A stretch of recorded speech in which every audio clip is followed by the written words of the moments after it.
Chapter 1: The Beginning of Everything.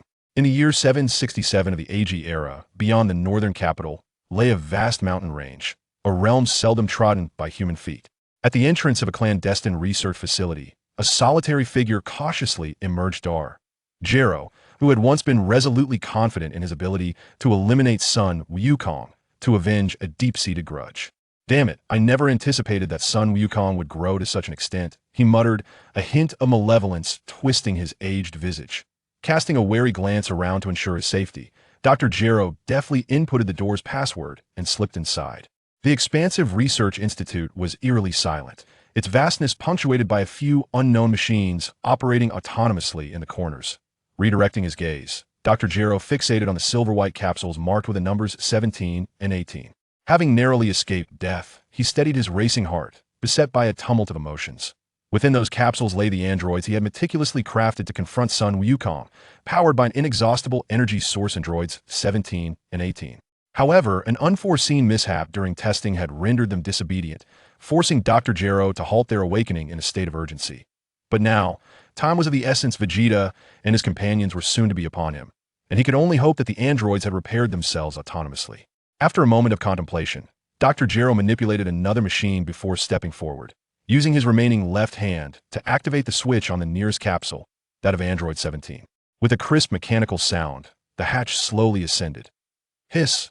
Su Lang opened his eyes to a world engulfed in darkness, an eerie silence enveloping him. What is this place?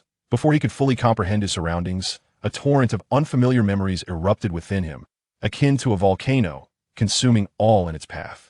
The sensation was agonizing, like being pricked by needles, like being slashed by blades. Su Lang gritted his teeth, enduring the torment, uncertain whether eons had passed or merely a fleeting moment.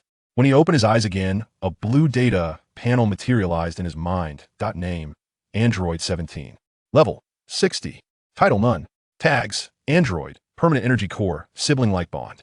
Backpack: None. The sudden emergence of the data panel, coupled with the memories flooding his consciousness, left Su Lang astounded, yet fully aware of the truth had transmigrated. Now, he found himself inhabiting the identity of Android 17 from the Dragon Ball anime of his past life. Having spent nights gaming, awakening to find himself transported to another world was an absurdity that left Su Lang profoundly astonished.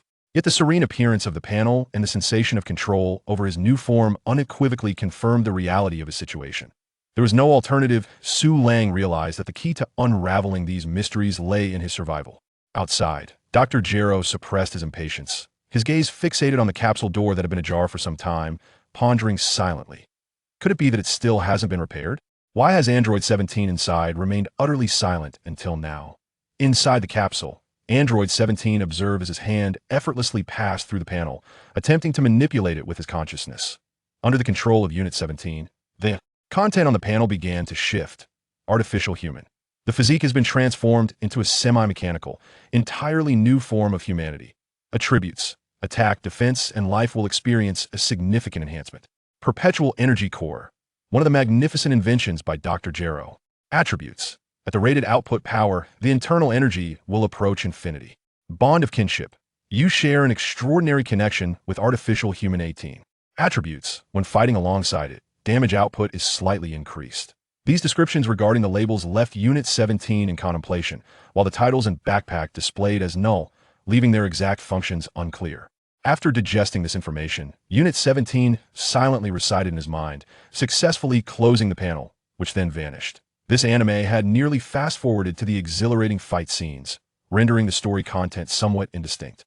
Based on his original memories, Unit 17 concluded that this was the period of his debut. Feeling assured, Unit 17 pushed open the hatch and stepped out. Standing steadily, after surveying the surroundings, various pieces of information regarding this research facility echoed in Unit 17's mind. With long black hair and an upright stature, adorned with a red scarf, beneath a seemingly ordinary coat, an air of rebellious charisma emanated from him. The emergence of artificial human 17 filled Drive Jero with a palpable sense of anxiety. You've awakened, Unit 17. Seeing the artificial human take so long to emerge, Dr. Jero tightened his grip on the controller behind his back, cautiously speaking up to gauge the situation. Of course, the subtle movements of Dr. Jero could not escape the keen perception of the formidable Unit 17. Greetings, Dr. Jero.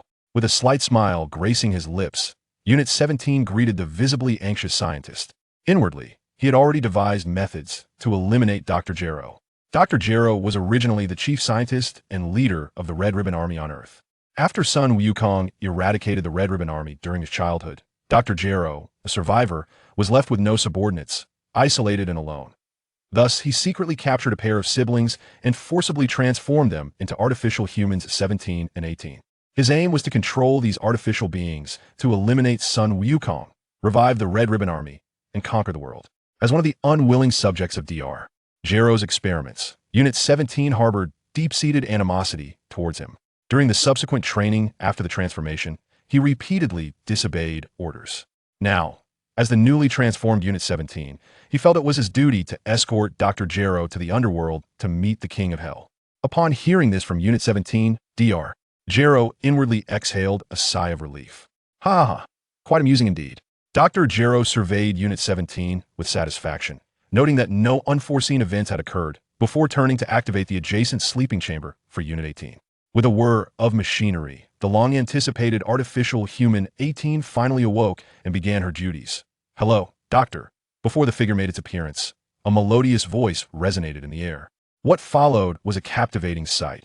A strikingly beautiful physique adorned with exquisitely defined features and flowing, golden hair that seemed to cascade like liquid silk, etching an unforgettable impression upon the beholder. Upon awakening, the 18th subject wore a gentle smile, obediently standing before the doctor, awaiting Dr. Gloss's command. Yet, with a barely perceptible glance, she subtly signaled to the 17th subject's siblings connected by a profound bond. The 17th subject instinctively understood this silent communication. Without the need for further prompting, he was already aware of his impending actions that, how delightful. Even you, 18th, are taking the initiative to greet me. It seems you have both managed to restore yourselves. While he spoke, the previously still 17th subject suddenly lunged forward, snatching the controller tightly held by Dr. Glow. Without hesitation, he squeezed the device with such force that it shattered into fragments. At last, there would be no more enduring the endless darkness of slumber. Realizing the gravity of the situation, Dr. Glow hastily retreated, distancing himself from Su Lang. However, the 17th subject was not inclined to grant Dr. Glow any respite, as the saying goes, strike while the iron is hot. Releasing his grip, he let the remains of the controller fall, then accelerated once more towards Dr. Glow.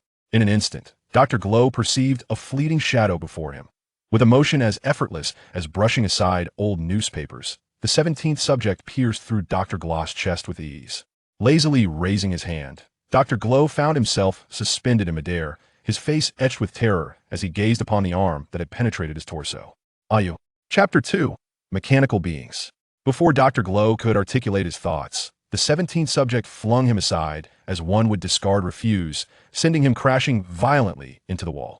The impact left a significant dent, with spiderweb-like cracks sprawling across the surface. The resounding echo of the collision reverberated throughout the research facility. With such power, it's no wonder you sacrifice control in pursuit of ultimate strength, Doctor. With his eyes closed, the 17th subject reveled in the surge of energy coursing through him, unable to suppress his admiration for the doctor, now ensconced in the rubble. Suddenly, wielding the ability to annihilate planets, the 17th subject felt a sense of exhilaration. Witnessing her brother's swift action, which resulted in the destruction of the controller, the 18th subject quickly shed her disguise, covering her mouth in amusement.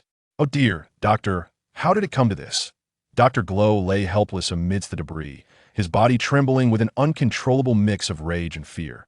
Despite sustaining such a fatal wound, he continued to cling to life, a testament to the fact that he had long ago transformed himself into a synthetic being in pursuit of immortality. TSK, TSK, TSK. Look, this old man has even modified himself into an artificial human. Dr. Gero was still struggling fiercely, and Android 18 approached in astonishment to reveal the reason. "This old man lacks a heart. He is likely not of our kind." Dr. Gero could scarcely fathom that the artificial being he had painstakingly created would one day betray him. At this juncture, any regrets were futile. Dr. Gero understood that he was not only no match for Android 17, but also faced a vigilant Android 18. Fortunately, the procedure he had initiated before activating Android 17 meant that even if he were to perish now, it would not be of great consequence, of course. It would be preferable to escape. With this thought, Dr. Gero suppressed his feelings of resentment, anger, and hatred, and with bloodshot eyes, he implored, "Do not kill me. Sun Wukong and his companions are about to arrive. Android 19 met his end at their hands. You two are not their match.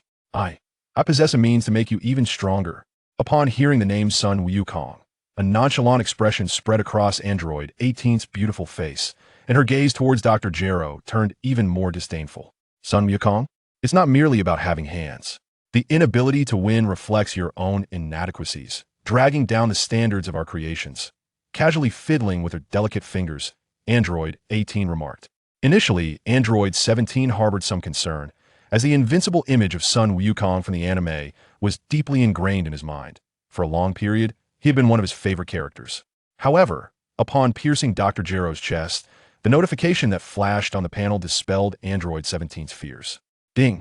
Congratulations! You have successfully defeated the artificial being Dr. Gero and acquired the tag Mechanical Creation. So, the tags are acquired by defeating enemies." Android 17 quelled his inner delight and refrained from summoning the panel to investigate further. With a vague recollection of the plot, Android 17 understood that the immediate priority was to locate Cell and eliminate the most significant threat to himself in its infancy. Cell was a terrifying entity cultivated by Dr. Gero using microbots to collect the cells of Z warriors and extraterrestrial beings, employing genetic technology. Moreover, Cell was programmed to reach his perfect form by absorbing both himself and Android 18. Thinking of the scenes in the anime where Cell absorbed others made Android 17 feel nauseous, igniting a surge of anger within him. Hearing the tremendous commotion emanating from the laboratory, Krillin and the others outside were filled with anxiety. Gazing at the imposing, fortress-like door before them, Vegeta, who had been observing coldly, could no longer contain himself. "Everyone step aside. Allow me to blast it open." Vegeta's impatience was palpable as he glared at the sweating Krillin by the doorway. That moment, Vegeta was determined to use this so-called artificial being to prove that he was stronger than Kakarot. "I, Vegeta, am a mightiest Super Saiyan." Ignoring the earnest pleas of those around him, he proudly raised his right arm towards the door, with golden waves of energy rapidly coalescing in his palm. Energy swiftly coalesced into a sphere, with Vegeta's arm trembling slightly as he unleashed it. Boom! Boomed, a violent explosion ensued, shaking the very mountain and shattering the once impregnable door into fragments. Before the thick smoke generated by the blast could dissipate, the transformed Super Saiyan Vegeta boldly charged inside. Krillin, Piccolo, and Tien exchanged knowing glances, silently agreeing to follow closely behind. The typically cautious Trunks, witnessing Vegeta's impulsive act, felt a surge of anxiety well up within him. As the smoke gradually cleared, Dr. Gero recognized the intruders as none other than Vegeta and his companions, who had previously pursued him. In his Super Saiyan form, the golden-haired Vegeta stood not far away, arms crossed, surrounded by a dazzling golden aura. Uncertain of the situation, even Vegeta, who considered himself invincible, refrained from recklessly advancing. Courageous he may be, but foolishness was not an option. He caught sight of the young man and woman, strikingly similar to Trunks' description, casting wary glances in his direction. So, these must be androids 17 and 18. They appeared no different from the feeble trash he had anticipated. In defining them so simply, a hint of disdain involuntarily crept onto Vegeta's typically serious visage. Behind him, Piccolo and Tien were not as self-assured as Vegeta, standing ready for any impending confrontation. With his sword at the ready, Trunks gazed at the familiar yet unfamiliar androids 17 and 18, his expression momentarily dazed. The android 18 merely glanced over the unexpected guest without much concern, her attention lingering instead on Krillin's bald head. Realizing that the android had fixated her gaze upon him, Krillin felt an overwhelming surge of anxiety, swallowing hard as he pondered the intentions of android 18. He could only silently wish that, should a battle ensue, this youthful and striking android would not set her sights on him, of course. Android 18 could not hear Krillin's silent musings. The unfolding events only piqued her interest further. As it was their first encounter, no one knew to introduce themselves, leading to an awkward silence enveloping the scene. Shifting her attention to the dormant capsule labeled with the number 16, Android 18 was the first to break the stillness. What is this number 16? Could it also be an android? Curiously, she inspected the capsule, reaching out to explore it. Do not touch that it is a failed experiment, a complete failure. Dr. Gero, who had been feigning death since Vegeta's intrusion, quickly intervened as he observed Android 18's interest in the capsule. Android 17 remained unfazed, knowing what lay within, but Vegeta and the others were taken aback. Another android? Piccolo turned to Trunks, seeking a reasonable explanation, but Trunks appeared equally bewildered, having just vanquished the enigmatic android No. 19. Trunks found himself increasingly troubled by the emergence of number 16, seeing that android 18 paid no heed to his words. Dr. Gero's resentment towards her surged to an unprecedented height. Helpless against the disparity in power, he could only resort to an endless stream of curses. Chapter 3. The Potent Attributes. In the distance, the onlookers finally took note of Dr. Gero, sprawled on the ground like a defeated dog. Had it not been for the recent uproar, he might have remained unnoticed until the very end. Upon recognizing Dr. Gero's presence, Android 17 scoffed derisively, gathering energy in his hand with the intention of eliminating the old man first. What nonsense is this? Allow me to take care of them. By dispatching all the androids before him. He believed he could resolve all matters at hand.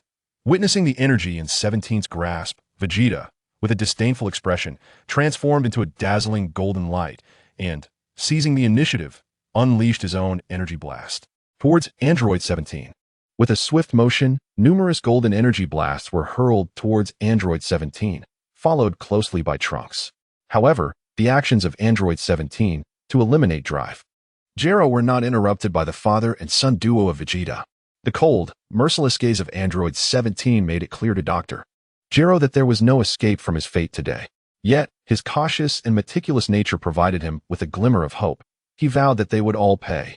As the energy blast from Android 17 struck him, Dr. Gero embraced a death-defying resolve in his final moments. He summoned all his energy, intending to detonate himself as a bomb. Even if he could not destroy Androids 17 and 18, he could take a gamble, especially with Vegeta and the others still present. Most importantly, his self-destruction would obliterate the entire research facility, concealing any evidence of his deeds. In his last moments, Dr. Gero cursed with a voice filled with venom. Cursed Android 17, curse Son Goku, I will not let you escape even in death. As his words faded, the energy blast from Android 17 struck Drive Gero, whose body was now reduced to mere fragments, resulting in a colossal explosion of energy, the consequence of his self-destructing energy core. The massive energy sphere expanded from a small form to an enormous one, reaching the entrance as it threatened to rupture the entire facility. The laboratory was illuminated as bright as day, with terrifying energy devouring everything in its path. The air could no longer bear the weight, crackling with intensity.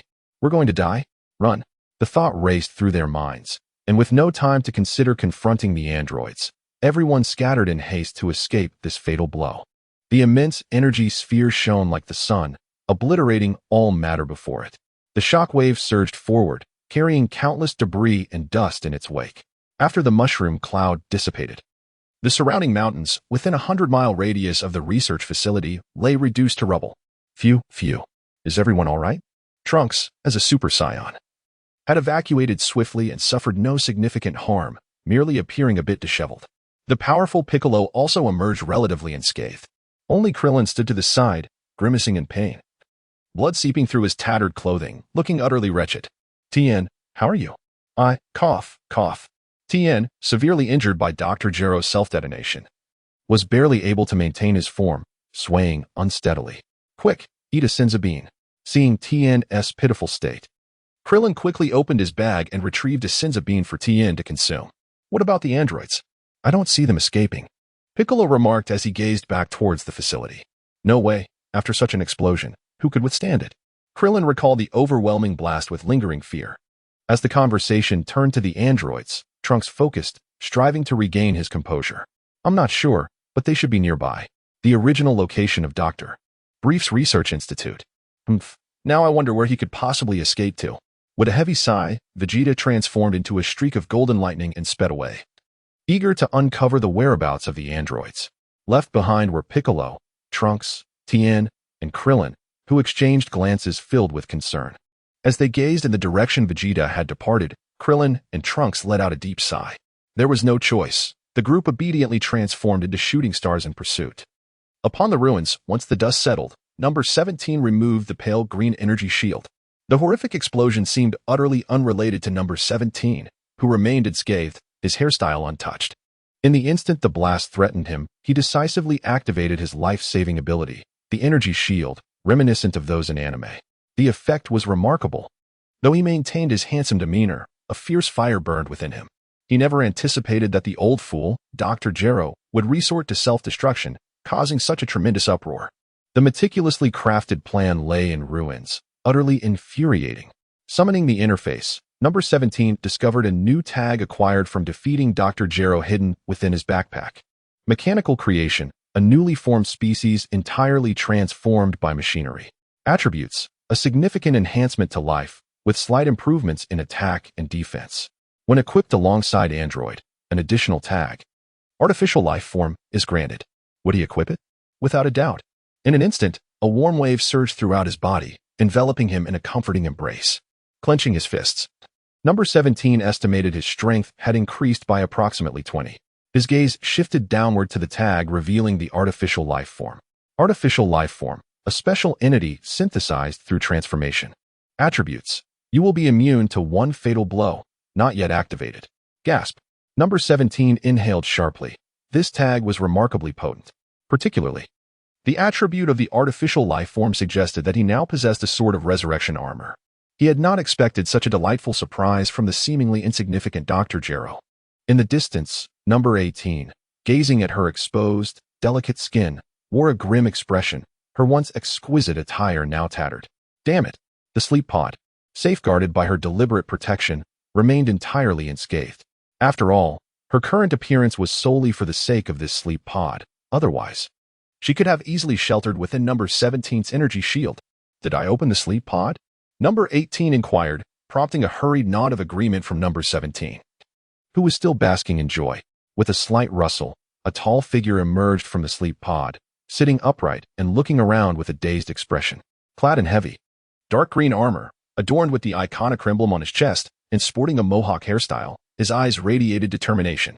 Number 16, right? I'm number 18. And I have awakened you, she stated. The presence of another android brought her immense joy. From now on, you will join us. With a serious demeanor, she gestured towards herself and number 17 for introductions.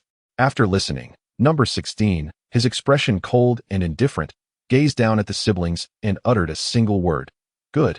Then, with a hint of melancholy, he remained motionless, gazing into the distance at a 45-degree angle. Irritated, number 18 addressed the imposing figure before her. What's with that attitude? Can't you even say thank you? Thank you. This is likely a rather foolish person. In light of the current circumstances, the 17th hurriedly emerged to mediate the situation. For shortly, the formidable 16th would require the support of the 17th. The 16th, perhaps just having arrived and still unfamiliar with the surroundings, need not concern us.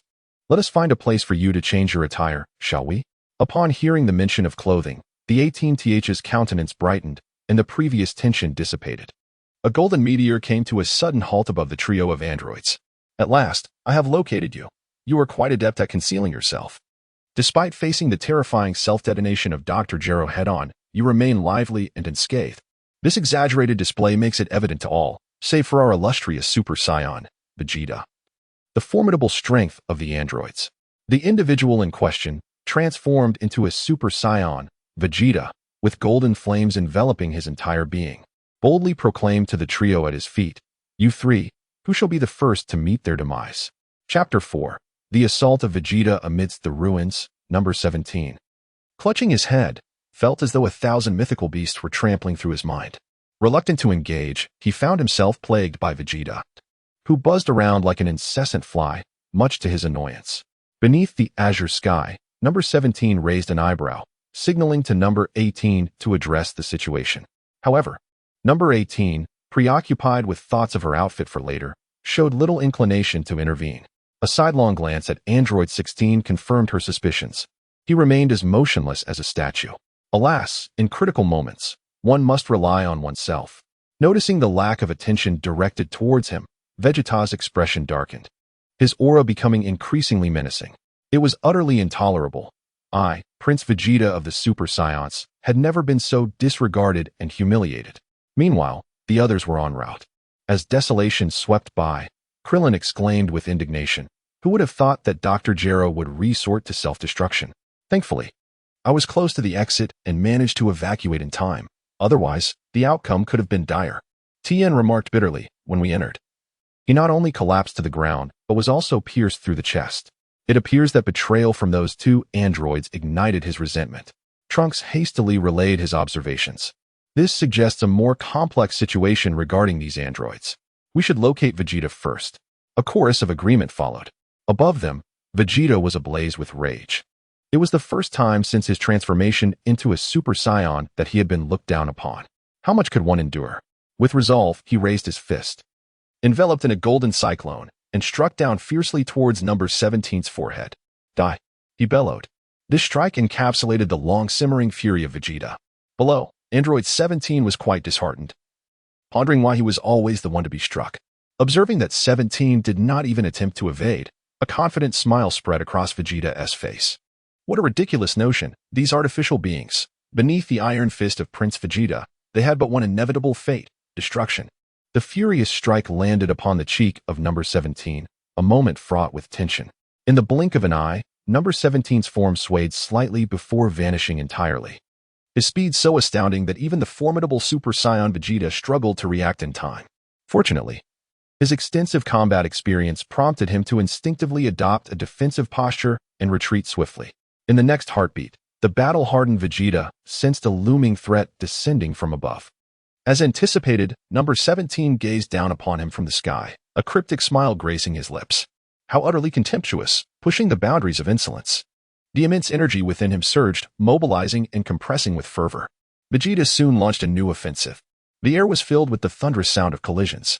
The two warriors ascended and descended from the ground, yet Vegeta's relentless assaults were effortlessly parried by number 17. Regardless of the ferocity of Vegeta's techniques, they were akin to mere raindrops against the augmented might of the mechanized number 17. While feigning engagement with Vegeta, number 17 mused about the accolades he might gain from defeating him.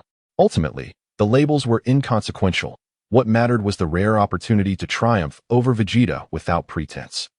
Now was the moment to deliver a few more punches. What a jest! After numerous attacks yielded no progress, Vegeta, with a flushed face, shouted furiously at number 17. Ignoring Vegeta's impotent rage, number 17 swiftly sidestepped him, a chilling gust trailing behind, and delivered a powerful blow directly to Vegeta's soft abdomen. In an instant, as Vegeta's senses caught up, he was like a kite severed from its string, his feet leaving the ground and soaring backward. This chaotic display was witnessed by the arriving Krillin and others.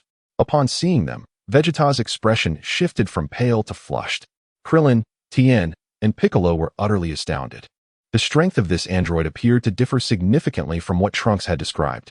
Trunks gazed at the unfamiliar, towering figure standing alongside Android 18 amidst the ruins, his heart sinking further. Android 16. Nevertheless, true to his nature, Vegeta quickly regained his composure. Yet, a dull ache in his abdomen tempered his previous arrogance and disdain. This android not only exuded an extraordinary presence but also possessed formidable power. It was evident that he could no longer rely solely on his past might. With a fierce shout, a golden aura swirled around him, the overwhelming energy almost taking on a tangible form as it surged skyward. The tumultuous waves of energy expressed the boundless fury within Vegeta. The latent power within him was fully unleashed, and the uncontrollable golden energy seeped out in tendrils. Above, the clouds swirling in the air could do little but scatter in retreat against this magnificent force. Looking up, the horizon was bathed in a faint golden hue. The sheer strength of Vegeta and the ferocity of his energy were palpable, even reaching the distant Kame house, where Yamcha and others felt its presence. The onlookers, who had just a moment ago been concerned for Vegeta's safety, found themselves utterly astonished by this overwhelming display of power. Vegeta is this strong? The Saiyans are truly monsters. The myriad expressions of astonishment from the crowd did not escape Vegeta's notice, and a satisfied smile emerged on his face. This is the culmination of my efforts over the past 3 years. With renewed determination, Vegeta is poised to unleash his full might and eradicate all the androids in one fell swoop. This time, I shall dismantle you into 8 pieces, Vegeta declared, his voice brimming with fervor. Although he appeared exceedingly arrogant on the surface, he was secretly intent on probing the situation before making his move. The previous attack had been effortlessly countered by the androids, which was not merely a reflection of his concealed strength. Such a grand spectacle truly lives up to the name of Vegeta.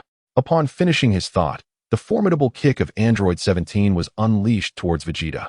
Outside the arena, Krillin's heart raced to his throat, his eyes fixated on the battlefield, not daring to blink lest he miss a thrilling moment. The trajectory of the android's movements was crystal clear to Vegeta. Feigning an evasion of the attack, Vegeta prepared to strike back the moment he sidestepped, aiming to catch 17 off guard. The movements perceptible to Vegeta were effortlessly discernible to 17 as well. At the moment of contact, the two engaged in a fierce exchange, each countering the other's strikes, and for a time, neither gained the upper hand.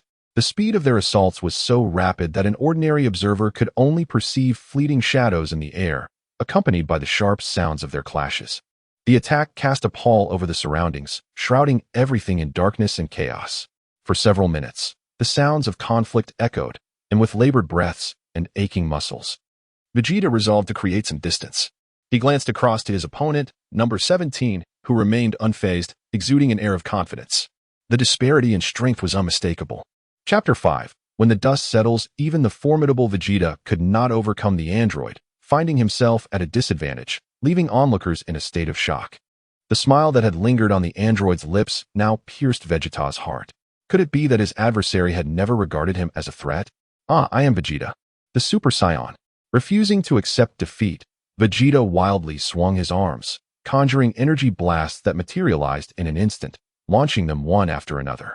As the barrage of energy blasts rained down, number 17 remained composed, casually tossing his hair, standing steadfastly in place.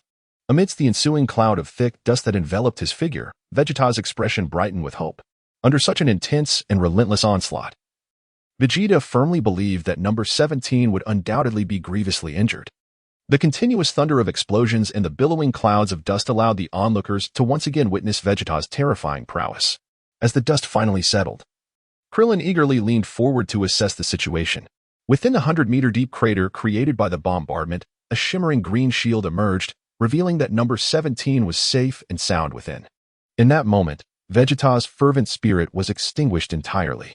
The myriad of conjectures swirling in his mind yielded a reality that was utterly disheartening. Vegeta remained oblivious to the fact that even under the fierce self-detonation of Dr. Gero, Android 17 had managed to withstand the onslaught with an energy shield. To confront 17 in such a manner was merely an exercise in futility, a waste of vigor. Trunks felt as though he were plummeting into an abyss. Even the android from his future was not so preposterous. In the depths of despair, 17 seized the opportunity to exploit Vegeta's momentary lapse in focus. With a standard launch, he appeared before Vegeta, striking during his moment of distraction, delivering a punishing blow that sent Vegeta soaring into the air. The pain jolted Vegeta back to reality, and he hastily began to defend himself. 17 unleashed a relentless barrage of punches, each one aimed precisely at Vegeta's most vulnerable points. As Vegeta struggled to maintain his footing and defend against the onslaught, he found himself elevated further from the ground with each impact. It was impossible to count how many punches had rained down upon him, but the figures below had shrunk to the size of ants, a clear indication of the altitude he had reached. Farewell. With a swift maneuver to a greater height, 17 concentrated all his might upon his elbow, delivering an unforgiving strike to the small of Vegeta's back. A gasp escaped Vegeta's lips as blood erupted forth. His body, now uncontrollable, plummeted rapidly downward. With the expulsion of that blood, Vegeta felt the last vestiges of his strength evaporate, and in midair, he transcended from his Super Saiyan form. A wave of excruciating pain enveloped him, rendering him breathless. His eyelids grew heavy, and his vision began to fade into a haze. What chapter is this? And am I already facing defeat? The deadly strike from Android 17, combined with the planet's gravitational force, created a deep pit in the already ravaged Earth. Within the crater, Vegeta opened his eyes slightly, striving to lift his battered arm in a final struggle. Yet, the proud figure ultimately could not rise. Ding! Congratulations on successfully defeating the Super Saiyan Vegeta. You have earned the label Pure Saiyan. Clenching his fists and feeling the inexhaustible energy within him alongside the notification on the panel, Android 17 was filled with immense joy. Witnessing the annoying fly finally silenced, Android 18 nodded in satisfaction, whistling a cheerful tune. 16. Let us go find Goku. She suddenly paused, realizing her words were amiss. No, I should first change my clothes. In the distance, Krillin and Tien were still in shock, grappling with the terrifying strength of the androids. Their hearts churned in disbelief. No one had anticipated such an outcome. As the second Super Saiyan on the battlefield, Trunks felt his vision narrow with fury. Father, The scene before him evoked memories of the tragic fate of his world. I will not allow this tragedy to repeat itself. Drawing the sword strapped to his back, Trunks leapt high into the air, with both hands gripping the sword. Trunks aimed a powerful strike at Android 17, intent on cleaving him in two. However, contrary to his expectations, Android 17 merely shifted his body slightly, extending two fingers to effortlessly pin the blade, which could slice through steel, in place. His slender fingers glowed with a green aura, a testament to the energy he had enveloped them in. Suspended in the air, Trunks exerted all his strength, beads of sweat forming on his brow. Yet the sword remained immovable, as if enchanted. Moreover, as Android 17 tilted his arm holding the sword, Trunks found himself being uncontrollably pulled along. Observing the gritting teeth of Trunks, Android 17's playful spirit ignited. "Tell me, which is stronger, your sword or my fingers?" These words filled Trunks with an ominous sense of foreboding, prompting him to hastily reach for his sword. In the next moment, number 17 abruptly shook his arm, exerting such tremendous force that Trunks could no longer maintain his grip on the hilt, sending the sword flying from his grasp. Remarkably, it did not break. Perhaps it was a testament to my own lack of skill. After all, it cannot be the fault of the cinematic portrayal. Trunks mused to himself as he fondly caressed the blade. "Never mind, I shall return it to you." Before Trunks could regain his footing after being disarmed, a streak of light perilously grazed his cheek. With a resounding hum, the sword firmly embedded itself into the ground. Under the blazing sun, the desolate ruins bore witness to swirling gusts of sand and dust. Even Trunks, who had effortlessly slain Frieza with a single strike, was repelled by number 17's formidable prowess. Leaving the onlookers awestruck and motionless with fear, Trunks landed gracefully on the ground, his inner resolve unwavering, as his blood began to boil with fervor. "Ah!" Accompanied by his battle cry, he transformed into a Super Saiyan. Bathed in a golden glow, Trunks retrieved the sword that number 17 had discarded. Aiming at number 17, he summoned every ounce of his strength to deliver another fierce strike. Unperturbed by the approaching Trunks, number 17 calmly activated his protective shield. The tempestuous onslaught was effortlessly deflected by the pale green barrier. Each clash of sword against shield resonated with a sonorous clang. The sheer force of Trunks' attacks compelled number 17 to involuntarily retreat, leaving a deep gouge in the ground beneath the shield. Seizing the opportunity from a distance, Piccolo swiftly flew to the pit to rescue Vegeta, administering a Senzu bean. Under the miraculous effects of the bean, Vegeta soon regained his vitality. His eyes burned with resentment and fury over his recent humiliation. Not only had he been bested by Kakarot, but he had also fallen to yet another android. It was a disgrace of the highest order. Observing the indifference of the other two androids, he transformed into a Super Saiyan and soared into the fray against number 17. The energy shield appeared to withstand Trunks' solitary assault with ease, with number 17 occasionally seeking an opportunity to counterattack. However, with Vegeta's unexpected intervention and the formidable collaboration between father and son, they quickly began to inflict cracks upon the barrier. In response, number 17 harbored no concerns. After all, he possessed infinite energy. Although his output was constant, as long as he remained unbreached, he could regenerate his energy. Watching as the barrier neared its breaking point, Vegeta's confidence surged. Number 17 silently chuckled at the duo's disregard for the code of combat. Perhaps he should simply stand idle, allowing them to battle for 3 days and nights, thus becoming the first Saiyan to exhaust himself to death. On the 17th, a sudden burst of inspiration struck, and the realization dawned that one could not linger idly any longer. Though Dr. Gero had perished, the formidable adversary, Cell, still remained. The larger picture must take precedence. Vegeta and Trunks, peering through the protective barrier, observed with mounting trepidation that 17 exhibited not a trace of concern. Instead, he seemed lost in frivolous thoughts, utterly dismissing their presence. This exaggerated demeanor only heightened the anxiety within the already strained hearts of Vegeta and Trunks. A fleeting glance exchanged between them revealed a hint of retreat in their eyes. Seizing the initiative, 17 deactivated his energy shield and ascended into the sky, raising his hands in a mocking gesture towards those below. Prepared to witness true terror, he proclaimed. The onlookers gazed upward, their eyes widening as menacing energy orbs swiftly materialized, appearing as though they were conjured without restraint. In mere moments, the field of vision for the spectators was completely engulfed by the ominous orbs. "Run!"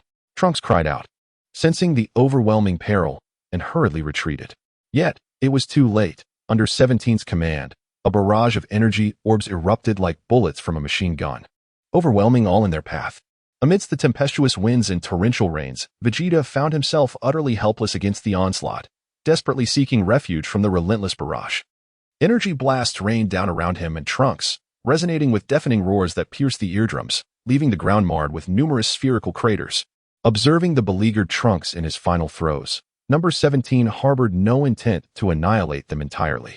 They could potentially be allies against Cell, and eliminating them would yield no advantage, only incite Goku's wrath. Hence, upon gauging their battered state, he ceased his frenzied assault. A melodic notification chimed. Congratulations.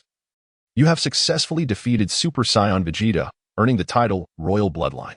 Another chime followed. Congratulations, you have successfully defeated Super Saiyan Trunks, earning the title Time Traveler. With a satisfied nod at the pleasant notifications, Number 17 brushed off his sleeves, tidied his slightly disheveled hair, and turned to depart with a contented smile. It was time to rendezvous with Number 18 and the others. Why not take the opportunity to eliminate them? Questioned Number 18, perplexed by his restraint. Number 17 merely waved his hand dismissively, letting out a sigh of resignation, choosing not to elaborate. It's of little consequence. We have a formidable adversary to contend with shortly. Who? Goku? She inquired, but he replied gravely, No, it is Cell. Upon uttering Cell's name, he was met with a look of confusion from Number 18. Cell? Who was that? Goku's companion. In that moment, Number 17 realized that she had never encountered the manga and thus remained unaware of Cell's existence. Shaking his head, he endeavored to recall fragments about Cell, aiming to provide a coherent explanation. I learned about him inadvertently while eavesdropping on Dr. Gero. Cell is the ultimate android created by that old fool. If he were merely like us, it would be one thing, but the detestable Dr. Gero designed Cell to have multiple forms, and most critically, his perfect form requires the absorption of both of us to achieve. Therefore, we must locate and destroy Cell before he can do so, right? Number 18 interjected, arms crossed, unable to wait for him to finish. Yes, and we will need Number 16 to accompany us. For I fear that the two of us alone may not be sufficient to confront Cell. With that, Number 17 turned his gaze toward Number 16, awaiting his response in silence. Observing the ravaged battlefield, now a reflection of the chaos, Number 16's eyes flickered with unspoken thoughts. After a considerable pause, he finally nodded impassively, indicating his willingness to assist. Yet, the fleeting look of compassion that flashed in his eyes as he surveyed the destruction did not escape Number 17's notice. Reflecting on this, Number 17 suddenly grasped that in the anime, Number 16 despised fighting and held a profound love for animals and nature. His recent actions could well have been inscribed with the words, I am the villain across his forehead. Upon understanding the reason, Number 17, with great effort, tiptoed and patted Number 16 on the shoulder, forcing a smile as he spoke. Do not worry. This is my first time breaking free from constraints. I may have gone a bit overboard this time, but I shall certainly be more cautious in the future. I hold a deep affection for nature. As he observed the little figure tiptoeing to rest on his shoulder, Number 16 was momentarily taken aback, only to instinctively break into a grin. After a relentless onslaught, Vegeta found himself battered and bloodied, his battle attire soaked in crimson. Struggling to maintain his Super Saiyan form, he gasped for breath, seeking Senzu beans from Krillin. Fortunately, Krillin, Tien, and Piccolo had not been targeted by Number 17 and had thus managed to evade the earlier attacks with relative ease. Before Krillin could untie the bag containing the Senzu beans, 3 bursts of white energy surged forth. Number 17 had arrived with Number 18 and Number 16 in tow. Anxiously, Krillin assumed a defensive stance, attempting to fend them off. Despite the continuous flow of blood from his wounds, Trunks chose to stand protectively in front of his companions. His expression resolute as he muttered through clenched teeth, Damn those androids, how vile. Yet, no matter how formidable or fearsome the androids were, Trunks refused to retreat an inch. Unfazed by the trepidation of his companions, the keen-eyed Number 17 quickly spotted the Senzu beans at Krillin's waist. The Senzu beans, a remarkable artifact from Dragon Ball, could restore even the gravest injuries instantly, as long as one was not on the brink of death. Indeed, an essential item for any journey. In a flash, Number 17 appeared beside Krillin, who was suddenly taken aback, his tense body drenched in sweat as he struggled to swallow.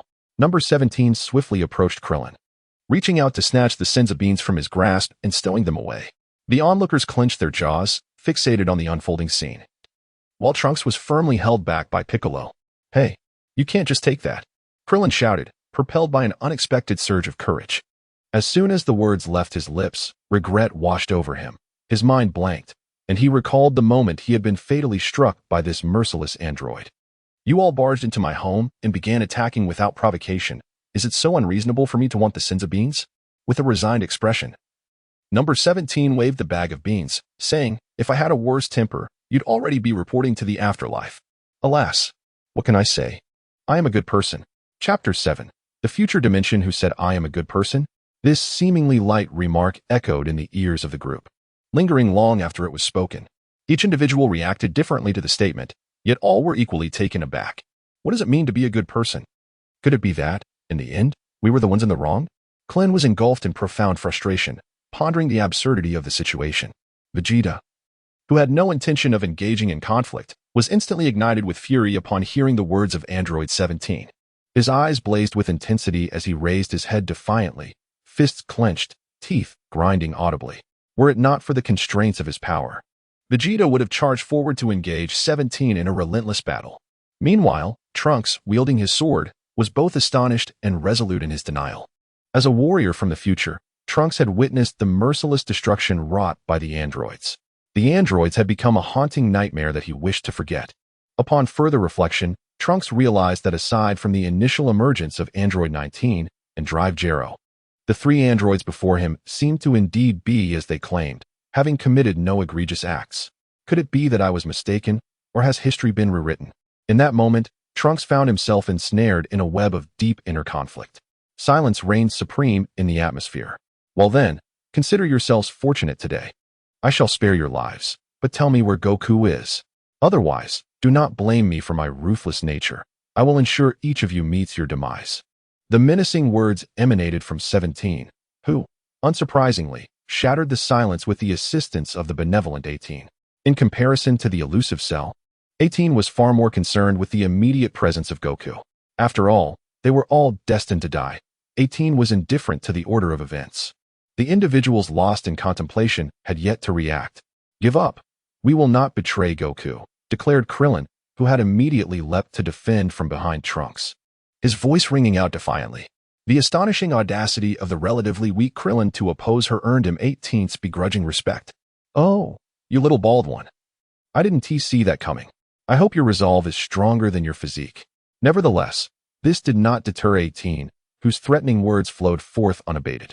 Though the others remained silent, their stances conveyed a readiness to confront the threat, demonstrating through their actions that they would not betray their comrade.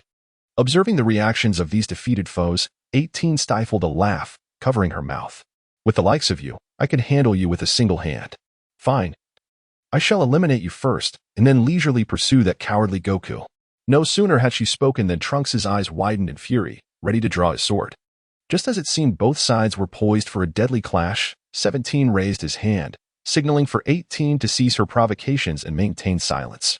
"For now, I will offer you a bag of Senzu beans as compensation for your earlier recklessness," 17 stated, weighing the beans in his hand. "Moreover, I am here primarily to warn you. Stay home and do not wander about aimlessly." "Hey, damn it, clarify your words." Vegeta, with an expression of displeasure, exclaimed in anger. Android 17's heart had already been captivated by the panel, showing no inclination to engage. With vigilant gazes upon him, 17 soared into the sky, quickly transforming into a mere speck. The silent Android 16 closely followed, while Android 18 cast a fierce glare at the emerging Krillin before also taking flight. The formidable trio of malevolent androids had finally departed. Overwhelmed and weak, Krillin collapsed onto the ground. He was terrified, having thought a confrontation was imminent. Clutching his chest, he reflected with lingering trepidation. Speaking of Android 17, what did it mean when he insisted we remain at home? Tien Shinhan posed the question. Who knows? Yet, it is strange that 16, 17, and 18 showed mercy and did not annihilate us. Aren't they notorious for their ruthlessness and enjoyment of killing? Krillin, finally processing the situation, frowned and turned to Trunks. By the way, Trunks, are the androids you encountered equally striking and powerful? Their appearances are identical. But if their strength were indeed so formidable, I fear I would never have met you. With a bittersweet expression, Trunks managed a faint smile. Ah, had we only waited for Mr. Goku to join us, the outcome might have been different.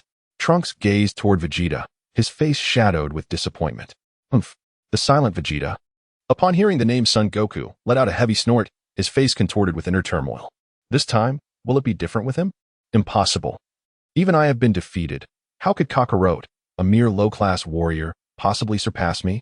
This fleeting thought was swiftly extinguished by Vegeta. After suffering a crushing defeat, Vegeta faced the indifference of Android 17.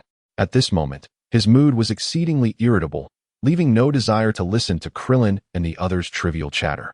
Therefore, he abruptly took to the air, yet found himself aimlessly searching for a direction to flee. Observing this, Trunks intended to rise and intervene, but in the next instant, he felt a profound sense of loss. How could he possibly heed my words? Beside him, Piccolo, who was aware of the circumstances surrounding Trunks and Vegeta, spoke up in counsel.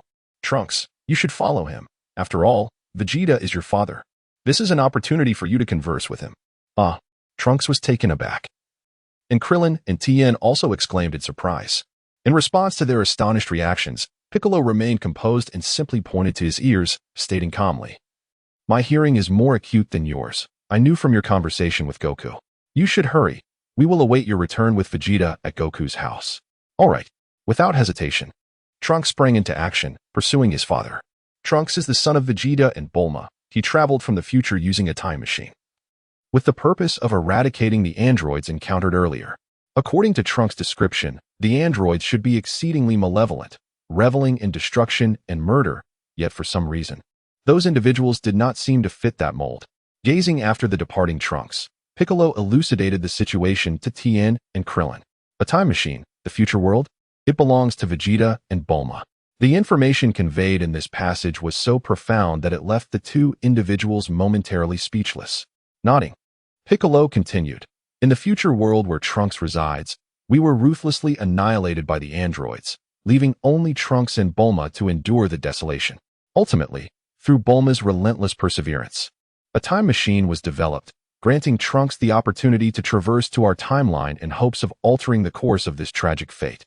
This is essentially the crux of the matter. If you're intrigued, feel free to inquire further." Meanwhile, as Krillin and Tien Shinhan processed this monumental revelation, Piccolo closed his eyes tightly, taking several deep breaths before suddenly opening them, his gaze ablaze with determination, as if he had made a significant decision. "I have matters to attend to. I must take my leave." With that, Piccolo vanished into the horizon. Chapter 8. Equipment failure. As they watched the direction in which Piccolo had departed, both Krillin and Tien Shinhan harbored a flicker of speculation. "So Tien, shall we head to Goku's home now?" Tien replied, "Not just yet. I intend to seek out Den first. Besides, given my current state, I fear I would be of little assistance in the imminent battle." Tien looked at his own disheveled appearance, his expression tinged with disappointment. "Ah, well," Krillin said, momentarily at a loss for words. "Do not worry. I, Tien Shinhan, will not be defeated by such setbacks. Should my assistance be required, do not hesitate to call upon me. I shall certainly come to aid." With a parting wish of well-being, Tien too disappeared from Krillin's view. Left alone, Krillin scratched his head. "Oh well, I suppose I should head to Goku's home." He too transformed into a streak of light and departed. Soon, tranquility enveloped the space once again. Inside the mysterious base, rows of machines were lined up, and suddenly, the black display screen in the center of the hall flickered to life. After a few blinks, the face of the now-deceased Dr. Gero appeared. Heh, just you wait." The chilling synthesized voice echoed through the dark realm, sending shivers down one's spine.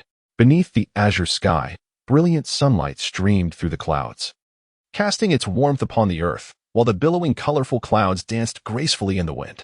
In the distance, several dark figures swiftly approached, cutting through the clouds and leaving behind a trail of shimmering light. They were none other than the trio of androids, led by Android 17, on a quest to locate Cell. The rugged mountains unfolded before Android 18 as she turned to her brother, her brow furrowed in curiosity. "Are we really going to find Cell? By the way, do you even know where Cell is?" The originally spirited expression abruptly froze, and number 17 found himself speechless. If only he could fathom from whence Cell had emerged, it would be nothing short of miraculous. Number 18's inquiry rendered number 17 somewhat uncomfortable, wishing he could find a crevice to hide in, for it was he who had confidently suggested searching for Cell. Observing his brother's prolonged hesitation to articulate anything sensible, Number 18 already discerned the answer. You don't even know where Cell is, yet you expect us to accompany you on this lengthy flight. Floating in midair. Number 18 pouted to express her dissatisfaction. I propose we descend, procure a vehicle, and enjoy the scenery along the way, then we can change our attire. As flying like this is truly exhausting. All right, I shall heed your suggestion this time. Number 17 replied after a moment of contemplation, having forgotten the matter. Number 17 opted to wait idly for Cell to present himself. In the end, Number 16's expression shifted, seemingly on the verge of speaking, yet ultimately chose silence. Seizing the opportunity, Number 17 hastily opened the panel to examine the newly acquired abilities associated with his labels, silently summoning the interface. Name, Number 17 level, 60 title, none labels. Android, permanent energy core, sibling-like bonds, mechanical creation, artificial life-form backpack, pure Saiyan, royal bloodline. Time Traveler. The newly acquired label abilities are as follows. Time Traveler, by Fate's design, all that is to come is possible. Attribute, can traverse time and space unscathed. Pure Saiyan, the renowned warrior race of the universe, the Saiyans. Attribute, possesses the most unadulterated bloodline of a warrior race. Royal bloodline, as the name suggests, the purest Saiyan royal lineage. Attribute, significantly enhances talent, destined to be revered as the king among all Saiyans. Equipment restriction, must possess Saiyan bloodline. This is the Saiyan lineage. Good gracious. Number 17 felt an overwhelming surge of joy. What could possibly be the most formidable entity in Dragon Ball? First, it is the 7 Dragon Balls, and second, it is the Saiyan bloodline right before his very eyes. To his astonishment, this Saiyan heritage was revealed so effortlessly. Indeed, he was truly fortunate. Equipment, equipment, equipment. Ding. A notification emerged. Pure Saiyan conflicts with android, mechanical construct, eternal energy core, and artificial life form. Should it be unequipped to facilitate the installation? Number 17 could not help but curse vehemently. After a series of operations, he realized that only those who traverse time and space could don this gear. Adjusting his mindset, he continuously reassured himself. It was already quite commendable to have acquired this. There was hope for the future. Oh yeah, Number 18 exclaimed, her speed suddenly surging as she swiftly distanced herself from Number 17. You all hurry up. Amidst her calls, Numbers 17 and 16 closely followed. Over here, there's a pink van. While shouting excitedly, Number 18 waved her hand. From a distance, she spotted a pink bread van. Upon reaching the location, the group quickly descended.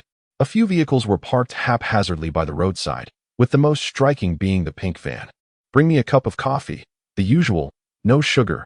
A man ambled over lazily, yawning as he addressed the vendor nearby. Ha ha ha, you're here so early today? The vendor greeted cheerfully upon recognizing him. With a warm cup of coffee in hand, the middle-aged man tugged at his clothes, crouching down to engage in casual conversation with the vendor. Did you hear the news? They say something big happened down south. What's that? The vendor replied nonchalantly. It's quite serious. I heard many people have died. The man animatedly recounted the details he had gleaned from the broadcast, gesticulating wildly. Yes, that's the one.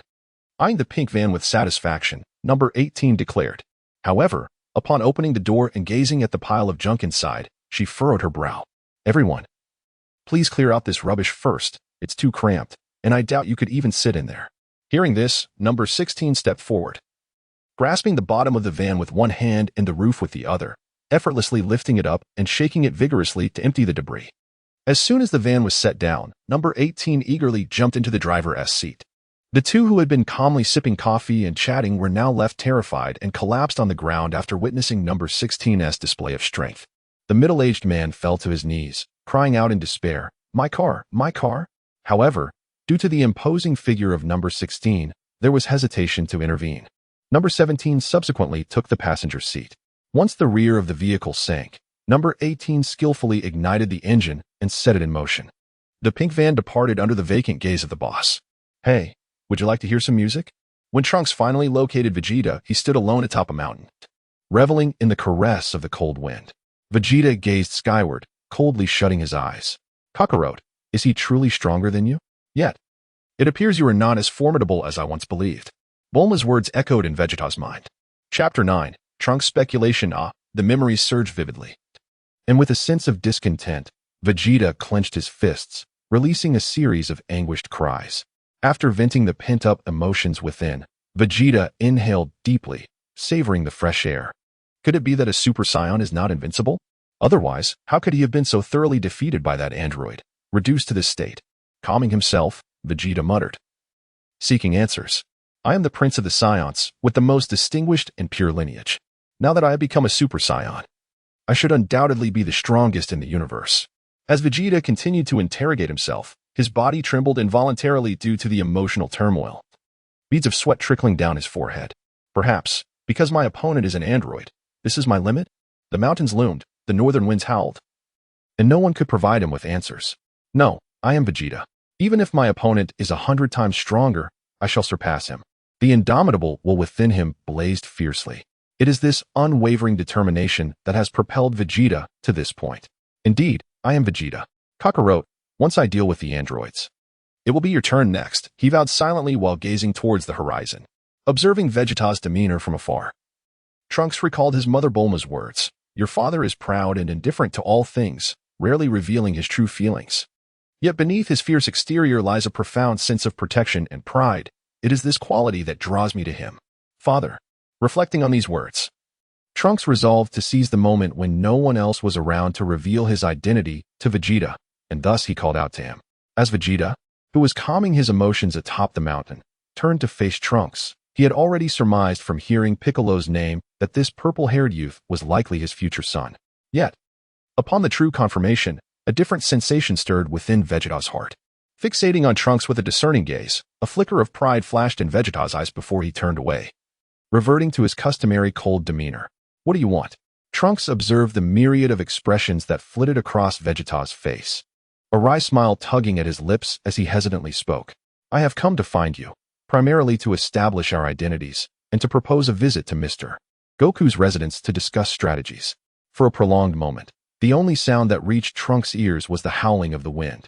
Do you truly believe that adding Kakarot to our ranks will suffice to confront the current androids? A slightly hoarse voice emanated from Vegeta. The words rendered Trunks momentarily silent. His head bowed in contemplation. I, too, was uncertain of the current situation. The androids of this timeline were starkly different from those I had encountered before. After a prolonged period of observation, Trunks finally articulated the thoughts he had harbored for so long. Perhaps I had traversed not merely a different timeline, but an entirely divergent reality, which explained the vast discrepancies between this world and the future I knew. Vegeta, with his back turned to Trunks, remained unaffected by the latter's musings, his resolve unwavering. Regardless of the circumstances, I, Vegeta, shall eliminate all androids. Gritting his teeth, Vegeta silently vowed, casting a sidelong glance at Trunks, his expression inscrutable. It is too late for words. Follow me. Trunks, momentarily dazed, brightened at Vegeta's call from the skies above. As they journeyed towards the temple, Piccolo bore a heavy heart, recognizing that the situation had escalated to a critical juncture. It was time to seek out that ancient sage. Only through assimilation and transformation into a Super Namekian could there be a chance to vanquish the androids and save the world. Amidst the towering clouds, there stood a magnificent temple, within which resided a deity who perpetually safeguarded this realm.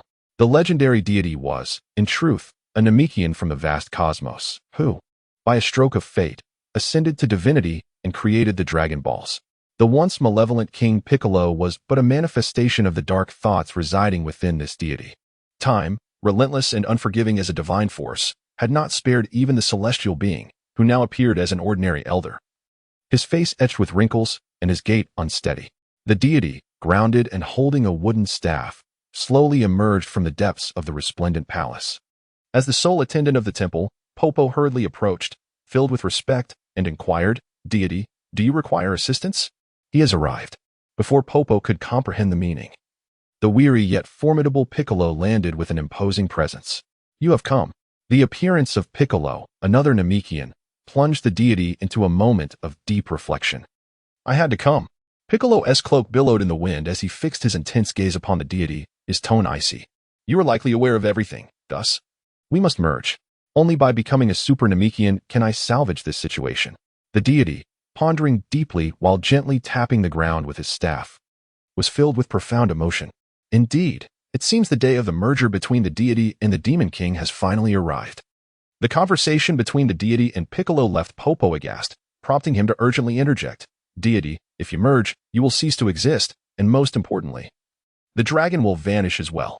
Unfazed by the gravity of the situation, the deity expressed heartfelt gratitude to Popo, who had accompanied him for many years. Popo, thank you for your companionship over the years. Once I depart, I will no longer trouble you. It has been my honor to be by your side, deity. With a quivering voice, Bobo restrained his tears. Yet, the divine being, fully aware of the grave crisis facing the mortal realm, promptly decided to take action without delay. Follow me, he commanded, leading the way into the temple, with Piccolo closely trailing behind.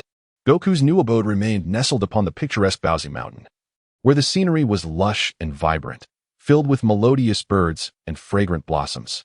Inside the simply adorned dwelling, despite Yamcha having administered the antidote to Goku earlier, he still lay unconscious upon his sickbed, trapped in a deep slumber. Occasionally, his brow furrowed, revealing signs of torment. With a creak, the door swung open. It was Chi-Chi, steadfastly clinging to hope in the face of uncertainty regarding Goku's fate. She approached the bedside, cradling warm water, and tenderly wiped the cold sweat from Goku's forehead. Yamcha, displaying a look of despair, shook his head gently and silently exited the room. Stepping outside for some fresh air, Yamcha noticed a solitary figure hastening towards him from afar. The distance was too great to discern the identity of the approaching individual, and curiosity prompted Yamcha to take flight and engage in conversation. Ah, Krillin, is it just you? Yamcha exclaimed in surprise upon recognizing him. Krillin, his expression heavy with distress, explained, "Don't say a word. Vegeta and Trunks were defeated while battling a single android. If it weren't for the android's leniency, the consequences would have been unimaginable. I find myself at a loss for what to do next. By the way, has Goku awakened?" "Not yet. After I fed him the medicine, he has remained in a deep sleep," Yamcha replied hastily. Thus, the situation became dire. The next target of the androids was Goku, and Krillin was filled with anxiety. Chapter 10, Target West City. Outside. As Krillin contemplated whether to relocate Goku in anticipation of an android attack, a familiar voice echoed from afar. He looked up to see Gohan, who had returned from escorting Bulma home. Upon hearing her son's voice, Chi-Chi rushed out from the room where she was caring for Goku.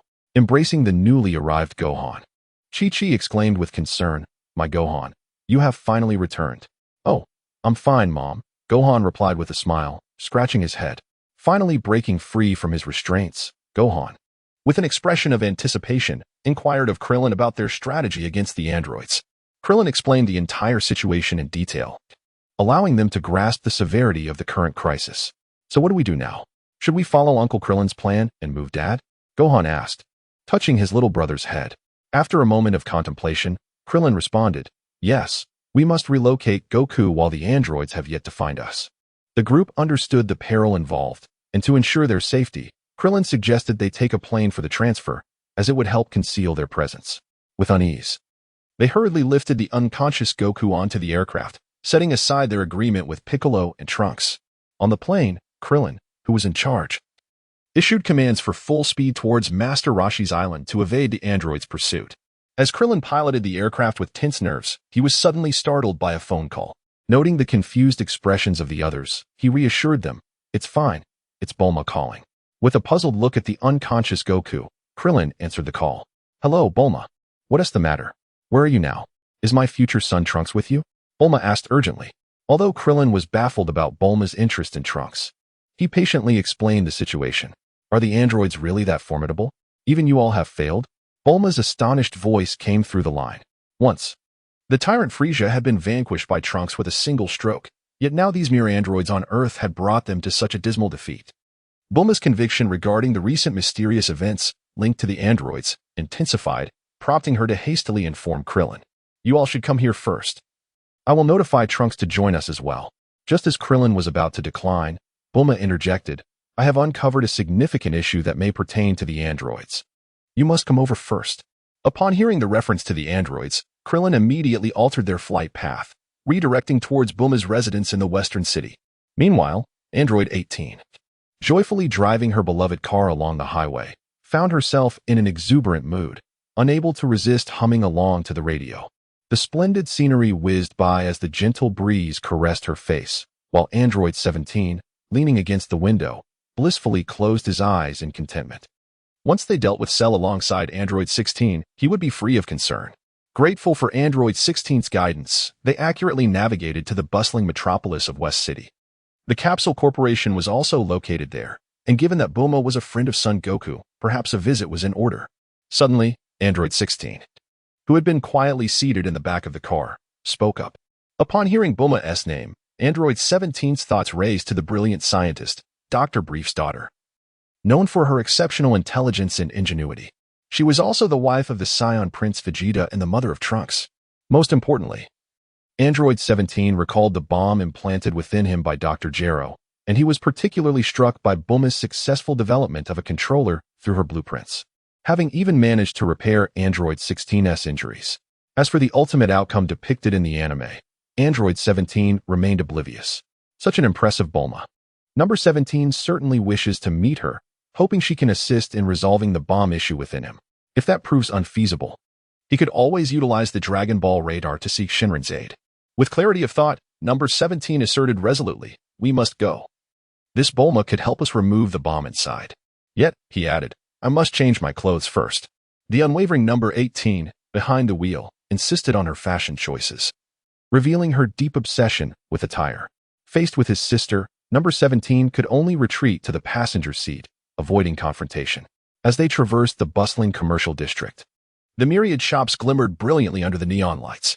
Soon, they arrived at the largest shopping mall in the city center, where 18 enthusiastically pulled 17 into an opulent clothing store. Despite his ragged appearance, 18's striking beauty effortlessly won over the sales staff. Guided by their warm welcome, she cheerfully began selecting from the dazzling array of garments. With their enthusiastic service, 18 ended up purchasing dozens of outfits, and number 17 was also outfitted, shedding his red scarf for an expensive casual ensemble. Gazing into the mirror at his dashing reflection, he could not help but exclaim, "Indeed, one is judged by their attire." As for number 16 waiting outside, his height and mechanical frame rendered him unable to procure clothing. However, the clever number 17 devised a solution, suggesting that when time permitted, 18 could wrap his entire body in a film and change its color. Upon hearing his detailed plan, the image of a vividly adorned number 16 sprang to mind, causing 18 to stifle a laugh behind her hand. Ultimately, 18 donned a white shirt beneath a jacket, complemented by a pearl necklace adorning her alabaster neck. Number 17 carried the carefully selected clothing, with various packaging boxes trailing behind. Just as the siblings prepared to exit, they were informed that payment was required before leaving. In light of this, 18 tilted her head in confusion and inquired of 17, "Do we have to pay for our purchases?" "Perhaps we should," number 17 replied, straining to peek over the towering piles of boxes. "Do you have any money?" 18 asked, squinting. "No," he replied without hesitation. The astonished sales associate listened to the exchange, already contemplating contacting the authorities. "But we could sell the car to get some cash for them." Number 17 quickly pivoted, proposing a solution. Thus, he successfully exited the store with the clothing. "If you sell the car, what will we do?" 18 questioned. "We can simply borrow another vehicle from a kind-hearted soul. It's not a big deal, right, number 16? Gazing at the brand-new automobile, number 17 could not help but exclaim, "Indeed. There are still many good people in this world." As the trio embarked on a culinary adventure, savoring the delights of the street, the joyful moments proved fleeting, interrupted by the presence of two unfamiliar individuals who shattered their rare happiness. Chapter 11. The assault of the androids outside the bustling commercial district. Throngs of people mingled, and vehicles flowed like a river, creating an atmosphere of vibrant activity. Beneath the cloudless sky, two figures suddenly came to a halt, one towering and robust, the other remarkably diminutive. This amusing duo consists of the artificial beings 14 and 15, who have journeyed from the distant north, lowering their heads to gaze below. Both pairs of eyes emanate an eerie green glow as they meticulously analyze the throngs of people in the commercial street. Countless pieces of information are swiftly dismissed, ultimately honing in on the trio of 17 situated hundreds of meters away. Upon identifying their target, artificial beings 14 and 15 swiftly descend, landing with poise, indifferent to the surrounding crowd that points and murmurs. Due to their disproportionately short limbs, artificial being 15 can only hover in midair, trailing closely behind the briskly advancing 14 as they make their way towards 17. Disregarding traffic regulations, the artificial beings are on the verge of being crushed by an oncoming vehicle. With a thunderous boom, before the catastrophic scene can unfold, Artificial Being 15 merely narrows its eyes, causing the speeding car to explode instantaneously. Ignoring the screams of the crowd, the artificial beings continue their relentless march, effortlessly creating a path through the towering structures obstructing their route with a mere wave of their hand. Wherever they tread, not only do they leave deep footprints, but also countless lives in their wake. The wanton destruction wrought by the artificial beings sends the initially curious onlookers scattering in terror, plunging the scene into chaos as the blaring sirens soon follow. Meanwhile, 18, joyfully savoring culinary delights, observes the billowing smoke rising from the buildings. The state of security here is indeed tumultuous. Having already sensed the presence of the unfamiliar artificial beings, 16 calmly sets down the food overflowing in their hands, speaking with unwavering resolve. There are 2 unfamiliar artificial beings ahead. They must be targeting us. On the 16th, the word spoken left not just the 18th but also the adjacent 17th in a state of utter bewilderment. 2 artificial beings had appeared, which certainly could not be the infamous Cell. Could it be that my very existence has instigated a butterfly effect? The 17th pondered in confusion. Meanwhile, the 18th, clutching a cup of milk tea, took a leisurely sip and, gritting his teeth, exclaimed, "What on earth? Why is it that we are perpetually disturbed?" He vowed to make mincemeat out of anyone who dared approach them. Soon, amidst the explosions and swirling smoke, the unfamiliar artificial beings described by the 16th finally revealed themselves. To the right stood a robust figure, adorned with long braids and an unsmiling demeanor. His exposed muscles clearly indicated formidable strength. On the left, the other artificial being was diminutive in stature, wearing an oversized hat, a bow tie on his chest, dark sunglasses, and hands tucked into his pockets. Without a doubt, the peculiar appearance of this 15th artificial being stirred an innate sense of displeasure within the 18th. Once the 17th fully discerned the newcomers, he immediately grasped the situation at hand. These 2 androids, designated as Android 17, evoke memories of the artificial beings known as Androids 14 and 15 from the previous Dragon Ball theatrical releases. Undoubtedly, there remains another android, Android 13, who has yet to make an appearance. He serves as the ultimate antagonist within the narrative. Android 13 possesses the remarkable ability to absorb components from Androids 14 and 15, thereby altering his form. Alas, in the end, he met his demise at the hands of the protagonist, Son Goku, who utterly vanquished him. The fearsome visage before him left number 17 utterly perplexed. Were their targets not supposed to be Sun Wukong? How had he become the focus of their attention? With a disdainful huff, though the reasons eluded him, number 17 deduced from the portrayal of the androids in the cinematic adaptation, coupled with the strength of his own faction, that the androids standing before him, numbers 14 and 15, were unequivocally no match for him. He estimated that only number 13 posed a genuine threat to his life. Thus, number 17 resolved to eliminate one of them first, aiming to obliterate all components within. In such a scenario, 3 against 1. Even the formidable Android 13 would struggle to make a significant impact. The emergence of Androids 14 and 15, however, incited a sense of unease in Android 17, who began to ponder whether subsequent adversaries, akin to Broly, Bojack, and the malevolent spirit of the Dragon Balls, might also make their appearance. Yet, contemplating these possibilities was premature. First, the immediate threat must be addressed. Shaking his head to dispel distracting thoughts, 17 observed the expressions of his opponents. Realizing that their target was unequivocally the 3 of them. "Strike first," he directed. "I'll team up with 18 to eliminate one, and 16, you hold back that behemoth." Discarding her milk tea, 18 fixed her gaze on 17, while the distant 16 nodded silently, retrieving a canister of an unfamiliar substance.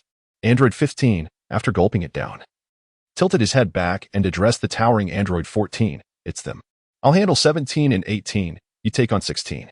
If possible, resolve it swiftly. If not, stall for time until 13 arrives for support." Once the strategy was delineated, Android 15 raised his hand, unleashing a flurry of energy waves, grinning maliciously as he charged towards 17. These beings were the epitome of Dr. Gero's engineering prowess, meticulously crafted through advanced computer design. Their mechanical forms rendered them impervious to pain, while their chip-based analytical capabilities granted them intimate knowledge of their foes. With automatic combat assistance, Android 15 brimmed with confidence. Believing he could swiftly eliminate the thorn in Dr. Gero's side, Android 17. While the trio of 17 managed to evade the assaults, the vehicles around them remained stationary, resulting in their garments being sent flying amidst the chaos. Spotting the scattered clothing, 18's brows furrowed in fury as she exclaimed, "Damn those wretched beasts." Her eyes seemed to blaze with intensity as she turned to 17 and urged, "Let us take them on together." Choosing to confront the threat head-on, 18's fierce gaze locked onto the advancing Android 15. Seizing her moment, she lifted her long leg and delivered a powerful kick, generating a sonic boom. The astonishing speed of attack is imperceptible to the naked eye, yet Android 15, with the precision of its chip analysis, deftly grasped the situation. Unfazed, Android 18 rapidly executes a full 360-degree turn in an attempt to break free from its grasp. However, her ankle is firmly ensnared by Android 15, leaving her no choice but to spin in tandem with her captor. Realizing that this futile struggle could lead to her being thrown away, Android 18 swiftly drives her other foot into Android 15's face. With a flurry of punches directed at its visage, she shatters its sunglasses, causing Android 15 to lose its sight and reluctantly release her, finally extricating her foot. The ever-resourceful Android 18 seizes the opportunity to grasp the hem of Android 15's garment. With a vigorous motion, she slams it down onto the ground, resulting in a harsh collision between its head and the earth. This sequence is repeated multiple times until Android 15, gathering energy in its hands for a counterattack, finally finds itself hurled into the air above Android 17. With a shout, she commands, "Catch it." The artificial human number 15, unable to mount a counterattack, desperately contorted its form into a spherical shape, attempting to transform defense into offense. Understanding the implications of number 18's intentions, number 17, without hesitation, clasped its hands and leapt high into the air. As number 15 hurtled towards them at great speed, it was met with a powerful strike. The ill-fated No. 15 crashed through numerous buildings, ultimately becoming entombed beneath the earth. Chapter 12, title number 17 glanced towards another area where number 16 and No. 14 were engaged in a fierce exchange. Fist against foot, each collision was monumental, stirring waves of destruction. The surrounding structures were obliterated completely, struggling to emerge from the depths. Number 15 found no respite. Seizing its head, number 17 pressed it firmly against the ground, generating a trail of sparks as they skidded for several kilometers. Only when its entire arm was ensnared by the earth, immobilized, did the assault cease. Yet, such an attack was clearly insufficient to vanquish number 15. As No. 17 soared to the heights of a skyscraper to survey the scene, number 15 erupted from the ground amidst a cloud of dust and debris. Having lost its sunglasses, No. 15 revealed its green mechanical eye. The hat that once adorned its head had vanished, exposing its grotesque, transparent cranium. Its eyes flickered incessantly, fixating on No. 17 as it began a frantic analysis. Before number 15 could reach a conclusion, number 17 deftly evaded and delivered another blow to its head. The internal chip of No. 15 was too slow to respond, leaving it to resort to defensive measures as it was struck repeatedly. After this flurry of attacks, number 17 grimaced and shook its hand. This artificial human was surely equipped with anti-attack capabilities. Though it was not the one being battered, number 15 seemed to suffer more than those delivering the blows. Consequently, No. 17 resolved to withdraw from the bustling city to the desolate mountains, where it could unleash energy blasts to resolve the conflict. Creating distance, No. 17 transformed into a streak of light, retreating into the horizon. Number 15 and number 18 closely pursued, while number 16 and number 14, locked in their own struggle, could only follow suit. On the vast plains, the scenery was exquisite, an ideal resting place. Despite their inability to defeat the trio of number 17, number 14, and No. 15 remained undeterred, continuing their standoff. As long as they could delay until number 13 arrived, the tide would surely turn. Number 14 twisted its neck, declaring, "I shall handle that big fellow." With that, it lunged, delivering a blow that sent number 16 crashing into the mountainside. And the battle ensued in earnest, a fierce contest for swift resolution. Observing Android 15, Androids 17 and 18 conferred with one another. Faced with the obliviousness of 15, they seamlessly seized one of its arms each. In an instant, it was firmly restrained midair, and then 17 and 18 exerted their strength to twist in opposite directions.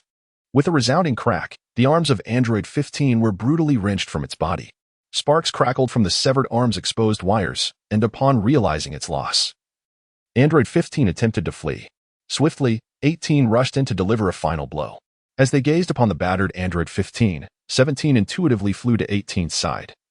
raising their hands to unleash a torrent of energy blasts upon it. Amidst the deafening roar of explosions, flames and smoke surged into the sky above the ruins, with debris and fragments scattering in all directions. These are the effects triggered by the energy projectiles launched on the 17th and 18th. Fortunately, under the deliberate manipulation of the 17th, the epicenter of the explosions was distanced from the bustling urban center. Otherwise, countless innocent lives would have been tragically lost. The once arrogant and contemptuous android number 15 now lay like a lifeless creature, drained of its vigor, amidst the rubble. The 17th approached, forcefully stepping on the head of android number 15, and coldly inquired, "Who commanded you to confront us, and where is android number 13? Despite its grotesque appearance, android No. 15 remained resolutely silent, showing no inclination to respond. If you choose silence, then prepare to meet your demise. Rest assured, someone will soon join you."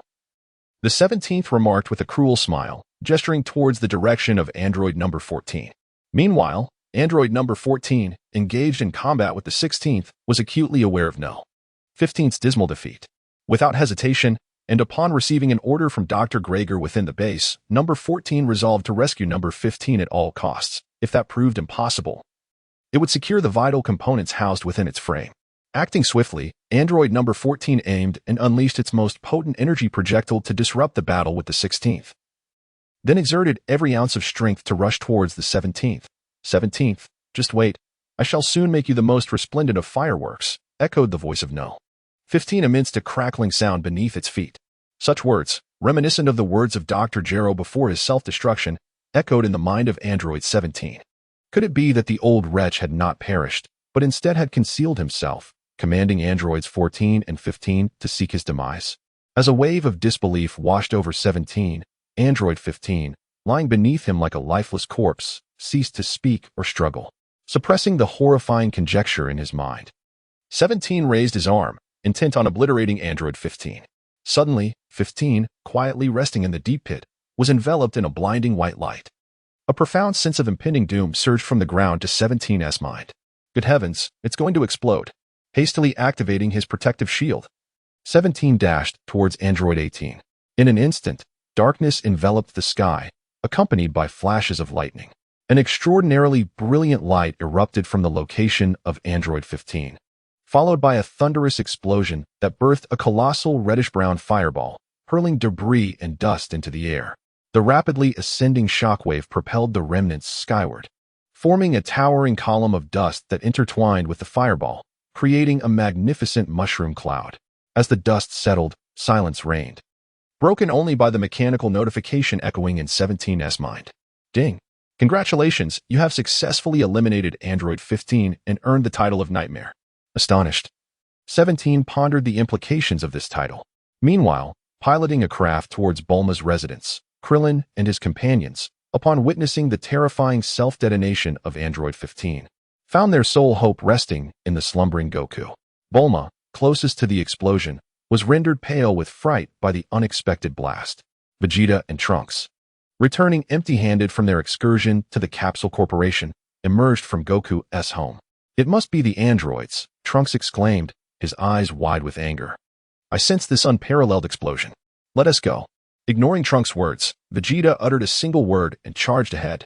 His urgency stemmed from the explosion's origin in West City, where Bulma and his child resided. "Is everyone all right?" The moment 17's shield met the explosion, it shattered into fragments. Fortunately, 18 swiftly replenished his energy, allowing him to withstand the brunt of the blast. Behind him, 18 patted 17's shoulder in reassurance. Whoosh, whoosh. In the distance, android 16 approached, carried by the rushing wind. Seeing that 17 was unscathed and 18 merely dusty, he remarked with relief that Behemoth must have fled amidst the chaos. After him. On the path of pursuit after android 14, number 17 could hardly swallow his indignation. Were it not for the panel at his disposal and his significantly enhanced abilities compared to the original narrative, he might have truly become mere fireworks by now. Chapter 13. Cell with adept skill, number 17 summoned the panel, eager to investigate the newly acquired title Nightmare and whether it offered any attribute enhancements. Name, number 17 level, 60 title, Nightmare tags, Android, Permanent Energy Core, Brotherly Bond, Mechanical Creation, Artificial Life Form, Time Traveler Inventory, Pure Scion. Royal bloodline upon opening the description of nightmare. Nightmare. You seem to have become a nightmare that certain individuals prefer not to mention. Attributes. Immune to dizziness. This simple 4-character attribute took number 17 by surprise, leaving him feeling disheartened as well. The arduous effort to vanquish the artificial beings for the title merely grants immunity to paralysis. Preventing dizziness is of little use to number 17, who does not possess remarkable abilities. It seems that one must refrain from employing lethal force too readily. Instead, one should treat it like the approach towards Vegeta. As this is the way to reap benefits, number 17 mused. The relentless pursuit by the trio of number 17 has caused the fleeing artificial being null. 14 to endlessly evade capture in XC, perpetually circling in West City. In the north, within a clandestine underground base, the fully restored Dr. Gero furiously struck the display screen. His ire stemmed from the observation made through micro-robots, revealing that number 17's trio remained vigorous even after number 15's self-detonation. Useless creatures, I hope no. 14 can hold out until you arrive, for who knows how long we must wait otherwise, Dr. Gero said darkly to the lurking artificial being number 13. Doctor. There is no need for such anger. Once you recreate the controller, the artificial being number 17 will be at your command. At that time, even without the parts of number 14 or number 15, Son Goku shall stand no chance against me. Number 13 responded in a deep voice. Ha ha ha, indeed. I shall render number 17 unable to live or die. Dr. Gero clenched his fists, his gaze fixed intently on the screen. What is this? He suddenly noticed a fleeting green shadow not far from number 17 on the monitor. He commanded a replay, then paused the image. As the picture magnified, astonishment mingled with confusion in Dr. Gero's eyes. What appeared on the display was a large insect-like creature, adorned with irregular black spots, its yellow-green body bent low, and a long tail dragging along the ground.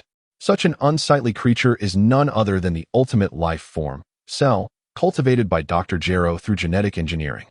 How did it come to be here? For a moment, Dr. Gero stepped back, repeatedly shaking his head in denial.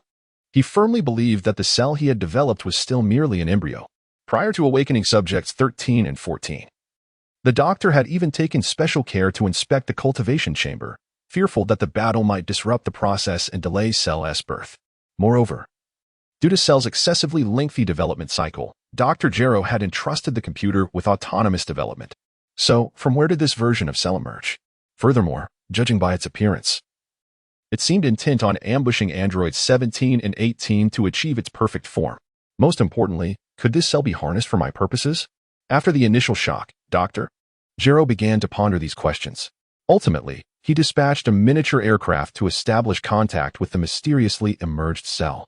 Observing Dr. Gero's expression transition from astonishment to silence, and finally to delight, Android 13 remained taciturn. From within the temple, a figure slowly emerged. It was Piccolo. With closed eyes, he sensed the surging energy within him, a profound swelling sensation invigorating his entire being. Piccolo felt that with his current strength, he could single-handedly defeat the androids, rendering Goku and the others unnecessary. Is it you? God. Although standing before the visage of the Demon King Piccolo, Mr. Popo still harbored a flicker of hope. God is dead. Piccolo coldly uttered these words before turning to depart, intent on annihilating the androids to protect this world. Meanwhile, Vegeta and Trunks hurriedly made their way back to West City. Upon pushing open the door, Vegeta, who had been frantic just moments before, found Bulma and the child safe and sound, and instantly his demeanor turned icy. The abrupt sound of the door startled little Trunks in Bulma's arms, causing him to wail. What are you doing? You've frightened the child. Upon seeing that it was Vegeta, Bulma reproached him sharply from her seat. With a quiet huff, Vegeta stubbornly turned his head away, refusing to respond. Noticing that Vegeta was ignoring her, Bulma's gaze was drawn to a young man with purple hair at the doorway. Ah, you must be Trunks, the one who traveled through time from the future?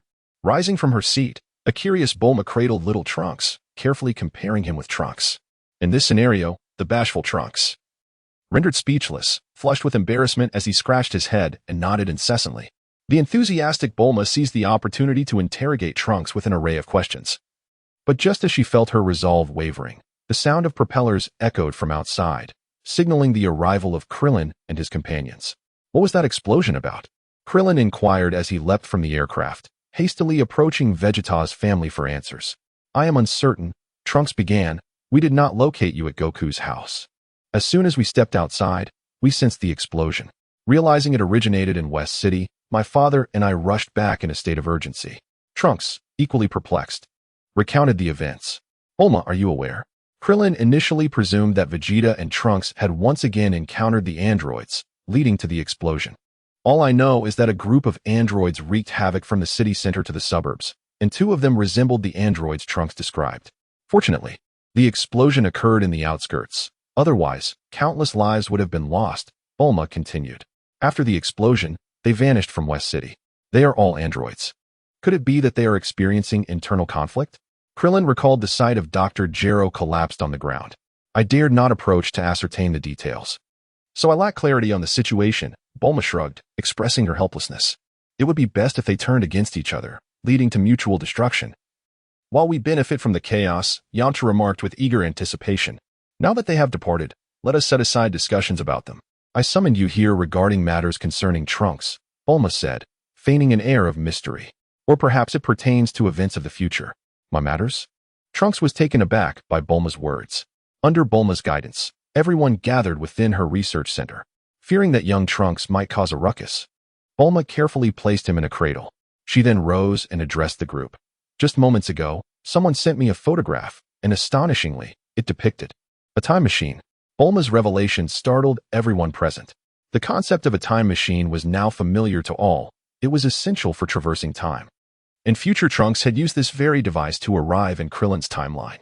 The emergence of yet another time machine understandably left the group in shock. Chapter 14. Undercurrent sunlight cascaded upon their shoulders, yet an unshakable chill lingered in the air. Trunks, do you still possess your time machine? Ignoring the astonished reactions of the others, Bulma directed her question at Trunks. Yes, the time machine has always been with me, Trunks replied as he rummaged through his pocket. Soon, he produced a capsule and tossed it to the ground. With a loud pop, a large yellow and blue machine materialized. Pointing at the machine, Trunks questioned, Look, the time machine is right here. Upon picking up the photograph from the table, Bulma scrutinized it intently and remarked, At first glance, there appears to be no discernible difference. Could it be that my future self has created 2 time machines? As Bulma mused aloud, the others exchanged puzzled glances, with only Trunks from the future responding. In our world, my mother and I exerted every effort to construct just 1 time machine. It is utterly impossible for a second to exist. Handing the photograph to Trunks, Bulma rested her chin on her hand, lost in contemplation. Upon examining the photograph closely, Trunks's brow furrowed immediately. This time machine is astonishingly identical to my own. The onlookers also discerned the image's contents, revealing a dilapidated contraption, overgrown with moss, yet unmistakably a replica of the time machine in Trunks's possession. Someone contacted me, claiming to have discovered a device inscribed with the Capsule Corporation's name, intending to provide information in exchange for some benefit. Initially, I dismissed it. But when I received this photograph, I recognized the gravity of the situation. Thus, I hastily summoned you all to discuss what this predicament entails. Bulma recounted the photograph's origins in detail. Faced with the time machine from the future, Gohan, Krillin, and the others felt it prudent to remain silent, awaiting Trunks' response. Noticing the attention directed towards him, Trunks reiterated his suspicions and added, I suspect that the discrepancy between the current androids and the future timeline may well be due to someone, like myself, traveling back to the present from the future. Pointing to the moss on the photograph, he continued, Moreover, the worn appearance of the time machine suggests that this mysterious individual arrived in your timeline well ahead of me. The unresolved issue of the androids coupled with the emergence of another enigmatic figure from the future weighed heavily on the group's spirits. As they furrowed their brows in worry and uncertainty, Gohan, who had been quietly standing behind his mother, interjected, Uncle Krillin, perhaps you should first investigate the scene to see if the mysterious person left any clues, and then decide how to proceed. Gohan's suggestion instantly eased the tension among them. Well said, Gohan, Krillin praised. After some contemplation, they agreed to follow Gohan's advice. Recognizing the significance of the matter, Trunks volunteered to travel to the site of the time machine's discovery to assess the situation. All right, I will provide you with the approximate address. You must go quickly and return swiftly. Bulma inputted the address into the computer and handed it to Trunks. I would like to accompany you. May I? Gohan murmured from the side. This is a matter of grave significance concerning the safety of humanity. With my father absent, I must now bear the weight of his responsibility to protect the world. Gohan pondered silently, rallying his determination. No, Gohan, you still have unfinished assignments, and it is perilous. Trunks began to voice, only to be abruptly interrupted by Chi-Chi. Observing Trunks' helpless gaze directed at his mother, Gohan let out a deep sigh. Next time for sure. Ultimately, the decision fell upon Krillin and Trunks to embark on the mission, while Vegeta remained behind as a precaution. The two of them sped along the navigation route, traversing the bustling metropolis, and soon arrived at the location marked on Bulma's map. This is the place. Let us descend and investigate, Trunks remarked, gazing at the towering trees that pierced the clouds in the mountains below. In such desolate mountains, who could have traversed through time? Filled with curiosity, Trunks and Krillin commenced their search.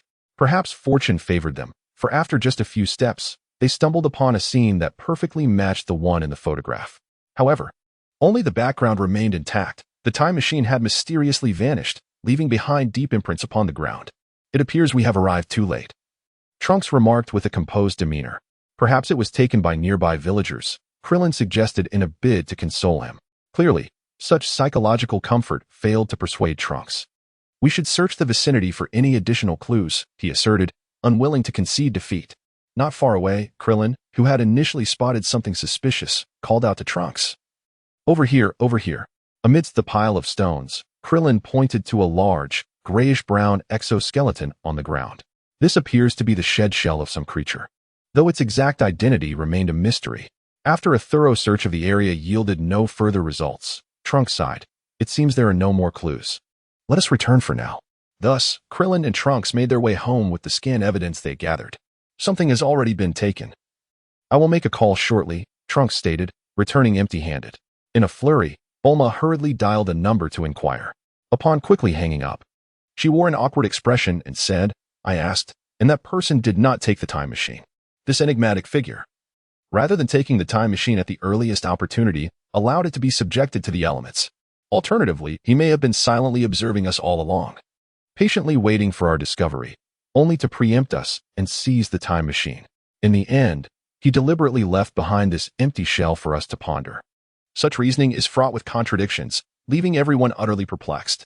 Regardless of the enigmatic figures or artificial beings, we are no match for them. It is best to dedicate ourselves to training for now, lamented Klin. His argument was logical and compelling.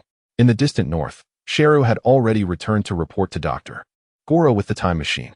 Through communication via microbots, Dr. Goro learned that Sheru hailed from the future, and they successfully reached an agreement. Dr. Goro would assist Sheru in attaining his complete form, and in return, Sheru was to follow the Doctor's commands to aid in his quest for vengeance.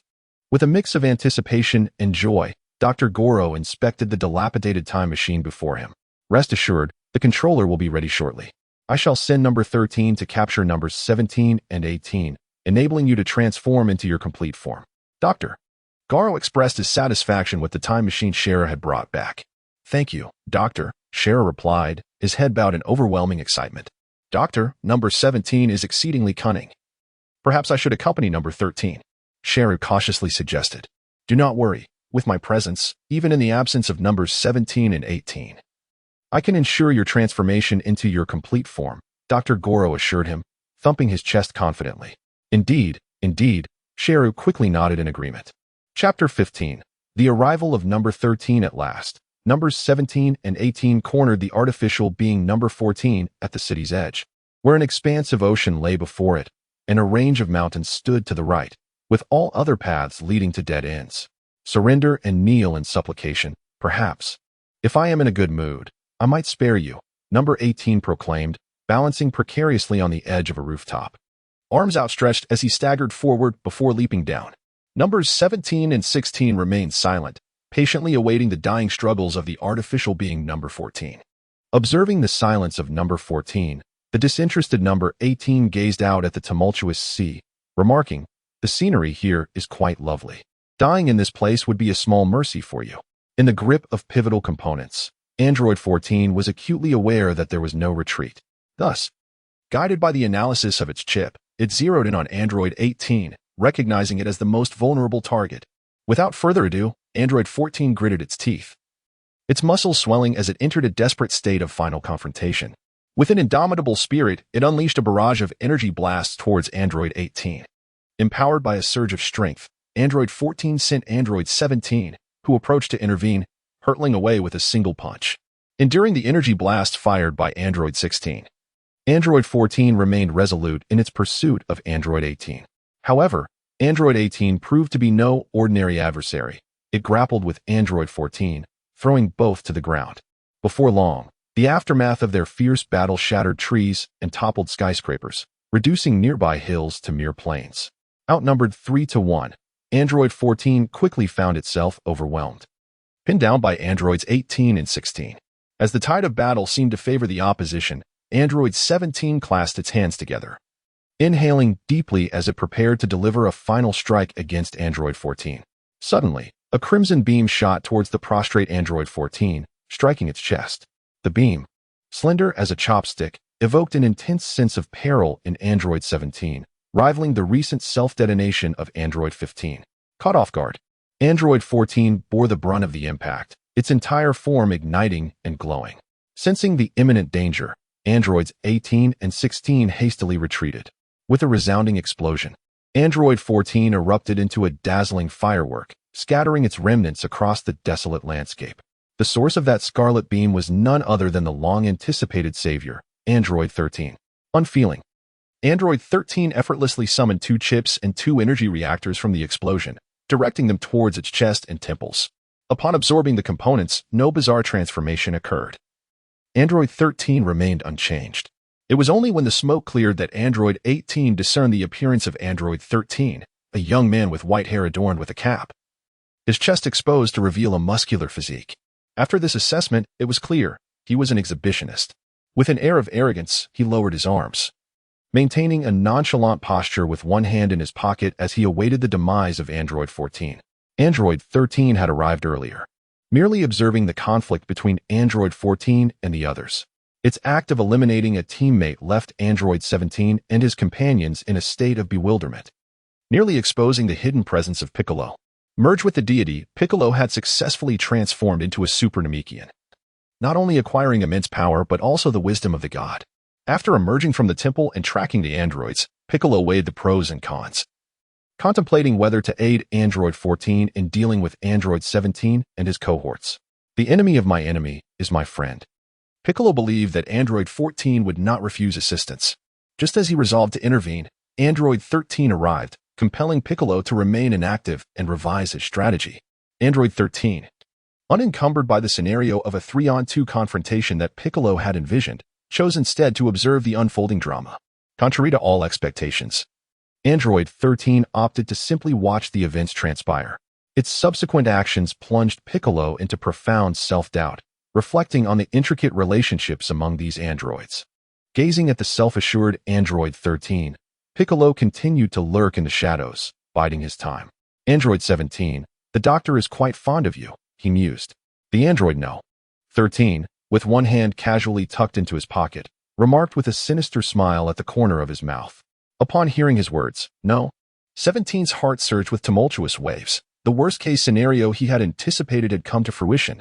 Dr. Gero was not dead. Yet, on the surface, number 17 maintained a composed demeanor, arms crossed, and a tranquil expression. In contrast, number 18 was far less composed, exclaiming, "That old man, didn't he die in the self-detonation?" Heh, no. 13 chose not to respond further, floating in midair with a bemused smile, fixating his gaze on the trio of number 17. Observing that no. 13 had absorbed the components without transforming, number 17 felt a twinge of surprise. Remarkable, he could still exert control. Number 17 speculated that no. 13's arrogance led him to underestimate them, hence his failure to immediately transform into Super number 13 and crush them. Thus, no. 17 swiftly resolved to take advantage of the current situation, aiming to deal with number 13. I'll go first. You two find an opportunity to strike decisively. No. 18 and number 16 approached from afar, nodding in acknowledgement. With meticulous preparation, number 17 activated his protective shield and charged forward. In response, no. 13 unleashed a barrage of energy blasts to impede him. However, it proved futile. The red beams were effortlessly deflected by the shimmering green shield, having no effect whatsoever. No. 13, using only one hand, adeptly countered number 17's aggressive onslaught. Every strike from number 17 was anticipated and easily evaded by number 13. Suddenly, no? 13 delivered a powerful kick, catching number 17 off guard and sending him hurtling through several peaks before becoming ensnared within. Repositioning himself, he retaliated with a swift punch, neutralizing number 18's sneak attack from behind. Faced with number 16's formidable energy blast, number 13 deftly dodged with agile movements. Emerging from the debris, no? 17 gestured to his companions, saying, "This isn't working. We need to attack together." Number 17 and number 18 launched a coordinated assault on number 13, while no. 16 remained below, continuing to provide remote interference. Although their combined efforts failed to pose a lethal threat to number 13, they could only endure, unable to mount an effective counterattack. Creating some distance, number 13 adjusted the brim of his cap and remarked absently, "Indeed, you possess some skill, no." 15 fell at your hands, quite justly so.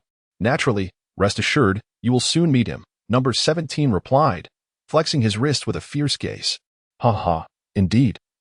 If this battle were to continue, I would certainly not be a match for the three of you.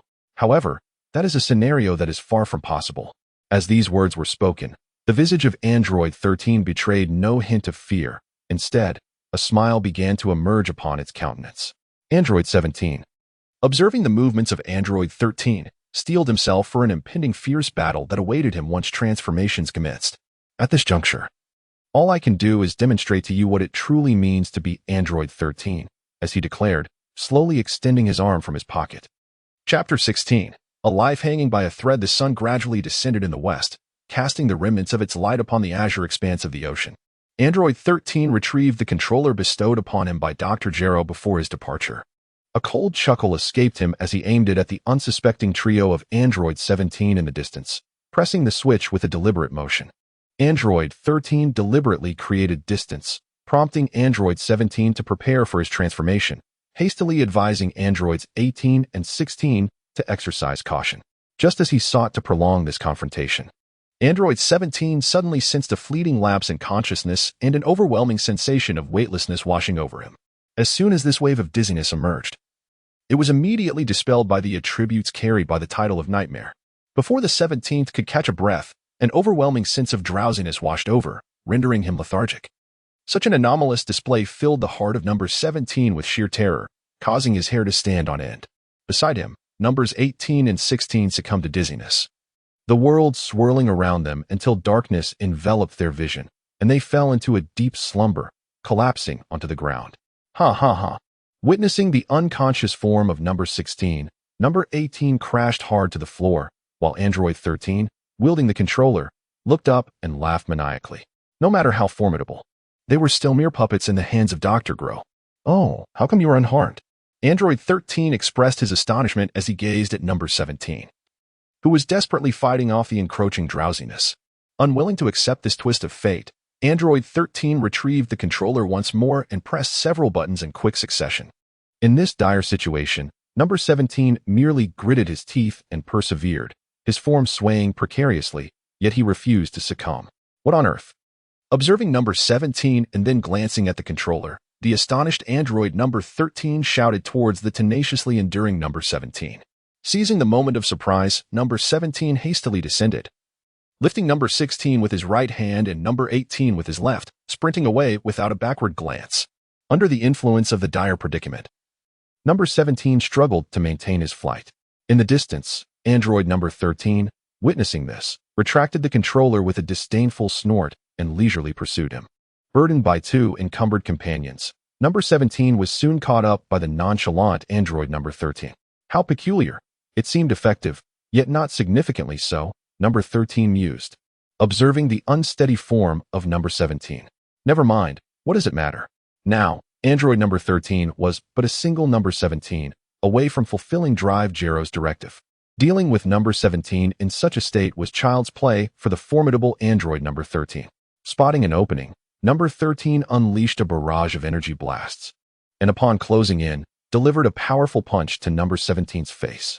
In his desperate flight, number 17 could only muster the strength to raise his protective shield against the blows. Boom, boom. Number 17 was treated like a mere ball, kicked around by android number 13, demolishing several mountains in the process. The burdens of number 18 and number 16 had long been discarded amidst the vast wilderness.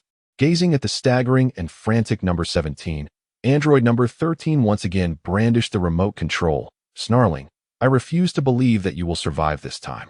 Presently, android number 13 did not press the emergency stop button, but rather the control switch for the bomb within number 17's body. Gently pressing the switch, number 13 squinted in anticipation of a magnificent explosion that would plunge number 17 into oblivion. 1 second, 2 seconds, 3 seconds.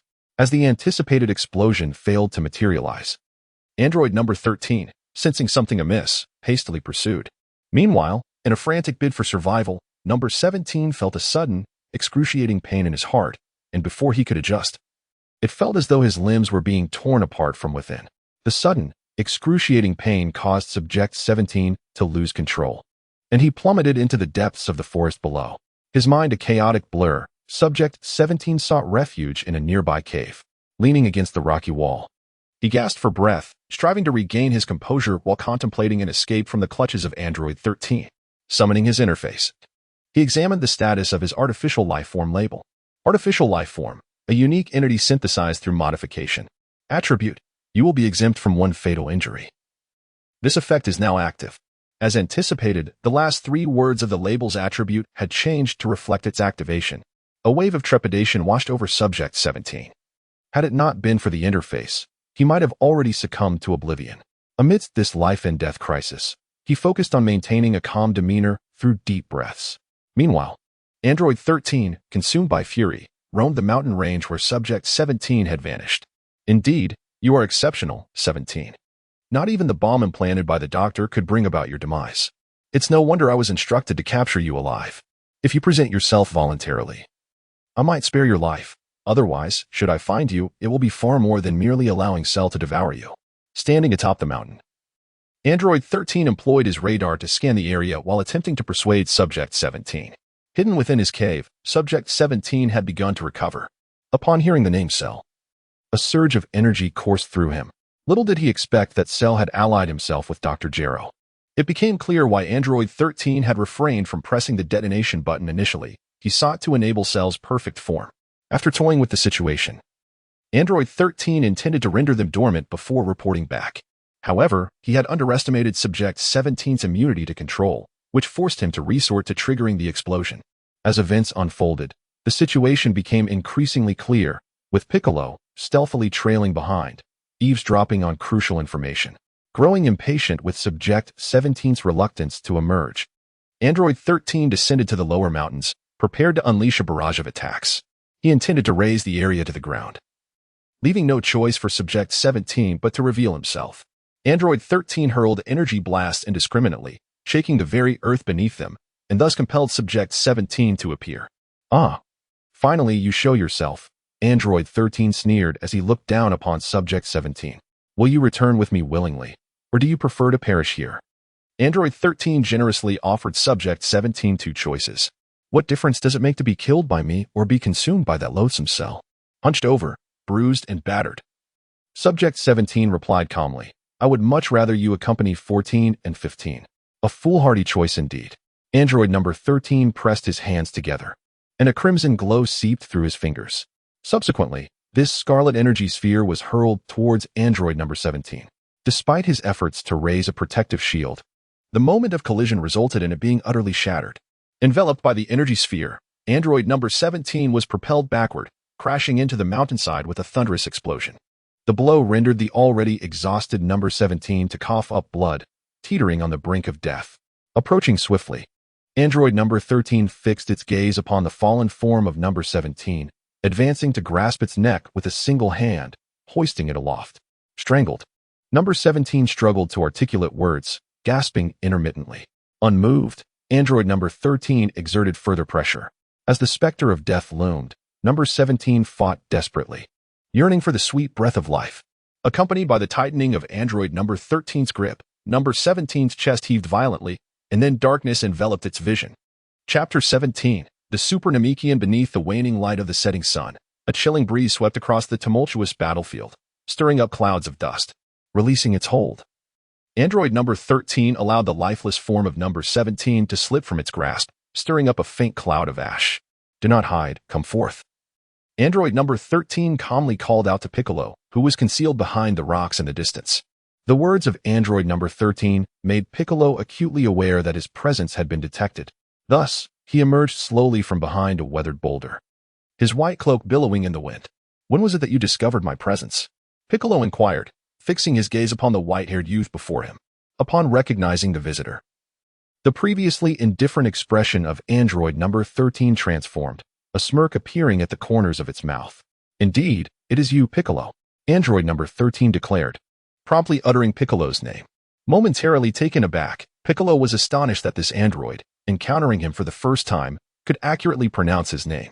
Bewildered, he was certain that he had never crossed paths with this being before. "How do you know my name? Was it that deceased and resurrected Dr. Gero?" Piccolo shouted at android number 13. With a sudden grin, android number 13 replied playfully, pointing to its own head. "Indeed, the doctor did not merely divulge your name. He meticulously inputted your abilities, techniques, and habits into my chip." "What?" In a shock, Piccolo's expression darkened at the thought of android number 13 knowing all his secrets. "So what are you doing hiding over there, Piccolo?" Android number 13 inquired with a smile, gesturing toward the rock. "Humph," was Piccolo's only response. "Let me guess. It's to prevent me from taking numbers 17 and 18 away, allowing Cell to achieve his perfect form, is it not?" In truth, Android 13 had long sensed the presence of someone nearby, stealthily observing its battle via radar. However, it was not until Piccolo dared to transport androids 16 and 18 that its appearance was fully discerned. Upon realizing that the interloper was Piccolo, android 13 merely smiled in silence, dismissing him entirely, and focused its attention on android 17 instead. After all, Piccolo's combat prowess was so feeble that android 13 could easily dispose of him without lifting a finger. Discarding his cumbersome cape, Piccolo assumed a combat stance and declared, "Indeed. But more importantly, it is to prevent further devastation to this world." "Is that all you have?" Android 13 appeared to find this proclamation the most amusing jest in existence. "Even if you are superior to me, you have already sustained injuries from the assault of android 17 and his companions. As for me, even if I do not defeat you outright, I can at least thwart your capacity for destruction," Piccolo asserted forcefully. "Ha ha ha, how terrifying." Android 13 bellowed with laughter in response to Piccolo's words. With a sudden strike, android 13 unleashed a fierce punch, the shadow of its fist enlarging ominously in Piccolo's vision.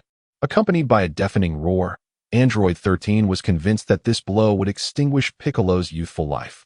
An unparalleled force crashed down upon Piccolo's chest. "Die?" There was no semblance of logic as android 13 lunged at Piccolo with wild abandon. Yet, what was envisioned as a lethal strike was met with Piccolo's steadfast resistance. A flicker of astonishment crossed android 13's eyes as it struggled to comprehend how Piccolo had withstood such an overwhelming blow. Suddenly, an energy far exceeding that of Vegeta, rivaling that of android 17, erupted from Piccolo. This searing aura erupted violently, under Piccolo's control, sending android 13 hurtling through the air, crashing against the steep rocks. With a powerful leap, Piccolo surged through the air, propelled by an unparalleled explosion of speed and force, delivering a devastating elbow strike to android 13. The recently risen android 13 was forcefully driven inward by this blow. Then, android 13 watched helplessly as Piccolo swung his hardened fist, striking at critical points on its body. The wind from the punch howled, and android 13 had no time to block, feeling only a slight indentation in its chest. The relentless barrage of attacks began to take a toll on Piccolo's stamina. Summoning every ounce of strength, Piccolo launched his final assault, driving his knee fiercely into android 13, pinning it against the mountainside. As he sprang back, his hands moved ceaselessly, gathering energy waves that surged with searing heat throughout his being. The final energy wave, as thick as a barrel and radiating with blinding brilliance, cascaded towards android 13 under Piccolo's guidance. The unstoppable wave of energy suddenly dispersed upon encountering android 13, soaring skyward and reducing several mountains to mere dust in an instant. Caught off guard and struck by a devastating blow, android 13 faltered. His vitality diminished and his body covered in wounds. "What is happening? How could you be so powerful?" he uttered in disbelief, wiping the blood from the corner of his mouth. "Why are you so strong?" Piccolo replied, brushing away non-existent sweat from his forehead and raising his arm. "Because I am a Super Namekian. Super Namekian? The confusion in Android 13's eyes was evident as they darted about, searching his chip for answers. What? You don't even know this? Piccolo laughed heartily at Android 13's predicament. Meanwhile, in a specialized training room at Bulma's house, Vegeta, Trunks, and others were engaged in rigorous training, striving to defeat the androids as soon as possible.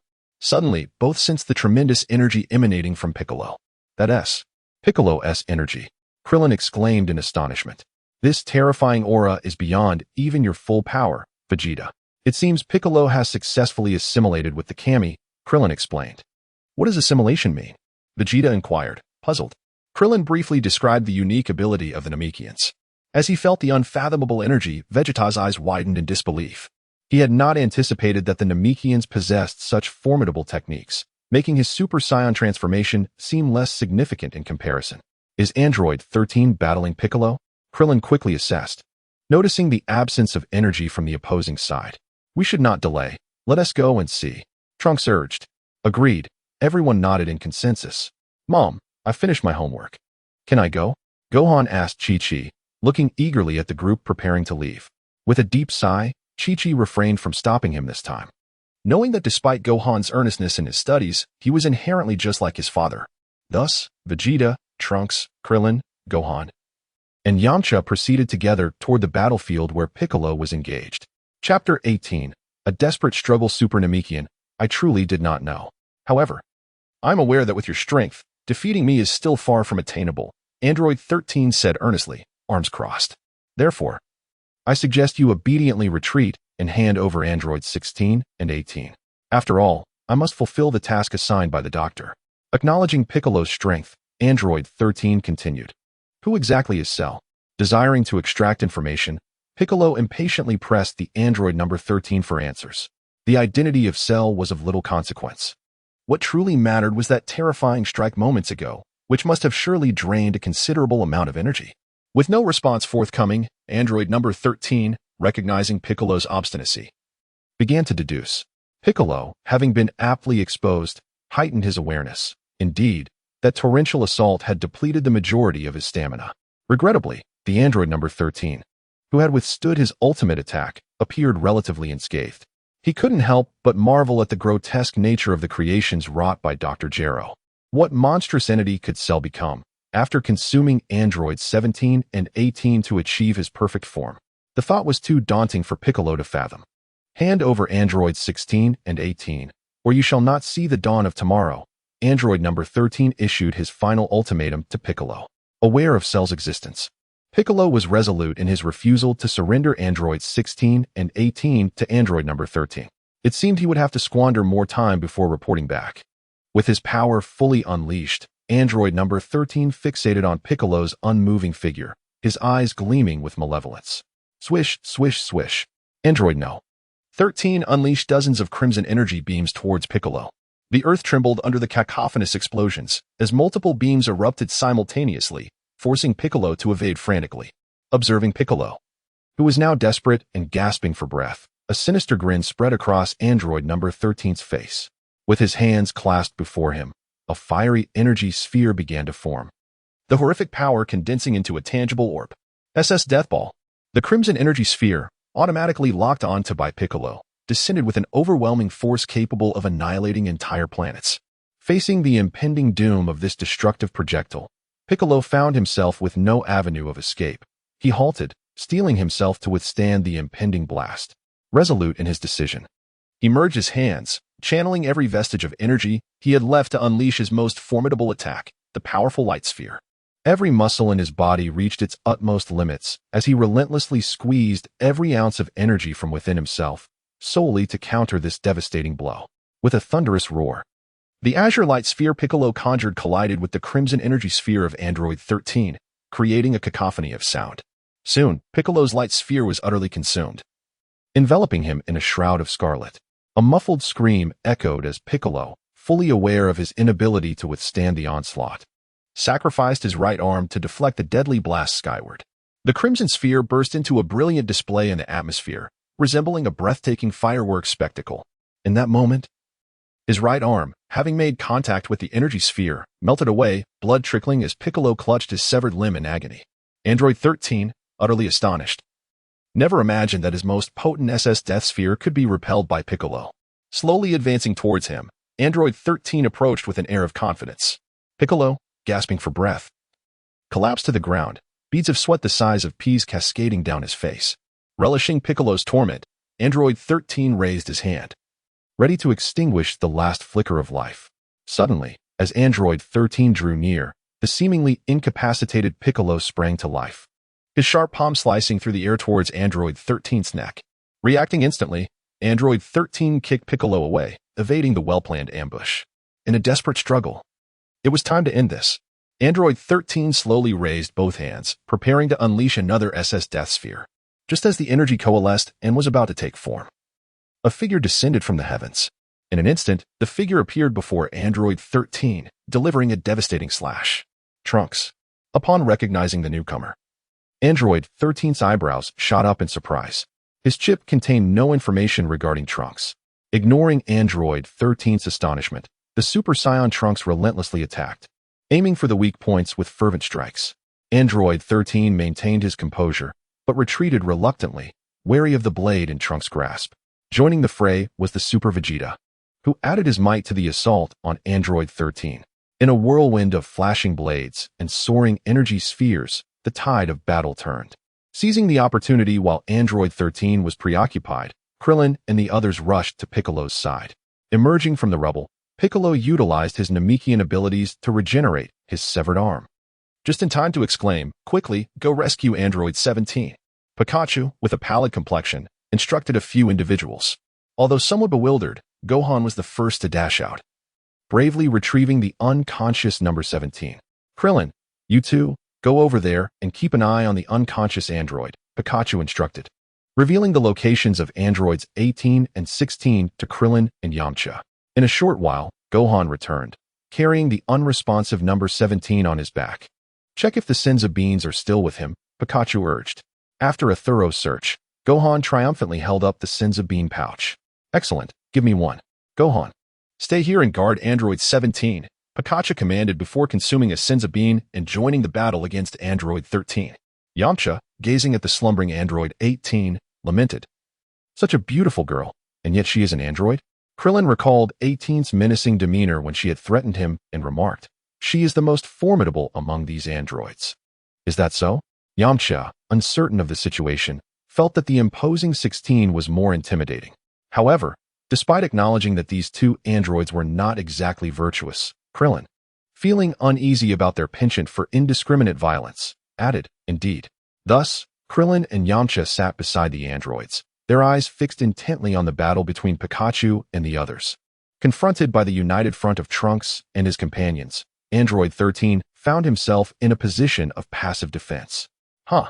Vegeta and Trunks shouted in unison, forcefully driving Android 13 against a mountainside, rendering him immobile. Pikachu, in perfect sync, unleashed his signature attack, the Special Beam Cannon, as the spiraling energy wave approached. The beleaguered Android 13 glared at the group with malice, uttering a menacing threat. Just you wait. As Android 13 fled in disarray, Vegeta was about to accelerate in pursuit when Pikachu sharply interjected, do not chase. Let's return first and explain. Chapter 19. The truth shall set you free. When number 17 finally awoke, it was the following morning. As he opened his eyes, he found himself in a room bathed in the golden light of the sun. Am I hallucinating, or have I returned? As the blinding sunlight streamed through the glass and illuminated his face, number 17 emptied his mind, feeling as though he had returned to the blissful Sundays of his past life.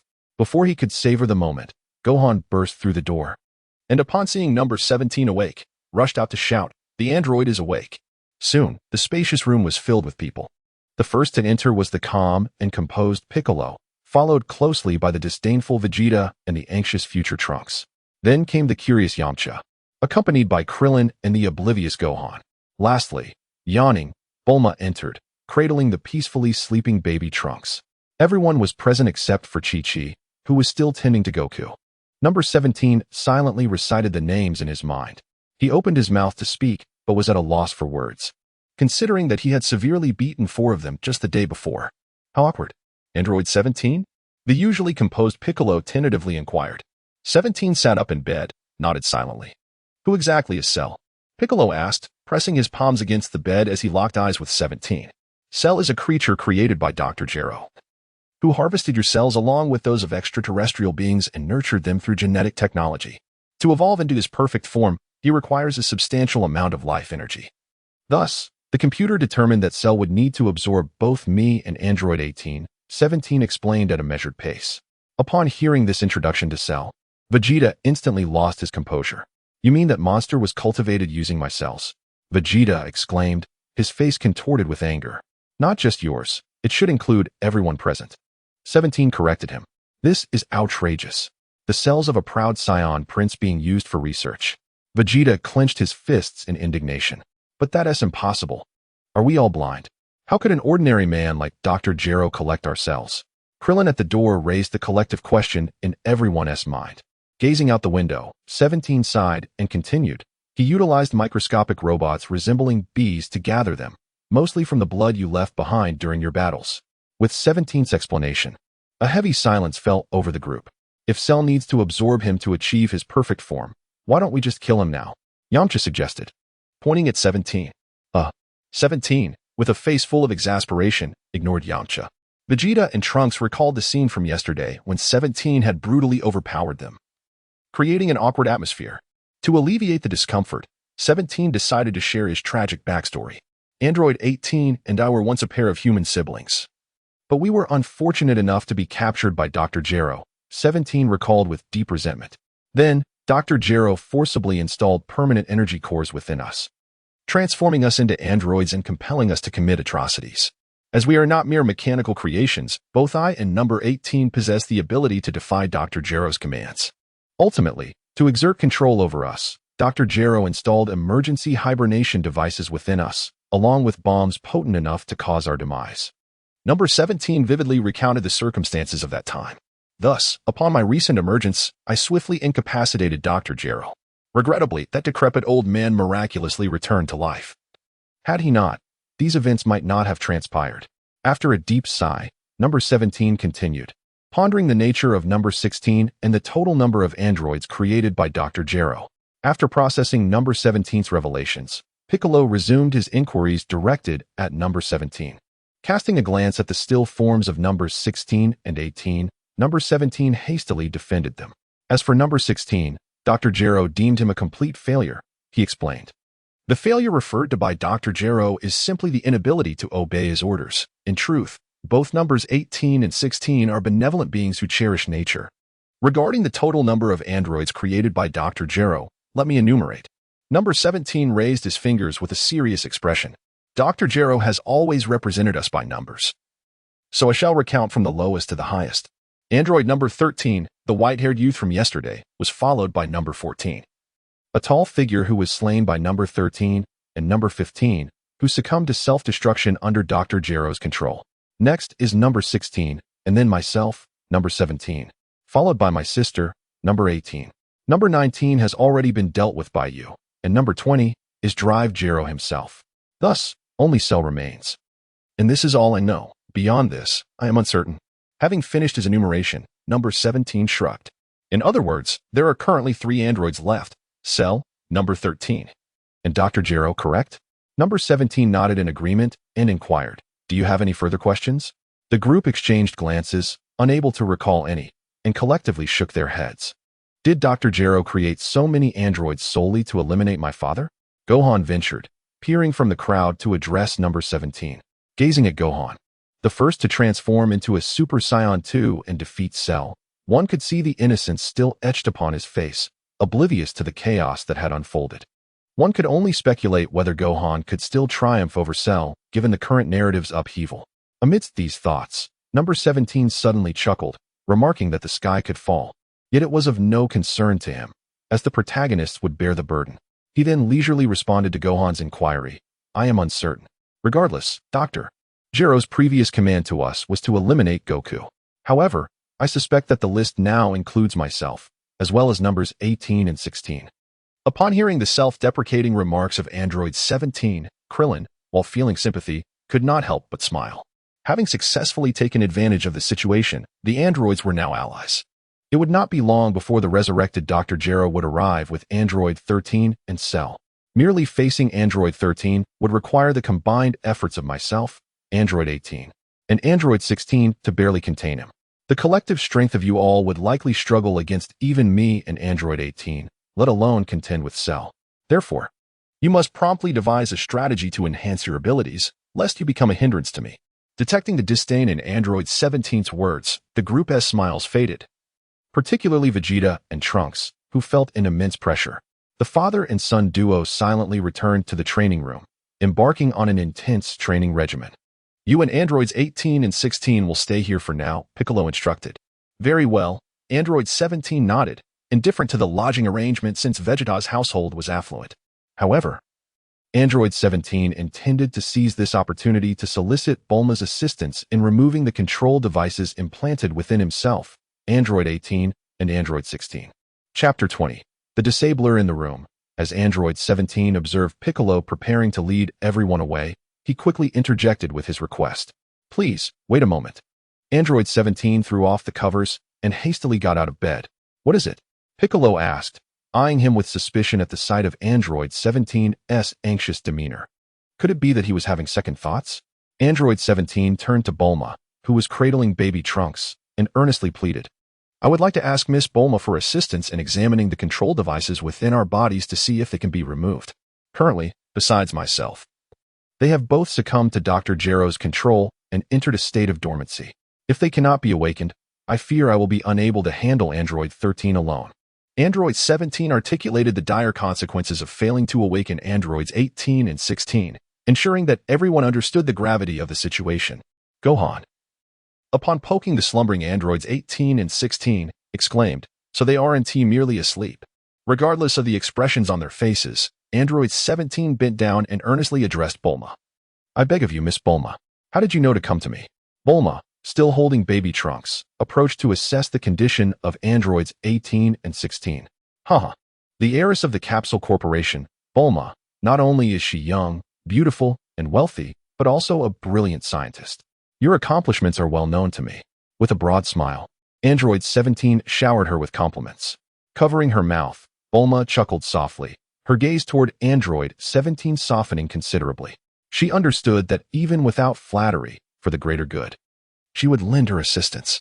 Yet, who wouldn't he appreciate a charming android? Very well, let me place baby Trunks in his room first, and then I will come to assist. After speaking, Bulma departed with little Trunks in her arms. Krillin cast an admiring glance at Android 17, realizing that winning over a woman could be so effortless. Subsequently, Piccolo, Krillin, and Yamcha left in succession, leaving Gohan alone in the room. Gohan was primarily eager to discern why the androids possessed such formidable strength and what set them apart. You resemble your father, Son Goku, remarkably, remarked Android 17.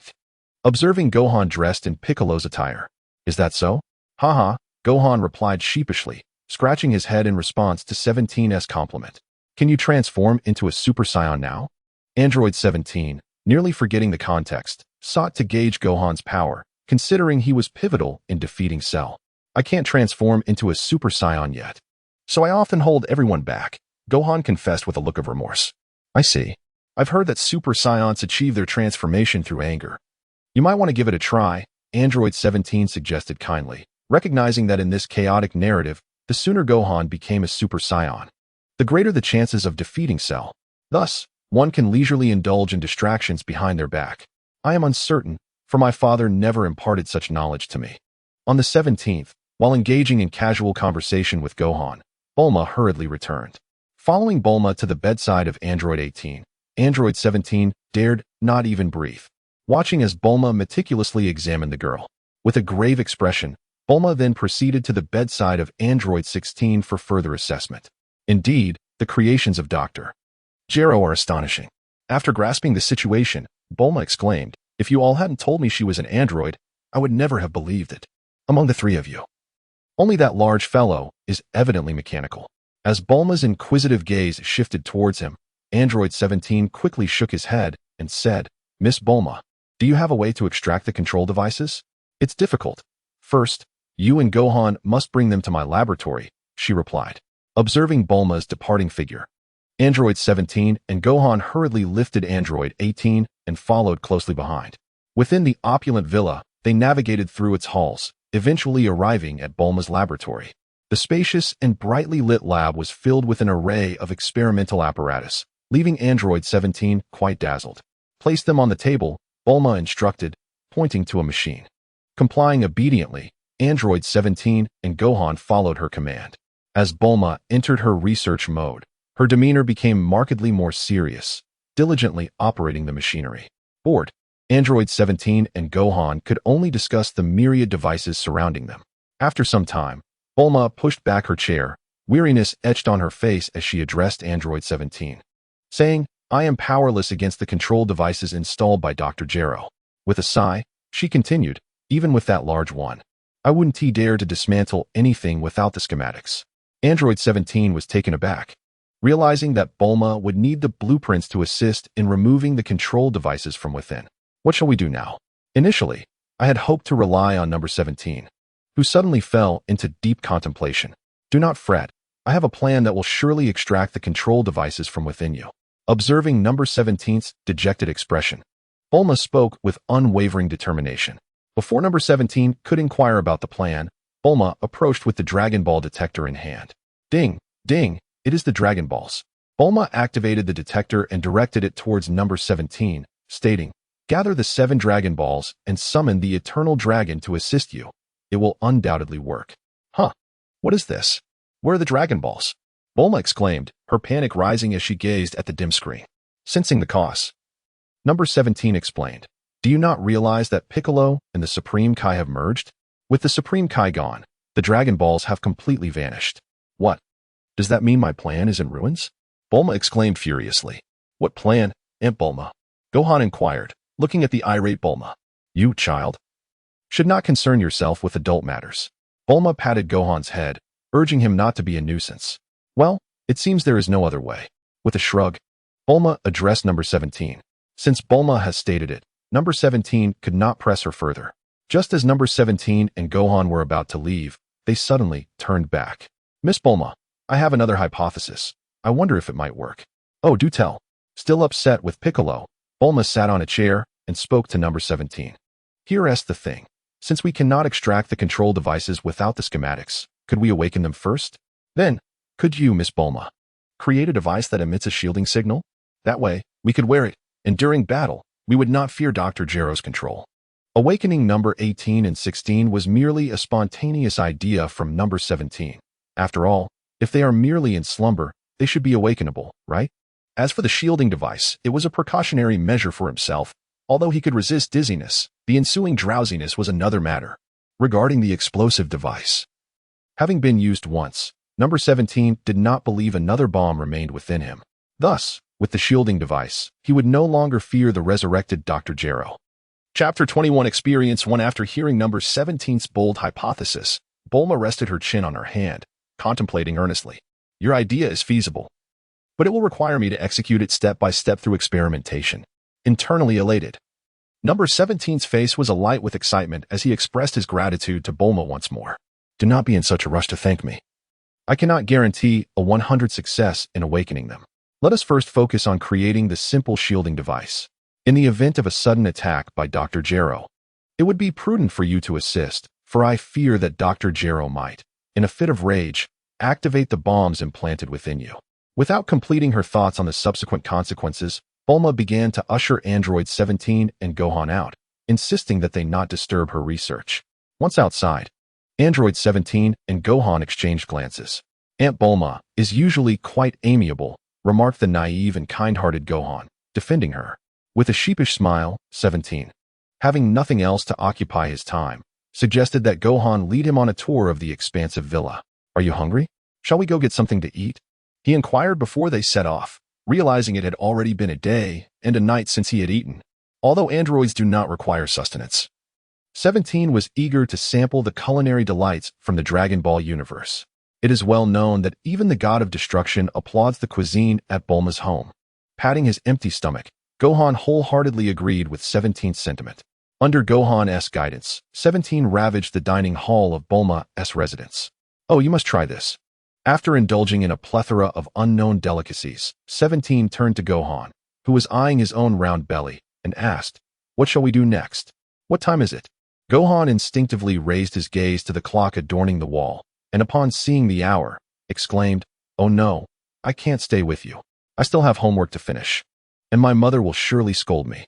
After hurriedly greeting, number 17 swiftly returned to his room, leaving behind a solitary figure. With his hands clasped behind his head, he reclined on the chair, eager to relish this rare moment of tranquility. Yet, as he closed his eyes and tossed restlessly, an overwhelming sense of anxiety weighed upon him. Number 17 understood that this unease stemmed from Dr. Gero's resurrection and his own inadequacies in strength. He silently invoked his panel. Name, 17 level, 60 title, Nightmare tags, Android. Eternal energy core, sibling-like bonds, mechanical creation, artificial life form, time traveler backpack, pure Saiyan, royal bloodline, gazing at the panel. Number 17 realized that it would likely be impossible to acquire tags to enhance his power during this time. After all, the drops from Vegeta and Trunks were predominantly related to Saiyans. If he wished to equip himself, he would have to forsake all his current strength and start his training anew, a fruitless endeavor. In such perilous circumstances, he could not afford to act recklessly. Perhaps he could arrange to test Piccolo. If fortune favored him, he might unearth a remarkable tag, he mused. Furthermore, there were 2 points on the panel that puzzled him. He had discerned how to obtain his title, yet he remained perplexed about how to level up. There was no indication above the level, not even a progress bar, which left him in a state of confusion. After much contemplation, number 17 resolved to approach Piccolo first. Target: Piccolo, set forth. With ulterior motives. He feigned a casual stroll and made his way to Bulma's dedicated training grounds. The target, Piccolo, was suspended in midair, his legs crossed, emanating waves of energy that rippled outward, an awe-inspiring sight. Not far off, Krillin and Yamcha were diligently practicing, while the intermittent sounds of collisions from the gravity chamber revealed the whereabouts of Vegeta and Trunks. As number 17 approached, Piccolo opened his eyes and inquired, "Have you resolved your issue?" "Not yet. Miss Bulma is still working on the research at the lab. I couldn't be of any assistance, so I came out for some fresh air," number 17 replied. "Your power seems to have grown since I last saw you." "It must be due to your assimilation with the Kai," Piccolo remarked. "How do you know that?" Piccolo asked, slightly taken aback. Number 17 recounted Bulma's intention to use the Dragon Balls to resolve the control device issue, cautioning Piccolo to remain vigilant around Bulma. His words instilled a twinge of guilt in Piccolo, who acknowledged that the Dragon Balls would indeed be far more useful than himself. "All this is due to Dr. Gero creating so many androids," Piccolo stated, shaking off the guilt. "So, are you here to train with us? Can androids also enhance their strength through training?" Number 17 queried. With a sense of confusion, Bick continued to inquire. "We are merely modified, essentially akin to ordinary humans, requiring sustenance and rest, among other necessities. Similarly, it is entirely reasonable to enhance one's strength through rigorous training." With a questioning gaze, number 17 fixed his eyes on Bick. He refrained from disclosing his own experience of withstanding Goku in his Super Saiyan God form through training, fearing it might terrify Bick. Noticing the profound expression in number 17's eyes, Bick resumed his meditation, choosing not to engage further. This behavior made number 17 acutely aware that the plan had fallen through. He wandered over to the vacant gravity chamber, gazing at the novel environment within. Compelled by an inexplicable urge, he stepped inside. The stark, silver room housed a central control device, standing tall at its core. Since he was there, it was only fitting to explore. Driven by intense curiosity, number 17 was eager to discover how much gravitational force he could endure. Approaching the console, he pressed the green button for 50 times gravity. The door sealed automatically, and after a flashing red warning light, an immense gravitational force surged towards him from all directions. The abrupt pressure caused him to bend slightly at the waist, but he quickly adapted. He leaped and bounded effortlessly. Continuing, he set the gravity to 150 times, feeling the weight pressing down, yet it was still manageable. Suddenly, under 250 times gravity, he stumbled, nearly collapsing to the ground. At the same time, he felt a tremendous resistance as he moved his limbs.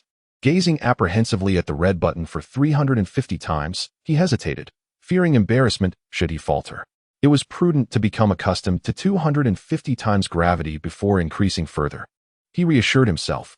Thus, number 17 commenced his training in the gravity chamber. As he thoroughly embraced his formidable strength, he lost track of time until he was drenched in sweat. With beads of perspiration adorning his brow, He contemplated whether to increase the gravity further. Suddenly, a chime sounded, congratulating him on his diligent training and awarding him 1 experience point, with only 609 points remaining until his next upgrade. When the heavenly notification appeared, number 17 was filled with immense joy. He had finally discovered a path to advancement. This level, it appears, requires one to exert effort and diligence to enhance. Well done. Chapter 22. The Everlasting Legend in West City, at Bulma's residence. Within the silvery gravity chamber, countless swiftly moving orbs of light assailed the desperately dodging Android 17, who was engaged in an intense evasion training session, perspiration cascading down his body. Ever since he learned that experience points could only be acquired through rigorous training, 17 had spent nearly every waking moment in the gravity chamber developed by Bulma. Ding! Congratulations on your diligent training. You have gained 1 experience point. Only 549 points remain until your next upgrade. Gazing at the notification displayed on the panel indicating yet another acquisition of experience points, 17 felt invigorated and motivated. He was determined to level up as soon as possible. It was not until Gohan arrived to knock on the door, informing him that Bulma had developed a signal jammer, that 17 reluctantly exited the gravity chamber.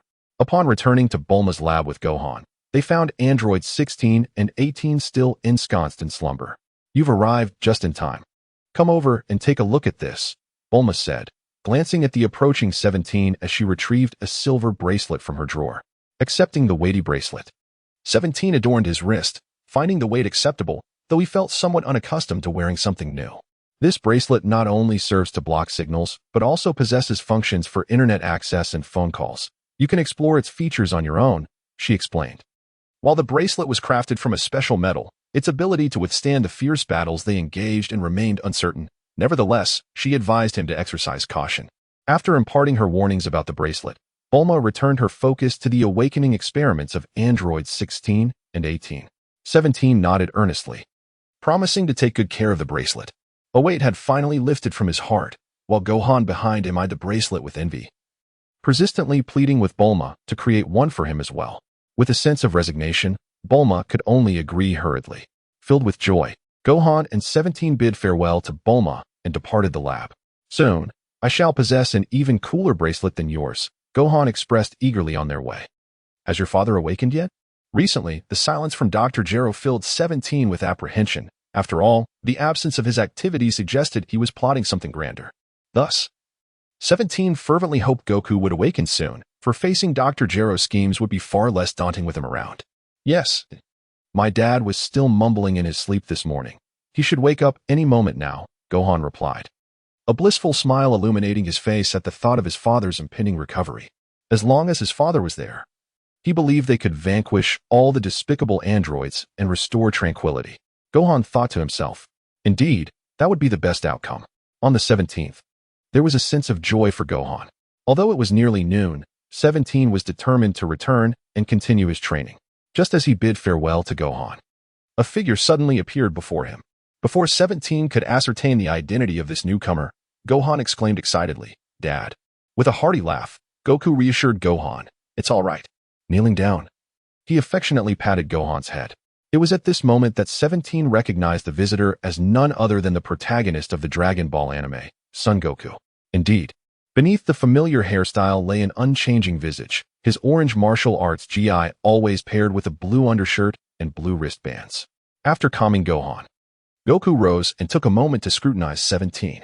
Wow, you look just like the androids I've encountered before. Both of you lack any energy, Goku remarked in astonishment, running his hand through his hair. I heard you even defeated Vegeta and Trunks. Truly impressive. We must spar sometime. Despite being an android, Goku sensed kindness emanating from 17. Placing a hand on 17's shoulder, he adopted a friendly demeanor. It's a pleasure to meet you. I am 17. I look forward to our future encounters. With Goku's compliments, 17 responded with a beaming smile. Having familiarized himself with 17, Goku felt at ease. His stomach growled, reminding him of his hunger. Let us return indoors. It's just about mealtime, and we should address our hunger, Goku chuckled, leading 17 and Gohan toward the dining area. Upon hearing of Goku's awakening, everyone set aside their tasks and hurried over. Goku, we've missed you so much, Krillin exclaimed, a mixture of feigned sorrow and joy on his face as he approached. The scene was undeniably humorous. Krillin, It's been quite a while, Goku exclaimed, quickly making room for Krillin to join him at the table. Mr. Goku. You finally awakened, Trunks said, his face lit with delight at the sight of the recovering Goku. Beside him, Vegeta stood proudly, exuding an air of superiority. Yamcha and Piccolo hurried over, and before either could speak, Goku interjected with astonishment. So that incredible energy belongs to you, Piccolo? You've certainly grown significantly stronger. Indeed. I have fused with the Supreme Kai, Piccolo explained humbly. No wonder. Goku replied, enlightened. I understand that you and the Supreme Kai were originally one and the same. But with the Supreme Kai's disappearance, doesn't that mean the Dragon Balls have vanished as well? Will we no longer be able to summon Shenron to revive anyone? Goku inquired. His brow furrowed with concern. Piccolo remained silent, nodding in acknowledgement. Goku, let us hurry to defeat the androids, Yamcha urged from behind. There is no rush, after all. I can't defeat them anyway, Goku replied nonchalantly. Wukong savored the delicacies, speaking in a muffled manner.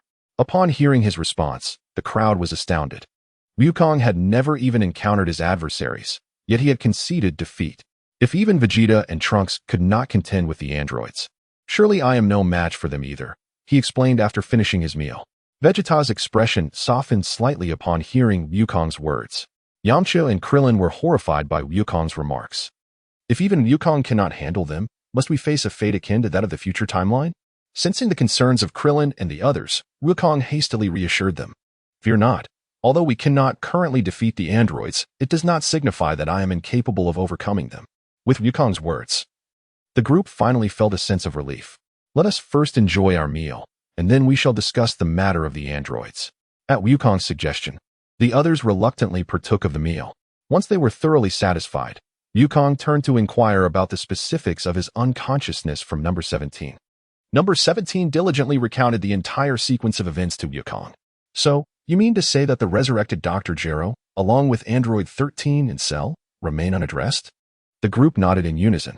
If what you say is true, then merely Android 13 could vanquish all of us present. Not to mention Cell and Dr. Gero. This situation is dire. After digesting the information, Wukong lowered his head, deep in thought about how to confront the androids. The others fervently racked their brains in search of solutions. Chapter 23, Beyond Super Saiyan. Gazing at the silent assembly in the dining hall, Bulma, having recovered from the earlier joy, resolutely bid farewell to several individuals. Though she felt powerless in combat, Bulma understood that successfully awakening androids 18 and 16 would significantly aid Wukong and the others. Damn Dr. Gero, why design it to be so intricate? As Bulma departed, an epiphany struck Wukong, leading him to conceive a brilliant plan. It now appeared evident that to defeat the androids, one must transcend the limits of Super Saiyan. Clapping his hands to capture attention, Wukong proclaimed astonishingly, "What? Transcend Super Saiyan?" Krillin and the others exclaimed in unison, astonished. The very notion of surpassing the limits of Super Saiyan was a daunting prospect. Merely transforming into Super Saiyan had required immense effort from both Wukong and Vegeta. Now, the thought of Wukong attempting to surpass the Super Saiyan threshold was indeed a formidable challenge. Ignoring the incredulous expressions of the group, Wukong turned to Vegeta and said, I believe, Vegeta, you too have sensed the limits of Super Saiyan. To vanquish the androids, we must shatter our own limitations and break through this bottleneck. Wukong's words struck a chord deep within Vegeta. Indeed, if the Super Saiyan cannot conquer the androids, then I, Vegeta, must transcend the Super Saiyan. However, Vegeta quickly regained his composure and analyzed the situation. Surpassing the limits of a Super Saiyan is no trivial endeavor. The androids will not grant us ample time. Trunks, also a Super Saiyan, concurred. It is true, the androids could strike at any moment. Ha, I had already anticipated this. Seeing Vegeta align with his perspective, Wukong continued to elaborate on his plan. Within the temple lies a sacred training ground, where a year inside equates to merely a day outside.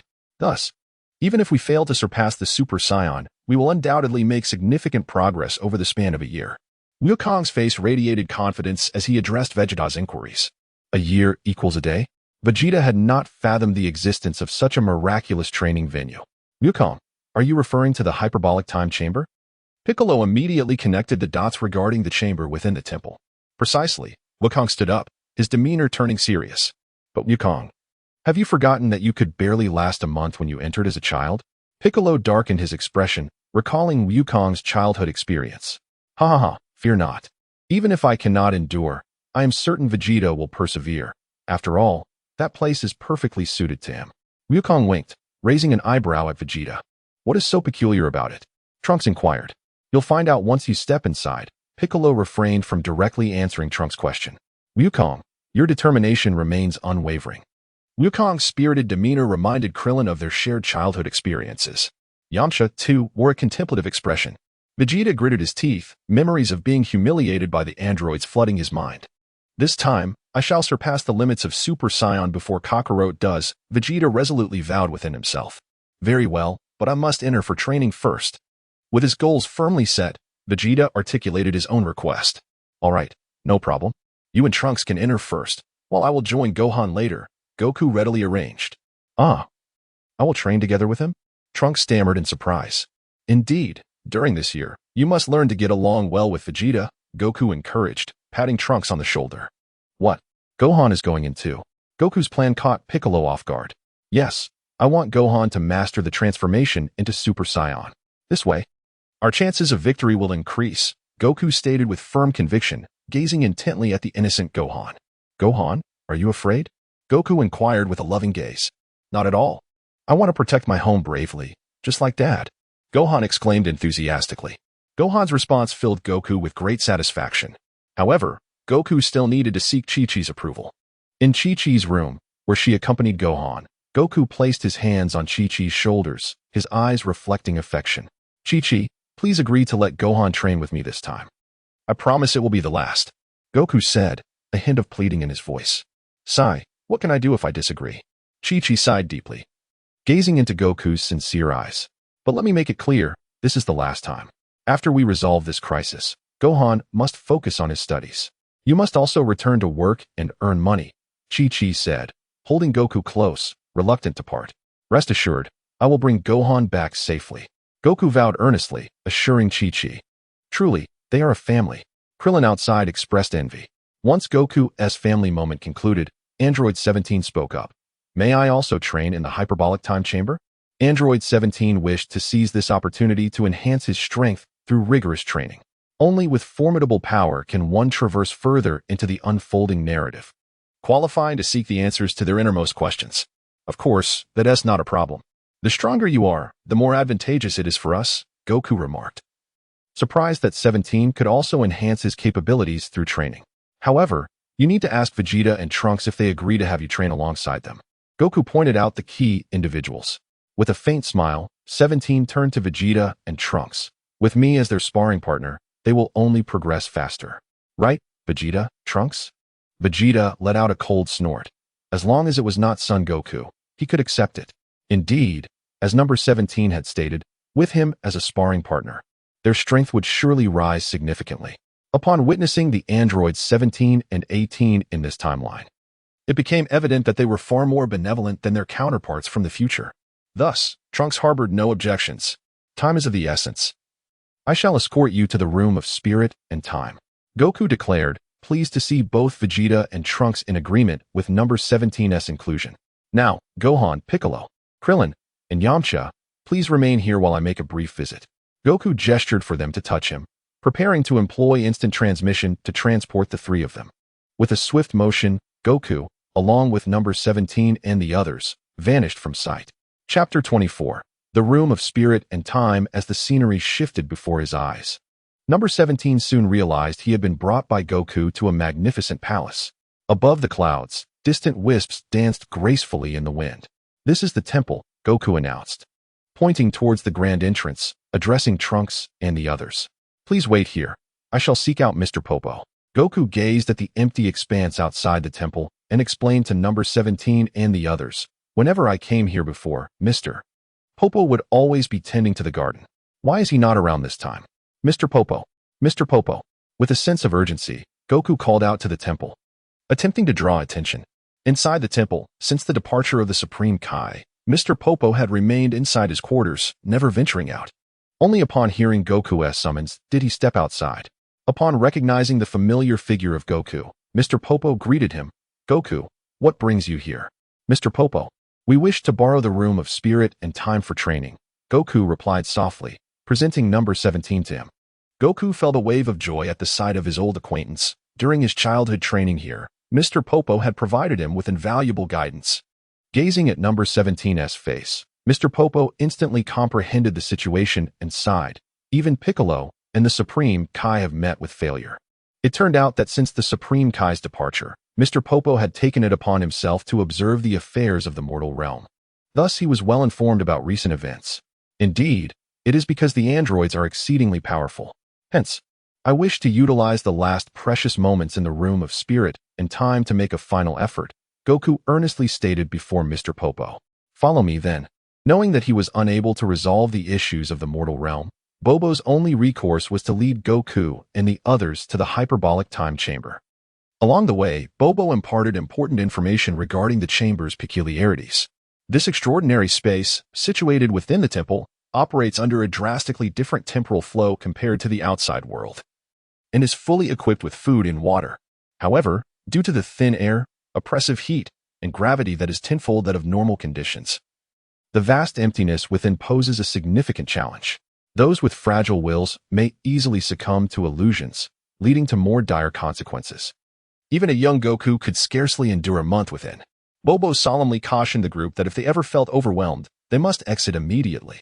He then shared additional, albeit trivial, details, such as the fact that one could only train inside for 2 years during a lifetime and that only 2 individuals could enter at once. As they conversed, they soon arrived at an unremarkable door. Bobo gestured towards it, saying, "This is the entrance. Who will go in first?" With that, he gently pushed open the door, revealing only a blank expanse through the crack. "I alone shall enter," Vegeta declared arrogantly, turning to Kakarot. "You wait here and deal with all the androids." With that audacious remark, he stepped inside. "Goodbye, Mr. Goku," Trunks called out, following closely behind. Once Vegeta and Trunks had entered, Bobo closed the door, only to reopen it shortly thereafter. 17 nodded at Bobo and, with a particular warning to Goku to be cautious of Dr. Gero, slipped through the threshold. Crossing the doorframe, 17 found himself in a broad corridor flanked by towering structures. Inside were areas for daily necessities and rest. As he advanced, a wave of heat washed over him. The air was indeed thin. Yet the gravity posed little challenge to him. Thanks to the training in Bulma's gravity chamber, 17 was unaffected by gravity levels below 50 times normal. At the corridor's end lay an endless void, where Vegeta and Trunks stood, momentarily entranced. Gazing at the scene before him, Trunks exclaimed in astonishment, "No wonder, Mr. Goku couldn't last even a month. This place is utterly suffocating." All the better." Vegeta disregarded Trunks' amazement and immediately immersed himself in rigorous training. Meanwhile, 17 discreetly removed the labels from his artificial components and energy sources. Instantly transformed into an ordinary human, he was overwhelmed by the gravity. Collapsing to his knees as a wave of suffocation engulfed him. "I might perish." Desperately summoning the panel, he arranged for the pure Saiyan and royal bloodline. The Saiyan lineage bestowed immense power upon number 17, rescuing him from the brink of demise. Breathing heavily, number 17 was filled with trepidation. Had he known, he would not have switched recklessly. With a drastic decline in strength, he felt as though his very essence had been siphoned away. During the ensuing time, number 17 diligently trained, but whenever his spirits waned, he donned the cyborg label and engaged in sparring with Vegeta and Trunks to alleviate his mood. The primary aim was not merely to spar with Vegeta, but rather to embrace the label. Alas, life is arduous, number 17 sighed. After bidding farewell to Bobo, Goku instantaneously transported himself back to Bulma's residence. Piccolo, Krillin, and Yamcha were eagerly awaiting Goku's return alongside Gohan. Everyone was present.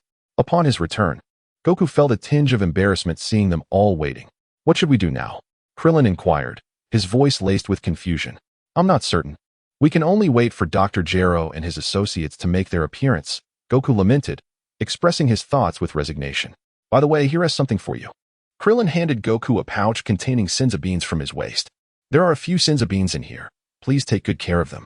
Previously, number 17 had seized the senza beans, leaving none behind, but ultimately they returned to their rightful owner, only to be reclaimed by Krillin. "Thank you so much, Krillin," Goku said, genuinely touched as he accepted the senza beans. "You all stay here at Bulma's. I'll accompany Chi-Chi back home." Ever since Goku awoke, Chi-Chi had been eager to return home to help Gohan with his homework. However, with the homework now impossible to complete, Goku planned to let Chi-Chi return home alone for the time being. "All right, we'll wait for you here," Piccolo assured, noting that the androids, 17 and 18, would not trouble Goku and that the area around Capsule Corp was safe. As for Dr. Gero, his animosity towards number 17 was such that Goku's flattery would pale in comparison, thus there was little to worry about. "Yes, Gohan. You stay with Piccolo and the others here. I'll return shortly." With that, he instantly transported away with the prepared Chi-Chi. There's south no place like home," Goku joyfully remarked, gazing at the verdant landscape from the doorway. "Please ensure your safety, and make sure to bring Gohan back in one piece. Otherwise, I won't let you off easily," Chi-Chi said, adjusting Goku's wrinkled clothing with a sense of reluctance. Rest assured, Chi-Chi. Chapter 25. Kamehameha. On a sunny morning in the northern region, within a remote village, the townsfolk were rising early to prepare for their labor in the fields.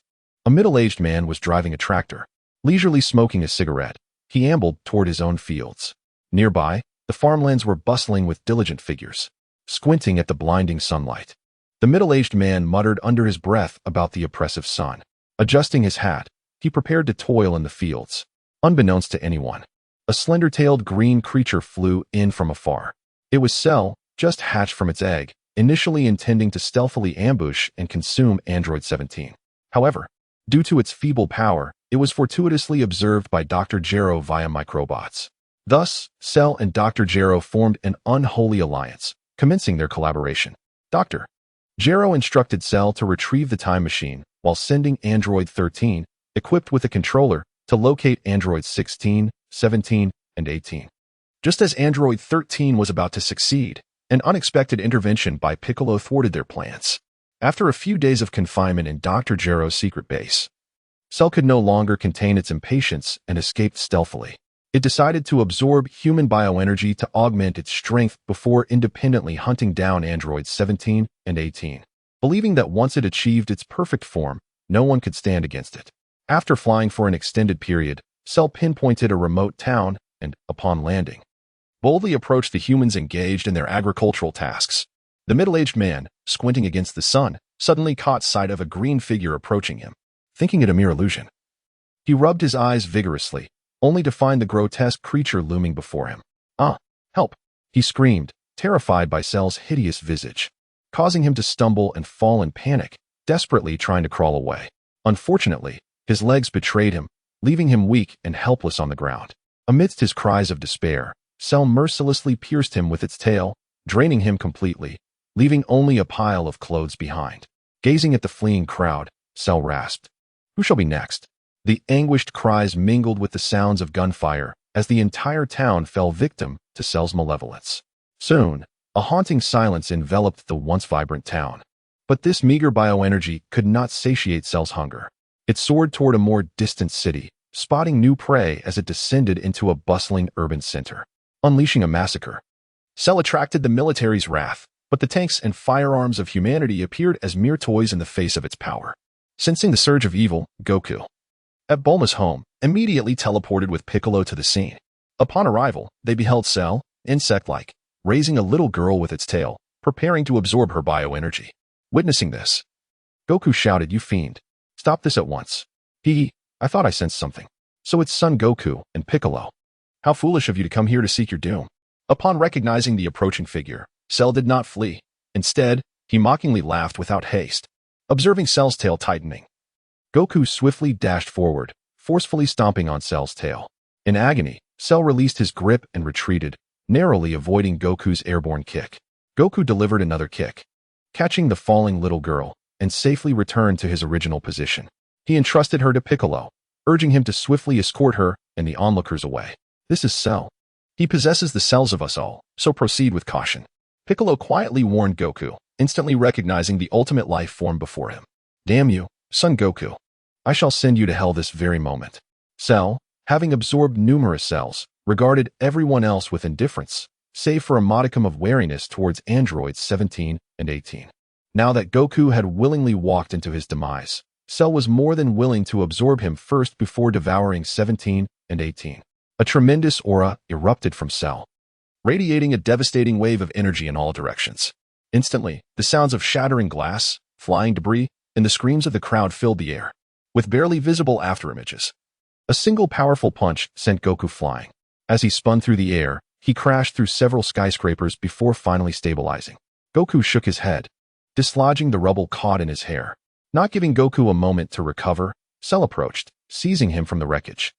After delivering a flurry of punches aimed at Goku's head, he forcefully kicked him into the ground. In the deep crater, Goku stood upright, touching his face and grimacing. "Ouch! That really hurts," he exclaimed, utterly arrogant. Seeing Goku still capable of just ignited Cell's fury, he had no time to waste with Goku. With a fierce gaze directed at Goku, Cell declared cruelly, "Let me show you the despair of dying by your own technique." With that, he slowly spread his legs and, after bringing his hands together at his waist, began to concentrate energy. Goku, caught off guard by Cell's actions, realized with shock that this was not merely any technique but the signature move of the Kamehameha. "Cell, this monster can do that too?" he thought. But there was no time for contemplation as Cell's energy continued to swell, accompanied by his shouts. Came. Seeing Cell on the verge of unleashing the Kamehameha, Goku dared not hesitate.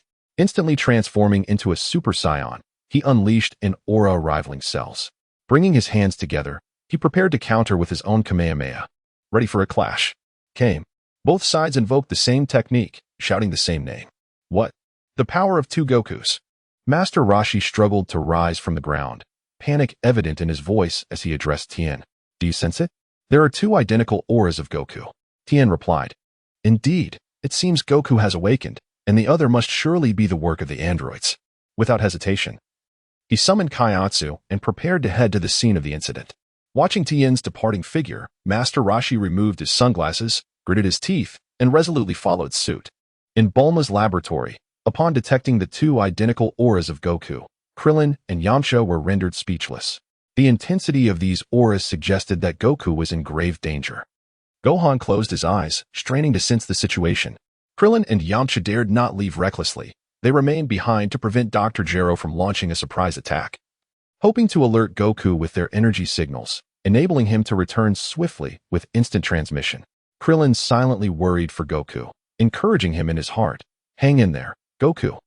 Ultimately, as both of them completed their Kamehameha waves, two brilliant azure beams collided, erupting in a dazzling display that illuminated the entire city.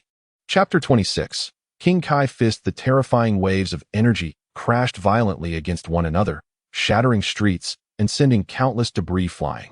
The two Kamehameha waves collided with tremendous force, gathering immense energy that gradually formed a sphere radiating a dreadful aura. As Goku and Cell continued to unleash their energy, the situation intensified. The Kamehameha launched by Cell surged towards Goku with the overwhelming force of a cataclysmic tidal wave. As the energy wave approached menacingly, Goku gritted his teeth, desperately channeling his energy to hold his ground. Under the stark contrast of the azure energy, Goku's expression was twisted in agony. In stark contrast, Cell appeared unfazed, exuding a calm demeanor. "Ha, son Goku, your demise is inevitable," Cell taunted as he observed Goku's feet sinking into the ground, retreating under the pressure. Meanwhile, Piccolo sensed Goku's perilous situation. After escorting the remaining crowd to safety, he swiftly darted back, exerting all his strength. "Hold on, Goku." Goku, panting heavily, continued to pour every ounce of his energy into the Kamehameha, yet Cell relentlessly pushed back, inch by inch. Goku realized that if this continued, he would exhaust himself and be easily overwhelmed by Cell. It was time to unleash his ultimate technique. Goku's face flushed as he mentally urged himself, King Kai Fist. In an instant, the golden aura of his Super Saiyan form shrank rapidly, leaving only a thin veil surrounding him. Then, a torrent of violent crimson energy erupted from within Goku. This technique, conceived by the King of the North, enables one to amplify their combat prowess several-fold, or even exponentially, within a brief span. However, it exacts a significant toll on the body. In this moment, Goku, under immense strain, feels his blood surge rapidly, his body gradually heating up and turning crimson, akin to a lobster being boiled. Upon employing the Kaioken, Goku's aura swells immensely. An unceasing flow of energy infused into the Kamehameha, swiftly stabilizing the perilous situation. Observing Goku's skyrocketing energy, Krillin, initially fraught with anxiety, finds his worries dissipating. In the sky, the turtle hermit, sensing the unfolding events, experiences a tumultuous storm within his mind and, with a quivering voice, inquires of Tien. What manner of artificial being could compel Goku to unleash such power? Did the androids grant us our freedom willingly? The fierce clash between Goku and Cell leaves Tien profoundly astonished. Goku, empowered by the Kaioken, astonishes Cell for a mere fraction of a second. Once he regains composure, Cell discerns through the crimson aura that Goku is utilizing the Kaioken. Well versed in the technique, Cell understands that it is a method that rapidly depletes the user's stamina while imposing a considerable burden on the body. It appears that Goku is nearing his limits. Cell murmurs quietly, yet he intensifies his energy output. Fixated on the core of their energy clash, the colossal sphere towering dozens of meters high instills deep apprehension within Goku. He is acutely aware that if he continues to channel energy into it, he may reach a critical threshold. The orb filled with the terrifying energy of both himself and Cell is bound to explode. At that moment, not only this city, but even the northern region may cease to exist. The solution is deceptively simple. It relies on which side falters first. Being struck away by the opposing Kamehameha. Having already utilized the Kaioken, Goku found himself evenly matched with Cell, rendering the aforementioned method ineffective. Given this predicament, in order to prevent the destruction of the North, a bold gamble must be taken. With that thought, as Goku feigned weakness, Cell unleashed his Kamehameha with an unstoppable momentum. As the azure wave of energy enveloped Goku entirely, Cell couldn't help but erupt into a maniacal laugh, thinking Goku was merely a fleeting shadow. The tardy Piccolo, observing the vast sea of energy, saw Goku as a fragile vessel on the brink of capsizing. In haste, he directed his ultimate move, the special beam cannon, towards the wickedly grinning Cell. With a swift thrust of his right hand, an immensely powerful beam, encircled by a spiraling energy, was unleashed from between Piccolo's fingers. Meanwhile, the Kamehameha ascended skyward, carving a deep trench in the earth before vanishing into the horizon. As Piccolo's special beam cannon surged forward, Cell, intent on eliminating Goku, chose not to evade and was directly pierced through the chest. Clutching his wound, Cell staggered backward, his face contorted in fury, exclaiming, "Damn it! How could I be defeated by you?" Yet before he could finish his words, he collapsed to the ground, having succeeded with his attack. Piccolo could no longer sense Goku's presence, and, filled with concern for his safety, immediately soared into the ruins in search of him. The resurrected Cell, however, aimed his own special beam cannon at Piccolo's departing figure, declaring it a lethal strike. "Ha! I shall let you all perish beneath your own techniques. Consider it my mercy." Caught off guard, Piccolo was pierced through the chest by Cell's special beam cannon in the same manner. "Indeed, I, Cell, am the strongest. Both Piccolo and Goku have fallen to my might. The androids 17 and 18 will be mere trifles."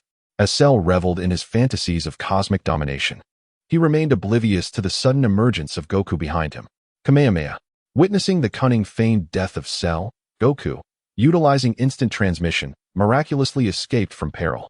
Seizing the moment when Cell was basking in arrogance, Goku unleashed the Kamehameha wave. Gazing beneath him, he saw the cerulean energy wave surging towards Cell. Confused, Cell pondered how this Son Goku had reappeared. From the onset of Goku's sudden emergence, Cell had sensed something amiss. Now, the very Goku he believed to have vanquished with his Kamehameha had inexplicably materialized behind him. As the energy wave engulfed him, Cell was consumed by profound questions.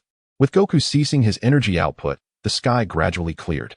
Having endured a Kamehameha, Cell's appearance was utterly grotesque. His chest was pierced by Piccolo. A significant portion of his cranium and body had vanished, and his tail was severed halfway. Ah no. Utilizing the innate abilities of the Namekians, Cell's form struggled to regenerate. Yet his aura was considerably diminished. Cursed Son Goku. He seethed, looking down on Goku, who remained in the Kaioken state, filled with deep-seated animosity. Piccolo arrived, standing resolutely beside Goku, revealing a gaping wound on his chest. Employing his own talents, Piccolo swiftly healed his injury. Observing that both Goku and Piccolo stood before him unscathed, Cell, fully aware of his own weakened state, did not waver. Instead, he grew increasingly audacious. "Damn it! Once I achieve my perfect form, I shall dismember you both," he declared. "I shall make you into 8 pieces this very moment." With that, Piccolo surged forward, intent on delivering a fatal blow to Cell. You'll need to find me first." Cell cackled. Concealing his presence, Cell swiftly made his escape. Chapter 27. The Awakened Android. The green silhouette of Cell leapt amidst the towering buildings of the city, gradually distancing itself. Neither Piccolo nor Goku were inclined to seize the opportunity to eradicate Cell while he was severely weakened.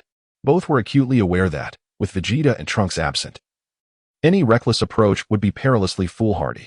After all, Dr. Gero and the formidable Android 13 had yet to reveal themselves. Piccolo and Goku remained stationary, prepared to first assist those trapped beneath the rubble before departing. From atop a skyscraper, Cell gazed into the distance, slightly disheartened to see that neither Piccolo nor Goku pursued him. Indeed, as Goku had surmised, had they chosen to chase him, Cell would have lured them to Dr. Gero's secret base, believing that the good doctor would greatly appreciate such a gift. However, Cell's caution had proven excessive.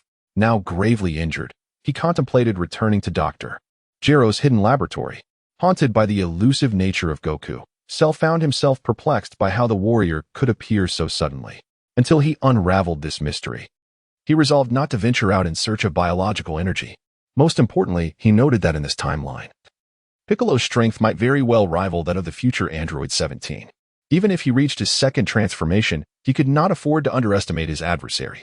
It would be prudent to allow Dr. Gero to facilitate his evolution into a perfect form, Cell mused. Yet, after acquiring the time machine with Cell's assistance, Dr. Gero had been tirelessly engrossed in his research, neglecting their agreement. At last, Tien, Kaiatsu, and Master Roshi, who had hurried from Korin's tower, successfully reunited with Goku and Piccolo in the skies above the city, following the energy signature.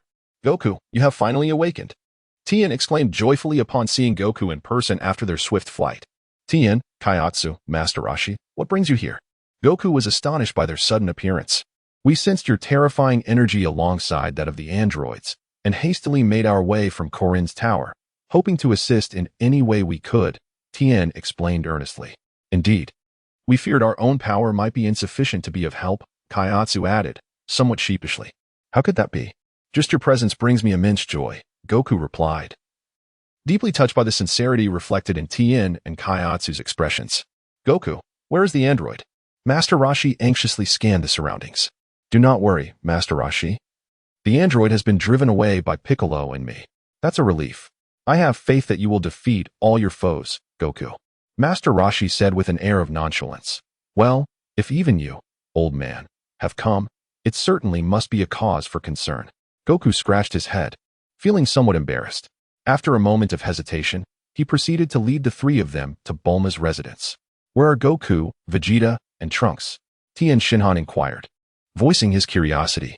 In order to completely vanquish the androids, they had been training in the hyperbolic time chamber and were expected to emerge around noon. "Once they are out, Gohan and I will enter for our training. Only then do we stand a chance against the androids." Along the way, Goku recounted all the recent events to Tien and the others. When he mentioned the need to surpass Super Saiyan, they were all taken aback in shock. There was no other option. The androids were far too formidable, and only by breaking the limits of Super Saiyan could they hope to engage them in battle. Goku shook his head and explained with a sense of resignation. "Truly, you are remarkable, Goku. No matter how formidable the adversary, your indomitable spirit remains unwavering." These words solidified the resolve of Tianjin Fan, reinforcing his commitment to diligent training. In Bulma's laboratory, the dormant androids 18 and 16, after Bulma's relentless efforts over several sleepless days, were finally awakened. "Hooray! Success at last. I truly am a genius," Bulma exclaimed as she beheld the two androids regaining consciousness. Rubbing her weary eyes, she rose to stretch and relax. Upon awakening, Android 18 found herself in an unfamiliar environment, her last memory being Android 13 pressing a control device. Instinctively leaping from the bed, she seized Bulma by the collar, lifting her off the ground with a fierce glare. "Who are you? Where am I? Where is Android 17? She demanded, her voice laced with menace. Bulma, caught off guard by the barrage of questions, struggled to respond. The sudden grip had nearly choked her. She coughed violently until Android 18 finally released her. "Cough, cough. Had I known, I would never have awakened you. Cough, cough," Bulma managed, patting her chest, relieved to have escaped a dire fate. Before Bulma could finish her sentence, Android 16, whose eyes were flickering, finally spoke up. "Her name is Bulma, the daughter of Dr. Brief, the president of Capsule Corporation, a brilliant human scientist. This is her research facility. Outside, there are two relatively weak humans, Krillin and Yamcha, friends of Son Goku. Additionally, Son Goku himself is approaching with a group, including a remarkably powerful individual not found in my database. Turning to the vigilant android 18, 16 added, Bulma? Isn't she the target that 17 was supposed to lead us to? Android 16 nodded. Where is 17? How could he leave us behind? Upon hearing 16's analysis, and realizing there was no immediate threat, Android 18 sat down on the bed, her anger evident. I don't know. You can ask this Miss Bulma, 16 suggested, pointing at Bulma, who was preparing to make her escape. Come here and explain why we are here. Android 18 beckoned Bulma, facing the intimidating android. Bulma dared not be defiant. She obediently returned to her seat and revealed the truth. Ah, so 17 went off on his own to train, she thought, nodding in understanding. With this revelation, Android 18's demeanor towards Bulma softened considerably. Miss Bulma, could you kindly provide us with the signal jammer? She requested. As Bulma willingly opened a drawer and handed over the device. Observing Bulma, still shaken from the encounter, Android 18 spoke gently. All right, I admit I was wrong earlier. I apologize, Miss Bulma. Ultimately, it is the genius scientist who awakens herself. Number 18 sincerely feels a sense of gratitude towards her. With a faint smile, Bulma responds to number 18's appreciation. Adorned with a bracelet akin to number 17's, number 18 and number 16, accompanied by Bulma, exit the research facility. Chapter 28. The doctor's plan. The azure sky stretches endlessly, devoid of clouds, as clear and bright as jade. Number 18 reclines comfortably in a chair, sipping a chilled beverage while admiring the exquisite flowers and rare plants in Bulma's garden. Beside her, number 16 maintains an air of calm composure. Under the scorching sun, Gohan, Krillin, and Yamcha stand resolutely outside the house. They are indeed androids, Uncle Krillin, Gohan murmurs, already drenched in sweat. Indeed, Krillin replies, his expression laden with distress. It's utterly unreasonable. Yamcha, bearing bruises, expresses his disdain. The trio finds themselves in such a predicament solely due to a mere glance from Yamcha that irked number 18. Had it not been for Bulma's intercession, Yamcha might have been left incapacitated on the ground. Yet now, even the innocent Krillin and Gohan are compelled by number 18 to stand outside. Considering the time, number 17 should be emerging from the hyperbolic time chamber soon. Let us wait for him here, number 18 remarks, glancing at number 16, who is gazing intently into the distance. Goku, they are almost here, number 16 alerts, scanning ahead with his sensory radar. Let them come. I'm just leisurely enjoying Bulma's floral tea. Number 18 responds nonchalantly, unconcerned. After all, they cannot best us. We are almost at Bulma's house. Krillin, your grandfather will surely be delighted to see you, Goku says, pointing towards the iconic structure of Bulma's residence. Indeed. It has been quite a while since we've seen each other. Master Roshi reminisces about the days when Goku and Krillin were young apprentices. Yes, in recent years. We have all been diligently training to confront the androids. They reflect, their pace quickening with a sense of urgency. Upon spotting Goku and his companions, Yamcha, filled with anticipation, is overcome with emotion, tears streaming down his face. Goku, save me. He cries out, rushing towards Goku without a second thought. In the glaring sun, Krillin and Gohan do not exhibit such dramatic displays. They simply feel a bit lightheaded from the relentless heat. Yamcha, what has happened? Observing Yamcha rushing towards Goku, an utterly perplexed Tien Shinhan exclaimed. With a newfound resolve, Yamcha embellished the misdeeds of Android 18, swiftly painting her as a nefarious fiend. With a bruised visage, Yamcha implored Goku to subdue her. The poised Android 18, her golden locks glistening under the sun, radiated an undeniable allure. Master Roshi, removing his sunglasses, gazed intently at her enchanting figure, unable to fathom that this was the alleged malevolent android. Yamcha, is there perhaps a misunderstanding here? Allow me to clarify things with her, he declared, adjusting his disheveled attire and preparing to engage in a more profound conversation with Android 18. Master Roshi, do not be deceived by her appearance, Yamcha interjected. Having experienced the formidable prowess of the android, Tien, having felt the terrifying strength of the androids, also urged caution. The commotion prompted a soft chuckle from Android 18, who gently set down her teacup, rose languidly, and approached alongside Android 16. What do you intend to do, Androids 18 and 16? Piccolo demanded, stepping forward in defiance. Oh, nothing much. I merely came to express my gratitude for saving the three of us, Android 18 replied with a smile. Humph, if it weren't for Gohan, Krillin would be unscathed. and Yamcha would only bear superficial injuries. You call this gratitude? Piccolo retorted, pointing towards the still mourning Yamcha, his anger palpable. His lack of appreciation is not my concern. As she spoke, Android 16 abruptly soared into the sky, startling the onlookers who quickly recoiled. In an instant, Goku transformed into a Super Saiyan, prepared for any eventuality. Android 16 reached out, grasping something midair before returning to the ground, revealing a handful of minuscule insect-like creatures that flailed helplessly, their wings fluttering. What is this? The spectators queried in confusion. These are Dr. Gero's microbots. Every move you made was monitored by him, Android 16 explained. These miniature robots exist without breath, yet they appear remarkably lifelike, remaining undetected by Goku and his companions. Fortunately, Android 16, a mechanical creation of extraordinary prowess, possesses an array of hidden capabilities within his eyes that enable him to effortlessly identify these diminutive automatons. Your genetic material has been appropriated by these tiny entities. With a mere squeeze, Android 16 obliterates one of the robots and divulges all that he knows. This decisive action quickly closes the distance between him and Goku's group. Ignoring Yamcha, they proceed into the living room, patiently awaiting the completion of the training undertaken by Android 17, Vegeta, and Trunks.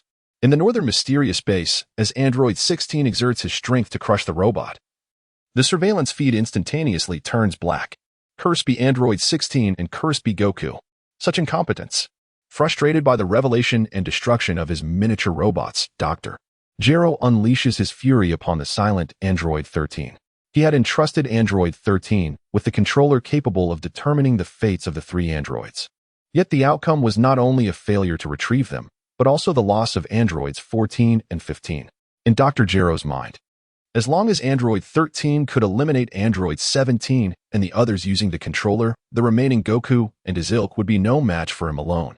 After regaining his composure, Dr. Gero turns to the taciturn Android 13 and inquires, "Has Cell returned?" "He has returned." "Then summon him. I have matters to discuss."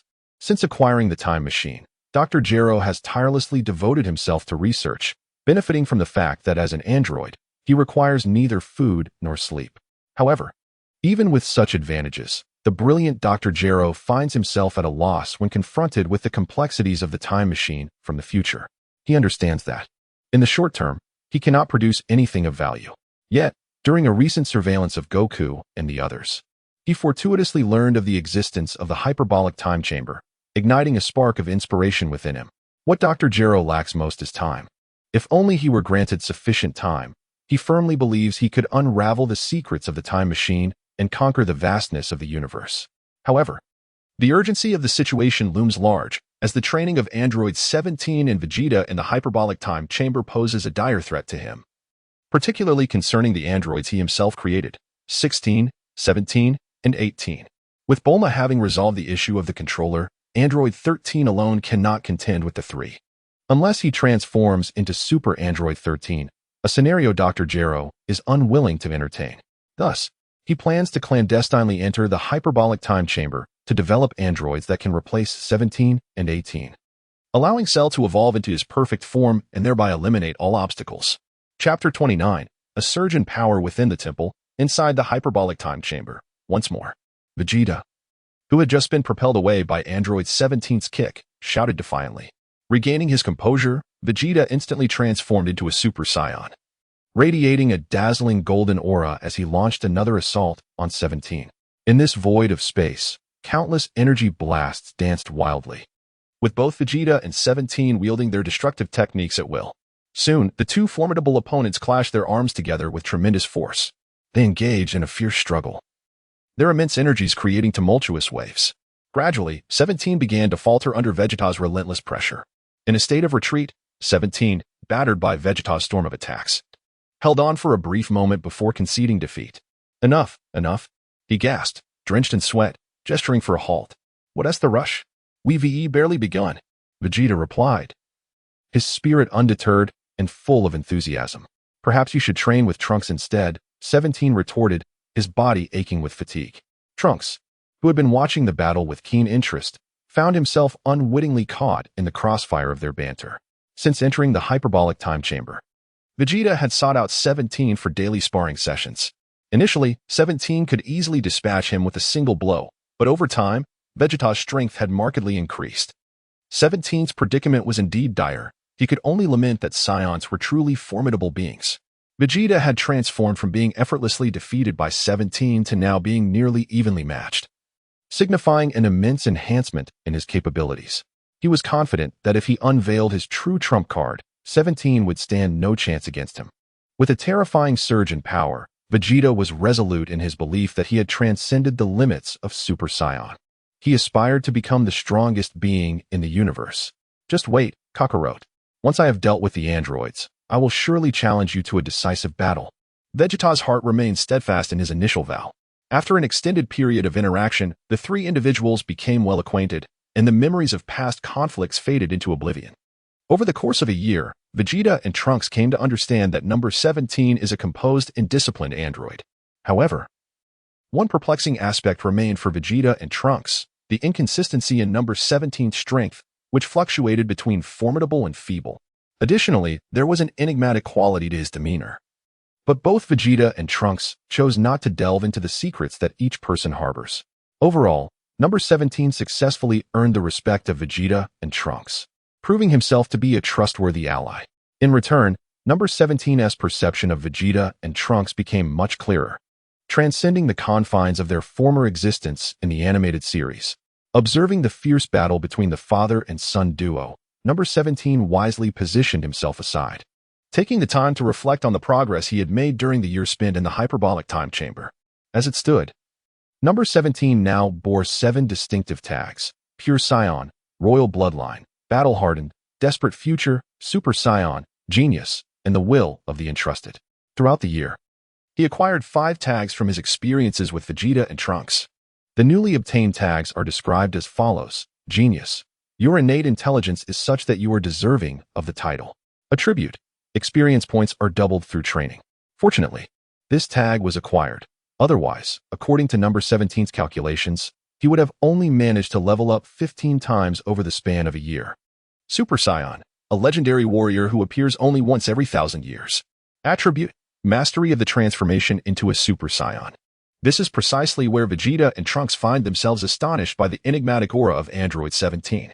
Each time Android 17 employs the Saiyan series label, it elicits furrowed brows from the two. A desperate future, a future devoid of hope. Who can possibly save it? Attribute. When life hangs by a thread, a memory is triggered, significantly enhancing life, attack, and defense. This was inadvertently acquired from Trunks on the 17th, and its attributes can be considered a life-saving skill. Battle-hardened. Throughout your life, you have endured countless battles, amassing a wealth of experience. Attribute. Proficient in various combat techniques, with a slight chance of sensing danger in advance. This is an extraordinary label, not only significantly enhancing the combat prowess of number 17, but also allowing it to be equipped by the Android series. The Entrusted Will. The entire world shall rest upon your shoulders alone. Attributes. A modest increase in both attack and defense.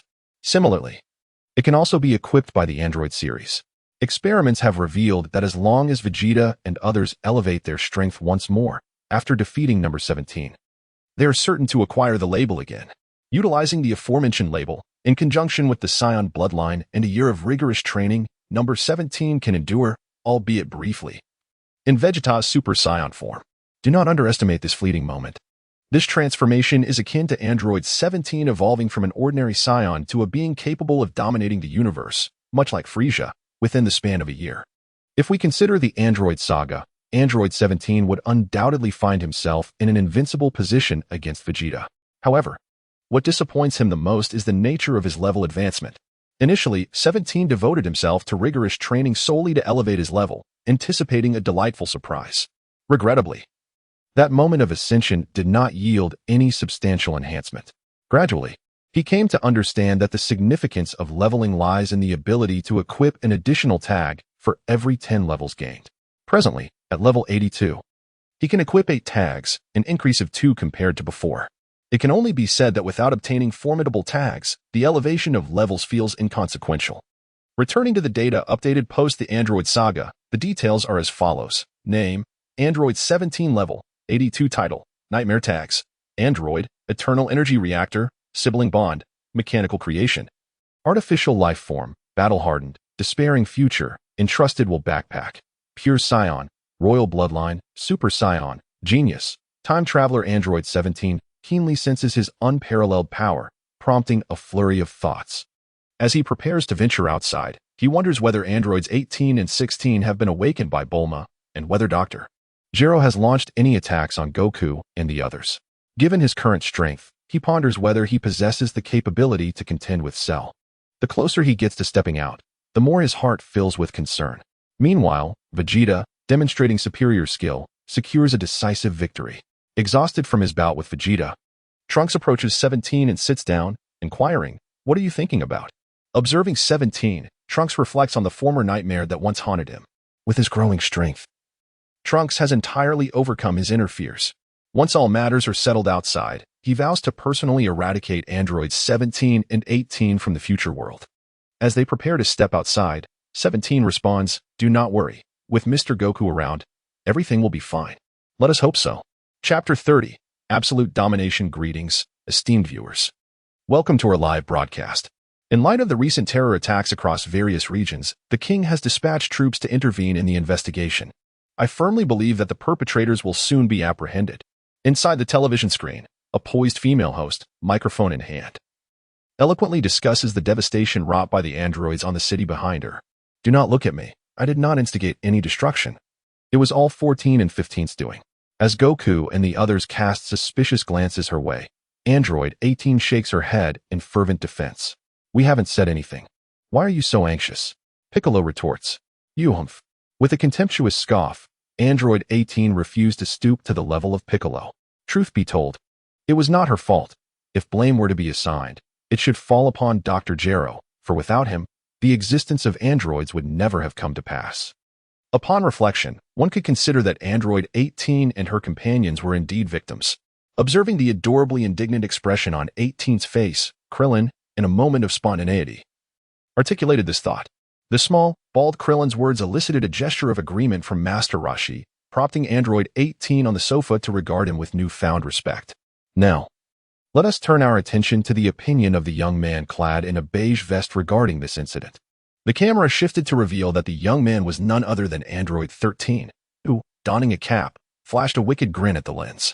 In the astonished gaze of the onlookers, Android 13 reached out and grasped the delicate neck of the host, lifting his cap to address the camera directly.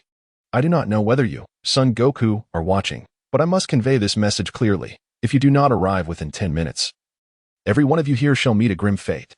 With that declaration, a sickening crack echoed as the host's neck twisted unnaturally, extinguishing her breath entirely. All that remained was the maniacal laughter of Android 13. This was utterly deranged. Krillin leaped from his seat, his voice laced with fury. "What do these androids intend to do?" "Goku, remain calm. We must tread carefully," Piccolo advised, ever the epitome of composure in the face of such provocation. This was Android 13, a formidable foe they had previously struggled against even as a trio. Recognizing the figure on the screen as Android 13, Piccolo gestured towards the seated Androids 16 and 18, urging Goku to heed their counsel. As the televised atrocities committed by Android 13 unfolded, Goku could no longer remain seated. He stood, gritting his teeth as he spoke resolutely. "Regardless of the circumstances, if I do not act now, then under what conditions shall I ever intervene?" His simple yet profound words struck deep within the hearts of those present. "Have no worry, I shall exercise prudence." A torrent of rage brewed within him. And ignoring the protests of his companions, Goku took flight towards the location of Android 13. "I will accompany Goku. You all stay here and await Vegeta's return," Piccolo hastily declared before pursuing Goku. It was surprising to witness Son Goku's profound concern for the lives of these ordinary people. He bore a striking resemblance to that fellow, Android 17. Despite the gravity of the situation, Android 18 maintained an air of indifference, her tone dismissive. Yet, beneath that facade, she was deeply shaken, after all. Goku's actions could very well lead him into peril, all for the sake of these ordinary lives. In response to Android 18's sentiments, Master Roshi spoke with earnestness. Precisely for this reason, he is called Son Goku. Indeed, Goku had always been this way, unwavering in his resolve throughout his life. A myriad of emotions swells within the hearts of the crowd. Father, persevere. Witnessing the admiration that others hold for his father's actions fills him with pride. At this moment, Gohan seemed to comprehend the essence of his dreams. With a casual flick, he unleashed several waves of light, dispersing the clamor of the crowd. Meanwhile, Android 13 stood steadfastly in place, patiently awaiting the arrival of Son Goku. This entire endeavor was orchestrated by Dr. Gero for Android 13. The plan was to employ every conceivable strategy to draw the fire of Son Wukong and his companions, thereby granting Dr. Gero the precious time needed for Cell to achieve his perfect form. In the distance, two streaks of light, one far and one near, raced towards Android 13. "Wukong, wait for me," Piccolo shouted as he finally caught up. "Piccolo, you're here too?" Wukong replied, turning his head. "I came to ensure you don't fall into the android's trap.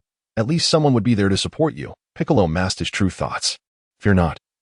I want to engage him recklessly. My primary goal is to lure the android away. Besides, have you forgotten, Piccolo? I possess instant transmission, should the situation turn dire. I can escape at any moment." Although this mission appeared exceedingly reckless, Wukong was entirely confident in his ability to evade danger. From a distance, upon spotting Son Wukong's arrival, Android 13 did not wait for him to land. With a powerful push from his legs, he kicked up a cloud of dust and charged directly at Wukong, firing several crimson energy beams with a single hand. Faced with the oncoming waves of light, Wukong dared not confront them head-on.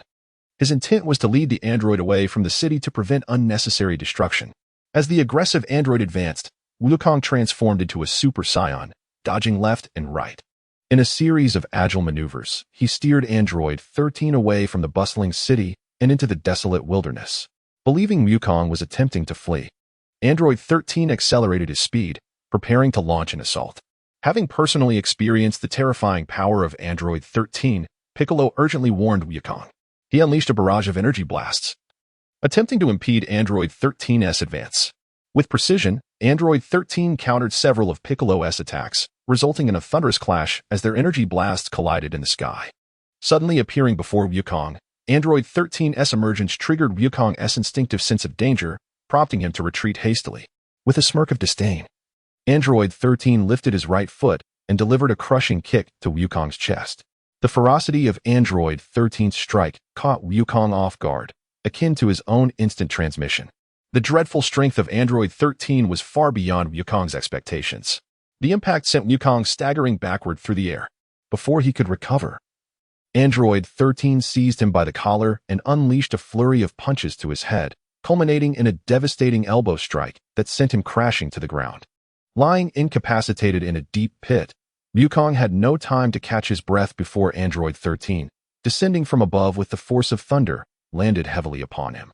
Wukong felt the crushing weight of Android 13 as he was pinned beneath, his chest caving in as a mouthful of blood erupted forth. The overwhelming power of Android 13 drove Wukong deeper into the earth, further enlarging the already substantial crater. "Oh, wow." In the depths of the abyss, Wukong emitted a frantic scream. Chapter 31. The plan commences. Upon hearing Wukong's anguished cry, Piccolo was utterly taken aback. He had not anticipated that Wukong, already transformed into Super Saiyan mode, would so swiftly succumb to the onslaught of Android 13. Witnessing Android 13 standing triumphantly on Wukong's chest, raising his palm aglow with crimson light, prepared to deliver a fatal blow, Piccolo wasted no time. He launched energy blasts with both hands while diving towards the ground, determined to rescue the precariously endangered Wukong. "Hey, your opponent is me," Piccolo shouted after landing, yet Android 13 remained unfazed, his energy orb fully formed in hand. With no other choice, Piccolo grasped Android 13 from behind, restraining his next move. The energy blast, diverted by Piccolo's intervention, was sent flying elsewhere. Furrowing his brow, Android 13 attempted to forcefully pry himself free. However, with both hands and feet engaged, Piccolo held him firmly in place, rendering him immobile. Observing Piccolo's relentless grip akin to an octopus, Android 13 displayed no signs of panic. Suddenly, an idea struck him. He soared high into the sky, carrying Piccolo along, mocking. "If you have the capability, then don't let go." With that, he used Piccolo as a cushion, violently slamming him down towards the earth. As Piccolo plummeted at high speed, he recognized Android 13's treachery and intended to release his hold to escape. Yet, this was not a matter of coming and going at will. Sensing Piccolo's attempt to flee, Android 13 swiftly yanked him back, pinning him firmly beneath him. In midair, Android 13 swung his fist towards Piccolo's head, who, unable to break free, reluctantly raised his hand in defense. The two fell together, crashing through a towering peak, plunging into the pitch-black depths of the mountain. The tremendous impact nearly caused Piccolo's heart to cease, leaving him sprawled on the ground, motionless. A scarlet energy orb illuminated the dark interior of the mountain, and Android 13's eyes glinted with malice. Let's deal with one at a time. After lightly tossing his SS Death Sphere towards the seemingly lifeless Piccolo, Android 13 swiftly departed the pit. A towering crimson beam erupted from the mountain, and as the energy orb expanded, the peak disintegrated in an instant. Boom! Accompanied by a resounding explosion, the orb transformed into a colossal sphere, spinning and shattering the mountain, unleashing a torrent of debris that swept across the land. As the dust settled, Android 13 gazed at the pulverized mountain, muttering darkly, having taken my SS Death Sphere head-on. Let us see if you still live. Centered around Piccolo, the earth cracked, adorned with concentric patterns that spread for several kilometers. Accompanied by a cacophony of shouts, the violent aura shattered the debris that weighed upon him, and the battered Piccolo emerged from the depths of the earth. He cast a fierce glare at the Android 13 hovering above him. Had it not been for Piccolo's composure in the face of peril, swiftly retreating into the depths below, he would surely be teetering on the brink of death. Regaining his composure, Piccolo charged forward once more to engage in a fierce battle with Android 13. The latter, astonished at Piccolo's miraculous survival, prepared to launch another attack. This time, I will ensure your demise, he vowed. Ultimately, outmatched in strength, Piccolo soon found himself overwhelmed by Android 13, who broke through his defenses, rendering him helpless and pinned to the ground. Meanwhile, within the pit, Goku struggled to retrieve the life-saving Senzu bean that Krillin had gifted him. With trembling hands, he endeavored to bring the bean to his lips, but his injuries were too severe. The bean slipped from his grasp and fell to the ground. Despite the excruciating pain, Goku wriggled his body and managed to get the bean into his mouth. Under the miraculous effects of the Senzu bean, he quickly began to heal. Witnessing the brutal assault on Piccolo by Android 13, Goku instantly utilized instant transmission to rescue the bloody Namekian from his clutches. "How are you still alive?" exclaimed Android 13, his eyes wide with disbelief at Goku's sudden appearance. Grateful for Goku's timely intervention, Piccolo expressed, "Thank goodness for you, Goku. I nearly lost my life. Let us not linger. That Android 13 is far too powerful. We need to flee," he urged, observing Piccolo's transformation from battered to revitalized. Android 13 realized that the miraculous beans had restored their strength. Such valuable resources, now bestowed upon them, felt like a gross waste. With a fiery gaze fixed on the Senzu beans nestled in Goku's grasp, Android 13 pursued them relentlessly as they fled. Outside the time chamber, the eagerly awaited Bobo watched as Android 17, Vegeta, and Trunks emerged. He quickly relayed his observations. "You must hurry and save Goku. He is engaged in a fierce battle with the terrifying android." Through Bobo's detailed description, Android 17 grasped that Goku was fighting Android 13. "With me here. That wretched android shall not take Kakarot," Vegeta declared fiercely before soaring towards the battlefield. Android 17 and Trunks followed closely behind. They held hope that they could save humanity from this dire predicament. Sensing the formidable aura of several individuals, Bobo secretly mused. Just as he was about to depart from the hyperbolic time chamber, a green tail ensnared his throat from behind, struggling against the constriction. Bobo desperately clawed at the tail of Cell in an attempt to free himself. Cell, with a look of amusement, lifted the tail and gazed at the thrashing Bobo. "Enough of this. Finish him off," commanded Dr. Gero, standing beside Cell. The tail tightened immediately, rendering Bobo unconscious. After which Cell plunged the tip into Bobo's body to begin absorbing his life energy. Once the deed was done, Cell carelessly discarded Bobo, now drained of his vitality. To the side. Poor Bobo, not a sound escaped him even in death. To his astonishment, Dr. Gero was awestruck by the grandeur of the palace that lay above the clouds. If he had known of this place sooner, he could have unified the world long ago. He lamented inwardly. He then retrieved a laptop from his capsule and swiftly began typing, notifying androids 13 and 17 that they were on their way.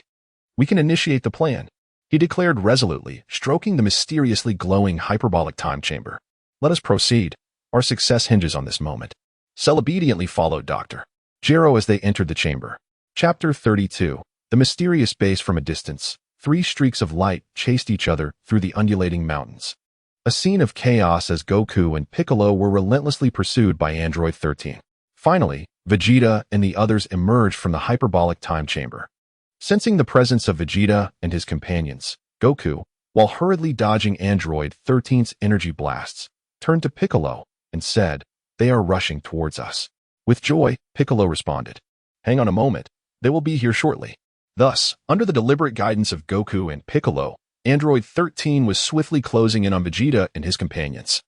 As he observed Goku's relentless evasion, an unprecedented fury surged within Android 13, fueled by the frustration of having squandered so much time. Even though he had received Dr. Gero's orders, Android 13 was resolute in his determination to eliminate one of them after such a prolonged chase. Absorbing the energy blast launched by Piccolo with his sturdy physique, Android 13 swiftly caught up to Goku at the forefront. Sensing the imminent threat from Android 13, Goku, aware of his disadvantage, immediately resorted to instant transmission in an attempt to escape the attack's range. However, due to his inadequate strength, Goku was touched on the shoulder by Android 13 during the moment of his transition. In an instant, Android 13 found himself suddenly next to Piccolo. Without a moment to ponder, he swiftly delivered a powerful kick, sending Piccolo hurtling through the air. Subsequently, Android 13 pivoted to seize Goku, who was attempting to flee. Aimed directly at Goku's vital points, Android 13 unleashed a thunderous assault that struck with unyielding force. The weakest among the trio, Goku, found himself utterly overwhelmed by the relentless onslaught of Android 13, resulting in his immediate loss of combat capability. Observing Goku being pursued alone, Piccolo silently cursed his misfortune and promptly extended his arm, coiling it toward Android 13. One of the remarkable abilities possessed by the Namekians is the capacity to extend and retract their limbs at will. In this critical moment, Piccolo had no choice but to resort to this method. He forcefully dragged Android 13 back, raising his steady and powerful fist to rain blows upon its face. Thud, thud, thud, thud. Despite being relentlessly assaulted by Piccolo, Android 13 remained undeterred, fixated solely on Goku. With a brutal yank, Android 13 severed Piccolo's grasp and charged towards Goku without a glance back. As Goku found himself ensnared in a life-or-death crisis, he clutched his bag tightly, retreating frantically, with only a single sense of being remaining inside. Just as Goku hesitated and Piccolo regretted his past choices, Android 13 prepared to unleash devastation. Suddenly, Vegeta appeared like a bolt of lightning in the night, his presence illuminating the mountain as he darted about, leaving behind an ethereal trail. Kakarot, you shall only perish at my hands. Standing atop the peak, Vegeta clenched his fist, his hair dancing in the wind as it transformed into a brilliant golden hue, surrounded by a resplendent aura that enveloped the entire battlefield. Recognizing Vegeta, who had trained in the hyperbolic time chamber, Android 13 tensed, his fists slowly clenching, ready to strike at any moment. The arrival of Vegeta and his companions indicated that the doctor had safely entered the chamber, and now it was a matter of how long he could delay the inevitable. Goku, elated to return to Piccolo's side, felt deeply moved by Vegeta's newfound strength. An aura as deep and foreboding as a chasm emanated from Vegeta. Sensing the boundless energy radiating from him, Piccolo's expression shifted dramatically. Any remnants of pride he had after assimilating with the Supreme Kai vanished without a trace. "Let me show you what it means to surpass the Super Saiyan's power," Vegeta proclaimed loudly, taking a deep breath under the astonished gazes of Goku and Piccolo. With a fierce glint in his eyes, Vegeta surveyed the mountains as the cold wind swept past, and in the next instant, he vanished from sight. In the blink of an eye, he reappeared, delivering a punch infused with the might of his sevenfold power directly into Android 13's chest. A wave of force surged from behind Android 13, radiating outward in a fan-like shape, the tremendous shockwave reducing stones to mere dust. The sheer intensity of the blast rendered the onlookers momentarily unable to open their eyes. Is it over? Bulma's household, along with Krillin and Yamcha, felt the tension and exhilaration of this unprecedented battle. As the smoke cleared and silence reigned, both Vegeta and Android 13 stood frozen in their original stances. The expression on Android 13's face changed from arrogance to disbelief, then to a twisted agony as he bent over, retreating step by step. Meanwhile, Vegeta remained poised, his fist still extended after striking Android 13, clutching his chest. Android 13 trembled uncontrollably, murmuring to himself, How is this possible? In merely one day's time, Vegeta has grown to such an astounding level. It is truly astonishing. I am the most formidable android created by Dr. Gero. Regaining his confidence, Android 13 summoned all his energy, surging throughout his body. He swiftly approached, delivering a punch to Vegeta's arrogant visage, a blow far exceeding all his previous power. However, the anticipated scene of Vegeta collapsing did not materialize before Android 13's eyes. Without even a blink, Vegeta casually intercepted the strike, his face betraying disdain. The power of a Super Saiyan is an insurmountable barrier for a wretched machine such as you. Upon uttering these words, and under Goku's astonished gaze, Vegeta tightly grasped Android 13's arm, twisting it behind his back, like wringing out a towel. With a contorted expression, Android 13 struggled futilely against Vegeta's earth-shattering grip, only to find his efforts in vain. Vegeta then delivered a powerful kick to Android 13's knee, forcing him to kneel on the ground. Vegeta, finish him, urged Android 17, aware of Android 13's potential transformation. Feeling the scorching energy sphere in Vegeta's hand, Android 13, faced with the threat of death, immediately begged for mercy. He proposed that he could turn against his dark origins, just like 17, and could lead Vegeta and his companions to Dr. Gero's mysterious base. Upon hearing the opportunity to eliminate the androids in one fell swoop, Vegeta decided to spare Android 13's life for the moment. Withdrawing from his Super Saiyan form, pride radiated from Vegeta's face as he refused to even glance at Android 13. His singular focus was to engage in a fair battle with Goku.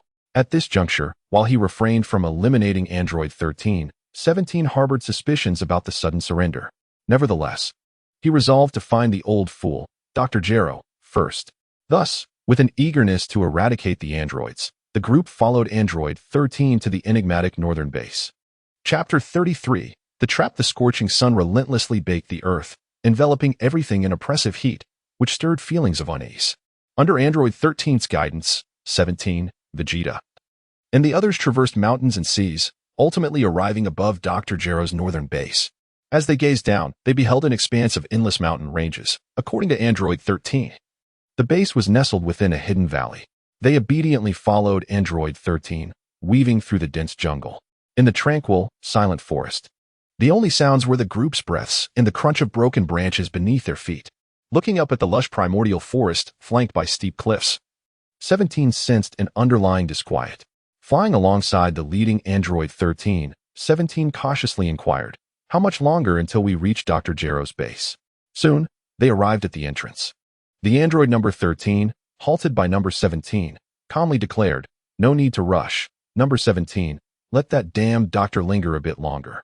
Upon hearing their exchange, Vegeta turned to number 17, touched his wrist, and his face radiated confidence. Goku and the others echoed this sentiment, noting that even the formidable android No. 13 could be effortlessly subdued by Vegeta. With the likes of Dr. Gero and Cell remaining, the overwhelming numbers on their side ensured an assured victory. With reason on his side, number 17 chose not to delve deeper, merely following closely behind android number 13. As they approached a dark cave shrouded from sunlight, Android No. 13 muttered while brushing aside the obstructive weeds, "Inside lies Dr. Gero's base. This old fool has hidden himself so well. Without your guidance, it would have been quite the challenge to locate." Vegeta lifted his gaze toward the towering peak, a hint of delight gracing his proud countenance. Indeed, it is exceptionally difficult to detect androids without a presence, Piccolo reflected, recalling how Cell had easily evaded him by concealing his energy. Android number 13 instructed No. 17 and the others to traverse the dim cave first, then take the elevator down to the base. In the long, dark passage, a cold breeze swept through, and a faint glimmer of white appeared at the end. The ever-cautious Piccolo advised Vegeta, Goku, and Trunks to remain prepared for battle. "Are Dr. Gero and Cell inside?" Goku asked seriously, directing his inquiry at android number 13. "Are there any other androids present?" Trunks inquired, wary of encountering unfamiliar foes. Compared to the future world, this place offered Trunks an abundance of surprises. "There are only Dr. Gero and Cell inside. The doctor instructed me to emerge and attract your attention via a television broadcast. As for his intentions, I am uncertain." In response to their questions, android number 13 diligently relayed the doctor's words. The cunning doctor. Gero understood that such half-truths were most effective in instilling trust. Vegeta and the others indeed found themselves convinced by Android number 13's assertions. At the end of the passage, they discovered, as Android number 13 had described, a silver elevator. Boarding the elevator, number 17 and the others successfully arrived at the entrance of the base. The gate, crafted from a peculiar metal, was opened by Android 13, prompting the others to brace themselves for impending conflict. As the metallic door creaked open, Android 17 was met with a breathtaking vista. Within the expansive base, rows of machines pulsated with vibrant, multicolored lights. To the right, a mysterious passage led downward, its destination unknown. Contrary to expectations, there was no sign of Dr. Gero or Cell fleeing in a panic. The base was eerily silent, save for the mechanical whirring of the machines. Although astonished, the group remained vigilant, wary of any potential ambush by the androids. Are the androids not on this level? Trunks pondered, casting a questioning glance at Android 13. Android 13 surveyed the area, noting the absence of the time machine that once stood there, and continued acting in accordance with Dr. Gero's script. Assuming a guise of ignorance, Android 13 gestured towards the passage on the right, saying, "They may be on the lower levels. Do exercise caution." This seemingly benevolent warning was met with disdain from Vegeta, while Goku and the others examined their surroundings. Android 17 discovered some schematics pertaining to Android 16 on one of the machines. However, despite his thorough search, he found no information regarding himself and Android 18. Observing the growing suspicion among his companions, Android 13 led them down to the next level. Upon entering, the most striking feature was the dilapidated yellow and blue time machine, standing forlornly in the corner. This is a program meticulously arranged by Dr. Gero for Trunks. How could that time machine appear here? Trunks was taken aback, his voice trembling slightly. Gazing at the time machine, Vegeta, who had gleaned insights about it from Bulma, was struck with astonishment. Observing the speechless reactions of those stunned by Dr. Gero's arrangements, Android 13 felt a deep admiration. Trunks vividly remembered that this machine was identical to the one in the photograph Bulma had given him, both dilapidated and covered in moss.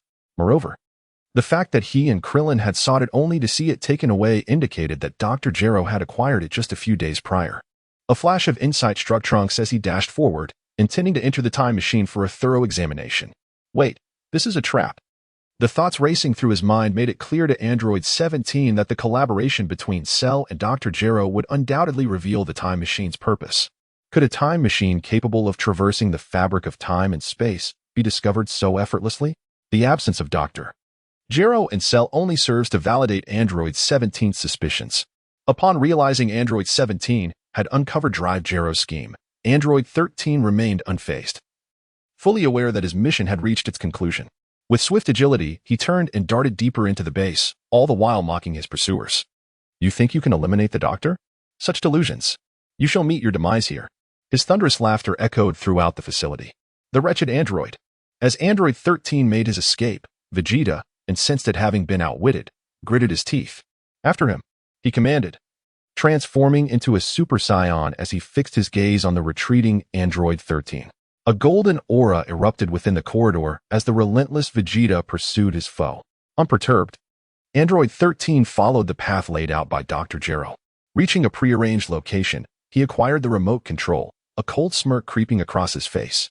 Unaware of the impending doom he was about to unleash, he was eager to showcase Dr. Gero's gift. Taking a shortcut, Android 13 swiftly emerged from within the mountain. Above, he squinted against the sun as he surveyed the expansive landscape, adjusting his cap before decisively pressing the button on the remote. Chapter 34. 3 questions. Boom. Boom. As Android 13 activated the remote, a tumultuous wave of white energy surged forth from the base, instantly engulfing the entire valley. The earth trembled in fear, quaking as the explosive force barreled onward, crushing the surrounding peaks. The energy swept across the terrain, toppling hills, evaporating rivers, and irrevocably altering the landscape. Within the passage, the sudden explosion caught Goku and the others off guard as they pursued Android 13. However, the battle-hardened Android 17 experienced a stroke of luck. Sensing the imminent danger before it struck, without hesitation, he shouted for Goku and the others to take cover beside him, channeling all his energy. Android 17 conjured a protective barrier large enough to shield them all. Debris rained down like missiles, colliding violently against Android 17's protective shield. The incessant clamor of collisions sent Trunks and his companions' hearts racing, a wave of trepidation washing over them. Had it not been for Android 17's presence, they would have likely been buried beneath a cascade of rubble, unable to escape in time. The threat of being ambushed by Android 13 loomed large if they failed to flee swiftly. Under the force of the explosive shockwave, the protective barrier shattered, only to be instantly mended by Android 17's energy. Enduring immense pressure, 17's face flushed, and his internal organs felt excruciatingly distressed. Aware that he could not hold out for long, 17 urgently urged Goku to utilize instant transmission to relocate everyone. With lives hanging in the balance, Goku did not hesitate. He placed a hand on 17's shoulder while the others grasped him. Closing his eyes, Goku focused intently, furrowing his brow as he strained to sense Krillin's energy. In a swift motion, when Goku opened his eyes and beheld the familiar visage of Krillin, he exhaled in relief. At this critical juncture, they had not failed their mission. Meanwhile, at Bulma's residence, the sudden and disheveled appearance of Android 17 and the others prompted concern, though the specifics were unclear. Goku's use of instant transmission indicated that something significant had transpired. Yamcha hastily inquired about the events that had unfolded. Upon Goku's thorough explanation, Krillin could not suppress a gasp of horror, relieved that 17 had been present, for without him, they might never have reunited. The cunning nature of the androids was chilling, and Yamcha felt a shiver run down his spine just from Goku's account. Goku, you must exercise caution. Fortune may not always favor you, the wise Master Roshi cautioned. Despite his inability to partake in such fierce battles, the valiant Android 17, now supported by Android 18, sank into the sofa, weary from the ordeal. You lack strength, yet persist stubbornly. How fortunate for you, 18 remarked, irritation evident as she pinched 17's ear. Her annoyance stemmed primarily from 17's decision to train alone without waiting for her and 16 to awaken. If I don't take this opportunity to teach you a lesson, you may become insufferable in the future. Ouch, sister, please let go. In a moment of urgency, 17 forgot to call her by name. Hearing 17 refer to her as sister, Master Roshi's surprise was palpable as he stared at 18, his eyes wide with astonishment. So these androids are siblings. Understanding the tendencies of Master Roshi, 18 shot him a fierce glare, threatening, "Old man, keep staring and I shall pluck out your eyes. Little bald head. Tell him what happened to the last person who looked at me that way." At the sound of 18 calling his name, Krillin's eyes widened as he swallowed hard. "WH what?" he stammered, struggling for words. "Look at you, little bald head, you can't even articulate." 18 teased, her laughter infectious. Her intimidation tactics proved effective, and recalling Yamcha's expression, Master Roshi quickly averted his gaze, sighing internally. If only the girls in books were real.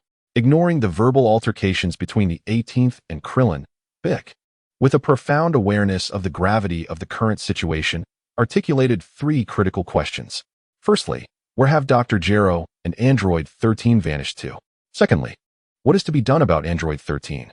Additionally, there is Trunks, who is still within the base. It is imperative to ascertain whether the time machine aligns with the one depicted in the photographs. Lastly, concerning Goku and Gohan, should they still proceed to the hyperbolic time chamber for further training? These 3 questions were posed one by Piccolo. Upon hearing Piccolo mention himself and Gohan, Goku immediately declared that the 2 of them would certainly train in the hyperbolic time chamber. Faced with the looming threat of the androids, Goku has become acutely aware of his own inadequacies and strength. To prepare for the potential emergence of even more formidable foes in the future, he is determined not to miss this opportunity for training. Upon learning of Goku's intention to enter the hyperbolic time chamber, Android 17 expressed a desire to hitch a ride. For who wouldn't he covet such an excellent training venue? Furthermore, 17 could use the pretense of sparring to acquire the unique traits possessed by Goku and Gohan. Just the thought of it filled 17 with eager anticipation. After a moment of contemplation, Trunks stood up and retrieved the photograph of the time machine that Bulma had given him. He reminisced. "I am certain that the time machine I saw earlier at the base is indeed the one in this photograph." The time machine not only appeared as dilapidated as in the image, but it also bore a clearly visible inscription that I had once handwritten. Hearing Trunks' resolute affirmation, Piccolo remarked, "Since you are so certain, let us cease our discussion regarding the surplus time machine, as it has already been destroyed and is now of no significance." Trunks nodded in agreement, feeling a weight lifted from his shoulders. With these 2 questions resolved, only the final conundrum remained. Where have Dr. Gero and Cell vanished too. In such circumstances, number 17 suggested that everyone share any information they possessed. Unfortunately, the knowledge of all the androids proved futile in tracing Dr. Gero's whereabouts. Even when number 17 inquired if number 16 could sense Drive Gero's presence, the latter merely shook his head. Having lost his secret base to the destruction caused by Android 13, where could he possibly be? This perplexity weighed heavily on everyone's minds. Ultimately, the consensus reached was to locate Dr. Gero and Cell through Android 13. It seemed that only Android 13 was privy to Drive Gero's location. However, the formidable Android 13 would not be easily subdued, leading to the decision that Vegeta and Trunks would seek out Android 13. Should they make any discoveries, they would immediately unleash their energy to converge upon the target. After a brief respite, early the next morning, Vegeta and Trunks set out to search for Android 13 across the globe. Meanwhile, Goku prepared to accompany number 17 and Gohan to the hyperbolic time chamber. Suddenly, Goku sensed the absence of Mr. Popo's energy. "What's wrong?" number 17 inquired. "It's nothing," Goku replied, uncertain of the situation, as he decided to use instant transmission to bring number 17 and Gohan to Corinne's place to see if he could acquire a few more senzu beans. Chapter 35. Unveiling the truth with a flash of instant transmission, number 17, who was just a moment ago at Bulma's house, found himself in the Corinne Tower. Witnessing this miraculous technique once more, number 17 felt a surge of envy and resolved to request Goku's guidance in the hyperbolic time chamber. "Goku, how did you just appear?" Corinne, the wise cat, asked in confusion while savoring some fish snacks. The speaker, a standing white cat with slender eyes and 3 whiskers on either side of its mouth, cradled a wooden staff. "Huh, Corinne. This is a new technique I've just mastered. Also, I came to request some more senzu beans," Goku said, shyly producing a bag meant for the beans. Meanwhile, Gohan and number 17 watched with wide-eyed curiosity, intrigued by the talking cat, a rarity indeed, unable to withstand their inquisitive gazes. Corinne set aside his snacks and retrieved a bag of senzu beans from within, handing it to Goku without hesitation. "You're all here, so hurry and take them away." Goku, being ushered out, scratched his head and chuckled. "Corinne, you weren't like this before. I wonder what's different today." Holding the bag, Goku glanced inside at the 4 senzu beans, feeling a wave of relief wash over him. "Corinne Tower, and above it lies the sacred temple," Goku briefly explained, calling for number 17 and Gohan as they set off towards the temple above. Upon arriving at the temple, they found it deserted, and Goku called out loudly for Mr. Popo. This time, Goku waited for a considerable duration, yet Mr. Bobo did not appear. This was highly unusual. Pondering quietly, Goku was acutely aware that Mr. Bobo would never abandon the temple. Where could he possibly be? Time was of the essence, so Goku swiftly made his way to the entrance of the hyperbolic time chamber. There, he found Mr. Bobo, who had been absorbed by Cell, lying lifeless on the ground, his face etched with despair and resignation. Mr. Bobo. The horrific scene before him left Goku's countenance ashen, and Gohan appeared equally pale. The gruesome fate of Mr. Bobo evoked a chilling image of Cell in the mind of Android 17. Stifling his revulsion, 17 approached and turned over Mr. Bobo's body. The gaping wound in his clothing a harrowing sight. As he pieced together the situation, 17 addressed Goku, who wore an expression of deep sorrow. "Mr. Bobo perished from having his bioenergy absorbed by Cell. The wound on his clothing was inflicted by Cell's tail." Android Cell.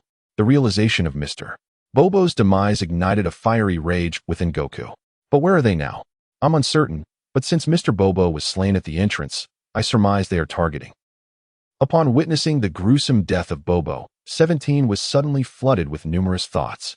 "Are you suggesting they are inside?" Goku's finger pointed at the tightly sealed door of the hyperbolic time chamber, his mind arriving at the same shocking conclusion. Nodding in agreement, 17 continued his analysis. No wonder Android 13 chose to reveal himself, causing trouble and then surrendering to lead us to the base. This must be a ploy by Dr. Gero to buy time. It has been nearly a day since I emerged, which means Dr. Gero and Cell have likely been inside for almost a year. Their meticulous entry into the hyperbolic time chamber surely serves a grand design.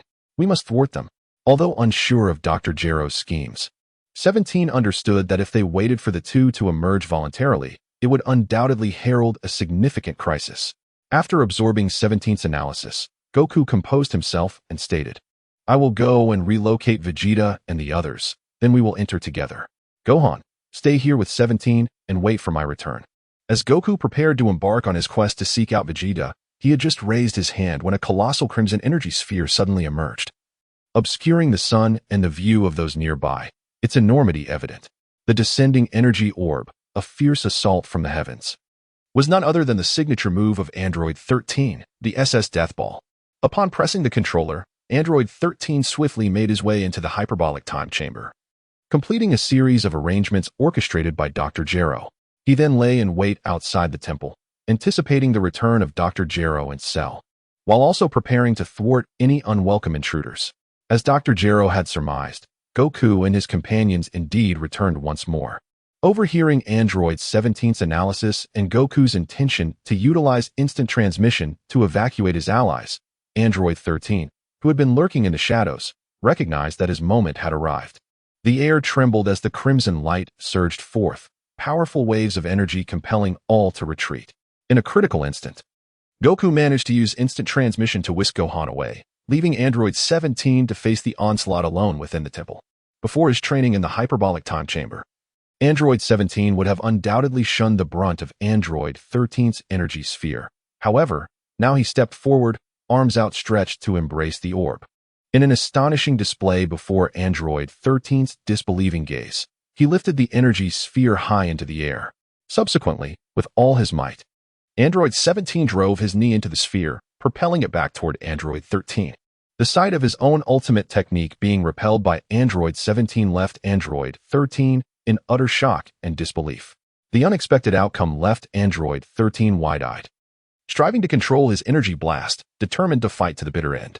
Alas, the disparity between Android 13 and Android 17 was as vast as the heavens and the earth. How could a mere speck of dust hope to compete with the brilliance of the full moon? The energy blast made contact with Android 13, leaving him battered and bruised. To his astonishment, despite launching a sneak attack on Android 17, it was he who faced the misfortune. Before he could react, Android 17 swiftly appeared before him, catching him off guard with an upward strike that sent him soaring, followed by a crushing elbow to the chest. A flurry of blows ensued, leaving Android 13 dazed and disoriented. As Android 17 retreated, he grasped his right wrist with his left hand, channeling a tremendous surge of energy into his palm. This powerful force was unleashed upon the plummeting Android 13, and after the energy dissipated, the victory announcement echoed. Ding! Congratulations, you have successfully defeated Android 13, earning the tag Energy Absorption. Only after Android 17 dealt with his opponent did Goku arrive, accompanied by Trunks and Vegeta. Is it over? Goku inquired, gazing at the pitiful form of Android 13. Yes, just one final blow remains, Android 17 replied, observing the sparks erupting from Android 13's body. What about Cell and Dr. Gero? Are they still in the hyperbolic time chamber? Trunks hurriedly asked. I'm not sure. Once we finish with 13, we will enter together, Android 17 cautioned, wary of the potential recklessness that might lead them to be caught off guard by Cell. Seeing that Dr. Gero had yet to emerge, a somewhat rejuvenated Android 13 clenched his fists and ascended into the air once more. I will show you what hell truly is, he shouted, filled with rage. Were it not for Dr. Gero's dire command, Android 13 would never have resorted to utilizing the components of Androids 14 and 15 stored within himself to transform. However, after suffering a humiliating defeat at the hands of Vegeta and subsequently being effortlessly swatted away by Android 17, he was left with no choice. These events made Android 13 acutely aware that, given his current capabilities, he posed little threat to the formidable Android 17 and his companions, who had trained extensively in the hyperbolic time chamber. Consequently, Android 13 realized that his only recourse was to undergo a transformation in order to engage in battle. Absorbing components from Androids 14 and 15 would significantly enhance his power, albeit at the cost of his sanity, ultimately leading to his demise under the strain of the immense strength he would acquire. Nevertheless, even at the risk of his own destruction, Android 13 was determined to buy time for Dr. Gero, even if it meant just a few fleeting minutes. As he endured excruciating pain, Android 13's form underwent a profound metamorphosis. His muscles expanded dramatically, veins threatening to rupture under the pressure. Amidst the convulsions, his once fair skin gradually darkened, while his prominent pectorals rapidly turned pale and hardened. The violent transformation caused his hair to shift from white to a vivid orange hue. The now significantly enlarged Android 13 effortlessly burst through his tattered vest. After enduring the agony of transformation, when his eyes finally glimmered a bright yellow, Android 13 had irrevocably transformed into Super Android 13. With a primal roar, Super Android 13 emitted a meaningless cry. His yellow eyes fixated intently on Android 17 and the others. What a farce, Vegeta thought. Perceiving the seemingly lifeless Super Android 13 as nothing more than a mere change in color. Stay back. I will handle this alone. Transforming into a Super Saiyan, Vegeta charged forward, unleashing a relentless barrage of punches and kicks at the immobile Super Android 13. Despite Vegeta's onslaught causing Super Android 13's head to sway, his body remained steadfast. How is this possible? Vegeta marveled in disbelief, unable to accept that this once feeble adversary, whom he could have easily dispatched with a single hand just the day before, now stood impervious to his attacks. This was nothing short of a monumental humiliation for Vegeta. Enraged and embarrassed, Vegeta summoned all his strength and delivered a powerful strike to Super Android 13's face. As he panted heavily, Super Android 13 grinned, revealing a row of pristine white teeth, as if mocking Vegeta for his lack of nourishment. Yet, without mercy, Super Android 13 unleashed a colossal punch, landing squarely in Vegeta's abdomen. A tumultuous sensation surged within his abdomen as Vegeta clutched his midsection, writhing in agony. Witnessing his father's distress, Trunks, his son, immediately transformed into a Super Saiyan to provide assistance. Like father, like son, Trunks emulated Vegeta's attacking style, launching a series of strikes against Super Android 13. However, the results were similarly underwhelming. The duo of Vegeta and Trunks soon became an annoyance to Super Android 13, who retaliated with a punch to each of their abdomens. With a swift motion, Super Android 13 seized the two, who were still curled up in pain, and leaped atop the temple, driving their heads forcefully into the unforgiving ground. Before they could even attempt to defend themselves, the duo was hoisted from the pit and hurled into the air, where they were met with a barrage of punches aimed at Android 17. Goku, witnessing the battle unfold, was rendered speechless by the staggering disparity in power. Meanwhile, as Vegeta took the initiative to confront the foe, Android 17 seized the opportunity to examine the tag attributes. Absorb energy, as the name implies. This allows you to absorb any energy-based attack. Attribute. Each time you fully absorb an equivalent amount of energy, you gain one layer of passive ability. Note, upon reaching 10 layers, your attack is slightly enhanced. At 100 layers, your attack is significantly bolstered. What a delightful stacking mechanism, Android 17 nearly exclaimed, realizing that the tag acquired from Android 13, when combined with his protective shield, formed a perfect synergy. He hurriedly equipped it, only to be met with a notification. Ding. Your tag slots are full. Please remove one before re-equipping. This prompt urges number 17 to swiftly activate the panel. Name, number 17 level, 82 title, Nightmare Tags, Artificial Human. Eternal Energy Furnace, Brothers in Arms, Mechanical Creation, Artificial Life Form, Battle Hardened, Despairing Future, Entrusted Will Inventory, Pure Scion, Royal Bloodline, Super Saiyan, Genius, Time Traveler. At level 82, which permits the equipping of only 8 tags, number 17, without hesitation, remove the tag Brothers in Arms. With number 18 absent, it was an obvious choice. As Super 13 approached, he carelessly discarded Vegeta and Trunks like refuse towards number 17's position. Noticing the two, who descended like meteors, number 17 shifted his focus from the panel and swiftly evaded. Observing that his attack was effortlessly dodged by number 17, Super 13 emitted another unintelligible roar. With a chilling gust, he lunged at number 17. As Super 13 was about to make contact, number 17 leveraged the force to leap over him. However, just as a graceful arc was about to form, Super 13 grasped number 17's ankle with a swift motion. A tremendous force halted number 17 midair, then yanked him downward. Super 13 swung his arm, causing number 17 to collide with the ground several times. Fixing his gaze on the bewildered Goku, Super 13 hurled the dazed number 17 away. Crimson energy blasts erupted from his palm, pursuing their target. With a resounding crash, Goku used instant transmission to escape the blast radius with Gohan. Dazed, number 17 rose from the ground, shook his head, and signaled Vegeta and Trunks to join him.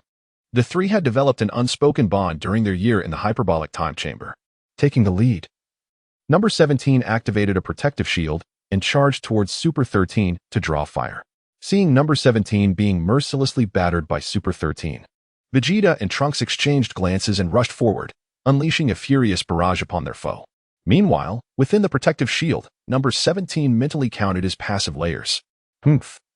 Once I accumulate 100 layers, it will be the end for you, Super 13. The intensity of their battle shook the temple, causing the guardian of the Korin Tower to display visible panic as he clutched the railing with one hand and held onto his dried fish tightly with the other. We're doomed. We're doomed. How can Goku and the others fight atop the temple? Chapter 37. The Annihilation Sphere in the blink of an eye, Number 17. Having unleashed a protective barrier, traversed hundreds of meters at a velocity surpassing sound, launching an assault on Super 13. As Goku fled the battlefield, he beheld a visible wave of white energy generated by Number 17's astonishing speed. A radiant orb of light flickered in Number 17's grasp. With a fierce roar, the expressionless Super 13 swung his arm, targeting Number 17 as he approached, delivering a devastating strike. Crack! The protective shield fractured. Yet this did not hinder Number 17 from propelling the energy sphere into Super 13's abdomen. A blinding white light erupted from Super 13's midsection, and in an instant of silence, a colossal wave of energy surged forth. On the battlefield, aside from Super 13, a significant portion of the structures within the temple had been obliterated, leaving behind a vast, barren pit. The once solid rocks within the crater had been melted by the explosive heat, transforming into resplendent crystals, struggling to rise from the ground. Super 13 let out a pained and furious roar, his yellow eyes fixated intently on Number 17. Upon closer inspection, Goku noticed that Super 13's abdomen had turned from white to a charred black, wisps of white smoke curling upwards. Bang! In agony, Super 13 leaped towards Number 17. Confronted with the relentless Number 17, the now frenzied Super 13 repeatedly shattered his protective barrier. Within the shield, Number 17's vision was obscured by the multitude of punches thrown by Super 13. All he could hear was the resounding crash of the barrier crumbling. Observing Super 13's wrath directed solely at Number 17, Vegeta and Trunks exchanged knowing glances and boldly plunged into the relentless onslaught. Number 17, striving to maintain the integrity of his barrier, felt a surge of relief upon the arrival of the father-son duo. Vegeta and Trunks each seized hold of one of Super 13's arms, their powerful golden auras enveloping them as immense strength coursed through their fists. At this moment, Vegeta and Trunks held nothing back, unleashing their full might as they jointly struck towards the already injured abdomen of Super 13. Boom, boom, boom, boom. Super Android 13 was relentlessly repelled by the combined efforts of Vegeta and Trunks. In a moment of cunning, Trunks managed to trip Super Android 13, causing him to fall to the ground. Vegeta and Trunks then pinned him down, delivering a series of relentless elbow strikes. As the powerful figure sustained countless minor wounds, Super Android 13's ability to counterattack began to wane. Observing this, the previously fatigued Vegeta and Trunks regained their vigor and intensified their assault. Realizing the precariousness of his situation, Super Android 13 felt his anger slowly dissipate. If this continued, his demise was inevitable. Lacking the protective barrier provided by Android 17, Super Android 13 resolved to leverage his own advantages and unleash an energy attack utilizing his boundless energy. Choosing to retaliate against Vegeta, who had previously bested him, Super Android 13 deftly blocked Vegeta's attack and sprang to his feet. Creating distance, he concentrated his energy into an orb, initiating a barrage of energy attacks.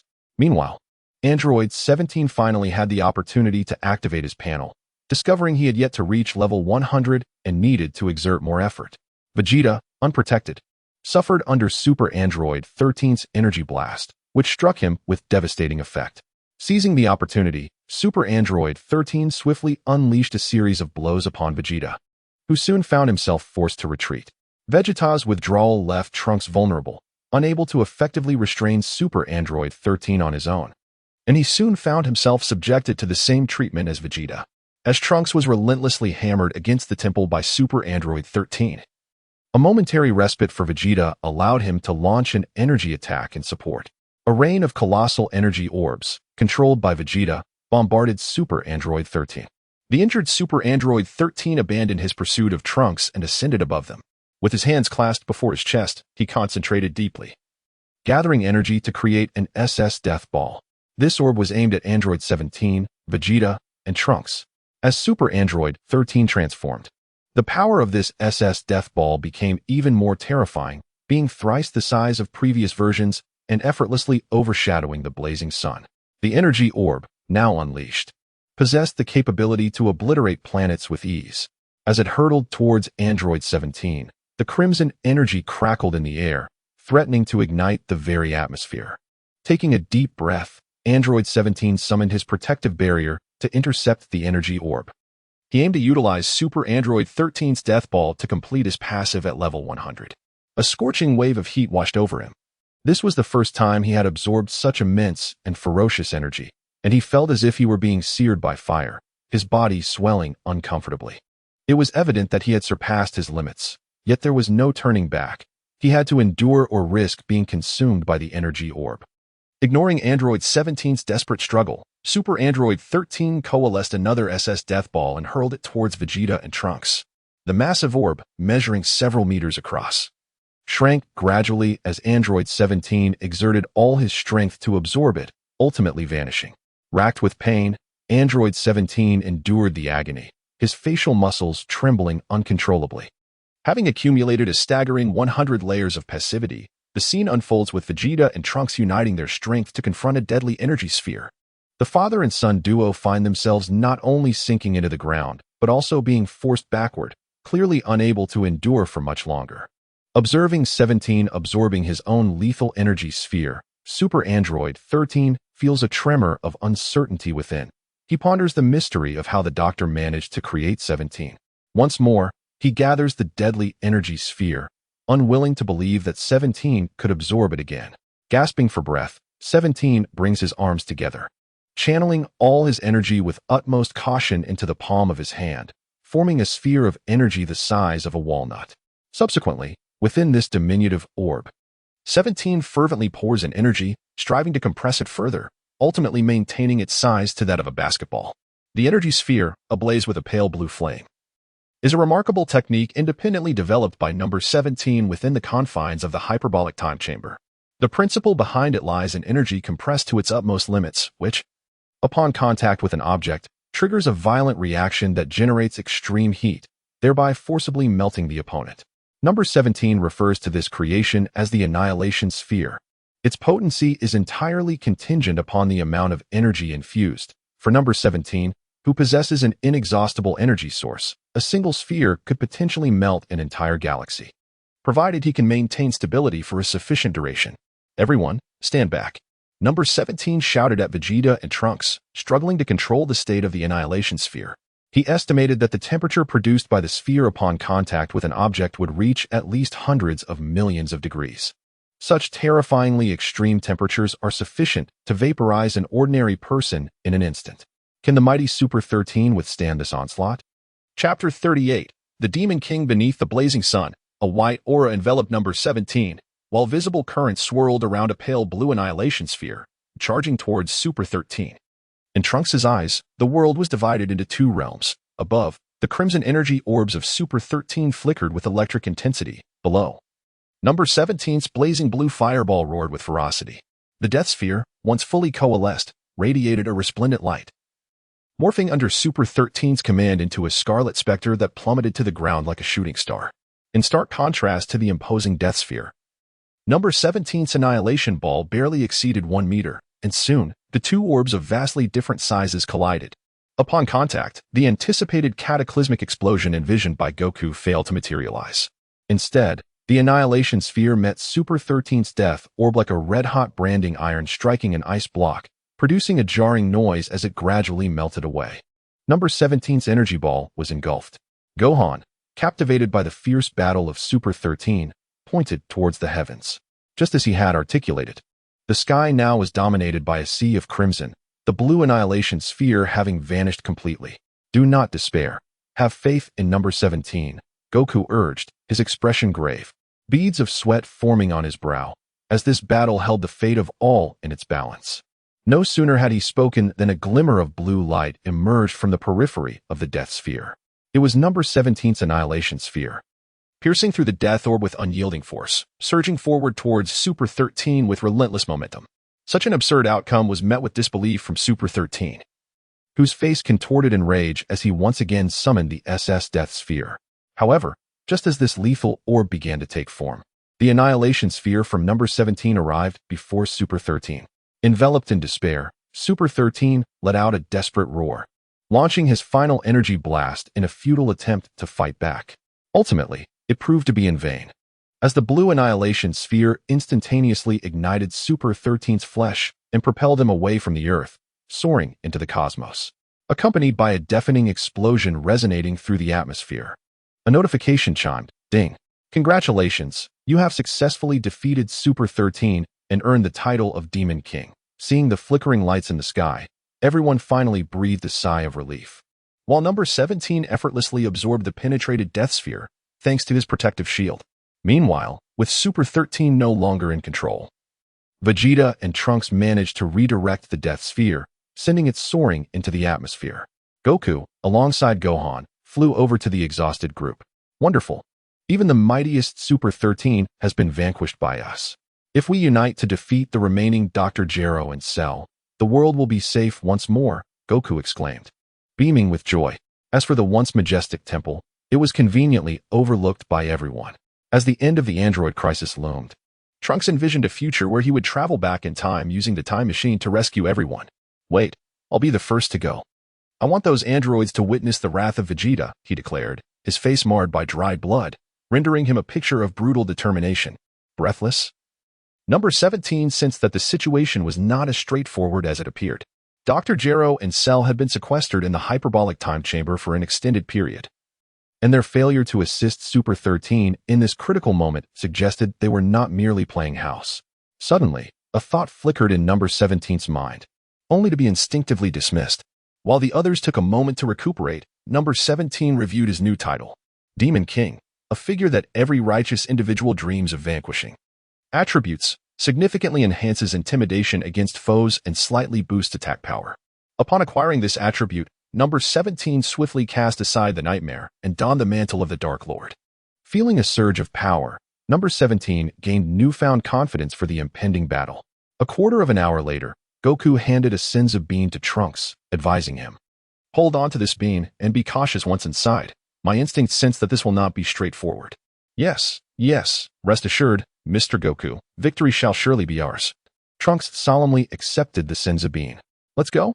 Gohan exclaimed, clenching his fists and gesturing encouragingly towards Trunks. The trio nodded in agreement as Goku extended his hand to open the door to the hyperbolic time chamber.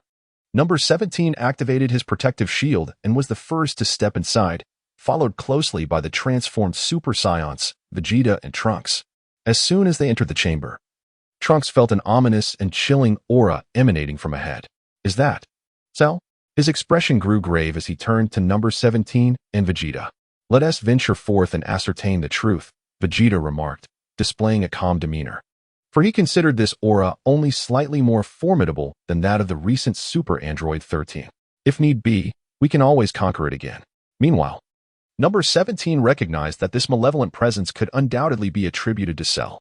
The formidable aura emanating from Cell unmistakably indicates that he has transitioned to his second stage. Fearing that his worst fears might materialize, number 17 hurriedly took flight, intent on thwarting Cell's transformation into his perfect form. In the distance, a clearing lay strewn with a multitude of sophisticated machines, where Dr. Gero, engrossed in his blueprints, meticulously pondered the creation of a time machine. Beside him stood the second stage of Cell, now taking on a humanoid shape, capable of standing erect. Cell's once slender physique had become grotesquely bloated, and his towering green figure exuded an immense sense of intimidation. His elongated tail swayed restlessly, and upon spotting number 17 and the others, Cell merely grinned, refraining from an immediate attack. At that moment, Dr. Gero also noticed the three intruders, hastily concealing his crucial documents as he muttered under his breath. "It seems that number 13 has perished. However, it is of little consequence. Cell, once you consume this specimen, you shall attain your perfect form." With a hint of exhilaration, he gestured towards the humanoid mass within the incubation chamber. The first step towards conquering the universe, transforming Cell into his perfect form, was nearly accomplished. Is this truly Cell's second stage? Trunks, flying closer, gazed at the green figure in disbelief. Was it not said that he must absorb you in number 18 to evolve? What is happening here? Vegeta, equally astonished, pondered how Dr. Gero managed to facilitate Cell's advancement to the second stage in the absence of a complete number 17 and number 18. Could it be that Dr. Gero possesses the capability to elevate Cell to his perfect form? Number 17 caught sight of the writhing mass within the incubation chamber and glanced at the timer on the display, which ominously read 3 seconds remaining. Suddenly realizing the urgency of the situation, he shouted to Trunks and Vegeta, "Do not dawdle. Quickly unleash your energy waves and obliterate that machine. The mass within it has the potential to empower Cell's transformation into his perfect form." Number 17, you are indeed astute. However, it may already be too late. Dr. Gero spoke with an air of nonchalance, his gaze filled with malevolence as he fixated on Android 17. With his words, the incubator activated, and Cell surged forward at once. Chapter 39, Perfect Cell within the Temple S hyperbolic time chamber. While conversing with Dr. Gero, Android 17 did not hesitate to act. He swiftly unleashed a barrage of energy blasts towards the incubator and Dr. Gero, prompted by 17's warning. Vegeta and Trunks quickly summoned their energy to launch an assault against Cell. As the energy blasts tore through the air, Dr. Gero wasted no time fleeing, abandoning his machines, for his objective had already been achieved. Despite the pressing urgency, Dr. Gero had successfully developed crucial materials to substitute for androids 17 and 18, enabling Cell to undergo an ascension in his evolutionary state. Now, all that remained was to patiently await Cell's transformation into his perfect form, thus initiating Dr. Gero's grand scheme of vengeance. The destructive energy waves hurtled towards Cell's gaping maw and tail, erupting in a series of explosions and clouds of smoke that enveloped him. Keen-eyed, Android 17 spotted Cell consuming the flesh, aware that it was already too late. Nevertheless, he continued to fire energy blasts, clinging to a sliver of hope that perhaps he could interrupt the process. Amidst the blinding explosions conjured by 17, Cell successfully absorbed the humanoid flesh created by Dr. Gero, intended to replace androids 17 and 18. A golden aura enveloped Cell, the surging energy waves dispersing dust in all directions, as an overwhelmingly terrifying presence ascended. An indescribable force surged within Cell, continuously reshaping his form until every cell was saturated with energy. Before the smoke could dissipate, Dr. Gero, laughing maniacally beside them, proclaimed, "Come forth, perfect Cell, and annihilate them all." Upon hearing Dr. Gero's arrogant declaration, Vegeta and Trunks held their breath, their eyes fixed intently on the swirling smoke. Before the mist cleared, a golden beam sliced through the air, hurtling towards Vegeta, caught in his intense focus, waiting for Cell's grand entrance. Vegeta was unable to withstand the sudden attack, instantly pierced through the chest. Glancing down at the gaping wound, Vegeta faltered, collapsing to his knees, his head heavy with impending unconsciousness. Before he could even catch a glimpse of Cell, he was unwittingly dispatched. The sheer terror of Cell's might left Trunks in a state of panic. He hurriedly lifted Vegeta, administering a Senzu. As Vegeta clawed his way back from the brink of death, his complexion pale and gasping for air, he murmured, "Oh, let me see who is so fortunate." With measured footsteps, Cell emerged from the haze, unhurried and composed. To the horror of Trunks and Vegeta, a humanoid figure, interwoven in shades of dark green, materialized, adorned with a pair of wings that unfurled majestically behind it. Beneath a smoothly contoured head, the grotesque sausage-like mouth vanished, replaced by a visage of chilling indifference. Its limbs were proportionate, and the sinewy musculature of its form was unmistakable. The black wings, glinting with a metallic sheen, instilled a sense of dread. Lowering its arm, which radiated energy beams, Cell cast a contemplative glance at its newly attained perfect form. Is this what it means to be complete? Cell mused, enraptured by its own reflection. Cell, go and eliminate Android 17 and the others, then we shall conquer the universe together. Witnessing its most exquisite creation, Cell effortlessly vanquished Vegeta, while Dr. Gero brimmed with anticipation for the future. However, Cell, now a complete entity, paid little heed to Dr. Gero, lost in admiration of its own appearance. Observing the apparent discord between Cell and Dr. Gero, Android 17 swiftly intervened, positioning himself defiantly before the arrogant scientist. Seizing Dr. Gero by the neck with no resistance, he lifted him with force. "Help me, Cell." Before Dr. Gero could utter another word, 17 had snapped his neck, severing the connection between head and body. After this grim act, Gazing at Dr. Gero's lifeless expression, 17, still unsatisfied, unleashed an energy wave upon the corpse, reducing it to ashes that dissipated into the air. Trunks and Vegeta were filled with shock, astonished not only by 17's mercilessness but also by Cell's apathy. "Well done. I have long harbored disdain for that old fool," Cell remarked, turning his head, arms crossed, his expression devoid of emotion, yet somehow appreciative. Returning to Trunks and Vegeta, Android 17 called out to Cell. "What do you intend to do?" I am uncertain about my own desires," Cell replied, gesturing to itself. The earlier display of power had thoroughly extinguished Cell's interest in 17 and the others. Transformed into its perfect form, it was likely the strongest being in the universe. Reflecting on its former ambition to eliminate Goku as a life goal, Cell now found that notion utterly laughable. What should I do? Lost in an abyss of solitude. Cell rested its chin on its hand, contemplating. Suddenly, it recalled the vast universe that Dr. Gero had described, undoubtedly filled with matters of intrigue. Shall I embark on a journey? No. What if there is nothing? What then? Sighing, Cell resolved to fulfill its original objective, to annihilate Goku. However, considering Goku's feeble strength, it mused, a mere energy blast would suffice. It seems all too easy, too mundane. I must devise a more compelling plan. Sheru pondered intensely in his mind on how he could simultaneously torment Sun Wukong while deriving pleasure from it. Vegeta, Trunks, and Android 17 were unaware that during these fleeting seconds of Sheru's contemplation, they had narrowly escaped a series of catastrophic fates. "This Sheru has no regard for us," Vegeta remarked, regaining his composure as he addressed 17 and Trunks. "Sheru's power has surpassed our wildest imaginations. Just moments ago, you could not even withstand a single blow from him," 17 retorted bluntly to Vegeta. His emotions were in constant tumult, his thoughts a chaotic whirlwind. The current situation had deviated dramatically from the narrative of their previous lives in the anime. It could be perceived as both fortunate and unfortunate. On the one hand, only Sheru remained, as Dr. Gero had been eliminated by his own hand, thus alleviating future concerns. On the other hand, the formidable Sheru they had sought to thwart had achieved his perfect form, while Wukong and Gohan had not engaged in training, rendering them incapable of reaching the power levels depicted in the anime. Should Sheru choose to unleash his fury, 17 surmised that his own narrative within the Dragon Ball saga could come to a tragic end. Observing that both parties had fallen into deep contemplation, Vegeta was the first to break the silence, proposing a strategy to 17. "My earlier oversight does not reflect Sheru's true might. Shall we not attempt to confront him as we did with Android 13, by launching a coordinated assault?" Trunks and 17's expressions remained frozen, devoid of any reaction. "Isn't there still Senzu Beans? Even if we fail, we can retreat and seal the entrance to the hyperbolic time chamber. Sheru should not be able to escape." Vegeta, growing increasingly impatient, continued to persuade Trunks and 17. Chapter 40, Instant Transmission. Within the ethereal confines of the hyperbolic time chamber, an eerie silence prevailed, with no one daring to break the stillness. In this profoundly oppressive atmosphere, an unprecedented tempest appears to be on the verge of erupting. Standing nearby, Number 17 and Trunks remain impervious to Vegeta's entreaties.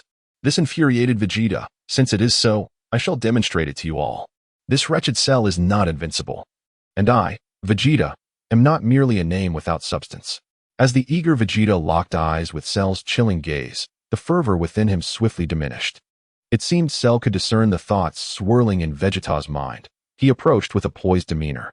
Confronted by Cell's colorless eyes, Vegeta felt an overwhelming pressure, beads of cold sweat trickling down his back.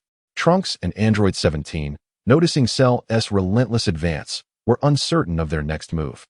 Observing the tension etched on Trunks and 17's faces, Cell's previously stoic expression morphed into one of amusement.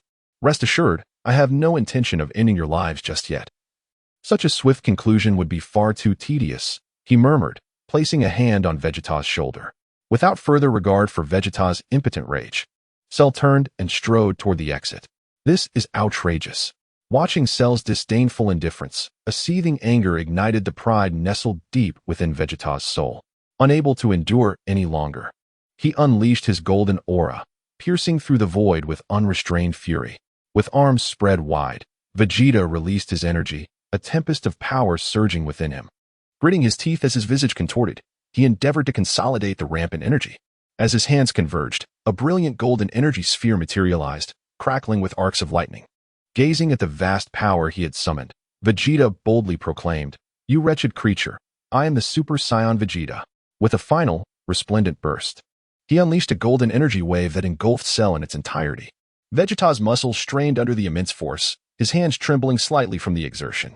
Lowering his arms, swollen from the overwhelming energy, Vegeta squinted at Cell's position. Trunks and 17, witnessing Vegeta's ultimate technique, felt a ripple of anticipation as the beam struck Cell with unerring precision. "You truly never learn, Vegeta," a dark voice emerged from the smoke. Before Vegeta could prepare a defense, Cell had already appeared before him. "This is instant transmission," Vegeta realized, as Trunks' voice rose in astonishment. "Ah, so that's what it's called," he remarked. Upon hearing Trunks' astonished words, Cell displayed an expression of realization. After entering the hyperbolic time chamber, although Cell had no biological energy to absorb, he did not remain idle. He tirelessly pondered the sudden appearance of Goku and sought to understand its implications. After enduring countless failures, the exceptionally gifted Cell finally mastered this extraordinary technique by imitation. Standing before Vegeta, his towering figure cast a shadow over the Saiyan Prince as he lifted his right leg, preparing to strike. Quick to react, Android 17 activated his protective barrier and hastily pushed Vegeta aside, taking the blow in his stead. However, Trunks watched in horror as Cell effortlessly shattered the barrier with a kick, sending 17 hurtling backward from the tremendous force. Without pausing, Cell approached Vegeta, and with a single punch, he sent Vegeta's back arching and lifted him off the ground. With barely any energy left to form an effective defense, Vegeta, after a few coughs, reverted from his Super Saiyan form and ultimately lost consciousness. Rushing to assist, Android 17 and Trunks quickly supported the unconscious Vegeta, whose fate hung in the balance. Seeing no one resist him, Cell, after a brief display of restraint, lowered his fist and resumed his stride towards the exit. Outside the time chamber, Goku, filled with anxiety, paced at the entrance, awaiting the triumphant return of Trunks and the others. With a creak, the door to the time chamber swung open, and Goku's spirits lifted upon seeing 17 and the others emerge. As Cell's full form became visible, Goku stood in bewilderment. Was this truly Cell? The disparity between Cell's initial and perfect forms was so vast that, had it not been for the familiar energy signature, Goku would have never believed this humanoid creature was indeed Cell. "Son Goku," Cell articulated each syllable with a cold smile that instilled a deep discomfort within Goku. With the emergence of the android Cell, Goku feared for the safety of Vegeta, Trunks, and 17. "What have you done to them, Cell?" Goku's expression turned tense as he inquired, the thought of Trunks potentially facing peril weighing heavily on his mind. "Do not worry, they are not dead yet. After all, I have not yet devised a way for you to both amuse me and suffer in your demise," Cell replied with a bemused expression, tapping his head as if contemplating. "Let us leave it at that for now. I shall return once I have a plan." He laughed heartily. With a meaningful glance at Goku, Cell vanished from sight. This is my moment of teleportation. The manner in which Cell ultimately vanished left Goku utterly astonished. Yet, there was no time for contemplation. Grasping Gohan's hand, Goku dashed towards the hyperbolic time chamber, eager to uncover what had transpired within. Upon entering, Goku beheld Trunks, carrying the unconscious Vegeta, making his way towards the exit, followed closely by the contemplative android 17. Seeing the three still alive, Goku's heart, once suspended in anxiety, was now at ease. He hurried forward with Gohan to inquire, "What on earth happened? Was that Cell who just exited?" Android 17 nodded, though still struggling to believe that it was indeed a transformed Cell that Goku questioned Trunks about. "What occurred? Wasn't it agreed that Cell would absorb you and Android 18 to achieve his perfect form?" As Trunks escorted Vegeta out of the time chamber, he recounted the unfolding events to Goku. Despite knowing the sequence of events, a trace of shock remained on Goku's face. Cell had effortlessly defeated Trunks and the others, who had trained for an entire year within the time chamber. Goku contemplated the magnitude of Cell's power in his mind. The existence of a perfect Cell made him acutely aware of the long journey still ahead. "Let me see where the limits of a Super Saiyan lie," Goku thought, clenching his fists. Rather than fear, he felt a surge of determination akin to Vegeta's desire to challenge Cell and prove his strength. Perhaps this is the essence of being a Saiyan. Chapter 41, The Light in the Darkness, Android 16. Thus, Android 17 and his companions, bearing the unconscious Vegeta, returned to Bulma's residence. Upon seeing Goku's expression of shame, Trunks, shouldering Vegeta, felt an ominous premonition rise within the group. Bulma promptly arranged for Vegeta to be taken to her personal medical facility, where she personally examined his condition. Trunks assisted her closely. Standing outside the hospital room, Piccolo inquired of Goku, eager to know who had inflicted such a fate upon Vegeta. Goku looked up with a bitter smile and relayed Trunks' words verbatim. Upon hearing of Dr. Gero's demise at the hands of Android 17, Android 18 sprang to her feet, applauding her brother. As Goku detailed the terrifying aspects of Perfect Cell, the others held their breath, their expressions filled with disbelief. Once he had finished recounting, a heavy silence enveloped the room. Even the mighty Vegeta had been unable to withstand a single blow from Cell. That damn Dr. Gero, what a mess he left behind, Yamcha exclaimed in frustration. Who now can withstand the terror of Cell? Krillin sighed. Well, it's futile to dwell on this now. Goku, what are you planning to do? Tianjin Fan, who had remained silent until now, posed a profound question. The crux of the matter was that I was utterly perplexed by Cell's intentions. He could effortlessly obliterate us with a mere barrage of energy blasts, yet he deliberately spared our lives. Reminiscing about Cell's playful grin, Goku clenched his fists and sighed in resignation. However, regardless of the circumstances, enhancing one's strength can never be a misstep. I propose we all retreat to the hyperbolic time chamber for some rigorous training. Casting a glance at the despondent faces of Krillin and the others, Goku encouraged them. Indeed, Goku was correct, asserted Master Roshi, who had witnessed Goku's evolution throughout the years. Krillin, having shifted his mindset, quickly agreed, while Yamcha, unwilling to be outdone, chimed in. Count me in. From this moment on, I shall also strive to improve. The renewed fighting spirit among the group filled Goku with relief, prompting him to continue his motivational speech. From the formidable King Piccolo to the Saiyan invasion, then the Ginyu Force, and ultimately the tyrant Frieza, we have united to triumph over them all. I firmly believe we can defeat Cell as well. Observing the fervor emanating from his companions, resembling the explosive energy of a small universe, Android 18 scoffed, turning her gaze towards Androids 17 and 16. What do you think about us proactively surrendering to Cell? After all, he has already achieved his perfect form and won't absorb either of us, she suggested, attempting to lower her voice. Surely, given our shared status as androids, he wouldn't annihilate us completely. However, the confined space of the room allowed everyone to overhear, and Krillin and Master Roshi's eyes widened in shock. Goku and Trunks exchanged glances but remained silent. How dare you contemplate treachery?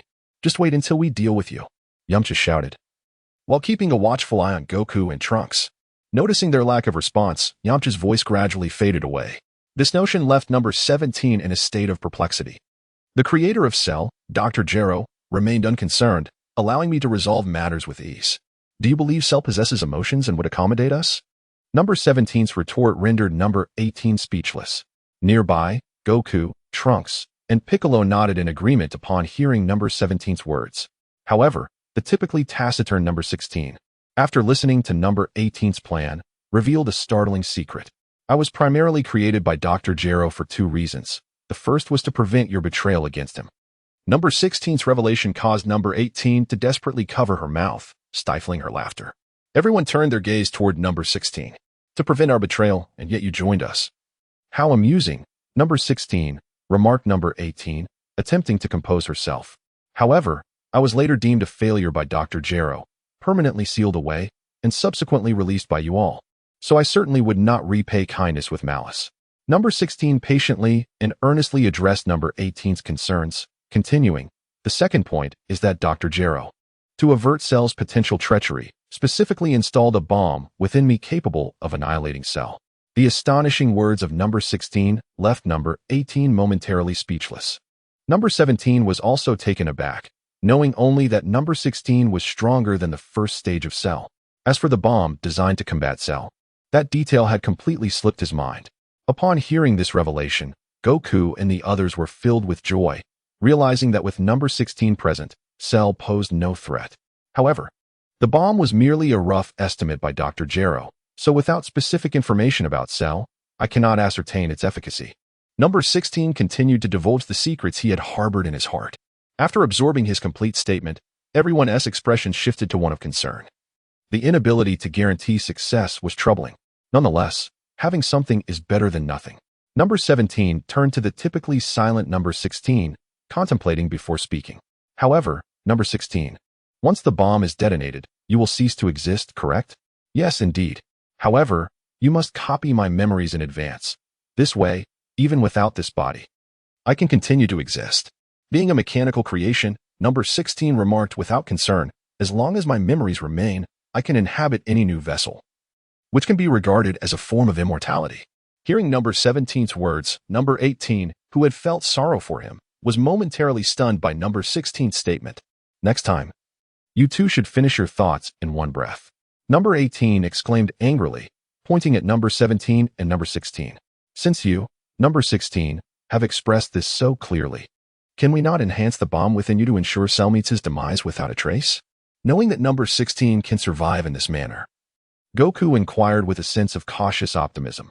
Indeed, but can you safely dismantle me? Number 16 responded, swiftly making his way to the former bedroom. Number 17 retrieved the blueprints for number 16 that had been acquired from the enigmatic base. Holding the blueprints aloft, number 17 elucidated the situation. This is splendid. With these blueprints, I am confident that Bulma's expertise will enable us to accomplish the task, Goku exclaimed with delight. It seems Dr. Gero's fate is rather unfortunate, betrayed by those he sought to protect. The boundless despair that Cell once represented has now transformed into a glimmer of hope. The roller coaster of emotions led Wukong to quip, he deserves it. Shaking the device in his hand, he declared with unwavering certainty, number 18. Under the guidance of Wukong and number 17, the group set aside past grievances. And with the exception of Bulma and number 16, everyone prepared to enter the hyperbolic time chamber for training in anticipation of Cell's arrival. Chapter 42. A brilliant idea in the vast cosmos. The azure sky was occasionally pierced by a golden arc of light, as countless planets were densely scattered across the boundless sea of stars. After bidding farewell to Wukong, Cell strolled alone through the frigid expanse of space, captivated by the enchanting scenery that unfolded before him. Indeed, Dr. Gero spoke the truth. Suddenly, a brilliant idea surfaced in Cell's mind. Closing his eyes, he began to sense the life-bearing planets that thrived in this infinite starry expanse. With a flash, Cell employed instant transmission, arriving above a colossal planet, its entirety a deep brown hue. In the atmosphere of this planet, a multitude of colorful, whale-like mysterious creatures swim freely. Paying no heed to these diminutive beings, Cell perceives his surroundings and directly heads toward the most formidable biological cluster on this planet. Soon, amidst the fiery red mountains, Cell discovers an extraterrestrial race that stubbornly thrives under such extreme heat and pressure. At the foot of the mountain, Cell descends like a cannonball, encircled by a group of blue humanoid beings wielding peculiar weapons, exuding an intimidating aura. Amidst their chattering, the throng parts to form a passage, and an elderly figure, evidently the leader, gestures for silence. He then raises his weapon, pointing it at Cell's chest, and utters a torrent of incomprehensible words, extending his tail from behind his wings. Cell swiftly devours the nearest alien. Once satiated, he unleashes a shockwave from his palm, propelling it toward the panicked crowd. He pauses momentarily to address the elder, stating, "In 3 days, let the strongest among you gather here." Upon finishing, Cell concentrates energy at his fingertips, forcing a small energy orb deep into the planet's core. The ground is torn asunder, and the once diminutive orb expands to the size of a house, slowly descending through the fissure. Having set the countdown for the planet's explosion, Cell executes a swift teleportation, vanishing from the astonished gaze of the elder. His aim is to assemble the strongest warriors of the galaxy to establish the inaugural martial arts tournament of the Milky Way. There, he intends to position himself as the judge, determining the mightiest being across the galaxy, who shall ultimately challenge him. As long as his amusement is secured, Cell will spare the planet. However, the vanquished shall witness their world transformed into a spectacular display of fireworks for all to behold. This is far more intriguing than eliminating Sun Wukong. Thus, as Sheru sensed the life energies of planets, he soared towards the edge of the galaxy. Thanks to the inherent resilience of the Saiyan race and Bulma's meticulous care, Vegeta awoke the following morning.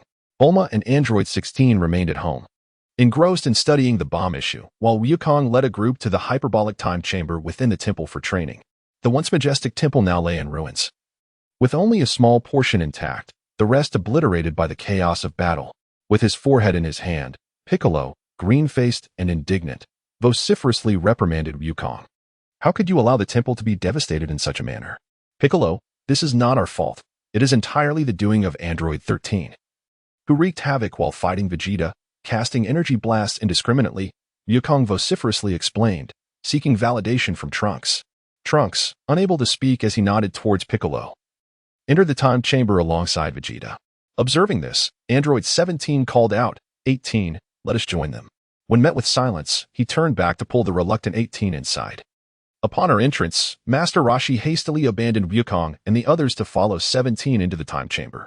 Wukong, the temple's condition is unacceptable, Piccolo, now assimilated with the Supreme Kai, could not bear the sight of the temple's desolation. Hearing Piccolo's mildly irate tone, Wukong's demeanor shifted dramatically as he replied earnestly, Piccolo, I wish to know if you can revert to your form prior to merging with the Supreme Kai. What do you mean? Piccolo, taken aback, expressed his astonishment. Is it possible to revert from the Supreme Kai? Tien and Kaiatsu regarded Piccolo with peculiar expressions. Since your merger with the Supreme Kai, the Dragon Balls have become ineffective. I had hoped to use them to resurrect those slain by the androids and to restore the destroyed buildings. Wukong continued, pausing as the group's incredulous expressions registered. Furthermore, possessing the Dragon Balls may prove to be of immense assistance in the future. I see, but alas, I have no means to return to my original form, Piccolo lamented. In that case, let us select someone to continue as the Supreme Kai and oversee the Dragon Balls. Upon hearing Piccolo's affirmation, Wukong proposed his solution. Anyone can assume the role of Supreme Kai, but the Dragon Balls have ceased to function entirely due to the Supreme Kai, have they not? Yamcha, perplexed by Wukong's words, scratched his bald head in confusion. However, the Namekian Piccolo understood Wukong's intent. Just as he was about to elucidate, Wukong interjected, Indeed. I plan to request the assistance of a Namekian to continue as the Supreme Kai and restore the Dragon Balls. What? The planet Namek has not been entirely obliterated. As both Piccolo and Krillin simultaneously exclaimed, Ah, this matter, I heard it from Gohan, who mentioned that a portion of the Namekians has survived.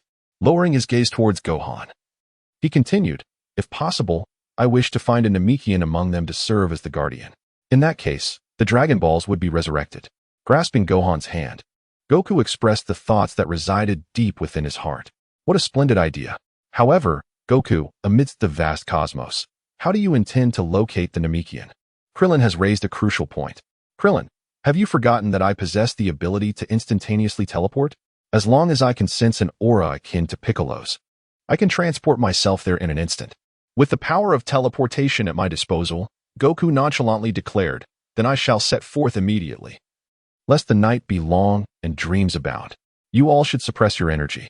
Upon hearing this, everyone complied, while Goku closed his eyes, furrowing his brow in an attempt to sense an aura similar to Piccolo's. Goku, the universe is so vast. Are you truly capable of this? Yamcha questioned. I'm not sure. Let me give it a try. After a few minutes of futile effort, Goku sighed in exasperation. This is quite difficult. I can't sense anything at all. Suddenly, he recalled that he could consult King Kai. King Kai, King Kai, where are you? Goku murmured to himself. As the others exchanged glances, Goku shut his eyes and finally detected King Kai's presence, vanishing before their eyes. Once Goku departed, the others did not linger but made their way towards the room of spirit and time. Chapter 43. Warriors Traversing the Universe. It has been a while since my last visit. I wonder how King Kai is faring. The verdant grass, familiar buildings, and lush trees of King Kai's planet came into view, evoking a sense of nostalgia in Goku. Suddenly, a jovial gorilla bounded out of the house, waving its arms and rushing towards Goku. It's Bubbles. Long time no see. Goku greeted with a smile, waving back at the gorilla. He scanned the surroundings, searching for King Kai's figure. Goku, you arrived just in time. Come here. I have something urgent to discuss with you. Initially thinking it was a figment of his imagination, North Kai emerged from the room and, upon spotting Goku, quickly exclaimed, What's the matter, King Kai?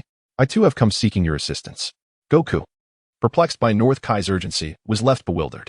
Without acknowledging Goku's words, North Kai, wearing sunglasses, lamented, It's all because of that artificial being, Cell, and the havoc it has wrought. King Kai, you are aware of Cell? Goku gasped, his eyes wide with astonishment. Indeed, nothing escapes King Kai's notice. Alas, I have only just learned that your planet has faced numerous calamities in the past, but now the entire galaxy is suffering as well. North Kai paced anxiously. beads of sweat forming on his temples. What exactly has transpired, King Kai? It was the first time the North Kai was so visibly anxious, prompting Goku to inquire hastily.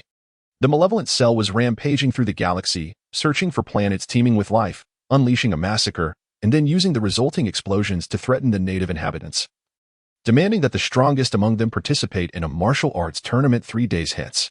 The North Kai swiftly recounted Cell's heinous deeds. How despicable! Cell was utterly deranged.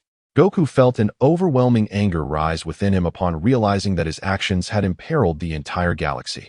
I will confront him at once, Goku declared, raising his hand to teleport and seek out Cell for clarification. However, the North Kai interjected, placing a hand to halt him, letting out a deep sigh before continuing. I have not finished speaking. If it were merely this, it would be manageable. Yet, in a reckless act, Cell has dared to tamper with the seal. The seal? My lord, what seal? Goku, obstructed in his path, felt an ominous foreboding upon hearing the North Kai's latter words.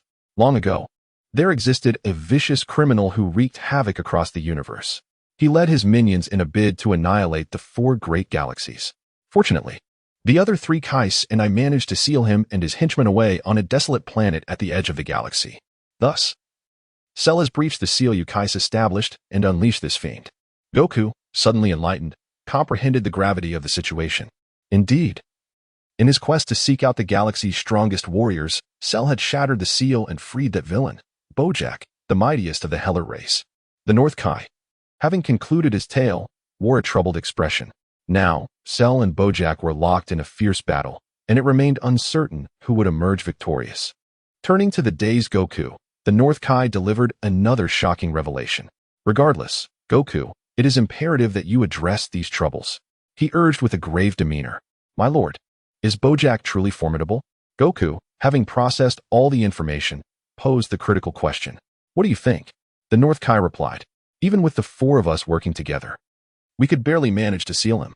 As for whether Bojack's strength has waned after being sealed for so long, I cannot say. The North Kai gazed upward, recalling the harrowing days when Bojack ravaged the galaxy. By the way, you mentioned wanting to find me. Is there something you need? The North Kai asked after his recollections. Oh, that was merely a trivial matter, my lord. I wish to first sense the battle between the 2, Goku responded, closing his eyes. Indeed. What could possibly matter more than the safety of the entire galaxy?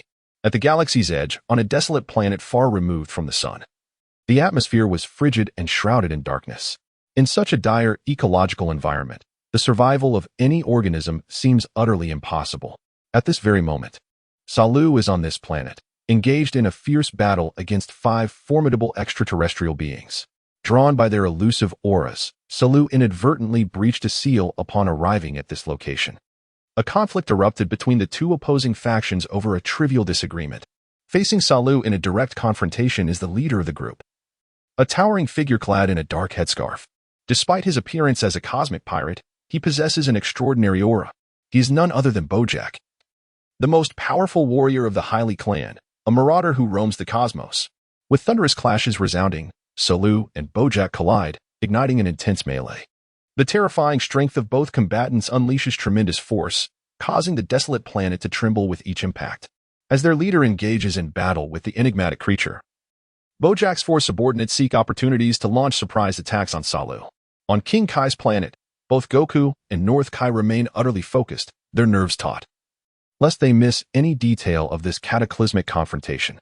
Goku, astonished, observes Salu's ability to hold his ground against Bojack and his crew, proving himself an equal adversary. He is indeed a monster, much like you. As Goku watches the duel unfold, he grows increasingly alarmed, acutely aware of Salu's full prowess. With his current strength, he fears he could barely contend with even Bojack's subordinates. The battle between Salu and Bojack concludes as the frail planet can no longer withstand the immense shockwaves, culminating in an explosion. Outside in space, Salu, still brimming with vitality, addresses Bojack and his companions in the galactic common language. You are quite impressive. Would you be interested in participating in the galactic martial arts tournament? Acknowledging Bojack's strength, Salu extends a sincere invitation. The galactic martial arts tournament? Bojack repeats, pondering the implications of such an invitation after being sealed away for so long. What is this grand assembly? Is it a significant tournament that has emerged in the galaxy during my period of confinement? Gazing at Cell, Bojack refrained from underestimating him. For this individual before him was indeed a cosmic powerhouse who could rival his own strength.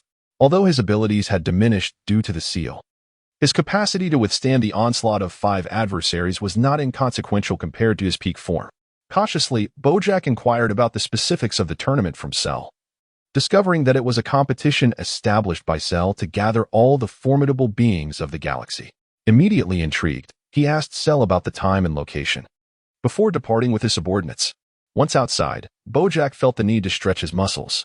Observing Bojack and his entourage leave, Cell smirked inwardly, resolute that such a formidable being should not exist in the galaxy. He then departed to the planet of his choosing to construct the arena for the tournament. Chapter 44. Lower-class warriors on King Kai's planet. After sensing the cataclysmic battle between Cell and Bojack conclude, Goku and King Kai opened their eyes simultaneously. Why did they stop fighting? It would have been splendid if they had both perished, King Kai lamented, stamping his foot on the verdant grass, filled with disappointment. King Kai, do you think you can handle Bojack and his crew? The immense pressure exerted by Bojack and Cell weighed heavily on Goku, akin to a colossal mountain. I must confer with the other 3 Kais and devise a strategy, King Kai declared, rubbing his hands together in urgency. Noticing King Kai's anxious demeanor as he headed inside, Goku hastily shared the purpose of his visit. King Kai, I wish to know the whereabouts of the surviving Namekians. On which planet do they now reside? Why do you seek them? King Kai queried, puzzled by Goku's seemingly inexplicable request. Goku earnestly recounted the tale of Piccolo and the Elder Kai. I intend to revive the Dragon Balls and summon Shenron to resurrect all the humans slain by the androids. I see. Let me see what I can do. Under Goku's eager gaze, King Kai closed his eyes tightly, the 2 antennas atop his head swaying in unison with his body. After a lengthy pause, King Kai, with a flushed face, released his clenched fists and pointed towards the southeast. In that direction, I sense the presence of the Namekians, however. I cannot ascertain the distance. By the way, Goku, do you wish to search for them now? King Kai prepared to dissuade Goku from an immediate pursuit. Yes, thank you. King Kai, knowing the direction makes it much easier to find them. I shall return to my training for now and seek them out once everything stabilizes. Understanding the prowess of both Bojack and Cell, Goku abruptly set aside thoughts of seeking out the Namekians. With time running short, less than 2 days remained, he hastily bid farewell to King Kai and utilized instant transmission to leave King Kai's planet. He entered the room of spirit and time, beginning rigorous training alongside Gohan. Goku's sudden departure left King Kai in a state of deep contemplation. Realizing that Goku had mastered instant transmission, presumably learned from the Yard Red inhabitants. Speculating in his mind, King Kai decided to convene with the other 3 Kais to discuss strategies. Within the room of spirit and time, after intense training, Gohan had become adept at transforming into a Super Saiyan. As Gohan transformed, he engaged in targeted training with his father, Goku. However, Gohan's relatively weaker abilities made it difficult for him to keep pace with Goku's speed. Observing this, Android 17 sensed the opportune moment and approached, extending an invitation for a genuine showdown with Goku. To defeat Cell, it seemed prudent to first conquer the smaller challenge of defeating Android 17. Goku, pleased with the proposal, arranged for Gohan to spar with Piccolo while he followed 17 to an open area. In the midst of this high-intensity training within the room of spirit and time, Goku could distinctly feel the enhancement of his strength each day. Estimating Android 17's power level against Super Android 13, Goku believed that, while he might not completely overpower him, engaging in a duel would not pose a significant challenge. The 2 stood apart from the crowd, taking their positions, and Goku instantly shifted into a combat stance. Android 17, adopting a defensive posture, kindly warned, I want to hold back. Today, you must hit the ground.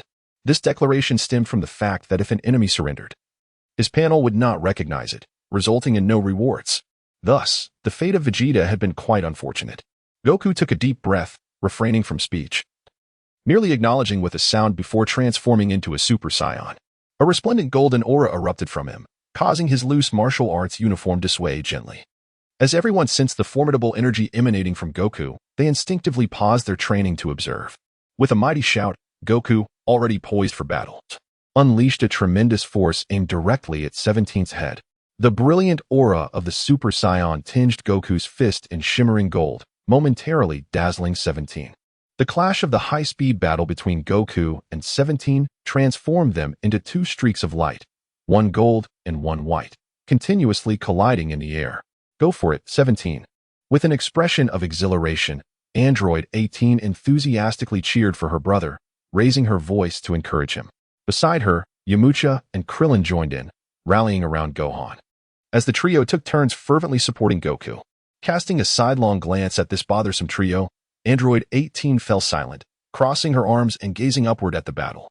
Observing Goku, who now matched her strength, Piccolo, disinterested in the unfolding match, seized Gohan, intending to subject him to rigorous training.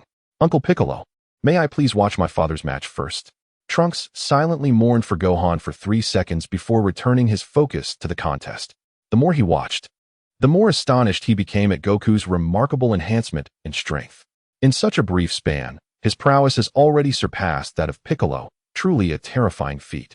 Squinting his eyes, Vegeta observed the battle between number 17 and Goku for a moment, then snorted disdainfully, muttering that it was rather dull, before resuming his own training journey.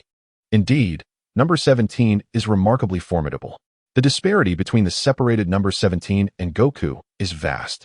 Goku, drenched in sweat and gasping for breath, stands in stark contrast to the composed and carefree number 17, who relishes the challenge.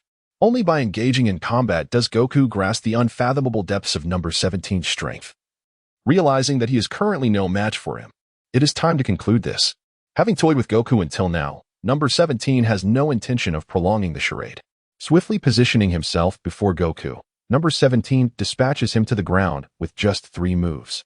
First, he delivers a punch that sends the unprepared Goku soaring like an arrow released from a bow. Following closely, he delivers a kick that sends the pale-faced Goku flying. And finally, with a powerful elbow strike to Goku's head, renders him incapable of resistance. Ding! Congratulations, you have successfully defeated Super Saiyan Son Goku, earning the tag, Lower Class Warrior. Goku, collapsed on the ground, bears no ill will for his loss, for while he has been honing his strength, number 17 has not lagged behind. Hooray! Number 17. You truly are the strongest. Number 18 exclaimed loudly in the presence of Krillin and the others. The insufferable android 18, brimming with arrogance, was met with silence from Krillin and the others, who merely gritted their teeth in irritation. The notification on the panel caused number 17 to furrow his brow. The name of the tag alone seemed lacking. He clicked for a detailed description. Lower Class Warrior. This merely indicates that you are not a scion of immense potential. Attributes: base attack, base defense, and base health significantly decreased, with the additional title of Lower Class Warrior awarded. Number 17 was utterly speechless.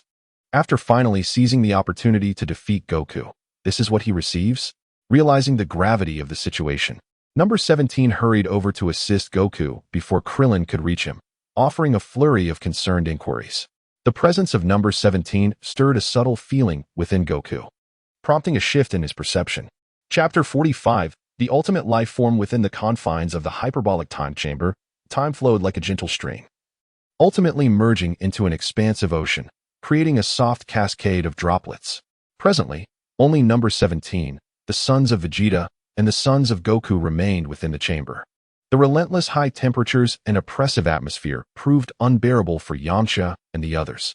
After enduring rigorous training for a time, they could no longer withstand the conditions and gradually exited the chamber. The last to leave were Piccolo and number 18, who felt that their strengths could no longer be enhanced through further training. Thus, Piccolo bid farewell to Goku and the others. Number 18, driven by sheer boredom and unwilling to languish in monotony while awaiting number 17, slipped away alone. Over the span of a year, number 17 underwent a remarkable transformation in strength. Following his ascendance to a lower-tier warrior, Goku had engaged in a single battle with him over 6 months prior. Relying on the limitless energy of his infinite energy furnace, number 17 wore Goku down with his protective shield until the latter was utterly exhausted, ultimately dispatching him with a single move. Since that encounter, Goku had resolutely ignored all invitations to spar, turning instead to amuse himself with Vegeta. In his frustration, number 17 sought out Gohan and Piccolo, using their potential for strength enhancement as a pretext to acquire a single tag. The reason for obtaining only one was that Piccolo, witnessing Gohan's and Goku's dismal defeat, cast a long, contemplative glance at number 17 before gracefully declining. The memory of that gaze would likely haunt number 17 for the rest of his days. In the end, whenever number 17 approached under the guise of practice, everyone would retreat, unwilling to endure an unprovoked beating. Even so, the tags dropped by Goku and Gohan alone dramatically elevated number 17's prowess. First was the tag dropped by Goku, comprehension, a thorough, systematic, and profound understanding across various domains. Attribute: you may fuse certain tags to achieve an upgraded, entirely new tag, and used. Note: to activate the tags acquired through fusion, they must be equipped alongside comprehension. Upon obtaining the tag and understanding its attributes, number 17 was overwhelmed with joy, for it was akin to acquiring a single tag with multiple attributes. This elusive label, which is both rare and precious, must be seized by number 17 with utmost diligence. Thus, after investing in the integration of 7 interwoven tags, artificial beings, mechanical constructs, permanent energy, artificial life forms, battle-hardened warriors, geniuses, and energy absorption, number 17 successfully acquires a label of the ultimate life form. Upon reviewing its attributes, number 17 realizes that the essence of integration is not the focal point. Rather, it is the enhancement that takes precedence. Ultimate life form: you are a member of the vast universe, embodying the pinnacle of life. Attribute 1, life, defense, and attack experience a tremendous amplification, while recovery is significantly enhanced. Attribute 2, upon receiving any form of damage, defense and attack are greatly augmented. Attribute 3, the energy within approaches infinity, allowing for the absorption of any energy source, which substantially boosts attack. Attribute 4, mastery of various combat techniques, is achieved, with learning capabilities significantly improved, granting a minuscule probability of directly acquiring enemy skills during battle. Attribute 5, for attacks falling below the spectrum of the ultimate life form, a slight damage mitigation occurs, with a small chance to exert pressure in combat, slightly diminishing the opponent's attack. Attribute 6, upon meeting certain conditions, transformation is triggered. The birth of this formidable label, with its extraordinary attributes, sends number 17's heart racing, rendering words inadequate to convey the exhilaration experienced at that moment. Aside from the disappearance of the additional 1 to training experience, the rest exceeded number 17's expectations. Attribute 4's enhancement of learning ability enables number 17 to effortlessly master Goku's instant transmission. As for the final attribute 6, number 17's anticipation is at its zenith. The final panel data is as follows: name, number 17 level, 88 title, Dark Overlord, equipped, tags, ultimate life form, kinship, despairing future, entrusted will, ready to strike, time traveler. Integration inventory, pure Saiyan, royal bloodline, Super Saiyan. Lower class warrior. The greatest disappointment for number 17 is the inability to simultaneously equip this ultimate life form label with the Saiyan series tags. Furthermore, the originally promising 1 experience points result in falling short of reaching level 90. As for the Ready to Strike tag dropped by Gohan, it proves to be rather lackluster. Ready to strike. All preparations are in place, ready to launch an attack at any moment. Attribute: during combat, 1 can charge power, the longer the charge, the greater the damage inflicted on the next strike, with no upper limit. Note: being attacked during the charging phase will interrupt the process, significantly reducing defense while in a charged state. An unlimited power may appear formidable, yet it can only be harnessed during combat and must not be interrupted by adversaries. Were it not for the protective shield possessed by Android 17, which allows for some utility, he would have long discarded this label into his backpack. In summary, 2 years of rigorous training, coupled with the substantial enhancements provided by his attributes, have brought him to a level of prowess that, if measured against the anime, places him nearly on par with Cell. However, whether he can triumph over Cell remains uncertain, and he is reluctant to take risks, hoping instead that Goku and Gohan can step up to the challenge. Trunks' voice from behind jolted 17 from his contemplation. What are you thinking? It's almost time. We should head out. All right. Not only has 17's strength significantly increased, but Vegeta and the others have also made remarkable gains in the hyperbolic time chamber. The 5 emerged and flew towards Bulma's residence as planned.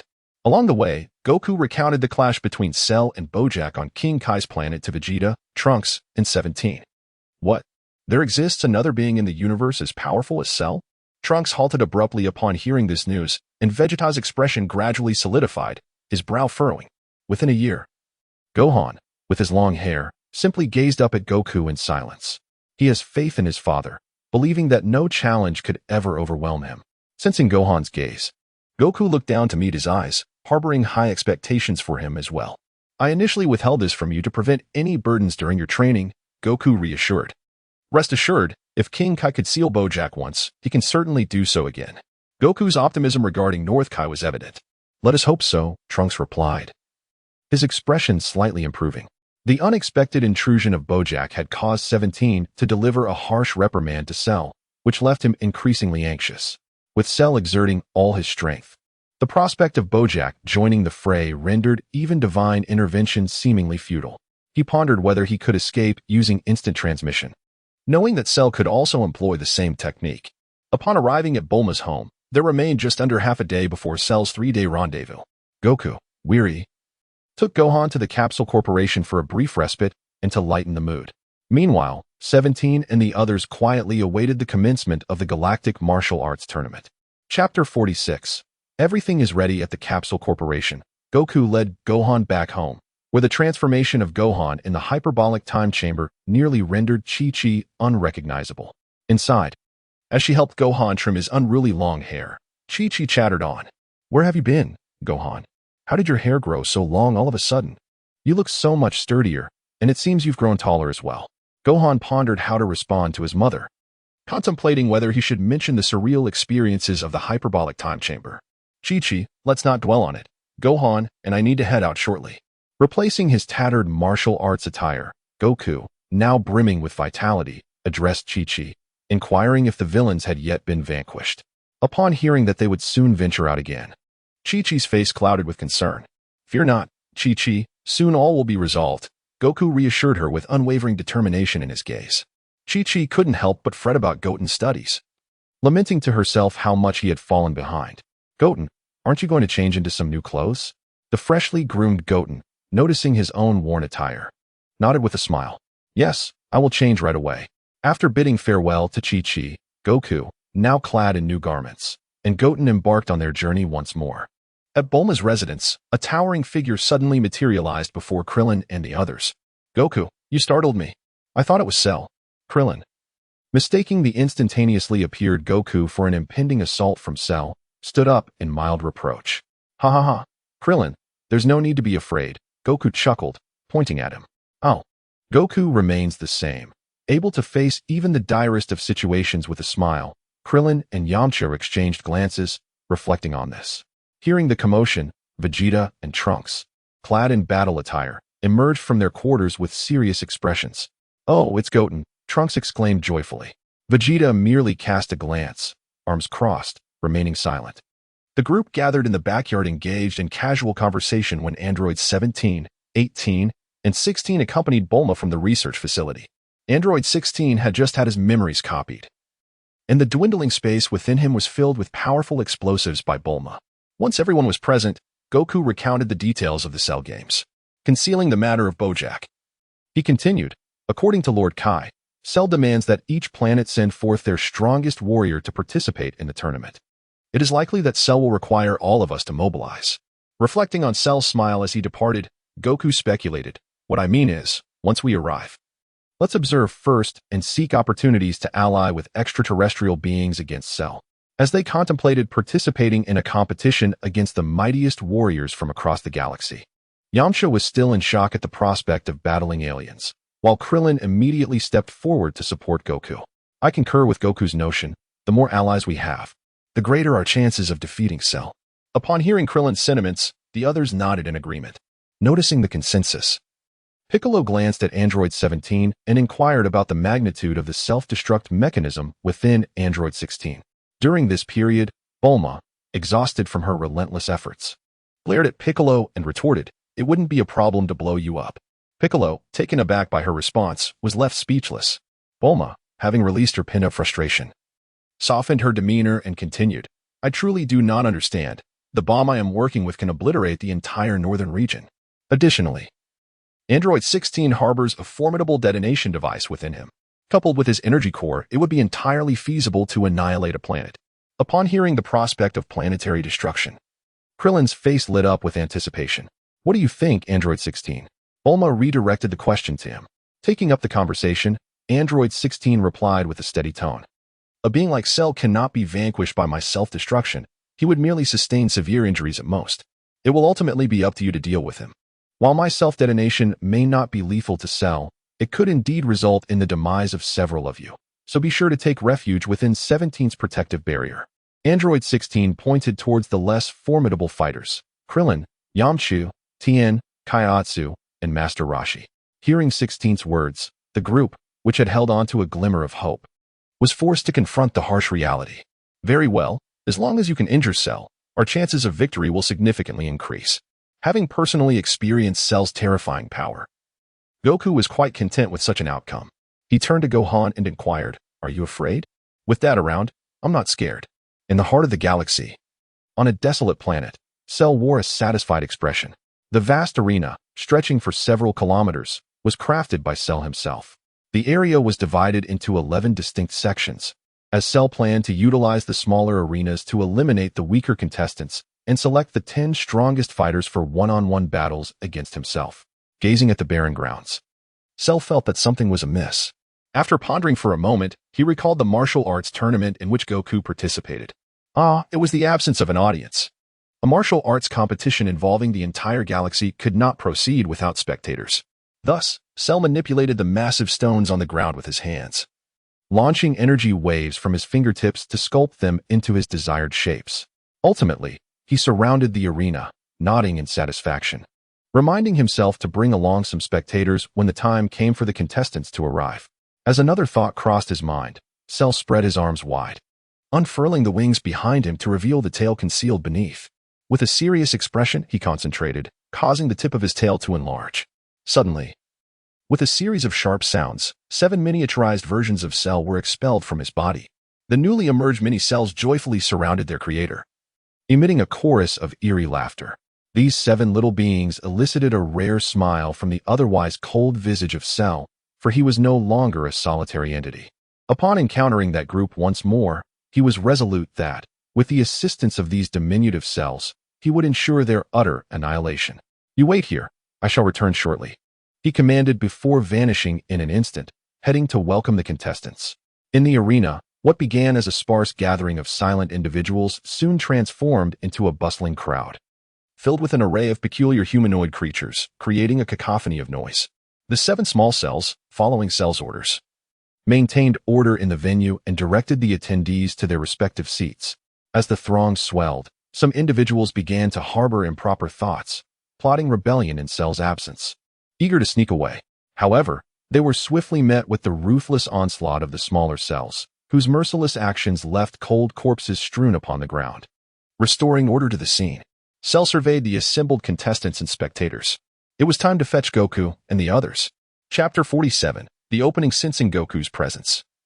Cell instantaneously transported himself from the desolate planet to Bulma's abode.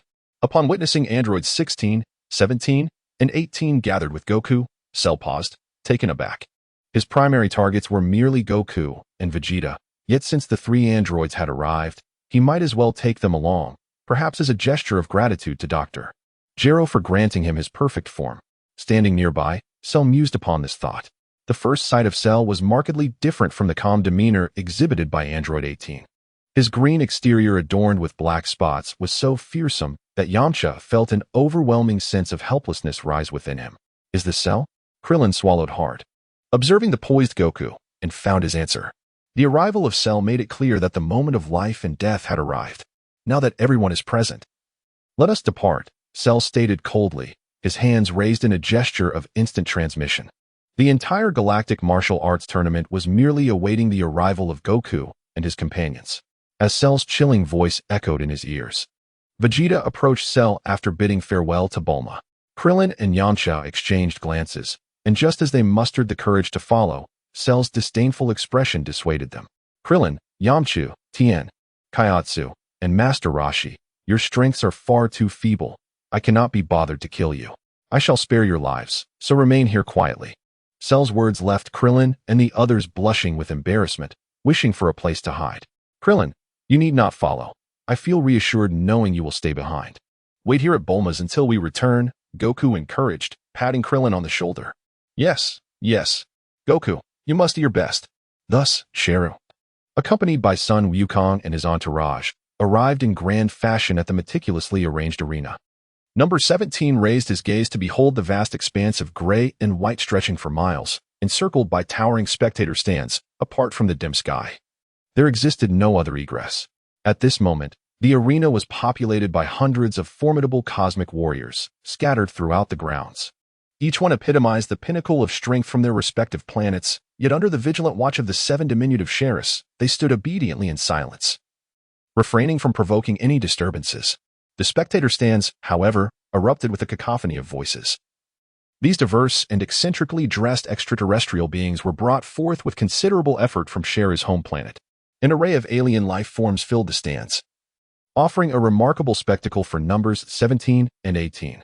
Trunks, upon witnessing this grand competition, found himself utterly captivated, his mouth slightly agape as he meticulously observed each cosmic warrior who might pose a threat.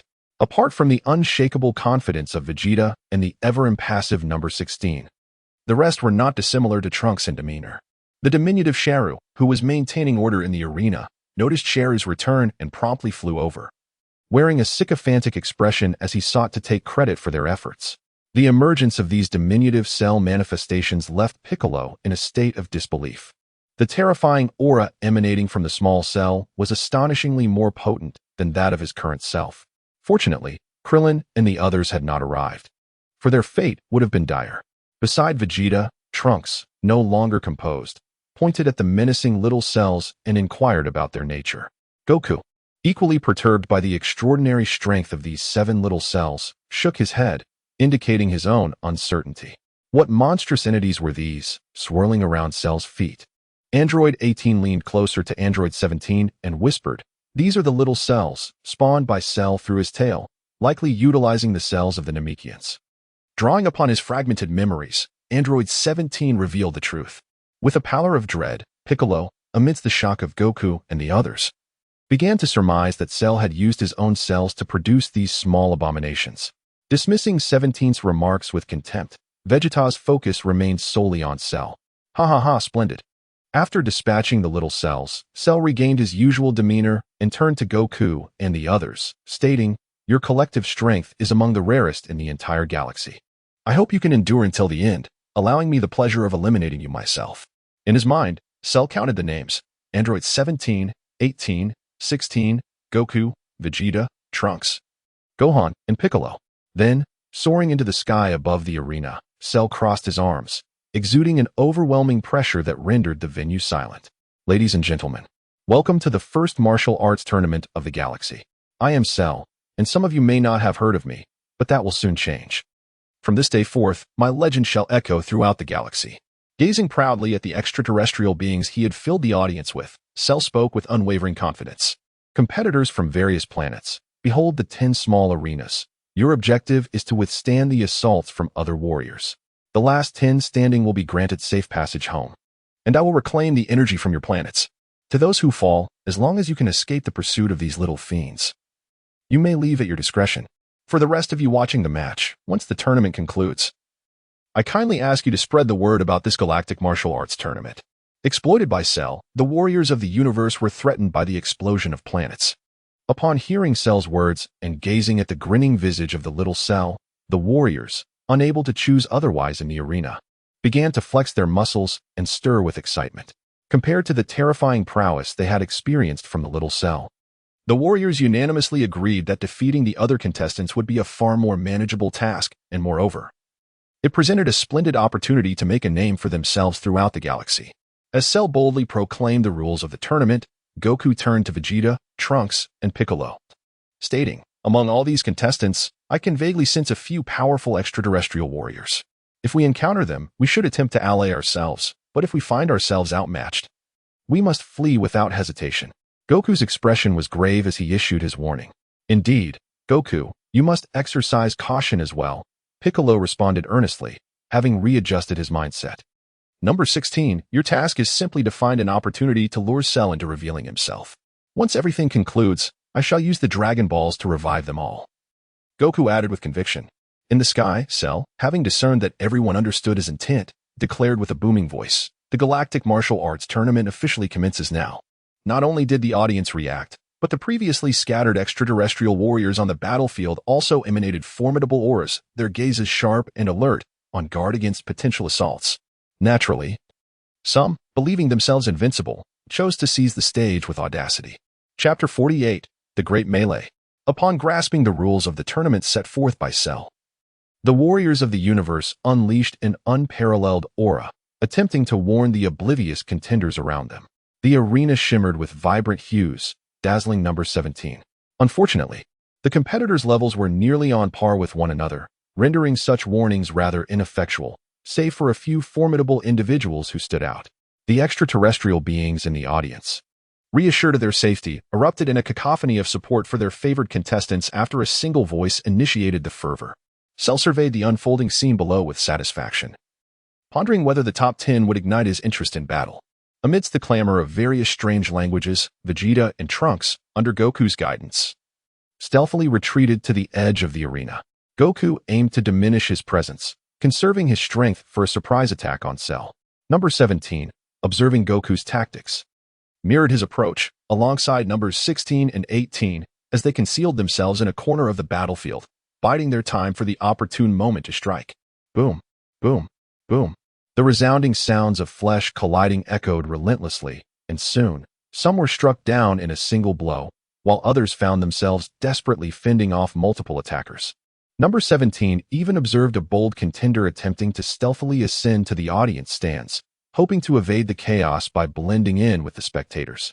Unfortunately, this maneuver did not go unnoticed by the vigilant small cell units monitoring the battlefield. One of them launched into action, executing a flying kick that swiftly ended the contender's life. A kaleidoscope of vibrant light erupted, as the spectacular clash among hundreds of warriors gradually led to the collapse of the arena constructed by Cell. This group of cosmic warriors, who risked their lives in battle, made it clear to number 17 that the resolution of the crisis posed by Cell must ultimately rest upon their own shoulders. Within their hearts, there was neither the intent nor the capability to resist. As time progressed, half of the competitors had already fallen. The remaining fighters were formidable cosmic warriors, well aware that the strength of the others on the battlefield was not significantly inferior to their own. Consequently, some began to target the severely injured contestants, preparing to strike when they were down. Suddenly, the previously meditative Piccolo surged forward, soaring towards the center of the arena. Number 17 focused his gaze and realized that in the center lay a Namekian, gravely injured, and unfortunately targeted by several ill-intentioned cosmic warriors. As a fellow Namekian, Piccolo could not remain passive, so he took the initiative to assist this unfamiliar kin in overcoming their predicament, having already transcended Super Saiyan through his fusion with Kami. And further honing his formidable power in the hyperbolic time chamber, he found dealing with these cosmic warriors, whose battle power barely reached 1 million, akin to drinking water. He approached the wounded Namekian, and in the astonished yet fearful gaze of the latter, he raised his hand and, with a single punch, incapacitated the pursuing cosmic warrior. In a swift motion, he dispatched the remaining 3 competitors with an effortless strike. This unparalleled and formidable strength profoundly intimidated the nefarious individuals. Piccolo assisted the injured Namekian and sought out Goku. "Piccolo, is this unfamiliar Namekian the one you rescued?" Goku exclaimed, his eyes wide with disbelief. The very Namekian he had been desperately searching for had unexpectedly appeared before him, as if he had traversed countless obstacles only to find what he sought effortlessly. "Once the turmoil surrounding Cell has subsided, I shall embark on the quest to resurrect the Dragon Gods and the Dragon Balls." Upon inquiry from Piccolo, Goku and his companions learned that the unfamiliar Namekian was named Moss, who indeed had fled from Namek. According to Moss, after abandoning their home planet, they drifted aimlessly, enduring countless hardships before finally discovering a habitable world. Under the guidance of the Elder, they gradually found their footing and began to settle into a life of peace and prosperity. Regrettably, 3 days prior, the arrival of the malevolent Cell disrupted their tranquil existence. With little choice, the clan sent Moss as a sacrificial offering, preparing to wander through space in search of a new refuge. One can only ponder how many civilizations shall perish due to Cell's martial arts tournament. Fueled by indignation, Goku articulated his resolve, sharing the details of Cell's menace with Moss. He vowed that his group would undoubtedly vanquish Cell, restoring tranquility to the galaxy. In that eventuality, he expressed a desire to visit the Elder of the new Namek. Moss, Acutely aware of Piccolo's formidable prowess, listened with eager anticipation to Goku's words. Moss even made arrangements with Goku to visit his home once everything was resolved. Amidst their pleasant conversation, several uninvited guests discovered the trio of number 17, who had been hiding in the shadows. The leader, named Diaz, was the strongest warrior from the planet Headley. Adorned with purple skin and twin demonic horns, he was infamous in the nearby star systems. The remaining four recognized Diaz and willingly submitted to his command. As Diaz scrutinized number 17 and his companions, a cruel smile graced his lips as he mocked. "Look at these cowards, cowering here, too afraid to emerge." The trio appeared pristine, devoid of any aura of strength, leading Diaz to mistakenly perceive them as mere fodder. "Dispose of them," he commanded his subordinates before departing without a backward glance. Such insignificant scum is unworthy of the attention of Lord Diaz. With a resounding thud, Diaz sensed something swiftly pass overhead. "Lord Diaz has vanished," one of the subordinates exclaimed in panic, having witnessed the entire scene. "What has vanished?" Diaz impatiently turned back, thinking that had these four not been useful as mere cannon fodder, he would have long since disposed of such inept fools. It was Zero. He had been sent flying by a single slap. His subordinate, trembling with fear, pointed shakily at number 18, stammering, "Is it her?" Diaz stepped forward towards number 18, dismissively stating, "How could such a frail creature possibly send Zero flying with a mere slap?" Boom. On this occasion, with a single punch, the formidable Lord Diaz was sent flying by the 18th, his fate uncertain amidst the shattered expressions of his subordinates. The fall of Diaz caused his disorganized followers to scatter in terror. The 18th clapped her hands and remarked, "What a bunch of pathetic wretches. When shall we launch our assault on Cell 17? "No need to rush. The time has yet to come," replied 17, observing the remaining dozens in the arena with a leisurely demeanor. Chapter 49. The mysterious man in black robes within Krillin's perception. The overwhelming malevolence of Cell emanated from the center of the galaxy, spreading outward like thunder slicing through the night sky, capturing attention. Thus, Krillin's focus remained solely on Cell, only catching a fleeting glimpse of the energy released by Piccolo during the chaotic clash of hundreds of cosmic warriors. The uncertainty of the battlefield ignited anxiety in Krillin and others, who were perpetually concerned for Goku's safety. On the already decrepit stage, Cell nonchalantly discarded the bodies of countless cosmic warriors upon the ground. Opening his eyes to witness the fallen innocent warriors from this grand tournament, Goku's expression gradually darkened, an inferno of rage igniting within him. Gohan and Trunks were equally stirred by the grim spectacle, sharing Goku's righteous fury as they glared at the aloof and amused Cell. As for Vegeta, he cast a fleeting glance before returning his attention elsewhere, disinterested in the unfolding events. Presently, aside from those severely injured and unable to continue, as well as those who had surrendered, only 12 cosmic warriors remained on the stage. The vigilant 18, noting the state of the battle, whispered to the meditative 17, "We need only defeat 2 more extraterrestrials to secure our dominance over the arena and seize the opportunity to strike." Upon hearing her words, 17 slowly opened his piercing eyes, scrutinizing the remaining 3 contestants. Before him stood a towering beast-like warrior, whose rugged visage was adorned with bulging muscles, clad in heavy armor etched with peculiar blue totems. Grasping a bloodied great sword, he fixed his intense gaze on the severely injured Mose beside Piccolo, eager for the fight. To the right stood a cosmic warrior with grayish-blue skin and a mane of unruly red hair, his robust chest exposed and a sword hanging at his waist. He exuded a wild, carefree demeanor, his eyes betraying disdain towards the others, and his sword, as yet unsheathed, remained a testament to his restrained aggression. In this peculiar ensemble, number 17 felt an uncanny familiarity, yet could not immediately recall its source. The last figure was a mysterious individual enveloped in a long black robe. Why such a description? Because on the battlefield, surrender was still an option, and the survival of the remaining contestants was entirely attributed to this enigmatic black-robed figure. With only a few dozen competitors left in the arena, whenever someone prepared to strike decisively, this cloaked individual would invariably intervene at the critical moment. He embodied the archetype of a benevolent guardian, yet within number 17's perception, he represented the most perilous presence. Meanwhile, in the distance, Wukong and his companions scrutinized these 3 contestants. Among them, the one wielding a sharp sword prompted Wukong to deduce, through his aura, that he was one of Bojack's 4 subordinates. The name eluded Wukong, but the mere presence of this individual suggested that Bojack might very well be lurking nearby. poised to spring forth and launch an assault on the unsuspecting.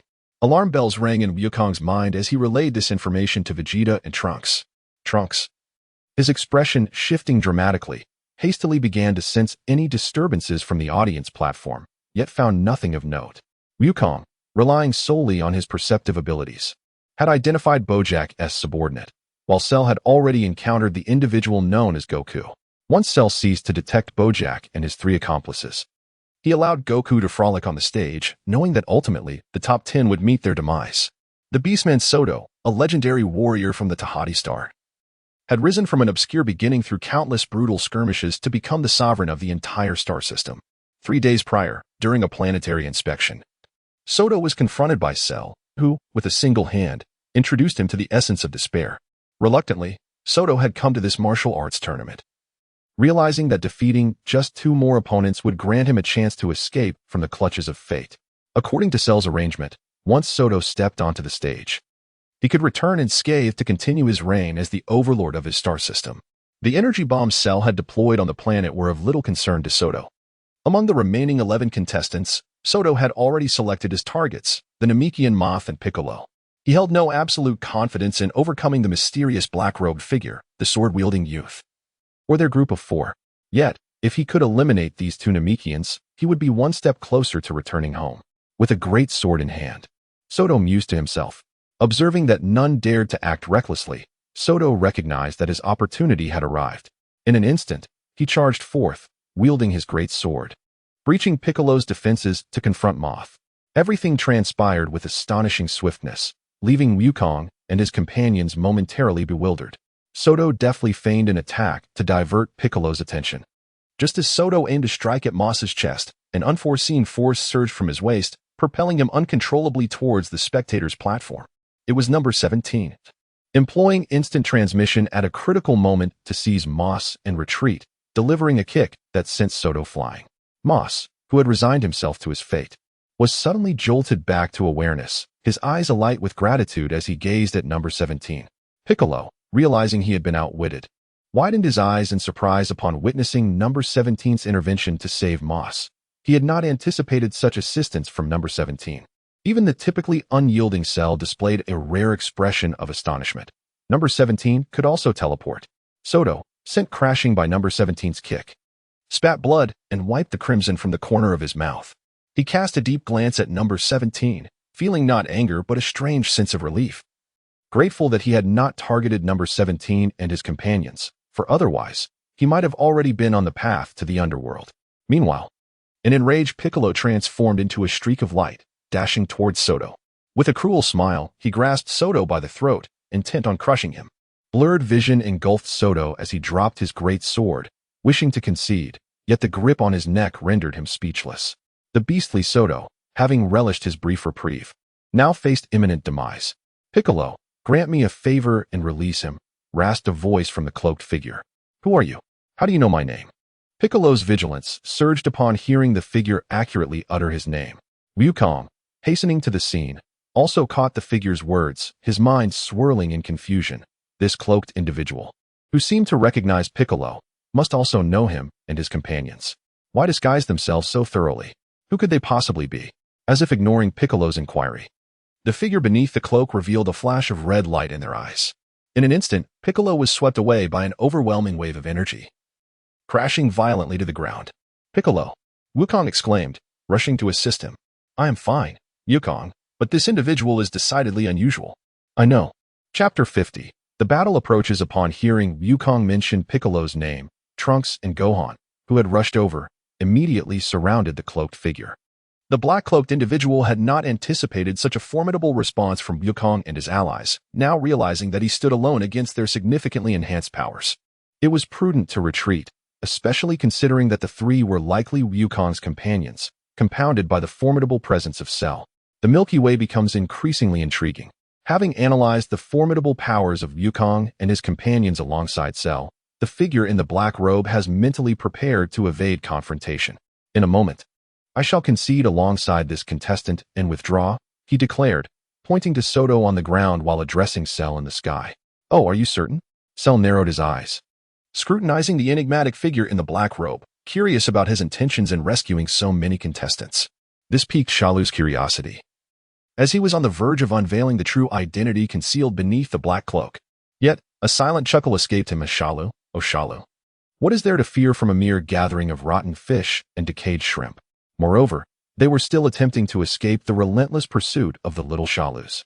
With this thought, Shala ceased to be troubled and permitted the cloaked figure to lead a ragtag assembly of beleaguered contestants away. "You may depart. But take heed, these little fellows will launch their assault. Survival depends on your own prowess." With a wave of his hand, Shalu summoned 7 little Shalus, instructing them to eliminate these individuals one by one. Under Shalu's sardonic gaze, the cloaked figure, accompanied by the battered contestants, exited the arena. "Fear not. I alone shall handle those little nuisances," he assured. "However, given your current grievous injuries, it would be prudent to recuperate on my planet. Otherwise, you risk ambush by the lesser beings. As for the explosives on your planet, leave their disposal to me." With a confident pat on his chest, the cloaked figure boisterously assured the cosmic warriors. "Once you enter my planet, returning will be out of the question," he mused inwardly. Observing that the cloaked figure not only saved him, but also willingly offered to escort his companions to their home planet, the cosmic warriors were overcome with gratitude, extolling the cloaked figure as a rare benefactor of the universe. Ha, ha, ha. Amidst the laughter of the cloaked figure, a formidable group of cosmic warriors followed him, departing the arena for the planet he had mentioned. Meanwhile, some individuals in the audience, noticing the participants had vacated the premises, also intended to leave. But Shala paid them no heed. His objective had been accomplished, identifying the 10 strongest individuals in the galaxy, whom he intended to deal with in due course. He signaled for the little Shalus to prepare for departure and summoned the remaining 10 contestants to his side. "Where's Bojack? Why has he not come over?" Noticing the absence of Bojack nearby, Shalu inquired curiously of Goku. It was worth noting that Shalu had personally invited Bojack and his companions to partake in the Galaxy Martial Arts Tournament. "Lord Bojack has just awakened and is preparing to reconnect with old friends. He instructed me to come ahead and inform you," Goku replied respectfully, mindful of Shalu's formidable strength that could rival that of Lord Bojack. Surely, those whom he calls old friends must possess considerable strength as well. I must make their acquaintance when the opportunity arises. The response from Goku was unexpected for Cell. It was astonishing to learn that such a ruthless villain as Bojack still had old friends. Upon receiving this definitive answer, Goku and Trunks exhaled in relief. Fortunately, Bojack had not come, or else their plan would have certainly failed. Meanwhile, Android 18 and Piccolo looked at Android 17 and Goku with puzzled expressions, eager to understand the specifics. It was all Goku's fault. How could he only inform us about Bojack and neglect to mention his henchman? Android 17 inwardly chastised Goku for this oversight. After questioning Goku, Cell, wearing a look of smug anticipation, gazed down upon Goku and his companions and proclaimed, "Indeed, Son Goku. Congratulations, for you and your friends have become the pinnacle of the galaxy. Yet in the end, you shall still meet your demise at my hands." Such an ending left Cell shaking his head, filled with deep emotion. "Humph, Cell, do not be too arrogant. Soon, you shall understand what it means to be Super Vegeta." The scornful tone in Cell's voice caused Vegeta to erupt in fury, pointing his finger and shouting at Cell. During the final year within the hyperbolic time chamber, the strength of Super Saiyan Vegeta underwent a monumental transformation once more. "This time, I shall summon all my strength to vanquish Cell in one swift motion," proving to Kakarot and Trunks who truly reigns as the mightiest Saiyan. Sensing Cell's overwhelming arrogance, Android 17 squinted, pondering whether this was a deliberate ploy on Cell's part. Meanwhile, Android 18 wore a troubled expression, her mind still entangled in the enigma of who Bojack was. "Cell, how do you propose we engage?" In this critical moment, Piccolo maintained his calm demeanor. "How to engage? Oh, ha, ha, ha." Cell's laughter erupted upon hearing Vegeta's reckless provocation and Piccolo's inquiry, finding their words utterly absurd. After a hearty laugh, he lightly tapped his head, contemplating. "Regardless, you are all destined to perish, so allow me to demonstrate my true power before your demise. Feel free to come at me together." Having achieved his perfect form and roamed the galaxy, Cell brimmed with unprecedented confidence in his abilities. In the vast expanse of the galaxy, how many beings like me exist? Upon hearing Cell's boastful proclamation, Goku's eyes glimmered with delight. The more arrogant he became, the better. Thus, the self-detonation plan for the 16th could be accomplished with ease. Ultimately, it is the one who laughs last who emerges victorious. Gekka had not anticipated that this seemingly fragile group of extraterrestrials would dare to challenge Cell. Truly, they were unaware of their own limitations, and Gekko found himself admiring the resolve of the 17th and his companions. Subsequently, Gekko retreated to a safe distance, preparing to witness this foregone conclusion of a battle. The regrouped team commenced discussions regarding their offensive strategy. Goku designated himself and Vegeta as the primary forces, while Trunks awaited the opportune moment to strike. The 17th and 18th would launch energy blasts from a distance to provide support, and the 16th would seek an opportunity for self-detonation. Piccolo and Gohan, armed with Senzu beans, stood ready on the sidelines for any assistance required. Does anyone have any questions? Goku inquired one last time, thoroughly prepared. None. The group replied in unison. Cell observed with interest as Goku strategized and rallied his team. What purpose does this serve? Chapter 51. Super Vegeta. The dark gray sky concealed all traces of light, with only the eternal sun able to pierce through the thick gray clouds, casting a dim, yellow glow.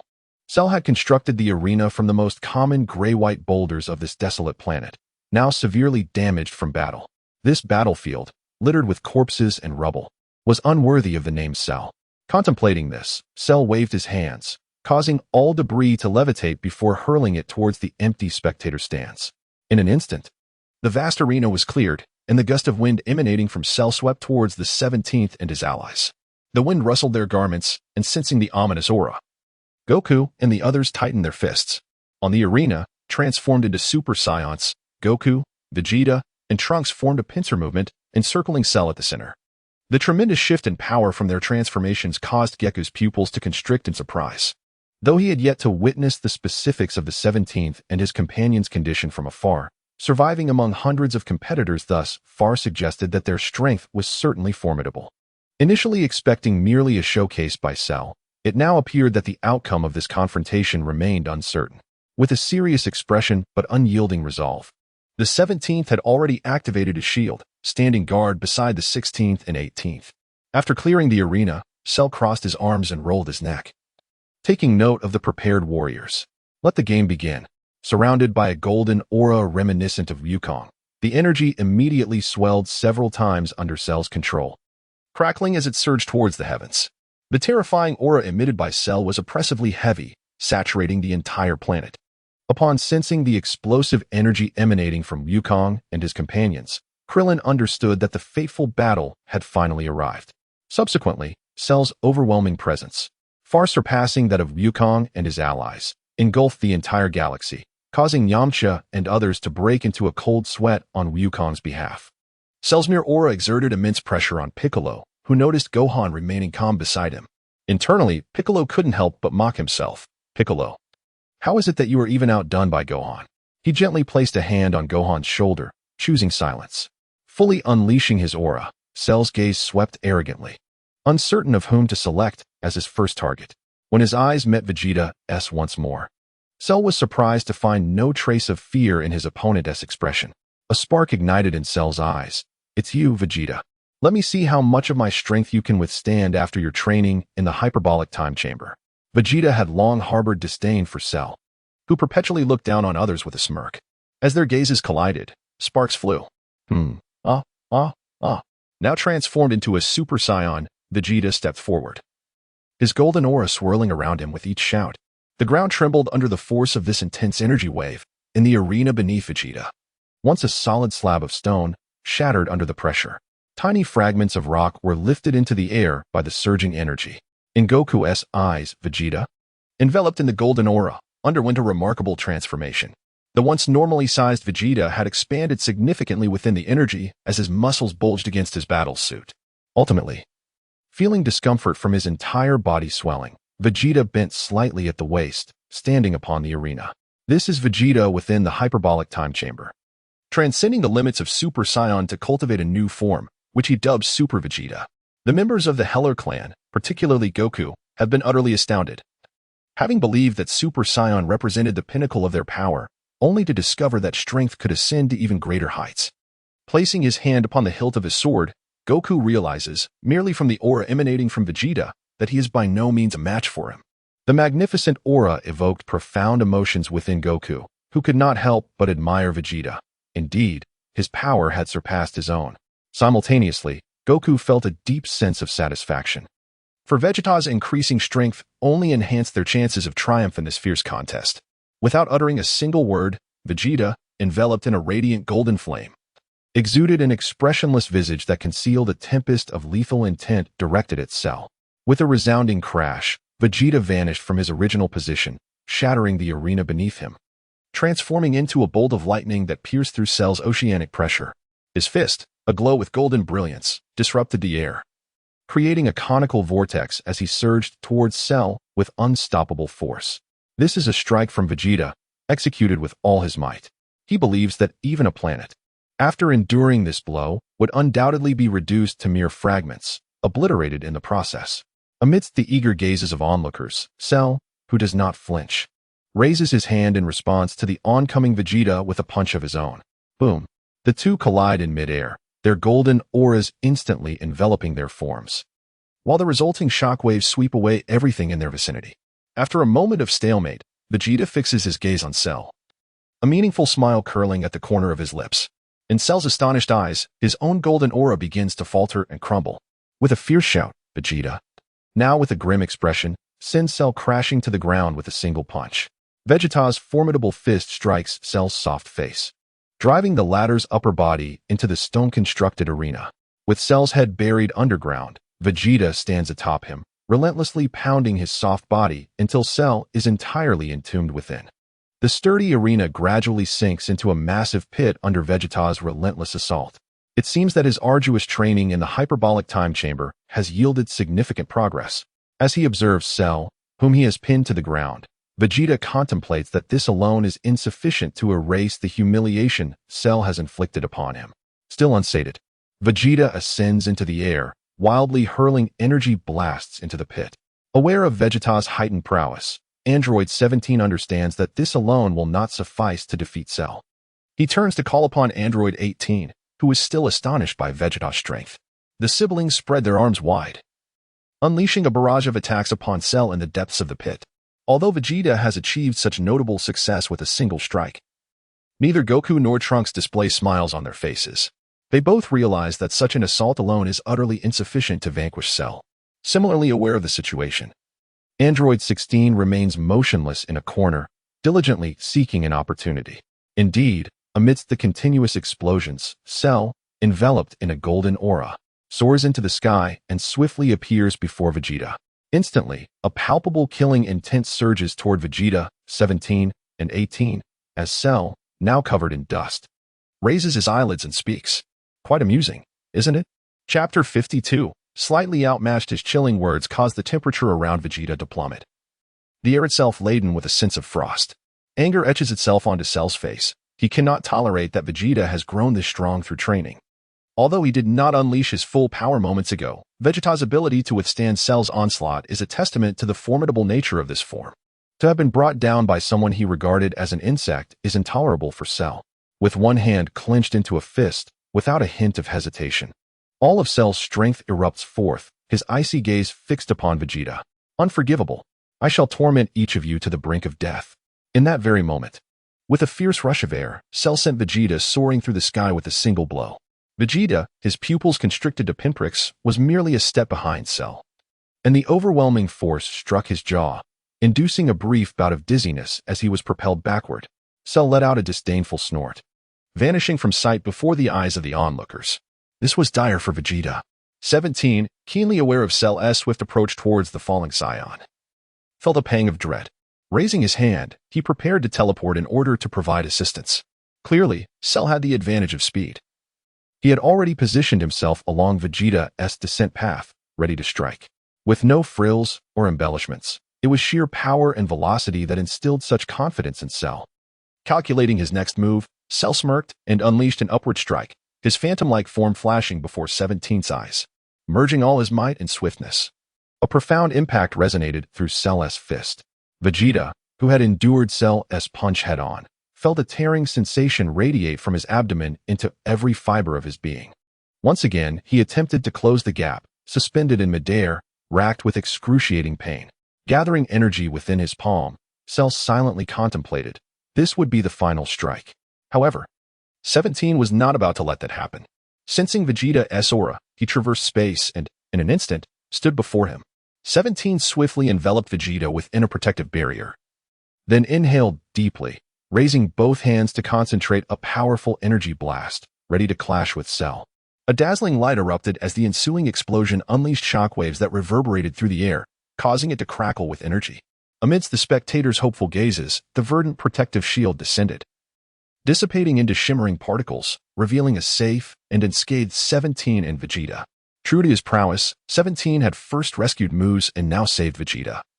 Actions that ignited a surge of admiration within Piccolo. With Vegeta secured, 17 had successfully disrupted Cell's predatory intent. With an unstoppable force, Zelda from above, targeting 17 with an energy blast in hand.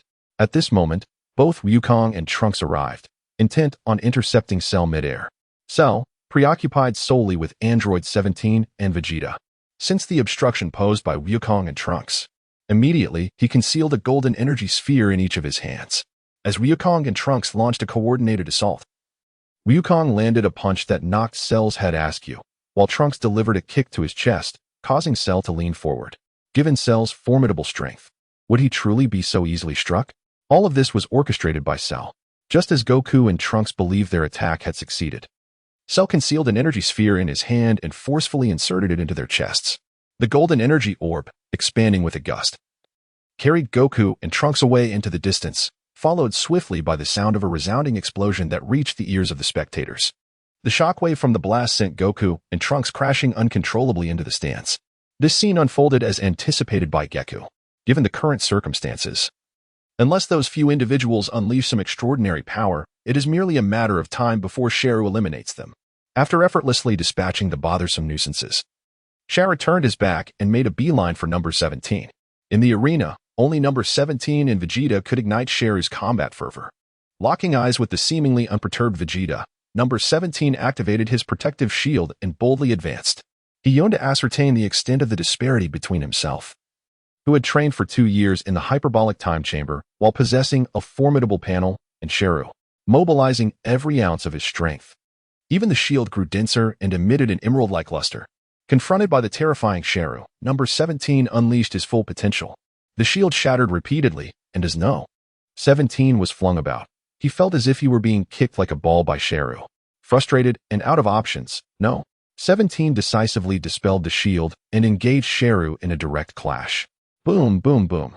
The air was filled with thunderous roars as the two, like phantoms, fiercely battled, their speed leaving Piccolo and Gohan in a daze. The sheer power exhibited by number 17 astounded everyone present. Trunks, rising from the rubble, gazed at the aerial skirmish, breathless. This number 17, his strength hidden so profoundly, could actually hold his own against Sharu. The mere moment of their earlier clash had left an indelible mark in Trunks' heart, showcasing Sharu's unparalleled strength. If number 17 were to train for a few more days in the hyperbolic time chamber, Goku reflected with genuine admiration. Merely 2 years of training had propelled him beyond all of us. What kind of monstrosities has Dr. Gero created? Yet, a lingering question remained unvoiced in Goku's mind. Given such prowess, why would number 17 still seek to spar with him and the others? Gathered at the brink of battle with Cell, number 17, Vegeta, Goku, and Trunks seized opportunities to step in for 17 during the fight. Meanwhile, number 18 attentively heeded 17's instructions, her gaze fixed on Bojack's subordinate, Goku, to prevent any sudden interference. Sharing an unspoken bond with 17, she also took it upon herself to signal number 16 when it was time to enter the fray. After a prolonged clash, 17's strength ultimately proved insufficient. And during a collision with Cell, his feet became ensnared in the arena, carving deep furrows into the surface. Piccolo observed that Goku, even more beleaguered, bore a haggard expression, clearly having reached his limits after a brief encounter with Cell. The fully unleashed power of number 17 momentarily astonished Cell. Yet the tide of battle began to shift from a stalemate to Cell's advantage. Aware that 17's capabilities had reached their peak, Cell reveled in his superiority, musing who could possibly defeat the strongest in the universe. Recognizing Cell's confident demeanor, 17 understood the moment had arrived. Drawing back, fatigued yet resolute, he proposed, "Cell, let us conclude this meaningless battle with our most powerful strike, shall we?"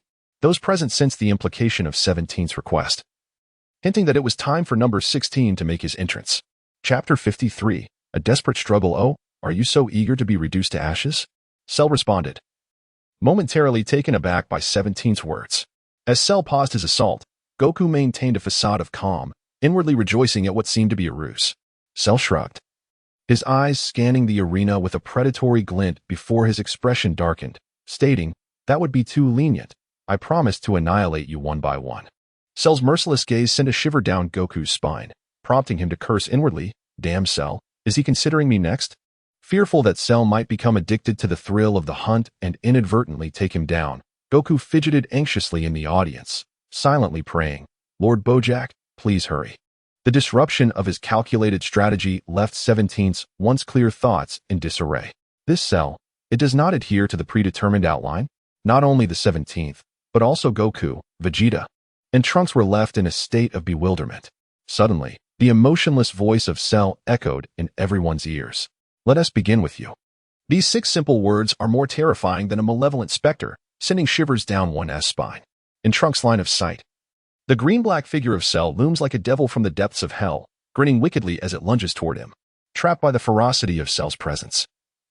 Trunks is rendered unable to react, and in an instant, he is struck by the energy blast that Cell unleashes. The colossal energy sphere carves a graceful arc through the air, its immense power shattering Trunks' battle suit and leaving him grievously wounded. Collapsing to the ground, blood spilling from his lips, Trunks watches helplessly as Cell hovers ominously above him, a massive hand obscuring his vision.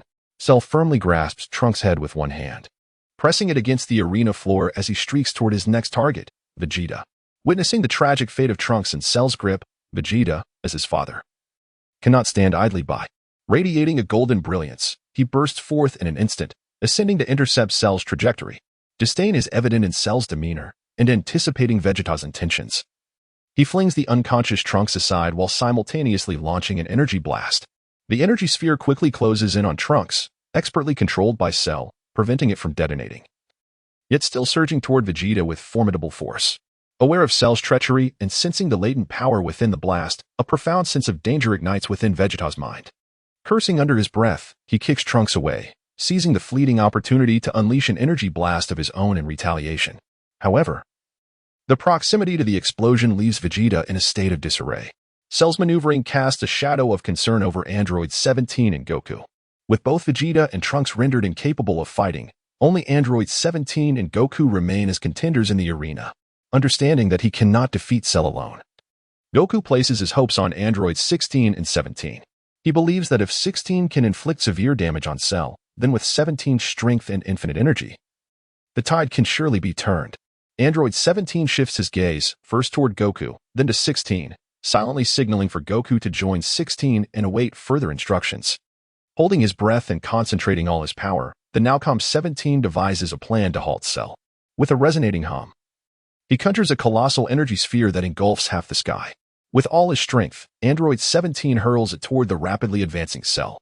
Sensing that although the energy blast is immense, it lacks the power to impede his advance, Cell accelerates further, intent on piercing through the seemingly formidable energy sphere. This sequence of events left not only the audience, but even Piccolo, utterly bewildered. The seemingly formidable energy sphere, which Gohan could effortlessly repel, raised questions about 17's true intentions. Amidst the astonished gazes of onlookers, the energy orb was effortlessly pierced by Cell, enveloping him completely. Now is the moment.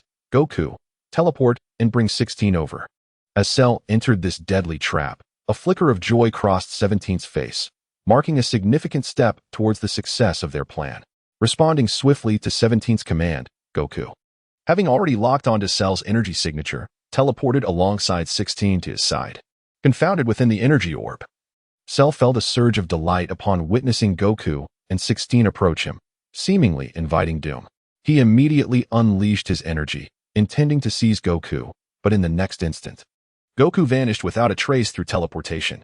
With Goku fleeing, leaving 16 alone, Cell, feeling mocked, directed his wrath entirely at 16. Before Cell could act, 16, fully aware of his mission, launched a surprise attack from behind, tightly restraining Cell with his powerful arms. Suddenly bound, and reflecting on the unusual actions of 17 and Goku, ripples of unease disturbed Cell's previously calm demeanor. "What do you intend to do?" he demanded, desperately struggling against 16's grip, but his inquiries fell on deaf ears. At that moment, beads of sweat formed on 17's brow as he fortified the energy orb with layer upon layer of protective shields, pushing his energy output to its limits. Meanwhile, Goku busied himself, retrieving Senzu beans from Piccolo, then flying to the ruins to assist the gravely injured Vegeta and Trunks, forcing the beans into their mouths. Once he had revived them, Goku joined forces with Piccolo, Gohan, and 16, and they retreated from the center of the arena. With his gaze fixed on the orb's outer changes and recalling 16's resolute expression, Cell sensed impending doom. What were they planning? Using all his strength. Cell could only contort 16's body, but could not break free.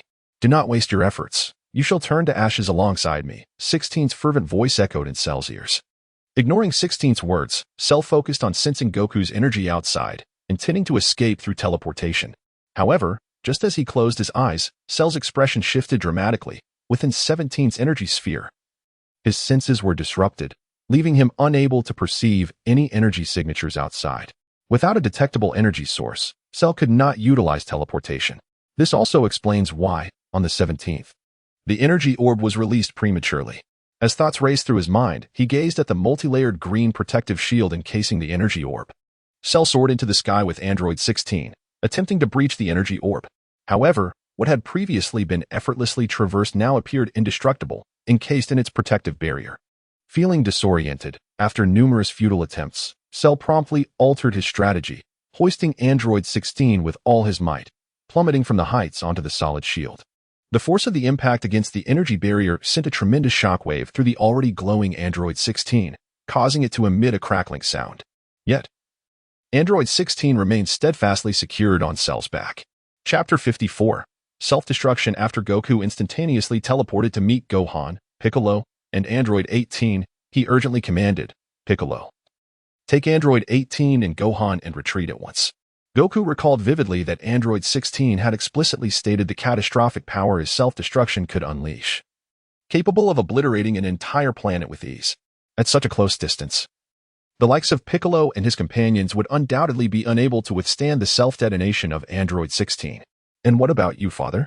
Gohan inquired, noticing that only he and Uncle Piccolo were to escape. Indeed, Goku, at this juncture, what are you planning to do? Piccolo questioned, his gaze fixed upon the distant, shimmering protective barrier. It was a critical moment for Android 16's self-destruction, and Goku's reluctance to seize the opportunity to flee left Trunks pondering whether he intended to join the fray instead. Goku furrowed his brow and, in an urgent tone, explained to the now-recovered Vegeta and Trunks that, although Cell was currently subdued by Android 16 and Android 17 was trapped within the protective barrier, 16 had previously made it abundantly clear that the power generated by his self-detonation would not be sufficient to annihilate perfect Cell. Thus, Goku sought to coordinate with Vegeta and Trunks to unleash their most potent energy blasts in unison at the moment of the explosion, aiming to strike while Cell was gravely wounded and eliminate him entirely. Otherwise, with his regenerative abilities, Cell would soon recover. The gravity of Goku's words silenced the group, showcasing his remarkable foresight. Without hesitation, Vegeta and Trunks positioned themselves alongside Goku. Be cautious, Goku urged, casting a final glance at Vegeta and Trunks before Piccolo, without looking back, flew off with Gohan towards the distance. Meanwhile, trapped within the protective barrier, Cell was unwilling to concede defeat and exerted every ounce of strength in a futile struggle. As the impending horror of the self-detonation loomed closer, a sense of dread welled up within Cell. In a moment of desperation, he set aside his pride and implored Android 16 to abandon the self-destruct plan. Yet, unyielding in his resolve, 16 remained unmoved by Cell's pleas and intensified his grip. Cell, in a state of panic, could not fathom why 16 would sacrifice himself to aid the inconsequential Goku. The dramatic shifts in the situation left Goku utterly bewildered. He noticed 17 beside him, fixated on Goku and Trunks, and then glanced at the arena, where the protective barrier radiated a cataclysmic aura. Goku clenched his teeth, determined to escape the scene, seeking out Lord Bojack. Witnessing Goku's retreat, Trunks sighed in relief, recognizing that the formidable Goku represented a variable in this decisive battle. With him gone, everyone could focus on confronting Cell without concern. Standing behind Android 17, Trunks observed that the protective barrier was now completely filled with the resplendent energy emanating from Android 16. Fully committed to maintaining the barrier, 17 struggled to speak as Goku and the others approached. "What are you all doing here?" he managed to utter. Goku hastily conveyed his plan to 17 in meticulous detail. "Very well, but I will only lower the barrier at the moment of the explosion. Be vigilant for the right moment." On the 17th, a fragmented utterance emerged intermittently, and the reason for waiting until the explosion subsided was the concern that Cell, unbound by Android 16, might escape utilizing instant transmission. Receiving affirmation from Android 17, Goku, Vegeta, and Trunks nodded vigorously, transforming into Super Saiyans and distancing themselves from the epicenter of the impending explosion. With a resounding boom, a deep and thunderous sound resonated from within the protective barrier, causing Android 17's complexion to pale instantaneously. He had gravely underestimated the magnitude of Android 16's self-detonation. At the moment the sound erupted, the tenuously maintained shield was violently torn asunder, dissipating into the air in a cascade of green luminescence. From behind Cell, Android 16 ascended as a radiant white light, dispelling the dreary clouds that had shrouded the planet in perpetual darkness. The tumultuous clouds seemed to be forcefully parted by an enormous white hand, allowing illumination to flood the entire landscape. The blinding brilliance, even to those who had shut their eyes in anticipation, etched a vivid glow in their minds, evoking involuntary growls of astonishment. Amidst the fervent blaze of white light, all semblance of reality dissolved. The once grayish arena succumbed to the expanding luminosity, turning to ashes. As the earth trembled violently, countless mountains and rivers were effortlessly upended, yielding to the whims of the transformed terrain. Beneath the remnants of the protective barrier, a profound chasm, unfathomable and stretching for thousands of miles, emerged from Android 16's explosive demise. Having already traversed beyond the planetary confines, Goku sensed the wave of energy surging from behind, drawing a sharp breath. In his line of sight, the formerly oval-shaped planet now bore a substantial indentation. The terrifying self-detonation threatened to plunge the entire planet into annihilation. Yet Goku secretly harbored a glimmer of hope that he had narrowly escaped disaster. High above, the figures of Goku and Vegeta trembled abruptly, their faces contorted by the overwhelming waves of energy. Even at such a considerable distance from the epicenter of the explosion, the sheer force of the blast left them in a precarious state. "Where's number 17? Trunks, filled with concern for number 17's safety, strained his voice to call out to Goku and Vegeta. "I don't know." Goku and Vegeta could only witness the moment the protective barrier shattered. As number 17 was engulfed by the explosion, Goku prepared to soar into the blast zone in search of number 17's presence. "Wonderful. Number 17, you're unharmed." From afar, a vibrant green shield emerged from the ground, and to Goku's eager gaze, number 17 swiftly approached. Amazed by number 17's pristine condition, devoid of even a speck of dust, Goku and his companions marveled at the strength of the protective barrier. Thanks to number 17's shield, Goku and the others managed to steady themselves, planning to gather their energy before sensing Cell's aura. Goku's expression turned grave as he positioned his hands at his waist. A brilliant blue energy coalescing within his palms, his signature technique, the Kamehameha. Meanwhile, Trunks utilized the ultimate Gallic gun, a technique taught to him by Vegeta within the hyperbolic time chamber. This is an enhanced technique devised by Vegeta, whose power rivals that of Goku's Kamehameha. As the veins on his forehead throbbed, Vegeta's movements synchronized with those of Trunks. He took a small step forward with his right leg and raised both arms. A purple energy coalesced in his palms, swelling into a sphere. Over here, even with his vision obstructed, the remarkably perceptive Goku sensed the faint energy signature of Cell amidst the relentless explosions. Boom, boom, boom. The cerulean Kamehameha shattered the ceaseless torrent of energy waves, plunging directly into the mushroom cloud. Following closely behind were the violet energy waves unleashed by the Vegeta father-son duo. Piccolo, who had retreated to the horizon, felt the energy fluctuations emanating from the energy blasts of Vegeta and Goku. In an instant, he comprehended the outcome of Android 16's self-detonation. Should we return to investigate? The utterance from Piccolo arose only because, following the self-detonation of Android 16, Cell's energy signature had nearly vanished. Chapter 55, The Unfathomable After Android 16's Detonation. The flesh and wings on Cell's back instantly transformed into scalding steam, dissipating into the atmosphere. The agony rendered his mind a blank slate, yet the Namekian cells within him, along with his survival instincts, spurred the melted flesh to regenerate rapidly. The infernal torment forced Shara to open his mouth wide, emitting a continuous wail. while the once formidable aura that instilled terror throughout the galaxy began to wane rapidly. As the thunderous roar reverberated through the heavens, it gradually faded from his ears. Sheru's wings, tail, and much of his body were obliterated by the self-detonation of Android 16. Under such grievous injuries, any other being would surely have perished. Yet Sheru wore a look of delight, for the cells of the Namekian within him rendered these wounds non-fatal. Android 17, Son Goku, once I recover, I will ensure your survival is but a fleeting hope, Sheru thought, but before he could revel in his fortune, 3 devastating azure and violet waves of energy suddenly materialized before him. They intertwined and pierced through the dense smoke, striking his battered form with fierce intensity, eliciting a thunderous clap that echoed from the obscuring haze. In the blink of an eye, the azure and violet waves unleashed by Goku and his companions vanished into the horizon.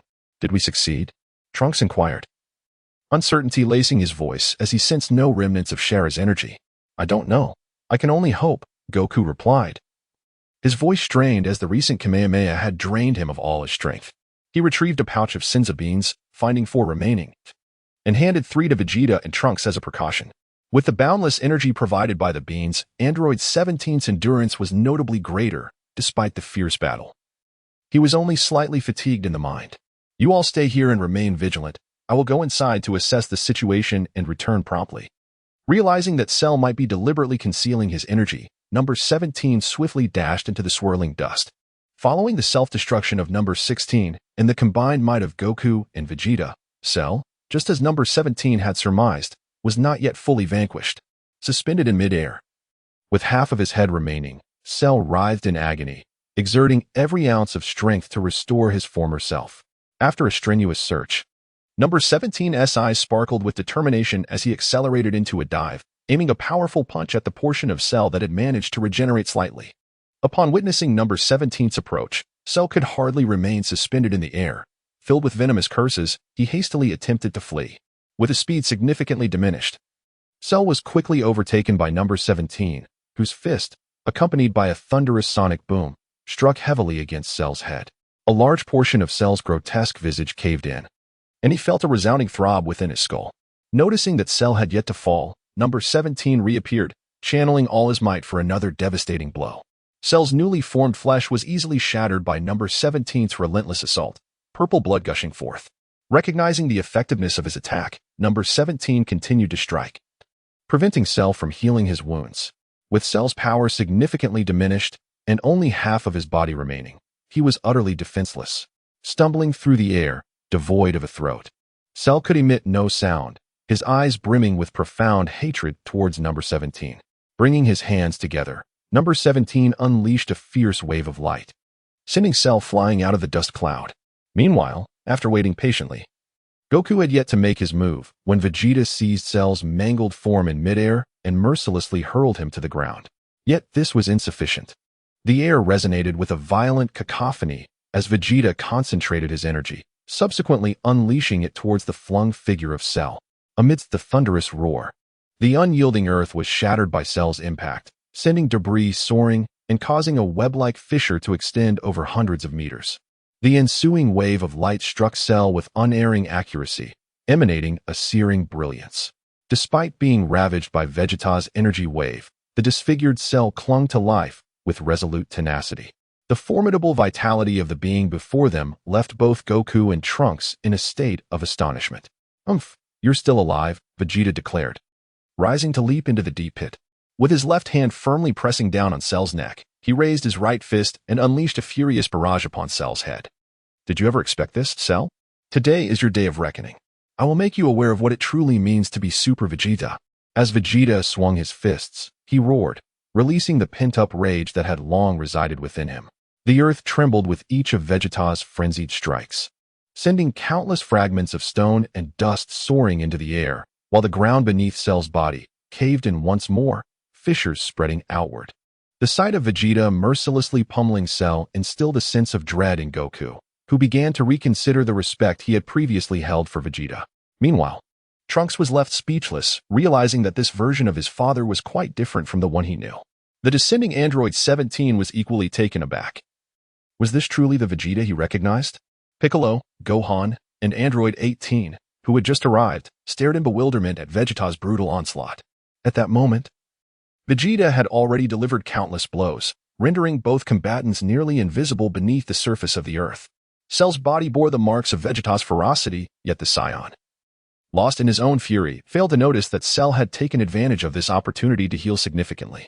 Suddenly, a heavy thud resonated as the now fully formed Cell lifted his fist and delivered a powerful uppercut. Vegeta was sent flying, tracing a parabolic arc through the air before crashing down to the ground. The regenerative properties of the Namekian cells, combined with the traits of a Saiyan, allowed Cell to recover from the brink of death, significantly enhancing his battle prowess.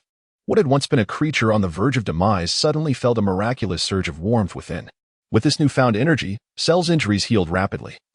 Although his strength was diminished, he was still capable of sending Vegeta sprawling. Gradually, the imposing figure of Cell emerged from the pit. Witnessing Cell's miraculous recovery and the powerful punch that had sent Vegeta flying, along with the once imperceptible aura now radiating like a chasm of despair, Trunks could hardly fathom the impossibility of the situation. This cannot be happening. It cannot be, he lamented, shaking his head in disbelief as victory seemed so close yet so far. Such a cataclysmic transformation took everyone by surprise. In the distance, the intact Cell rendered Piccolo's fervent heart instantly frozen as he struggled to accept this grim reality. Facing Vegeta's incredulous expression, Cell spoke with an icy demeanor. Before Cell could finish, Android 17 descended from the heavens, bearing the freshly forged obliteration sphere, and forcefully struck it down upon Cell's head. The 5-meter diameter sphere enveloped Cell completely. Seizing the moment while Vegeta unleashed his assault, Cell regained his composure, and Android 17, undoubtedly capable of creating this colossal obliteration sphere, remained vigilant. From his past experiences with anime, 17 understood that Cell possessed remarkable regenerative abilities and harbored a core within him. As long as that core existed, Cell could be resurrected. 17 had never relaxed his guard, fearing Cell might return to full strength. Chapter 56. The Power of Legends. A white aura surrounded Android 17, as simultaneously flames erupted from the obliteration sphere, revealing a ferocious blaze of black fire within. Against the backdrop of black and red flames, a meticulous observer would note the complete absence of expression on 17's face. His deep-set eyes were solely fixated on Cell. In this moment of profound darkness, 17's arrival was akin to a divine being descending from the heavens, bringing a glimmer of hope to Goku and the others, who were on the brink of despair. With the obliteration sphere looming perilously close, Cell found himself with no means of escape. He unleashed a golden aura, lifting his gaze to meet 17's. Then, with both hands raised, Cell took a step forward, shattering the earth beneath him and sending dust flying. He prepared to retaliate against the obliteration sphere. Crack, crack, crack. Ignorant of the sphere's properties, Cell foolishly attempted to resist with his flesh and blood, displaying a reckless disregard for his own life. The black flames within the sphere writhed violently, seemingly beckoning to Cell. At the moment of contact, all the flames on the obliteration sphere transformed into black, coursing over Cell's body. The frenzied black flames greedily consumed Cell from head to toe.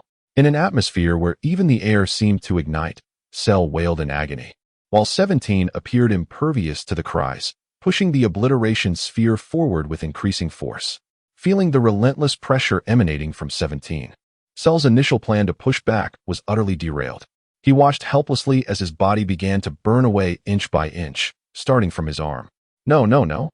Upon hearing the final, agonizing scream of Cell, Goku felt a pang of anxiety for Android 17, despite not witnessing Cell's transformation into ashes with his own eyes. The black flames of the obliteration sphere completely engulfed Cell, and in 17's gaze, the iridescent black fire dissolved Cell's flesh and blood.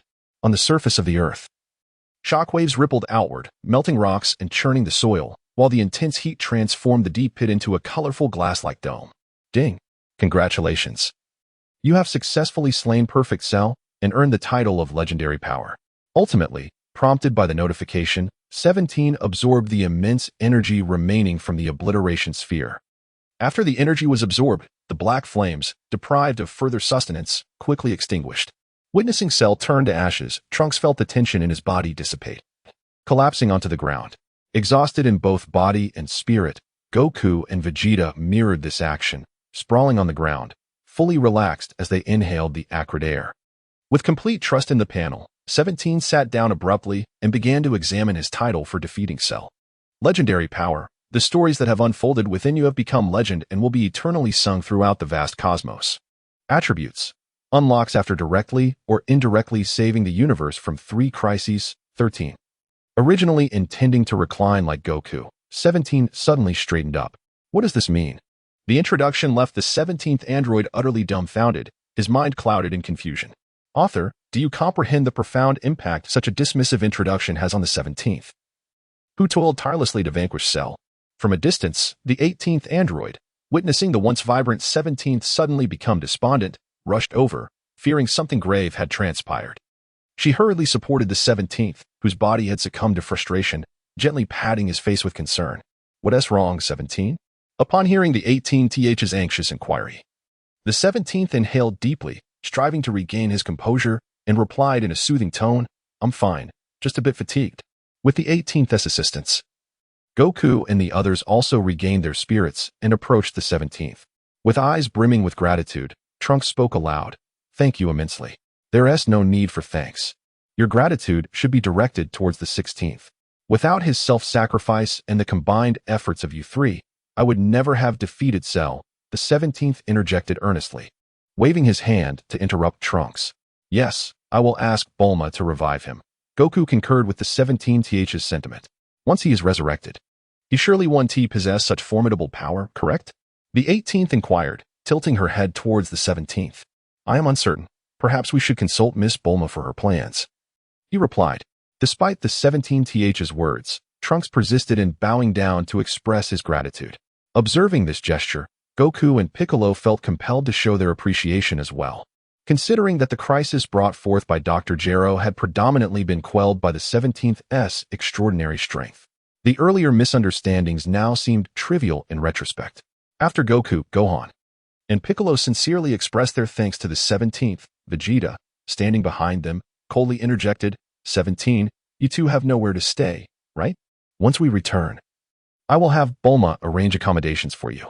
Thank you, the 17th replied, hearing Vegeta's swift yet subdued acknowledgement. Goku regarded the 17th with newfound respect. It was rare for the proud Vegeta to express gratitude. In response to Vegeta's offer, the 17th merely nodded nonchalantly, indifferent to where he would reside. With the crisis now averted, a sense of emptiness lingered within the 17th, leaving him uncertain about his next steps. Hey, that's wonderful. We now have our own home. The performance of number 18 was far more jubilant than that of number 17. While a few of them were merrily engaged in conversation on the 17th, a figure suddenly appeared in the distance. It was none other than the Namekian, Moose, who had been forgotten by everyone. Rescued by number 17. Moose had fled the scene with the extraterrestrial beings before the battle commenced. Unable to venture far, Moose and a group of aliens huddled at a distance. Now, upon seeing Piccolo and the others, who had indeed vanquished the malevolent Cell, he eagerly approached them. You are truly remarkable. You have genuinely succeeded in defeating that demon. Moose exclaimed, his tone exaggerated in praise as he addressed Goku and Trunks. In response to his accolades, Goku and the others merely laughed it off. By the way, Moose, I still need to return with you to Namek, Goku suddenly recalled. Realizing he needed to find the Supreme Kai and the Dragon Balls to resurrect the innocent humans slain by the androids. You have saved the galaxy and Namek. These are mere trifles, Moose declared, patting his chest confidently. Goku intended to approach and foster a closer relationship when Moose then noticed number 17, the one who had saved his life, standing behind him. He promptly bowed to number 17, expressing his gratitude with utmost respect. Thank you very much, my lord, for extending your hand and restoring my life. In response to Moose's thanks, number 17 merely nodded in acknowledgement, thinking that number 17 might be dissatisfied with his words. Moose hurriedly continued, I praise you, my lord. Your brilliance shall illuminate the entire universe. The title of the strongest warrior in the galaxy rightfully belongs to you. Just as Moose was speaking fervently, he was abruptly interrupted. The strongest in the galaxy? I cannot agree. A domineering voice echoed above them. All eyes were drawn to this sudden proclamation, and number 17 looked up to see the sky once again cloaked in gray clouds, revealing 4 cosmic warriors. Leading them was a brawny man with grayish-blue skin, his solid muscles evident, and his unruly orange-red hair cascading behind him. With arms crossed, he floated in midair, exuding an air of grandeur. However, his tattered clothing and the dust clinging to his face suggested he had just emerged from a fierce battle. Following closely behind were Goku and the one who had fled with a sword, along with two others of varying heights standing on either side, suggesting they belonged to the same race. The sudden appearance of these cosmic warriors interrupted Musa's speech, leaving him displeased, yet his instincts heightened. "Who are you?" he demanded, pointing towards the sky, sensing an aura of malevolence from Bojack's group that mirrored that of Cell, causing Musa's expression to darken. "Oh, did Goku not inform you? Or perhaps that old fool, King Kai, neglected to tell Goku?" A somewhat unexpected sound emanated from above as Bojack spoke, leading his hand down to the ground. In an instant, Vegeta and Trunks, who were privy to the situation, recognized that the figure before them was none other than the notorious Bojack and his band of marauders, who roamed the cosmos. Gazing at Bojack's rugged visage, number 17 could only recall fragmented memories from his past life. The information previously conveyed by Goku regarding Bojack perfectly matched the impressions lingering in number 17's mind. Consequently, he was unable to identify Bojack's subordinates. Meanwhile, Piccolo and number 18 observed the former sword-wielding warrior standing obediently behind the leader. Connecting the dots, Piccolo suddenly exclaimed, "You are Bojack." Bojack let out a raucous laugh, confirming Piccolo's deduction was indeed correct. Upon noticing the freshly healed wound on Bojack's chest, and after processing the implications of the conversation, Goku finally came to a realization. His tone laced with astonishment. "What have you done to Lord King Kai?" The few subordinates of Bojack turned to Goku with expressions of surprise before exchanging glances with their leader. It appeared that the old man had not revealed anything to you, perhaps to prevent you from being distracted during your battle with Cell. Noticing Goku's puzzled expression, Bojack, with a contemplative demeanor, explained that after being released by Cell, he had engaged in a fierce battle before directly seeking out the four Kais of the North, South, East, and West, while seeking vengeance. Bojack aimed to prevent the four from uniting again to seal him away.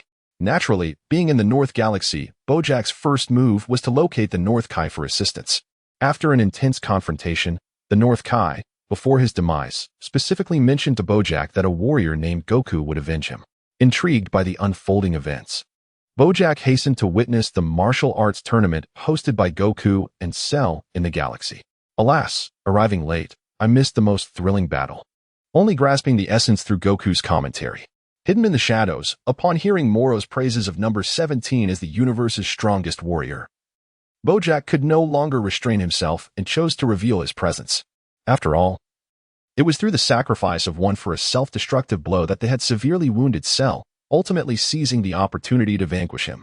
Overhearing that no one could self-destruct any longer, the concealed Bojack shed his fear and stepped forward. He intended to make number 17 aware of who truly held the title of the universe's mightiest warrior. "Bojack, why waste words with them? Take advantage of their unpreparedness and eliminate them swiftly. Afterward, we can dispatch the other three Kais, and the galaxy will be ours to command."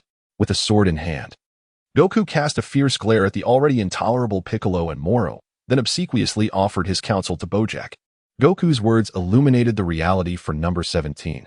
The North Kai had fallen victim to treachery. The ruler of the North Galaxy, known as the King of the Otherworld, not only guided Goku in his training but also imparted to him the techniques of the Kaioken and the Spirit Bomb. To Goku, this figure is a monumental presence. And now, with the king being slain by Bojack, one can only imagine the turmoil within Goku's heart. "Do not act impulsively," advised Piccolo, sensing the impending danger and hastily attempting to soothe Goku's agitated emotions. "Such reasoning holds merit. Thus, I decree that you all shall perish." Bojack, oblivious to Goku's profound sorrow and unaware of who he truly was, dismissed Goku's expression of anguish with a mere wave of his hand. He charged alone towards Android 17, while his three subordinates engaged the weary Goku and his companions. In a subconscious error, Bojack mistook the most formidable Android 17 for Goku himself. How could the comparatively weaker Vegeta and his allies possibly inspire any hope from the King of the Otherworld? Bojack's fists cut through the air, carving deep trenches into the earth, and the violent friction of the airflow produced resounding sonic booms. With full force unleashed, Bojack aimed to swiftly eliminate Android 17. Sensing the malicious intent behind Bojack's powerful punch, Android 17 dared not hesitate. A white aura erupted around him as he activated his shield, propelling himself several hundred meters away. "Ha! You cannot escape, Goku," jeered Bojack, eager to discover the true measure of Goku, whom the king had pondered until his last moments. The sounds of impact echoed once more as Bojack and Android 17 clashed with fervor, their shockwaves shattering the gray clouds above and allowing sunlight to break through. Meanwhile, Bojack's three henchmen, under the leadership of Goku, charged directly towards Goku and his allies. Just in time, I shall make you confront the little imp with the headscarf, Vegeta declared, brimming with indignation. Armed with a sharp sword, Goku swung his arm towards Piccolo. The towering figure with a mohawk also set his sights on Goku and Gohan. The father and son duo.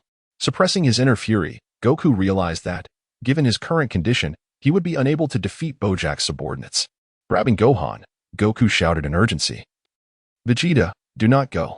Piccolo, Android 18, hold on to me. Goku's intention was to use instant transmission to temporarily escape, allowing them to regroup and confront the malevolent Bojack once more. Upon hearing Goku's words, Vegeta swiftly halted and, alongside Piccolo, moved to Goku's side.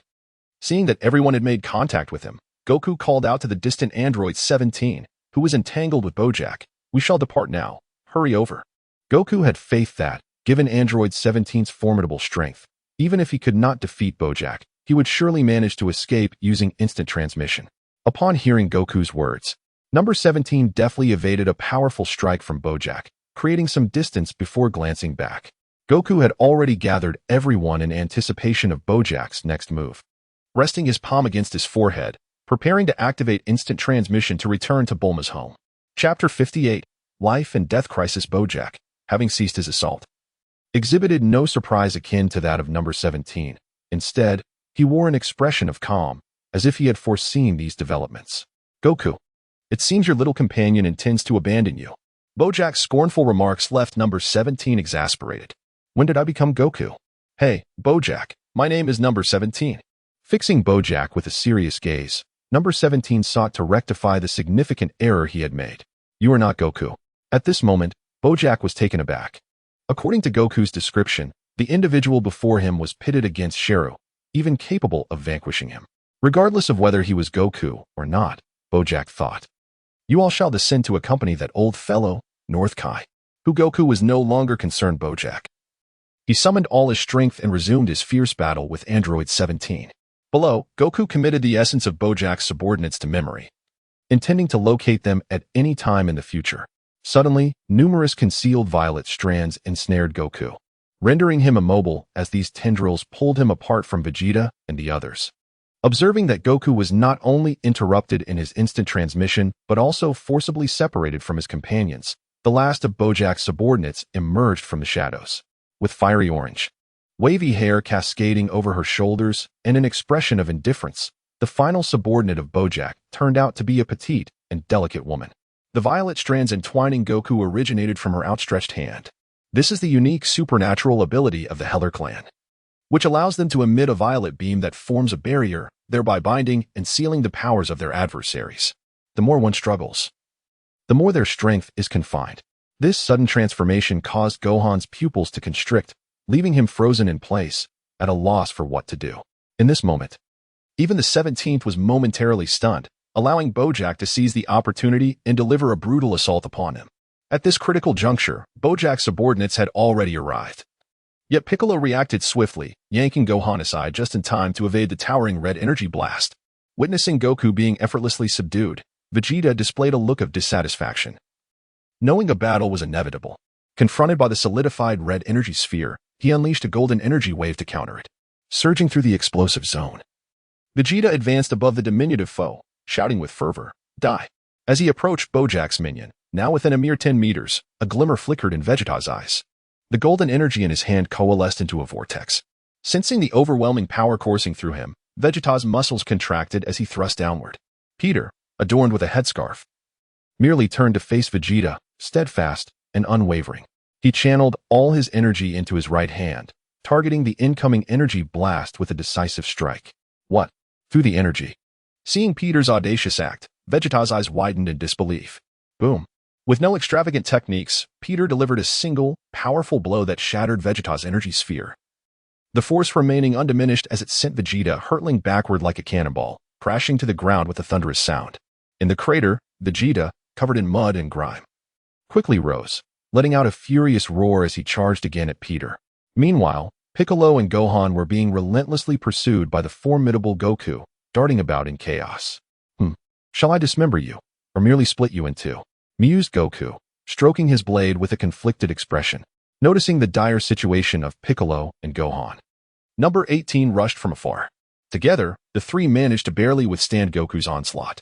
As for the transformed Super Saiyan Trunks, he faced off against the mohawk-haired Butson. The gleaming Trunks surprised Butson, who realized that he resembled Goku's description to a T, save for a mere change in hair color that had resulted in a staggering increase in power. Yet, Butson reflected, his own strength was too feeble. Even a 100-fold increase would be futile. Seeing everyone striving valiantly in battle, the already weary Trunks gritted his teeth and charged towards his adversary. To Butson, Trunks' flickering form appeared superfluous. In a swift motion, Butson seized Trunks' golden hair, and amidst the latter's panicked gaze, brutally drove his knee into the handsome face. Blood gushed forth as the dazed Trunks was cast to the ground, subsequently being struck by multiple red energy blasts from Butson, ultimately buried beneath the ruins. The sequential defeats of his companions tightened the knot in Goku's heart. This could not continue. Zing, zing, zing, zing. The purple tendrils ensnared around him grew increasingly tighter, rendering even the slightest movement of Goku's finger a Herculean effort. Having just triumphed over Cell, was he destined to succumb here? He had promised Chi-Chi to ensure Gohan's safe return. Thus, he bellowed, "Let me go?" The thought surged through his mind, and his voice, strained to its limits, resonated hoarsely in the ears of Android 17. The violet threads quivered violently against Goku's form as he clenched his fists, his muscles trembling slightly under the exertion. With a series of explosive sounds, Goku managed to extricate himself from the binds. The minion of Bojack, witnessing the rupture of the threads, displayed a grimace of agony and staggered back. Now free, Goku soared towards the ruins in search of Trunks. Amidst astonished gazes, he charged forward, hoisting Buu by his waist and crashing him into the ground. The earth transformed into a spiderweb of cracks upon impact. Goku, refusing to release his grip, pressed Buu down and surged ahead, carving a deep furrow in the terrain. Exhausted, Goku strained to unleash a barrage of energy waves upon Buu, obscuring the area in a veil of smoke. As the mist dissipated, a disheveled Buu emerged, coughing and ascending into the air, summoning Peter and Sanya, who were mercilessly pummeling Vegeta. Goku retrieved his last bean and raced towards the ruins, intent on feeding it to the barely conscious Trunks. However, Peter and Sanya, following closely behind Buu, encircled Goku, activating their powers to once again ensnare him, rendering him immobile. In this instance, the suspended Wukong, despite his struggles, finds the purple lines utterly unyielding. Radiating a brilliant red light from his grasp, Bujin gazes upon Wukong, who is at the mercy of his captor, with a cruel glint in his eyes.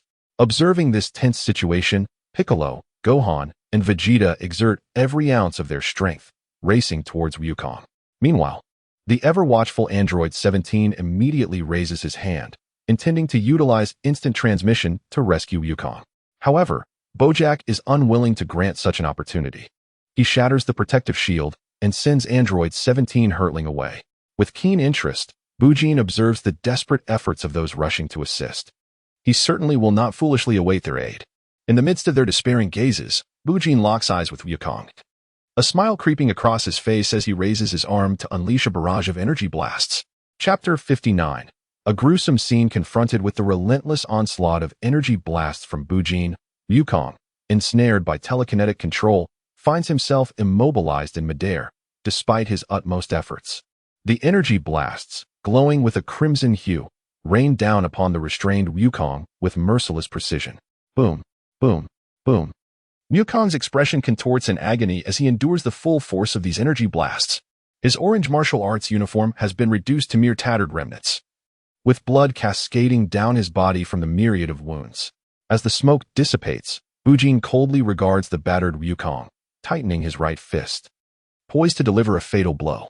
In this harrowing moment, with no time for reinforcements, Vegeta and Piccolo desperately wave their hands, launching energy blasts in a futile attempt to disrupt Bujin's rhythm. Such feeble assaults are nothing more than child's play to Bujin. Moreover, the energy blasts from Vegeta and Piccolo, once unleashed, were effortlessly discerned by Bujin. As energy projectiles surged towards him from all directions, Bujin remained utterly unperturbed. What was palpable instead was the acceleration of his approach towards Goku. Under the incredulous gazes of all present, Bujin's right hand pierced through Goku's flesh, his arm fully embedded in Goku's chest. With a resounding thud, Goku expelled a copious amount of blood, his complexion instantly paling as tremors coursed through his body. His eyes wide with terror as they locked onto Bujin's cold visage. Goku. A chilling wave surged within Piccolo, overwhelming him with a torrent of memories and sorrow, rendering him motionless as if the world had been paused. Regret and guilt flooded his heart as he lamented, had he arrived sooner, Goku would never have met such a fate. Kakarot. Vegeta could scarcely believe that Goku would perish in such a humiliating manner. Witnessing Goku's grim moment, an inexplicable sense of loss and rage surged within Vegeta. Kakarot, you can only die at my hands. Bujin's brutal act of piercing Goku's chest left Gohan transformed into a Super Saiyan, utterly stunned. Goku's harrowing state filled Gohan's heart with immediate anguish, and he whispered, "No, Dad." Feeling Goku's life force waning rapidly, Krillin, Yamcha, Tien, Kaiatsu, and Master Roshi exchanged wide-eyed glances, simultaneously raising their heads and closing their eyes to sense the distant turmoil. The tragic scene of Goku stirred a frown upon the brow of Android 17 within the protective dome, his mind racing with strategies. Escaping Broly.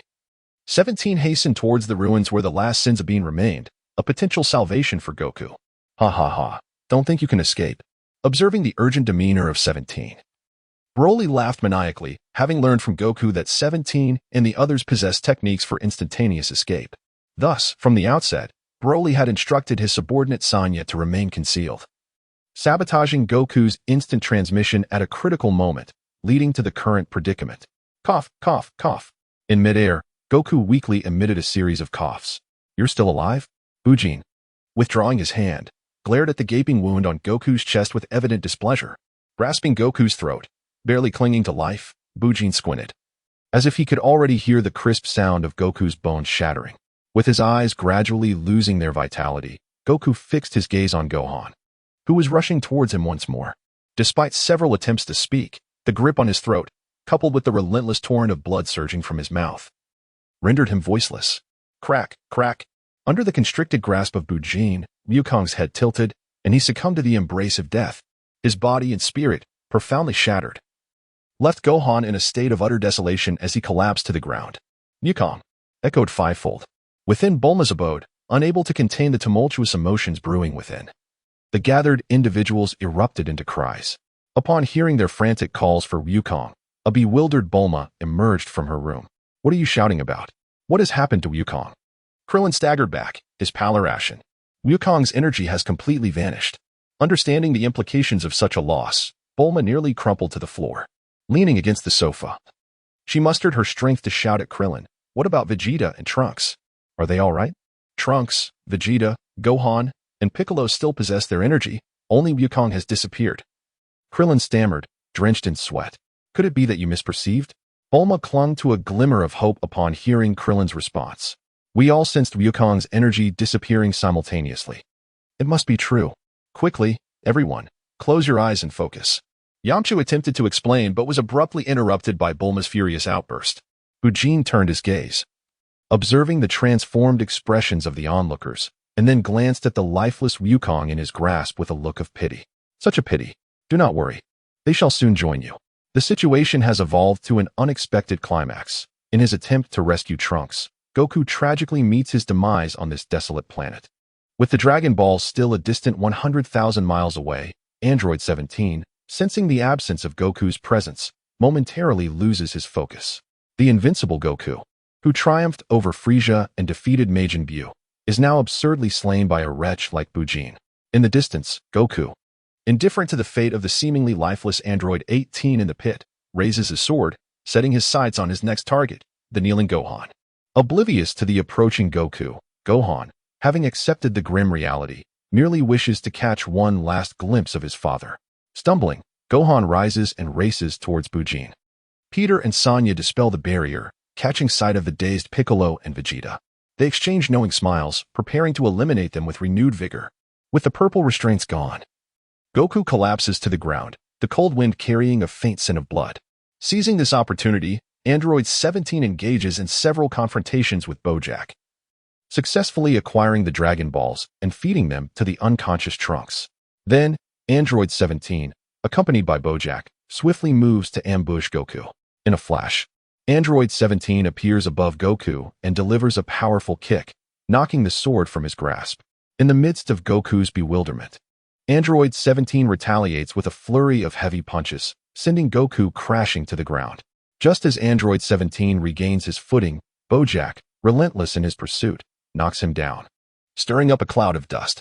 Observing the foolishly approaching Gohan, Bujin smirks, condensing energy in his hands to unleash a wave of energy directed at the ground. In Gohan's world, all he can see is the crimson energy sphere hurled towards the earth. Boom. With a resounding explosion, the ground shatters, debris flying, dust swirling, and smoke dissipating, leaving behind a darkened pit. Goku's remains are utterly obliterated. Chapter 60, Transformation Beyond Limits. Bujin's energy blast catches Gohan off guard, plunging his mind into a profound darkness. He recalls the teachings of his father during their time in the hyperbolic time chamber, where Goku had imparted wisdom about transforming into a Super Saiyan. Gohan, have you ever realized that within you lies an immense power? Just as when Raditz attacked, or when Namek faced Frieza, your anger unleashed astonishing strength. Do not suppress this power. If you can master it completely, you will undoubtedly transform into a Super Saiyan. At that time, Gohan had not fully grasped his father's words, but through relentless effort, he ultimately achieved the transformation. Now, he finds himself in a similar state of confusion. Yet the fury towards Bujin and Bojack surges uncontrollably within him. Crack. Memories of Goku flood Gohan's mind, shattering into fragments. Ugh. Accompanied by furious shouts. An incredibly violent golden aura erupted uncontrollably from Gohan's being, spiraling with fervor. This golden flame began to radiate from Gohan, spreading outward, illuminating the surroundings with a brilliance that shook the very earth beneath. The scattered golden light surged from the ground, shooting skyward, while countless fragments of stone were reduced to dust with each of Gohan's anguished cries. The terrifying momentum unleashed by Gohan was destined to crush all adversaries before him. Was this truly Gohan? Such confusion arose in the minds of Piccolo and Vegeta, their expressions betraying a sense of disbelief, though Piccolo was reluctant to accept it. This abyss-like energy undeniably belonged to Gohan himself. Even as they transformed into Super Saiyans, the magnitude of Gohan's power at this moment was nothing short of astonishing. Gohan's remarkable transformation caused both Bojack and Android 17 to pause their battle. Bojack, his expression grave, gazed at Gohan, enveloped in a shroud of golden flames. Uncertain of the situation, Bojack carelessly hurled a few energy blasts, only to have them swiftly repelled by the aura surrounding Gohan. Meanwhile, from his vantage point above, Android 17 recognized this as the scene characteristic of a Super Saiyan 2 transformation. It seemed that Goku's death had deeply affected Gohan, and witnessing his friend being reduced to ashes by Buu had unleashed an uncontrollable fury within him, resulting in a complete eruption of his formidable power. Just as 17 intended to gauge the strength of Gohan's Super Saiyan 2 transformation, he discovered that the aura enveloping Gohan fluctuated between weak and strong, rendering any assessment impossible. What is this situation? The immense fluctuation in Gohan's strength surpasses even the shock that his transformation into a Super Saiyan 2 brought to Android 17.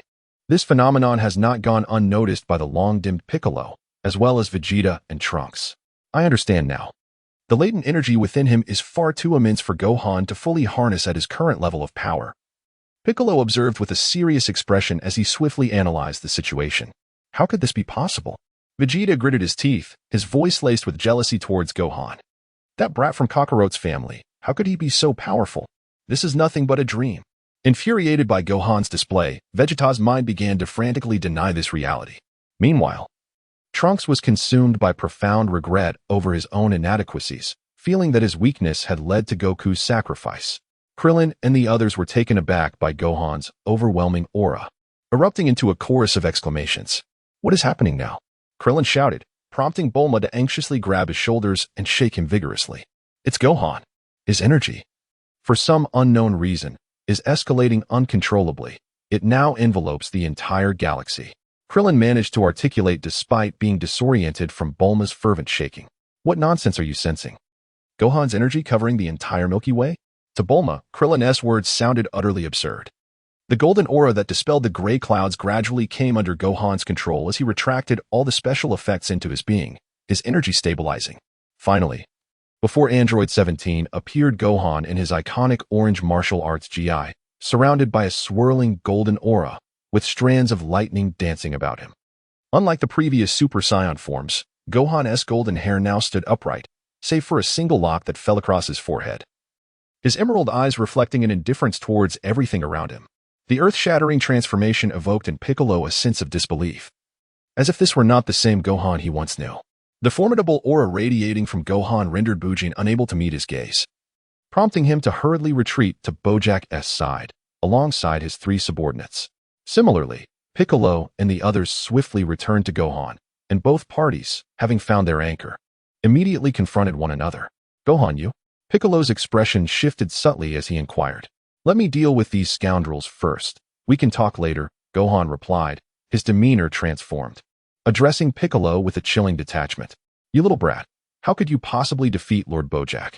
Despite witnessing Gohan's drastic change, Goku remained undeterred. Having traversed the cosmos and encountered numerous such situations, he believed that, like before, Lord Bojack would easily resolve this.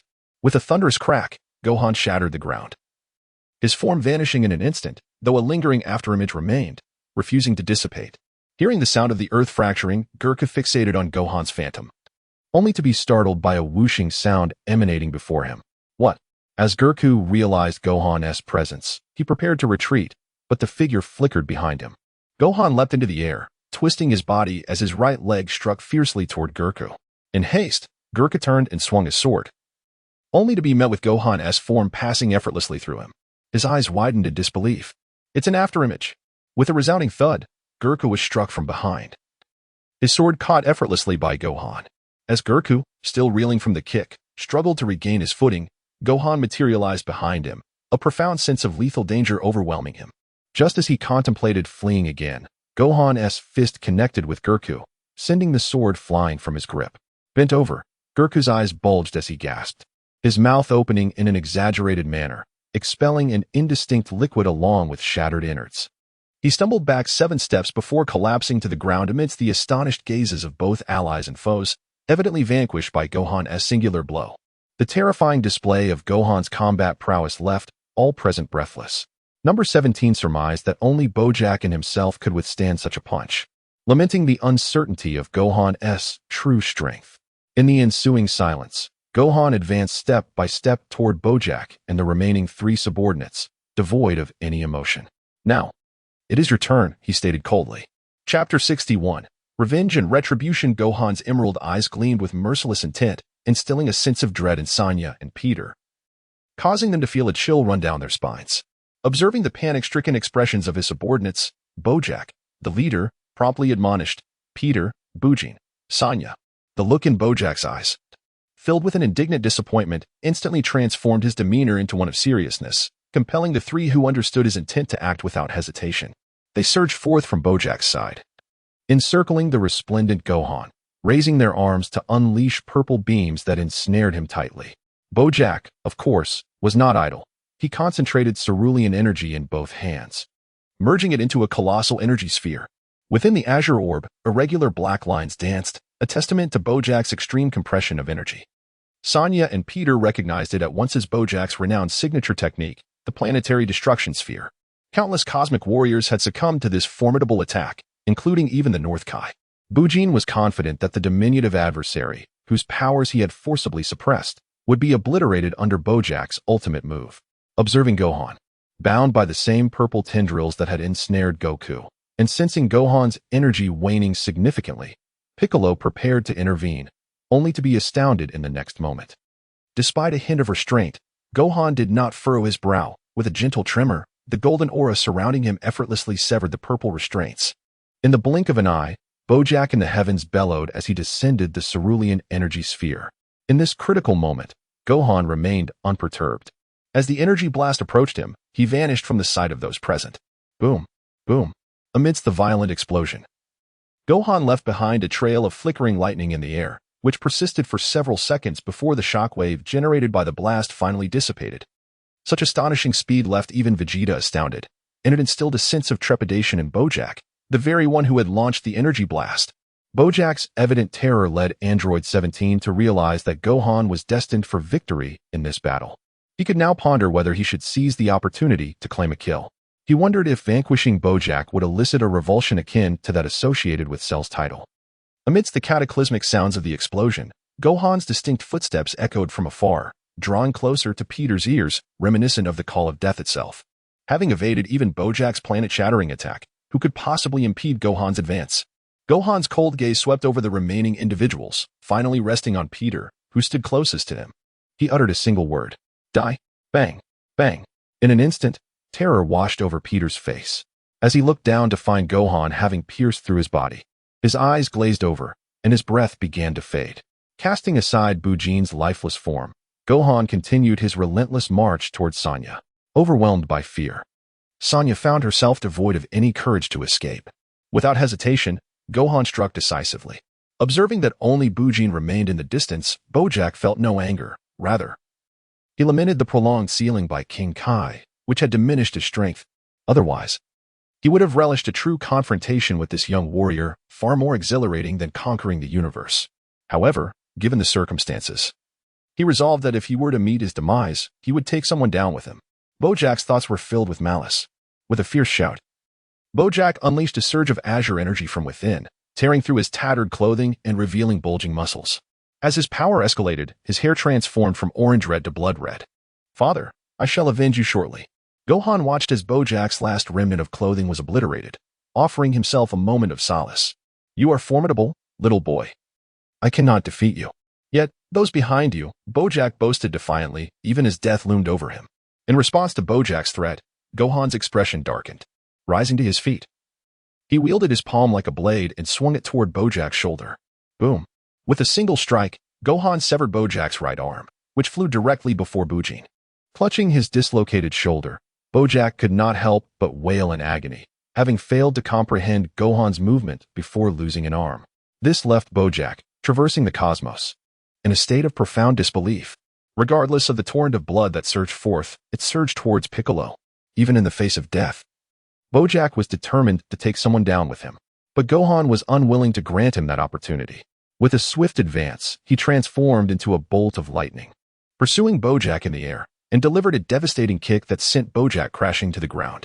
The formidable Bojack was effortlessly subdued by Gohan, much to the exhilaration of everyone present.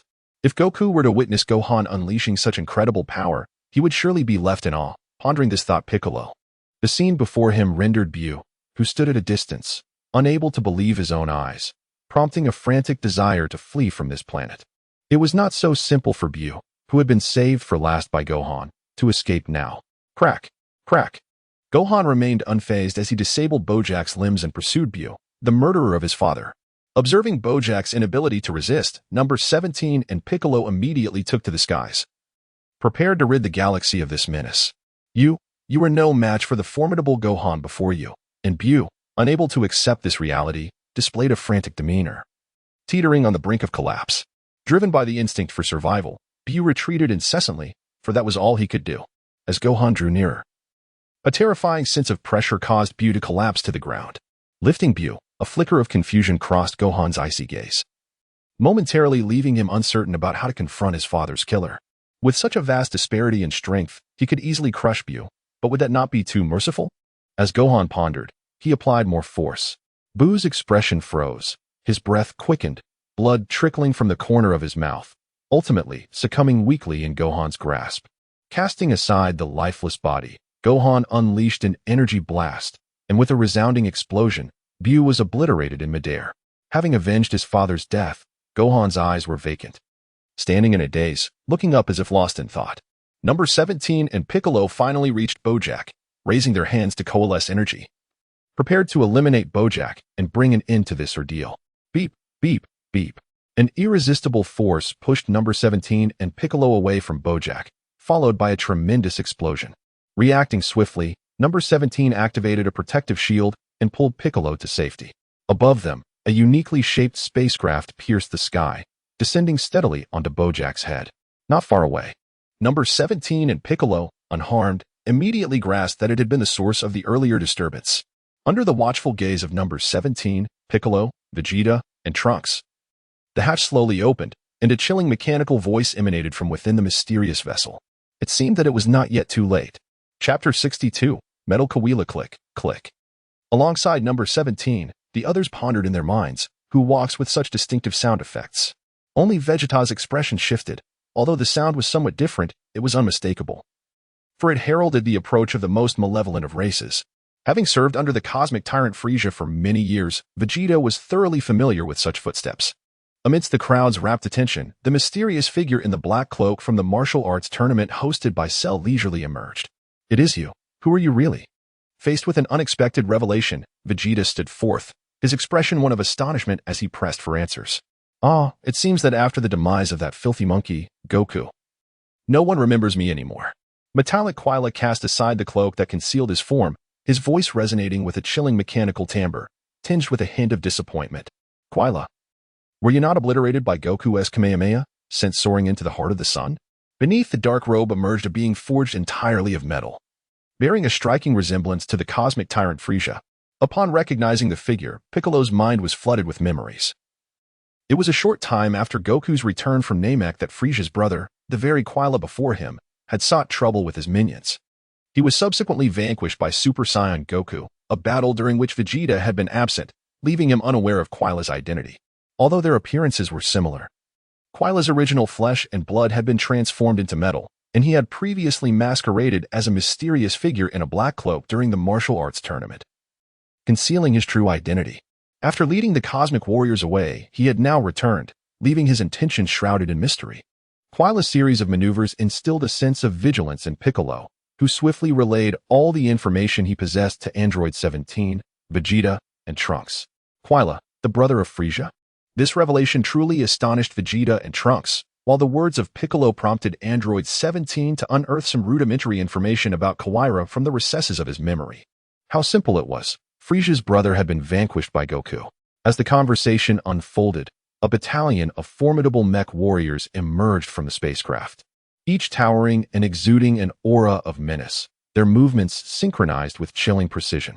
The mech warriors retrieved the incapacitated Bojack and brought him back aboard the spacecraft, their crimson electronic eyes flickering as they ascended into the sky. "Quila, what are your intentions?" The sight of countless mech warriors taking their positions and then dispersing into the distance left Vegeta and Piccolo, who were already poised for battle, utterly bewildered.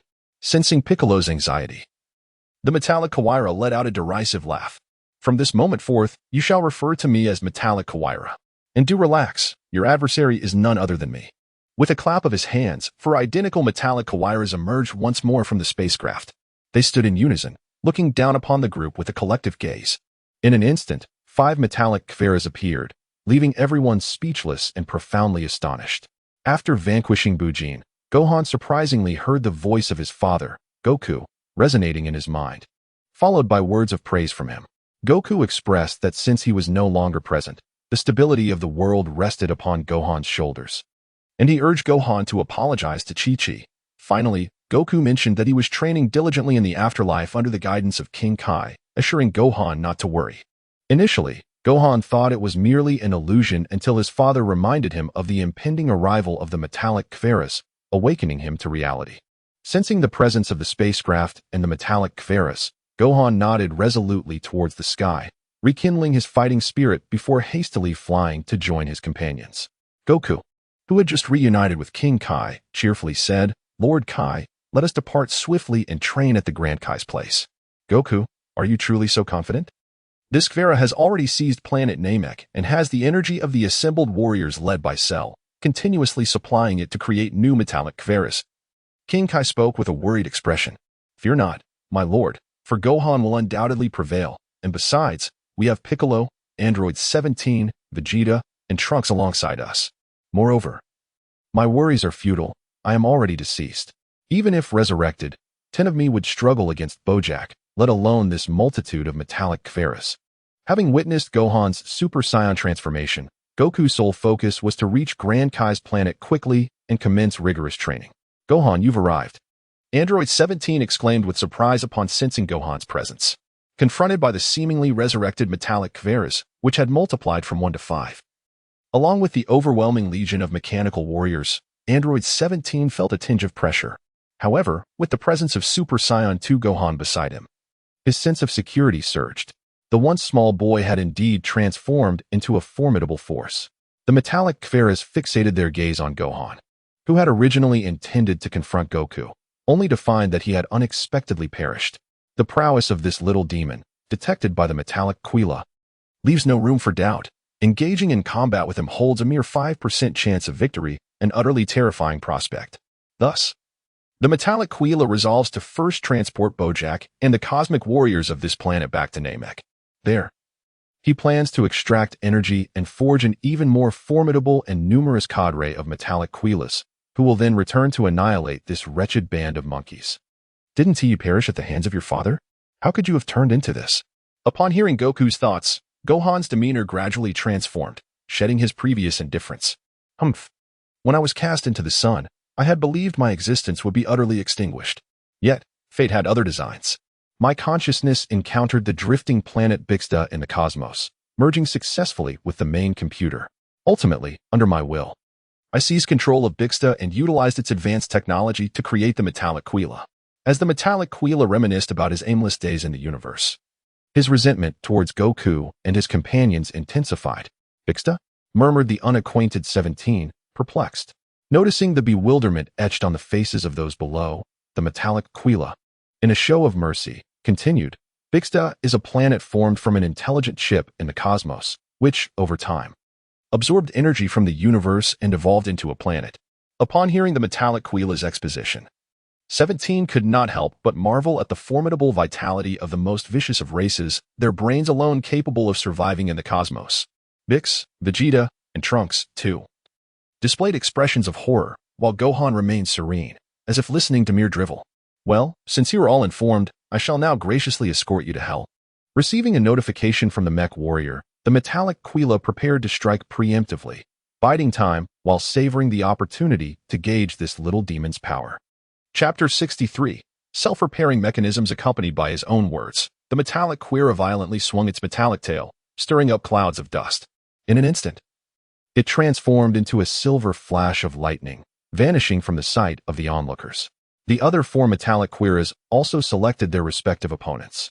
Having discerned the motives of these metallic entities, Gohan slightly turned his head, glancing at the distracted Piccolo and others. With a surge of golden energy, Gohan launched himself forward without hesitation. He raised his fist and struck the chest of the metallic Quira. The sheer force of his blow not only pierced through, but also sent the once unyielding metallic Quira flying backward. To Gohan's astonishment, the Quira, despite being impaled, fell to the ground without detonating or displaying any sign of pain. However, what followed was even more astonishing. Within the hollow chest of the metallic Quira, there were no intricate mechanical components, only erratically swirling silver lines. At that moment, the Quira emitted a muffled sound, and then, fueled by its immense energy, the silver lines surged wildly, quickly wrapping around and sealing the gaping wound. Soon, to the wide-eyed amazement of the onlookers, the silver lines abruptly solidified, glistening with a metallic sheen. Boom! The Quira, now re-engaged, materialized behind Gohan, raising its arm for a fierce strike. This is the technology of planet Bixta, granting me an immortal form, it proclaimed with a distinctive mechanical laughter, then commanded the other 4 Quiras to redirect their focus and jointly assault Gohan. In just a brief encounter, the metallic Quira realized that, in the face of Gohan's overwhelming strength, its so-called immortality was merely a hollow title. A single powerful strike could render its chip incapable of responding, leading to its complete destruction. Such was the creation of the metallic Quiras from planet Bixta. Boom, boom, boom. Under the relentless assault of the 4 metallic Quiras, Gohan navigated the battle with ease, yet the prospect of their continuously self-repairing bodies was indeed vexing. As the last metallic Quira attempted to join the fray against Gohan, number 17 stepped forward without hesitation to intercept it. Gazing at the metallic Quira beneath him, number 17 had a premonition. Defeating this Quira would likely allow him to soar. With a glint of cold determination in his eyes, number 17 descended steadily. Standing amidst the swirling sands, the metallic Quira exuded an overwhelming aura, its crimson eyes flashing with data panels. Swinging its tail, the metallic Quira locked eyes with number 17 and spoke in a deep voice. Who are you? Under the scrutiny of the computer chip, the Quira recognized that number 17's strength surpassed its own. Number 17 narrowed his eyes as he deployed his protective shield, showing no signs of halting his assault in response to the Quira's inquiry. Bang!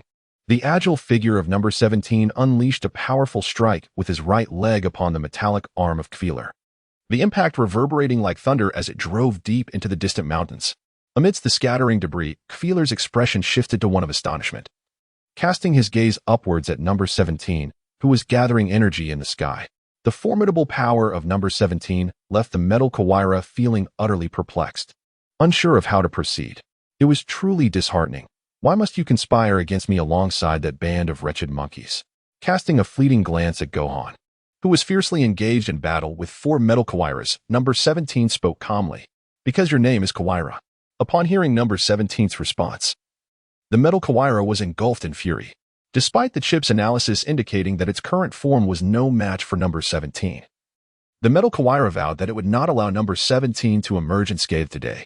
An invisible wave surged forth from within, radiating in all directions, a prelude to the full throttle of number 17. With a determined gaze fixed upon the metallic Kawaira, number 17 erupted in a brilliant white blaze, hurtling forward at an astonishing pace. The metallic Kawaira, aided by its chip, deftly evaded the initial assault, only to collide violently with its adversary. A cacophony of thunderous clashes ensued, sending shockwaves soaring to heights of 100 feet. Despite the disparity in power, the metallic Kawaira ultimately succumbed to an opportune strike from number 17, who delivered a powerful blow that shattered its metallic shell, causing fragments to scatter. Yet, number 17's onslaught was far from over. Seizing the metallic arm, it drew Kawaira closer.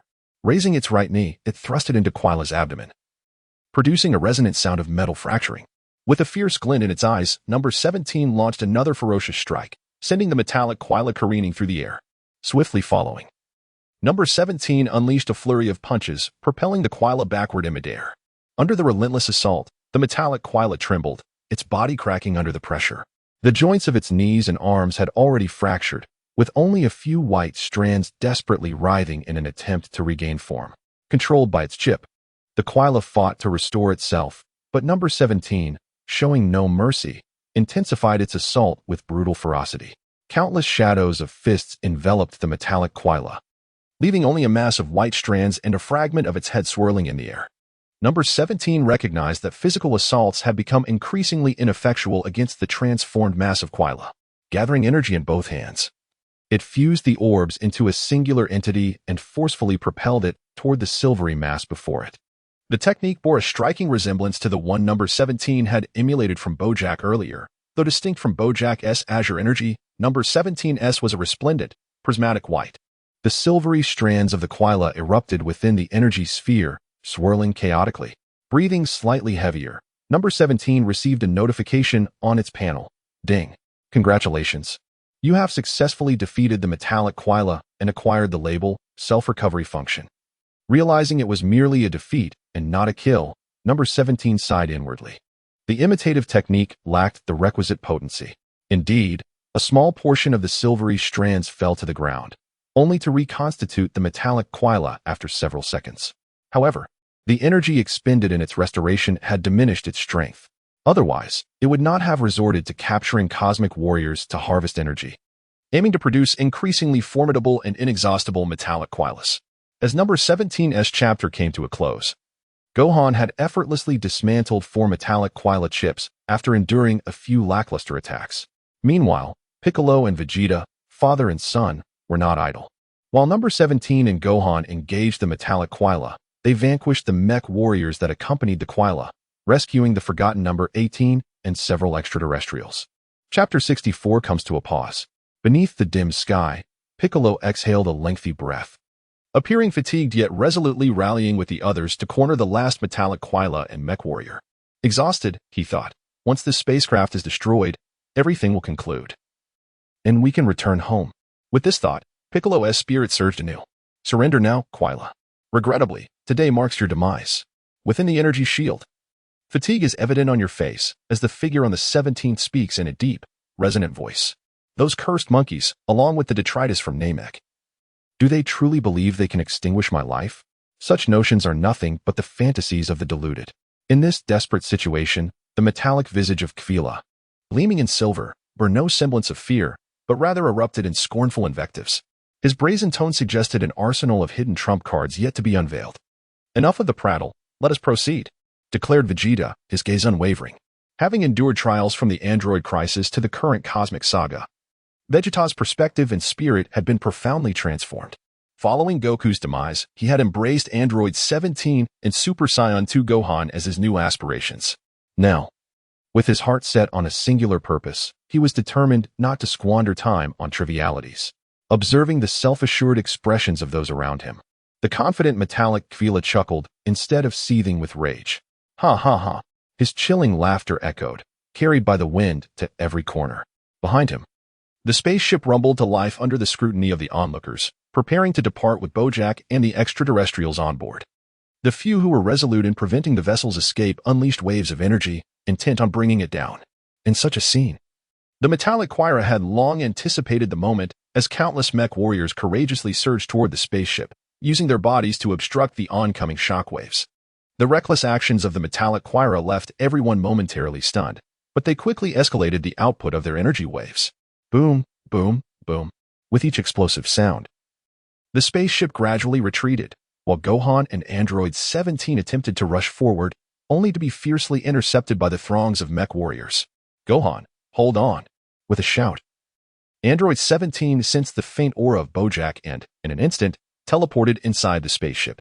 Within the cavernous interior of the vessel, Android 17 beheld the unconscious Bojack, being supported by a cadre of robots, seemingly intent on performing emergency measures.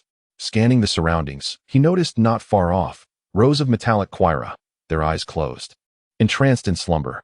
Indeed, Android 17 could vouch for it. A line of metallic Quira. Inside the spaceship, the intrusion of the adversary, Android 17, triggered flashing red lights and an incessant alarm. The seemingly endless ranks of metallic Quira began to react, their eyes igniting with a fierce crimson glow.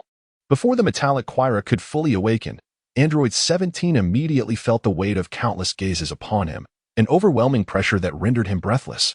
Within the spaceship, against all odds, the last vestiges of defiance coursed through him, prompting Android 17 to raise his hand and launch an energy sphere. Instantaneous teleportation. With a swift motion, Number 17 returned to Gohan's side, his heart still racing from the close encounter. Unbeknownst to him, far away on Namek, the metallic healer was equally startled by Number 17's audacity. The countless metallic healer were mere shells, devoid of energy. With just a single energy blast, Number 17 obliterated hundreds of these beings. The fledgling healer were striving to grow, yet had not yet formed a true army. Fortunately, the spaceship's quality held up, and thanks to the robot's intervention, it did not plummet. They safely departed from the barren planet, heading towards the fully occupied planet of Bixta. Meanwhile, the abandoned mech warriors and metallic healer were dealt with by Gohan and his companions.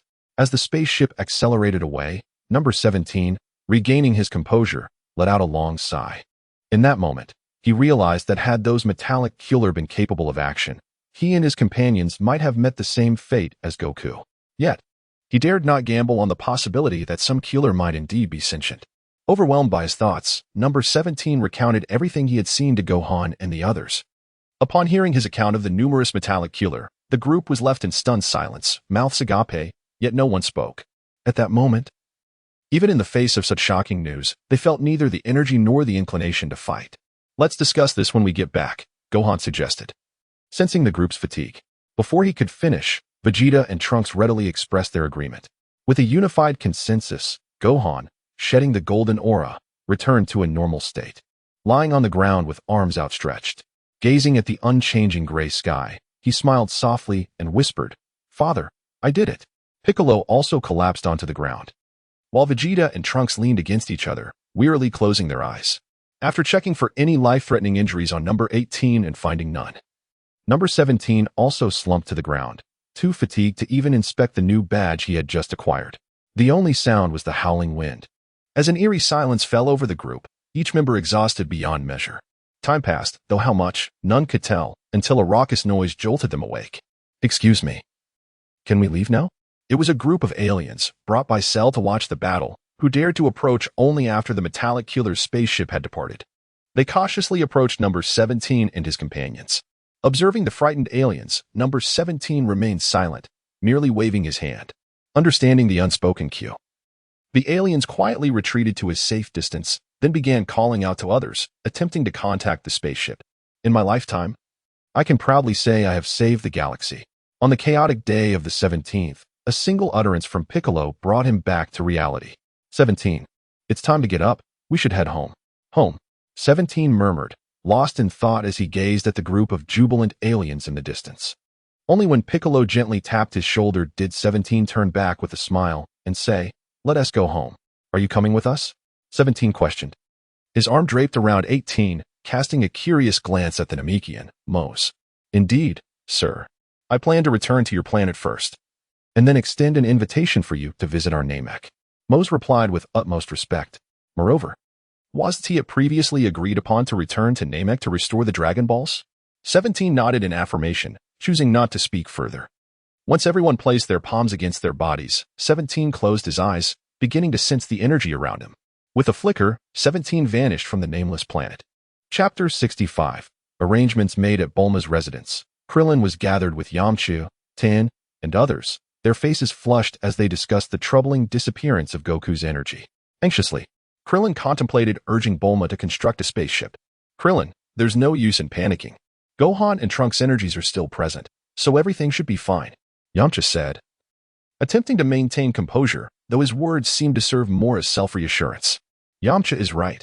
You are not alone in your concern for Goku. We share the same worries," he continued, but Tien fell silent, not out of a lack of words but from a reluctance to reveal the grim truth.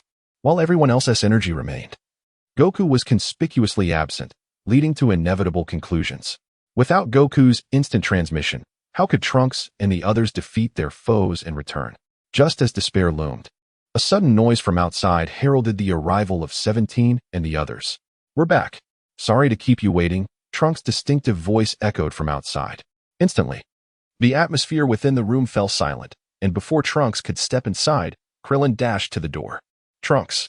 A surge of joy coursed through him, fist clenched, as tears welled in his eyes. Trunks, Vegeta, Gohan, Piccolo, 17, 18, and an unfamiliar Namekian were present. Yet, Yamcha could not spot Goku, and in a stammering voice, he queried, "Goku, where is he?" With a look of guilt, Trunks gestured for everyone to enter the house, promising to elaborate on the situation once they were inside. As the group settled in, number 17 promptly called out to Bulma, requesting her assistance in ensuring that the unconscious number 18 was properly taken care of. During this time, number 17 broached the subject of number 16, to which Bulma assured him that the plan to revive number 16 would be completed shortly. Hearing the weariness in Bulma's voice, number 17 expressed his gratitude once more. "Is Goku all ready?" Bulma quietly inquired, noting that the 7 participants of the Cell Games had reconvened, with Goku being the only absence. Understanding the deep bond between Bulma and Goku, number 17 refrained from offering comforting words, instead letting out a soft sigh and nodding in acknowledgement. Upon witnessing number 17's response, Bulma's movements faltered, and a glimmer of hope faded from her eyes. She quickly arranged for number 18 and, with a hint of sorrow, left the room. Once alone in the hall, number 17 found Trunks concluding his recounting of the thrilling events at the tournament, where number 16 had self-destructed and number 17 had vanquished Cell. The tale of the cosmic marauder Bojack and the saga of the metallic cooler had yet to unfold. The dramatic twists of the tournament narrative inspired admiration for both number 17 and number 16 among the assembled. To their astonishment, number 17's prowess had grown to a level capable of rivaling Cell. As Trunks recounted Goku's brutal demise, a palpable wave of anger and sorrow washed over the gathered crowd. The thought that Goku had departed from them in such a manner was unfathomable. Yamcha clenched his teeth, wishing fervently to return to that moment, to physically confront Bojack and his cohorts. Observing the collective grief over Goku's death, Gohan, who had sensed his father's spirit, remained remarkably cheerful. "Do not worry, Uncle Yamcha," Gohan reassured. "Dad told me he is training with King Kai below, and that you should not fret for him." His words momentarily stunned the grieving assembly. Did Goku truly say that? They questioned, their expressions filled with skepticism. Gohan bashfully scratched his head and nodded emphatically. And what of Trunks? Did number 17 manage to defeat Bojack and his gang in the end? Shaking his head, Trunks vividly recounted how, after Goku's death, Gohan had undergone a tremendous transformation, single-handedly dismantling Bojack's crew. The audience, captivated, found their expressions shifting from sorrow to astonishment and admiration. Under Trunks' narration, they envisioned the slender figure of Gohan transforming into a Super Saiyan 2, radiating immense power. Finally, they learned of the multitude of metallic cooler aboard the spaceship, which sent a shiver of fear rippling through the crowd. As Trunks concluded his tale, each person remained momentarily frozen, absorbing the vastness of this information. Fortunately, Number 17 had also mastered instantaneous movement. Otherwise, they might still be adrift in the cosmos. Gazing contemplatively at number 17, Trunks allowed a faint smile to grace his lips. So, are you all determined to seek out Metal Cooler and eradicate him completely? After the defeat of Cell, an even greater crisis loomed. One that none of those present had anticipated. Indeed, given Metal Cooler's vengeful nature, he is bound to come after us eventually, Piccolo and Trunks echoed in unison. This cooler is eerily reminiscent of Frieza, Yamcha expressed with palpable indignation. Therefore, we must resolve this matter before he brings trouble upon us. Understanding the gravity of allowing Metal Cooler to develop unchecked, number 17's expression darkened. But can you truly defeat countless Metal Coolers? Krillin inquired anxiously. Fear not. Based on my deductions, Cooler lacks the resources to sustain such a vast army of Metal Coolers. Although he has captured Bojack with Gohan's presence. As long as we can locate the core of Metal Cooler, namely, his base on planet Namek, we can strike decisively and obliterate all of the Metal Coolers in one fell swoop. Recognizing the concerns of his companions, number 17 spoke with calm assurance, prompting Krillin and the others to regard him with newfound respect. Noticing Piccolo hesitating to speak, number 17 quickly added, I know what you are about to say, that it is impossible to find Metal Cooler in the vast universe, correct? Have you forgotten about this individual and the Dragon Balls on planet Namek? Number 17 gestured towards Moose, who had been quietly standing beside Piccolo since their arrival at Bulma's home.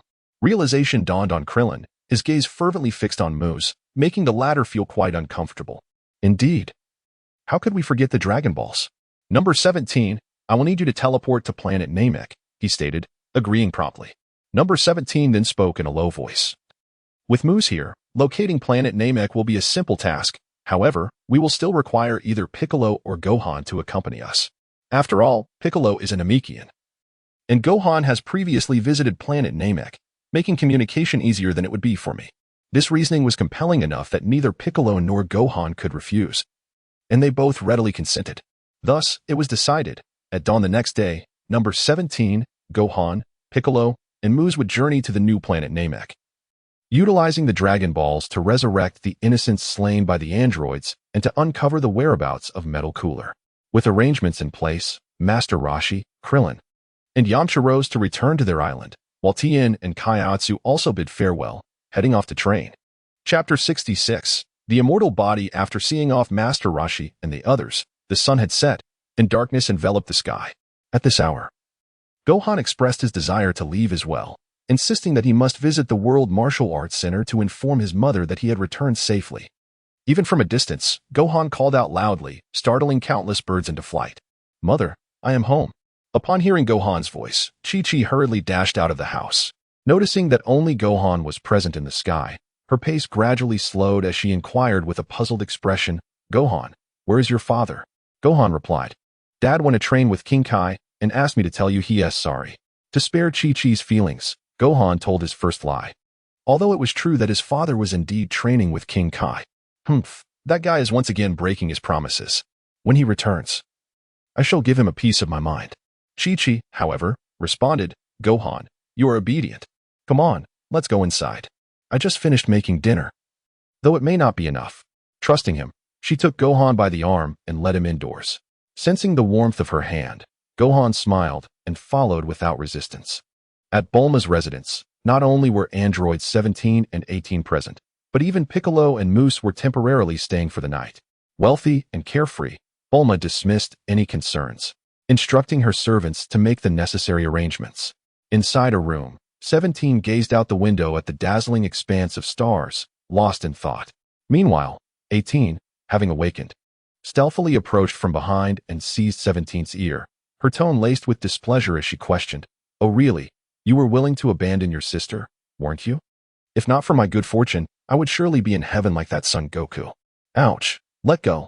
17 gasped, the pain causing his body to involuntarily move in tandem with 18's delicate hand. You know pain, yet you don't bother to inquire about my injuries?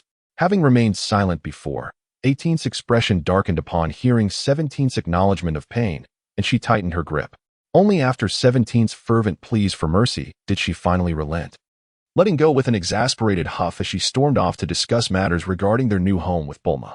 Rubbing his reddened ear, 17 watched 18's retreating figure and felt a flicker of warmth akin to the sensation of home in this unfamiliar world. Once the throbbing in his ear subsided, he remembered that he had yet to examine the attributes of the tag obtained from defeating Metal Cooler. Based on the tag's name, 17 had formed some conjectures, but the specific attributes required further investigation. Self-repairing capability. Just wait a moment. I believe I can still salvage this. Attributes. Slight increase in defense. Ability to manipulate energy through consciousness, capable of healing all personal injuries.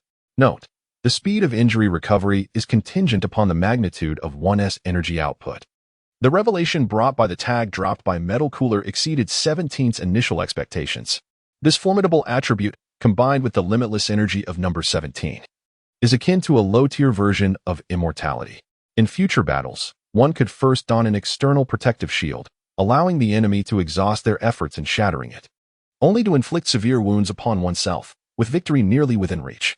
Under the despairing gaze of the adversary, one could recover to full strength in less than a minute. Ha, ha, ha. As number 17 contemplated this, an uncontrollable laughter welled up within, and thoughts of how to mock the enemy danced in his mind. However, he was uncertain about the appearance of the wound's healing. Should it resemble the erratic white lines of the metallic Kawaira, it would hardly align with number 17's suave and cold demeanor. With pursed lips, he equipped his self-repair functionality. And the final panel read as follows: Name, number 17 level, 88 title, Demon King, equipped, Nightmare, Power of Legend tags, Ultimate Life Form, Blood Brothers, Despairing Future, and Trusted Will. Gathering Strength, Time Traveler, Mastery, Self-Repair Functionality Backpack, Pure Saiyan, Royal Bloodline, Super Saiyan, Lower Tier Warrior. It is worth mentioning that since the fusion of labels such as Android, Mechanical Creation, and Permanent Energy Core into the Ultimate Life Form, number 17 discovered that his internal permanent energy core and certain components had vanished completely. Now, even when equipped with the Ultimate Life Form attributes, he appeared indistinguishable from an ordinary human. Filled with aspirations for a bright future, number 17 fell into a deep slumber. The next day, after finishing breakfast, Gohan informed his mother and hurried to Bulma's house, for he had made plans with number 17 to journey to the planet Namek together. Having awoken early, number 17 faced the abundance of breakfast at Bulma's home with only a casual appetite. Eagerly, he enlisted Vegeta to join him at the training grounds for a sparring match. On the training field, Vegeta exerted every ounce of his strength to breach number 17's protective shield, and under lenient circumstances, managed to leave a wound on number 17's arm. Almost instantaneously, number 17 noticed that his wound was enveloped in a sphere of white light, and in the blink of an eye, he returned to his former state. This method of repair is quite acceptable. Observing the fallen Vegeta, who remains tagged, 17 expressed a hint of disappointment. As they departed from the training ground, Gohan arrived just in time, prompting 17 to beckon Piccolo and Moose to prepare for their journey to Namek. 17, where are you going? Is there any danger on Namek? Inquired 18, jogging over with concern for her brother. Upon hearing 18's words, Moose and Piccolo exchanged skeptical glances, their green faces instantly lengthening. Rest assured, we are merely going to seek the Dragon Balls. There is no danger involved. Besides, with Gohan around, everything will be fine, 17 hastily reassured, anxious to alleviate 18's worries. What danger could there be on Namek, a planet that can be destroyed with just a flick of the wrist? That's good to hear. I will await your return. We still need to move to our new home. The night prior, 18 had an extensive conversation with Bulma and with her assistants. 18 finally managed to rent a villa nestled by the mountains and waters on the outskirts of West City. Bulma even covered all the daily expenses for the siblings. The price for this generosity was that 18 would need to assist Bulma in locating the 7 Dragon Balls. Unfamiliar with the purpose of the Dragon Balls, 18 readily agreed to this favorable arrangement. She envisioned that upon 17's triumphant return, they would purchase essentials together and then move into their new home. Making an okay gesture, she then activated a protective shield, enveloping Gohan and the others amidst their astonished gazes. 17 smiled knowingly and explained, "This is a new combination of instantaneous movement and the protective shield that I recently devised. As long as an object is encapsulated within, we can instantaneously transport it to another location." Gohan, utterly astonished, tapped the shield with his hand, producing a dull thud. Ha ha ha. Do not worry. The shield is quite sturdy. After Morse indicated the general direction, number 17 closed his eyes, beginning to sense the planet Namek. Ultimately, The emerald green protective shield suddenly vanished from the side of number 18, Trunks, and Bulma. Chapter 67. Self-inflicted trap. The verdant planet Namek is now firmly ensnared by the octopus-like Bikes to Star. Beneath the pale gray mechanical tentacles of Bikes to Star, long mechanical conduits penetrate deep into Namek. Under the control of Quila, it greedily siphons everything from Namek to provide energy for the metallic Quila. The life force of Namek is being drained, hastening its demise.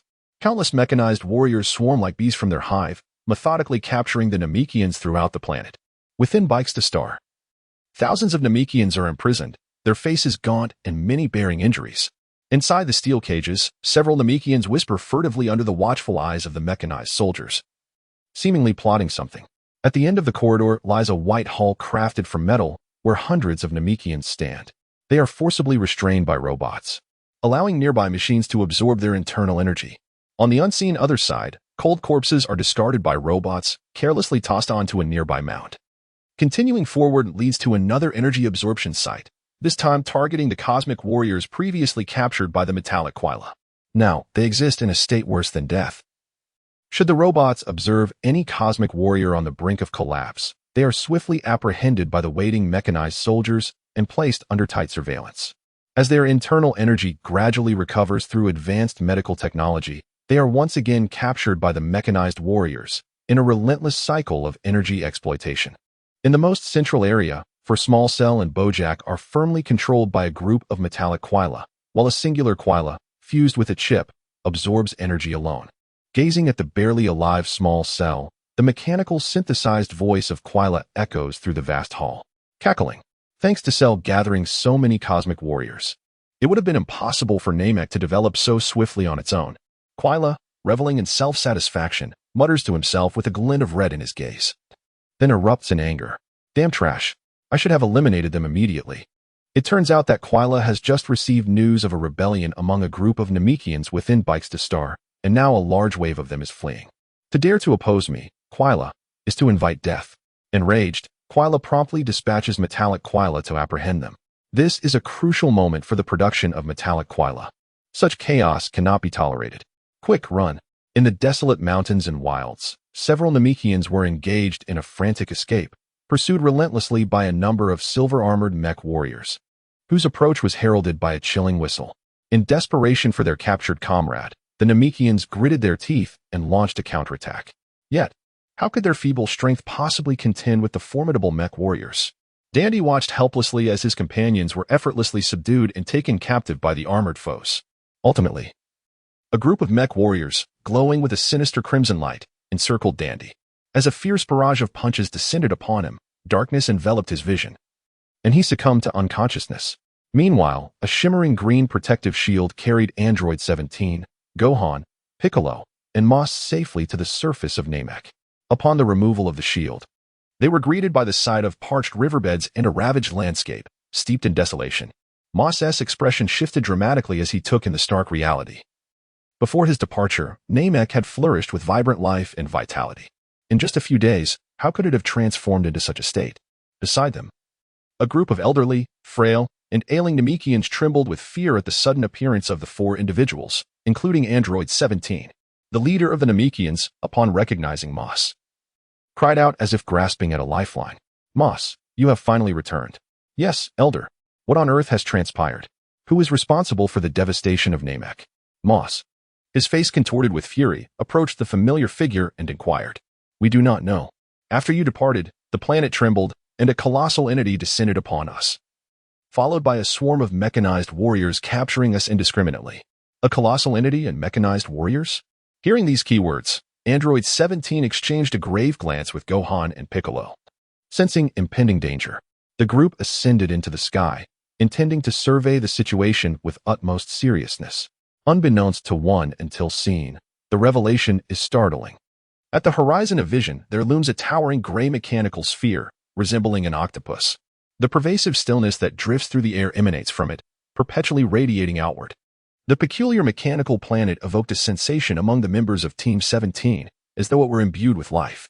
Upon discerning the scene before them, disbelief washed over the group, their hearts filled with an instinctive aversion. What is this entity? It remains unclear, yet it undoubtedly signifies the invasion of Namek. With a grave expression, Piccolo asserted, "This must be the Bixta star referred to by the metallic Kvila." After a moment of contemplation, number 17 slowly articulated his thoughts. Upon hearing number 17's deduction, Piccolo and Gohan gazed in astonishment at the mechanical planet. Once the underlying cause became apparent, Piccolo descended and addressed the group of Moes. "We have identified the perpetrator of the invasion on Namek. I shall confront it immediately." With that, Piccolo swiftly bid farewell to number 17 and Gohan. And together they soared toward the enigmatic mechanical planet. "Wait, do you see what lies below?" Piccolo, racing through the sky, suddenly halted, his keen eye spotting something extraordinary beneath. Hearing Piccolo's exclamation, number 17 and Gohan focused their gaze downward, revealing a line of mechanized warriors, carrying Namekians toward the mechanical planet. The appearance of these mechanized warriors mirrors precisely that of the metallic Kawaira from the last encounter. It is indeed the metallic Kawaira.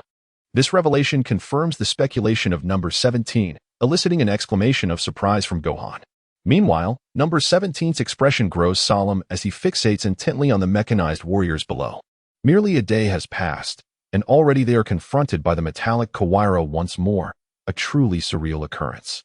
On that distant mechanical planet, countless metallic Kawaira must be lying in wait. As number 17 contemplates a strategy, Piccolo has already descended to the ground and, alongside Gohan, swiftly and efficiently dispatches the mechanized warriors. Far away on planet Kawaira, the Kawaira observes the destruction wrought by number 17, Gohan, and Piccolo, recalling Gohan's astounding combat prowess. The Kawaira dares not show any signs of complacency, hastily commanding all metallic Kawaira and mechanized warriors to impede the advance of number 17 and his companions. Fixated on the masterpiece nearing completion on the screen, the Kawaira pays no heed to the fate of the creatures outside. With a single command, the mechanized warriors are instructed to replace the Namekian with formidable cosmic warriors. Simultaneously, the intensity of energy absorption from the diminutive Cell and Bojack is drastically increased. The Kawaira aims to complete the energy absorption of all before number 17 and the others arrive. Chapter 68, a series of twists and turns on the boundless, ochre-hued terrain. Numerous mechanized warriors, under the command of the metallic Kawaira, rapidly advance towards number 17's position. Not spotting their target, the formation begins to disperse under the Kawaira's direction, intending to encircle number 17 and his companions. Below, faced with the awakened Namekian, who is profoundly grateful to Piccolo, the Namekian is at a loss for how to proceed. Having already spotted the advancing grayish-white wave, number 17 swiftly descends, urging the Namekian to flee. He exclaims loudly, "I sense a massive wave of metallic Kawaira approaching. You must leave at once." Upon hearing the mechanized warriors behind them, the group of Namekians bids farewell to Piccolo and Gohan, hastily fleeing while they still have the chance before the encirclement is complete. The fleeing Namekians stand in stark contrast to the menacing metallic Kawaira, creating an atmosphere thick with tension and foreboding. A somewhat anxious Piccolo focuses intently on Gohan beside him. "It's up to you now, Gohan." As images of Gohan transforming into Super Saiyan 2 and wreaking havoc flood his mind, Piccolo speaks softly. "Yes, yes." Taking a deep breath, Gohan clenches his fists, mentally envisioning his super transformation. A majestic golden aura surges around Gohan, with flickers of lightning beginning to manifest. Yet, in the midst of Piccolo's hopeful gaze, the radiant golden light that should have enveloped Gohan suddenly diminishes, and the lightning vanishes entirely. This operation left both number 17 and Piccolo with expressions of utter bewilderment. Within their line of sight, the metallic Kurila had already emerged, and at this critical juncture, Gohan's transformation was unexpectedly interrupted. "Gohan, what is happening?" Number 17 inquired with concern. Gohan lowered his gaze, examining his palm, and murmured to himself, "Perhaps my power is simply too feeble. I am not yet adept at transforming into a Super Saiyan. Furthermore, my previous transformation was a result of losing my rationality and unleashing all my fury. Hence, it appears that I can only transform into a Super Saiyan. I cannot revert to the state I achieved yesterday." Gohan's words were astonishing, and after exchanging glances, number 17 and Piccolo widened their eyes in disbelief. They had initially thought their journey to Namek would be leisurely. Yet the sudden emergence of metallic Kurila compelled them to place their hopes of breaking the deadlock upon Gohan. However, number 17 and Piccolo instinctively overlooked Gohan's true level of strength. In a moment of crisis, number 17, remaining composed, offered words of comfort. "Gohan, try once more. If it truly does not work, we can teleport back." Upon hearing number 17's calm voice, Gohan's anxious demeanor gradually began to stabilize. All right, I shall attempt it again. Exhaling deeply, with the enemy so close at hand, Gohan shut his eyes, envisioning his father Goku's plight and the anger that ensued. Flames and lightning surged forth once more. His hair shimmering, yet after a few breaths, it vanished without a trace. Opening his eyes to Piccolo's hopeful gaze, Gohan ruefully shook his head, indicating his failure. Meanwhile, number 17 had already begun unleashing energy waves to confront the nearby metallic gorilla forces. Seeing Gohan's transformation yield no results in this dire moment, number 17 activated a protective shield around the two of them and initiated teleportation, leaving the dazed metallic gorilla and the aimless mech warriors behind. Oh, you returned so quickly, Bulma exclaimed upon seeing the protective shield while holding little Trunks. No, there was a slight issue. Are Vegeta and Trunks still at the training grounds? Piccolo, looking somewhat embarrassed, directed his question at Bulma. Yes, they are still training. And number 17, your attack was rather ruthless, Vegeta, before Bulma could finish her sentence. Piccolo sprang up and dashed towards the training grounds. Disregarding Bulma for the moment, number 17 quickly urged Gohan to seize the opportunity to attempt his transformation once more. Deep down, number 17 understood that regardless of whether Gohan could transform into a Super Saiyan 2, he, along with Vegeta and Piccolo, would need to return to Namek. They had already uncovered Kurilla's south hiding place, and Kurilla, in turn, was aware that number 17 and the others could return to Namek at any time. In this scenario, Clavira would undoubtedly go to any lengths to fervently absorb the energy of Namek. The inevitable outcome would be that the insatiable Clavira would lead to the complete annihilation of Namek. Should strength prove insufficient, it would lie in wait, biding its time to strike with lethal precision. Thus, number 17 must take advantage of the present moment to resolve the troublesome presence of Metal Clavira, ensuring peace of mind. Reflecting on the consequences, number 17 regained a normal expression and looked up at Bulma, offering an apologetic smile. This is not my fault. It's Vegeta who is being overly serious. And you still have a leg to stand on, Bulma retorted, clearly irked. Ready to unleash a few kicks if not for holding little Trunks. By the way, Miss Bulma, where is Android 18? Number 17 inquired, eager to involve his sister. She and number 16 have gone shopping, Bulma replied, her demeanor frosty and visibly annoyed. Number 16 has been revived? That's splendid. Is his strength the same as before? Upon hearing this encouraging news, number 17 immediately pressed for details, for every additional ally meant greater strength. Not quite. I merely hastily assembled a body for him. He is currently only slightly stronger than Yamcha. It is still the 18th. The results requested last night have yet to materialize. Otherwise, to entirely regain the prowess of the 16th, with such inadequate blueprints, who knows when that will be achieved? In that case, let it be. The fleeting joy of the 17th has turned to disappointment. At this moment, Piccolo hurriedly brought Vegeta and Trunks from the training ground. Aware of the situation, Vegeta furrowed his brow, casting a complex gaze towards Gohan, who was striving to transform. The terrifying Super Saiyan transformation proved to be elusive. An air of silence enveloped the group as they eagerly anticipated Gohan's display of extraordinary power. Fully aware that the key to defeating Metal Cooler lay within him, Gohan felt immense pressure. In the depths of his mind, he recollected the task entrusted to him by his father, to safeguard this world. Father, I will not let you down. With a fervent resolve not to disappoint, Gohan finally unlocked the shackles within his heart, unleashing the latent energy within him. With a mighty cry, Gohan opened his eyes once more, transformed into a golden-haired, blue-eyed warrior, his hair standing erect, surrounded by a golden aura and crackling lightnings. Embodying the Super Saiyan 2 form. Gohan, you have succeeded.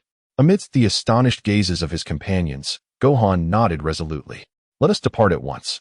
With a sense of purpose, number 17 enveloped them all within a protective shield, and then sensed the energy of Namek. In the puzzled eyes of Bulma and little Trunks, they vanished without a trace. Chapter 69, an unstoppable force. As number 17 had accurately speculated, upon witnessing the protective shield enveloping Gohan and Piccolo, Cooler, in broad daylight, vanished without a trace beneath the very eyes of countless metal coolers. Even after scouring Namek thoroughly, the three remained unfound, which only heightened Cooler's vigilance and stirred a sense of unease within him. Having experienced number 17's instantaneous movement, Cooler promptly intensified his defensive measures. His inflated ambitions now tinged with caution. The terrifying power of Super Saiyan 2 Gohan, coupled with number 17's elusive abilities, posed a formidable challenge. This combination is nothing short of a ticking time bomb. No one can predict when and where it will erupt with a thunderous explosion. Yet, Kveler firmly believes that as long as he accomplishes his greatest masterpiece, even the formidable Gohan will be merely a triviality. Drawing from past experiences, even with the addition of Trunks and Vegeta, the protection shield of Android 17 effortlessly ensures the safe return to Namek. However, upon landing, they find themselves surrounded by adversaries. As soon as the shield is deactivated, Android 17 spots a mechanical warrior charging at him with a raised fist. With a resounding ha, Gohan transforms into his Super Saiyan 2 form, effortlessly dispatching the mechanical warrior before soaring into the sky. He merges his hands, unleashing a golden energy wave that sweeps away dozens of mechanical warriors surrounding him. Casting aside the Namekian he had captured, the remaining mechanical warriors swarm in. From all directions, they rush towards the radiant Gohan. But before they can witness his true power, Android 17 spreads his arms, expanding the emerald shield centered around himself. The mechanical warriors attempting to approach Gohan are instantly repelled by the whirling shield. However, this is merely an exhibition for Android 17. With both hands, he rotates downward. Trunks observes as the shield, under Android 17's command, splits open, creating a long gap. With meticulous focus, Android 17 manipulates the shield, which unfurls like paper, enveloping the mechanical warriors within, ultimately coalescing into a sphere. Soaring into the air, the sphere detonates into a breathtaking display of fireworks, leaving the onlookers in awe. Trunks is taken aback by the monumental transformation of the shield, having just discovered the combination of the shield with instantaneous movement. Yet, to Gohan and Vegeta, Android 17's maneuver appears to be child's play, lacking the astonishment evident on Trunks' face. As Gohan descends near the group of Namekians, his eyes light up and he exclaims, "Uncle Piccolo, it's Dandy." Gohan's sudden shout captures the attention of several individuals. Dandy.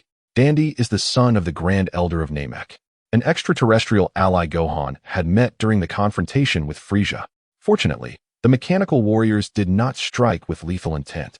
Dandy and the other Namekians still possess a flicker of life, merely unconscious for the time being. That vile Kveler, I must put an end to him, Gohan declares through gritted teeth, glaring at the injuries sustained by Dandy and his companions. Gohan, first wake them up, then we shall discuss further. At the urging of Piccolo, Dandy and his companions were successfully roused from their slumber. After a brief exchange of pleasantries, Gohan urged Dandy to swiftly seek a secure refuge while he and his group ventured forth to confront the metallic Kawaira on planet Bixta. The retreating metallic Kawaira army was dispersing, intent on capturing the remaining Namekians. Infuriated by the resurgence of Android 17, Kawaira felt humiliated and sent forth another wave of metallic Kawaira and mech warriors to encircle them. Soon, the formidable tide of the metallic Kawaira army surged toward the direction of Android 17. Having arranged to reunite later with Dandy, Gohan followed Android 17 and the others as they advanced toward the heart of planet Bixta. From a distance, the uniquely shaped planet Bixta came into the view of Vegeta and Trunks. This mechanical sphere was indeed the planet Bixta that Kawaira spoke of, pointing toward the cloud-enshrouded planet. Piccolo intoned solemnly. Towering into the clouds, the grayish-white planet Bixta loomed like a monstrous entity, voraciously consuming all energy from the Namekian planet. How many metallic Kawaira could possibly inhabit such a colossal sphere? Trunks remarked with concern. Therefore, let us avoid entangling ourselves with those metallic Kawaira. Our objective lies within that mechanical planet, Android 17 replied. Once we reach the mechanical planet, I shall launch several annihilation spheres, Android 17 thought silently, not voicing the remainder of his intention. Perceiving the advance route of Android 17's group, Kawaira, racing against time, dispatched all his mech forces to intercept them. Soon, the dense assembly of mech warriors reappeared within Android 17's line of sight. Halting midair and surveying the overwhelming sea of metallic Kawaira and mech warriors, Trunks remained silent. Transforming into a Super Saiyan, prepared, Gohan and Piccolo skillfully gathered their energy waves. Under Kawaira's command, the mech army within planet Bixta abandoned strategy. Locking onto their target with eyes aglow, charging forth with thunderous might. The mere span of several dozen kilometers, given the velocity of the metallic Kawaira, was traversed in a time nearly negligible. Observing the tidal wave of mech warriors, Vegeta, who had sparred with Android 17 earlier that morning, eagerly rolled up his sleeves. In an instant, he transformed into a Super Saiyan, brimming with fiery resolve. "Allow me to handle these trifles," he declared. With a leap into the air, Vegeta, clad in his white gauntlets, aimed at a mech warrior and delivered a crushing blow. The towering mech warrior was instantly toppled, its metallic form caving in dramatically, the immense recoil fracturing the ground beneath. Subsequently, its body shimmered with a white light before erupting in a thunderous explosion. Boom, boom, boom. Vegeta surged forward with unstoppable momentum, akin to a razor-sharp blade slicing through a torrent of steel, carving a path as he swam against the current. Trunks and Piccolo coordinated seamlessly, closely pursuing him. Meanwhile, Gohan and Android 17 engaged in fierce combat with thousands of metallic Kuvara. Unlike Gohan's precise strikes, 17 erected a protective barrier, liberally unleashing Bojack's ultimate technique, the Planet Crusher. The explosions within the silvery deluge ignited mushroom clouds one after another. Deep within Piccolo's star, the remaining Kuvara, clutching black cables, callously discarded the lifeless forms of the now-defunct Cell and Bojack aside. Their voice resonated with madness as they bellowed, "Not enough. This is far from sufficient." In pursuit of their so-called perfect masterpiece, the increasingly deranged Kuvara began to harness the energy of Piccolo's star. Chapter 70. Self-Destruction under the relentless bombardment from Android 17. The mechanized onslaught crumbled into chaos. As the core of the team, Gohan needed to systematically defeat the approaching metallic Kuvara. Piccolo, Vegeta, and Trunks primarily played supportive roles. In this harmonious collaboration, the group carved a broad pathway through the ocean of mech straight to Piccolo's star. Deep within Piccolo's star, 17 appeared tireless, giving Kuvara the impression that he possessed an inexhaustible reservoir of energy. Regret washed over Kuvara as they realized that when they had the chance on the spaceship, they should have spared no effort to capture him, for then they would have known the truth. In retrospect, the energy that 17 had unleashed thus far was sufficient for hundreds of metallic Kuvara. The mechanized Piccolo's star loomed ever closer, invigorating Trunks. Thank goodness Gohan is here. Otherwise, reaching Kuvara's stronghold would not have been so effortless for us, he panted, a glimmer of hope in his eyes. After an unrelenting barrage, only a handful of ordinary mech warriors remained, with merely a few thousand metallic Kuvara now at their backs. Thanks to their self-repairing capabilities, most of them remained intact despite Gohan's relentless assault, losing only a handful of unfortunate souls. The relatively low death toll among the metallic Kuvara was a testament to Gohan conserving his energy in anticipation of potential dangers within Piccolo's star. Now, before them lay Kuvara's lair, surrounded by thousands of vicious metallic Kuvara. What now? Should we? 17 inquired, contemplating whether to release the energy blast in his grasp. The unvoiced thought lingered in his mind that there must still be Namekians alive within this mechanical planet. If he disregarded everything else, he could indeed launch a colossal annihilation sphere to obliterate it entirely. I will go in and deal with Kuvara. You all hold off these metallic Kuvara outside. Time was of the essence, and as the discussion continued, Gohan had already reached a decision. A formidable horde of metallic Kuvara surged forward. With no alternative, the others could only allow Gohan to venture deep into the heart of Bixta star alone. Resolutely, Gohan transformed into a beam of golden light, piercing through the mechanical exterior of Bixta star and plunging inside. As he entered, the metallic Kuvara remained indifferent, their grotesque visages contorted in rage, brandishing their fists and charging forth. Gather around me. With the overwhelming tide of Kuvara, even number 17 found himself at a loss, deciding it prudent for the group to cluster together for mutual support. While the intent was noble, the sheer number of thousands against merely 4 was predictably daunting. Just as number 17 enveloped a few comrades in a protective shield, the approaching Kuvara employed a strategy of mass assault, effectively obscuring their vision. Beneath the shadow, cracks began to form in the shield, and all were acutely aware that it could not withstand the onslaught for long. A white flame erupted as number 17 resolved to muster his strength and repel the relentless Kuvara pressing upon him. The shield gradually emanated a vibrant green glow, pulsating in tandem with number 17's low growl as the emerald light surged forth. With a crackling sound, under the immense power exerted by number 17, the shield suddenly compressed to half its original size. With a resounding boom, waves of energy spiraled outward, sending the encroaching Kuvara flying away. Uncertain whether this multitude of Kuvara represented the limit of Bixta star, number 17 pondered this question in the fleeting moment before the Kuvara surged again. With arms outstretched, he summoned all the energy within, coalescing it into his palms, forming a pair of black annihilation spheres on either side.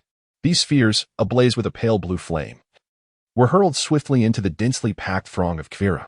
The intense heat radiating from the annihilation spheres caused the Kfira's bodies to melt away. It appeared that the soaring temperatures had adversely affected their regenerative capabilities, visibly diminishing their recovery speed. Number 17. Gather your energy more swiftly. Witnessing such remarkable results, Piccolo urged fervently. In response, Number 17 hastily concentrated to conjure a blazing annihilation sphere. The molten metal creature, Kawaira, was shattered into fragments under the explosive onslaught of Vegeta and Trunks. Meanwhile, Piccolo endeavored to intercept Kawaira's attacks on Number 17. Gohan, having entered the interior of the Bixta star, raced along the metallic corridors. He soon discovered the imprisoned Namekian and effortlessly dispatched the guarding mech warriors. After liberating the Namekian, Gohan pressed on toward the core region without pause. Observing Gohan's unimpeded journey into the core of Bixta star, Kawaira, without hesitation, relinquished control, allowing the metallic Kawaira to absorb the energy of the star. He proceeded to transfer the primary chip of Bixta star into the metallic Kawaira's body, intending to resurrect himself through this new form. With the inexhaustible energy available on Bixta star, Kawaira could manifest at any moment. He resolved to capture the human and ascertain whether he truly possessed infinite energy. As the metallic Kawaira initiated energy absorption, a profound transformation unfolded within Bixta star. First, all mech warriors lost their mobility, becoming mere heaps of scrap metal. Some unguarded cosmic warriors seized the opportunity to flee. The once brightly lit corridors and rooms were engulfed in darkness, emitting dense black smoke, followed by a series of explosions. The colossal Bixta star began to disintegrate from its outer mechanical tendrils, collapsing onto Namek. What was happening? The crumbling structures outside compelled Gohan to accelerate toward Kawaira. Meanwhile, Number 17 and the others outside observed the disassembling Bixta star. Had Gohan succeeded? Amidst the continuous explosions of the mechanical planet, Trunks exclaimed joyfully, uncertain of the outcome. He resolved to first deal with the metallic Kawaira. No sooner had the words left his lips than the once menacing metallic Kawaira froze in midair. This, under the vigilant gazes of Number 17, Piccolo, Vegeta, and Trunks, the motionless metallic Kawaira erupted in a thunderous explosion. Like firecrackers, the sound of the exploding Kawaira resonated ceaselessly. It was undoubtedly Gohan's triumph. Upon witnessing this scene, even Number 17 could not help but firmly believe in Trunks' deductions. After all, if it were not for the demise of the original Kfira, how could these metallic Kfira and the planet Bixta possibly self-destruct? It appears that everything is drawing to a close. Chapter 71. The mightiest Kfira. The acrid smoke permeated throughout Bixta, obscuring Gohan's vision, only to be shattered in the aftermath of a violent explosion. Due to Kfira's excessive absorption of energy, Bixta had commenced its self-destruction. Various debris was sent spiraling through the air by the shockwaves of the explosions. Amidst this chaotic dance of destruction, Gohan unleashed a brilliant golden aura, enveloping himself in its protective embrace. He then surged towards the end of the passageway, trailing a golden tail that illuminated the dark corridor. With the erupting golden flames safeguarding him, Gohan swept aside all obstructions and safely arrived at the core of Bixta. Within the vast central area lay a silvery expanse, littered with the lifeless bodies of cosmic warriors. The fallen Bojack and the diminutive Cell were carelessly discarded upon the ground. Upon witnessing this harrowing sight, Gohan's emerald eyes widened. Instinctively entering a defensive stance, cautiously, he stepped forward, heading towards the mysterious void at the center. Having reached the deepest point, yet still failing to locate the Kfira fused with Bixta, Gohan couldn't shake the nagging doubts within him. The closer he approached, the stronger the sense of impending danger grew. With Bixta currently undergoing self-destruction, Gohan felt a profound hesitation about whether to proceed further. However, having come this far, he was unwilling to halt his advance, though he dared not plunge headlong into the unknown. Thus, he resolved to ascend into the air to gain a vantage point and discern the secrets hidden within the dark void. Suddenly, Gohan was repelled by an invisible force, a torrent of ferocious energy erupting from his body. The blast tore through the air, striking Gohan unexpectedly. The resounding explosion cast Gohan to the ground, stirring up clouds of dust. In shock, he gazed at the enigmatic black abyss, from which a silhouette emerged, buoyed by a surge of energy. Transformed into his Super Saiyan 2 form, Gohan's power surged, but even when confronting the metallic Kawaira, his stealthy attack merely resulted in superficial injuries. "You are the metallic Kawaira," Gohan exclaimed, recognizing the metallic tail swirling amidst the smoke. In the distance, flames blazed through the thick haze, akin to a constellation of stars illuminating the night sky. Bathed in this backdrop of fire and smoke, Kawaira reveled in his most exquisite creation, an expression of ecstasy adorning his face. As flames spread and smoke billowed around him, his silver-gray metallic form radiated a chilling luminescence. In Gohan's eyes, the planet Bixta was gradually descending into oblivion, while Kawaira, unfazed, erupted into laughter. The scene was utterly bizarre. Why did Kawaira laugh? It was because he had laid eyes on Gohan. To Kawaira, laughter signified a celebration, an exhilarating anticipation of vengeance. No longer concealing his form, Kawaira strode forth with brazen confidence. Standing at a distance, Gohan noted that while this metallic Kawaira bore a striking resemblance to his external appearance, it was considerably larger. Emanating a soft, milky glow from its body, Kawaira clenched his fists, his tail striking the ground with a resonant thud, his eyes gleaming like embers ready to ignite. Silently, Kawaira mused, "Damn monkey, perish." After uttering this venomous remark, he fixed his gaze upon Gohan and laughed heartily once more. With a puzzled expression, Gohan confronted the approaching Kawaira, posing a question. "Are you Kawaira fused with Bixta? Haven't you been searching for me? How is it that you do not recognize me?" Upon hearing Gohan's inquiry, Kawaira refrained from a direct response, merely replying with a mocking laugh. Gohan first evaded Kawaira's ferocious assault, then engaged in a fierce battle. Sensing Kawaira's extraordinary power, Gohan declared, "With such strength, it seems you truly are the Kawaira fused with Bixta." Wufan was not mistaken, yet Metal Quila had no desire to engage. For Metal Quila had never deemed it worthwhile to converse with those on the brink of death. An unsettling cacophony emanated from its entirety as its shoulders suddenly expanded. Soon, its entire arm swelled to the girth of a thigh. A visible luminescent glow of milky white radiated forth as its serpentine metal muscles quivered with a subtle undulation. At this very moment, a tumultuous surge of energy coursed through Metal Quila's form. The flickering milky light was a manifestation of the overwhelming power that this augmented physique struggled to contain. With a breath of non-existent air, the astonishing energy was concentrated within its arm. Before long, a milky energy orb began to rise in the air. Within this narrative lies the full, unyielding force of Metal Kawaira's strike. Gohan, ensnared by Metal Kawaira's grasp, finds himself unable to evade, desperately attempting to unleash a wave of energy to counter the impending assault. Yet, Gohan's golden energy wave, akin to a mouse confronting a cat, is swiftly devoured by the ivory-hued energy sphere of Metal Kawaira. With a thunderous roar, a violent explosion slams Gohan against the grayish-white metallic wall, penetrating multiple layers in an instant. Moreover, under Metal Kawaira's dominion, the energy sphere grows even more ferocious. Yet it has yet to detonate. Thus, the energy sphere, engulfing Gohan, pierces through the planet of Bixta, hurtling him away like a shooting star. In such a disheveled state, Gohan reappears within the sight of onlookers, as Piccolo rushes to his side, urgently calling out, "Do not come any closer, Uncle Piccolo." Gohan, straining to maneuver the energy sphere forward, speaks with palpable tension upon noticing Piccolo's approach. The metallic Quila, fused with the Bixstar star, not only exhibits a distinct appearance but also possesses an utterly unparalleled strength.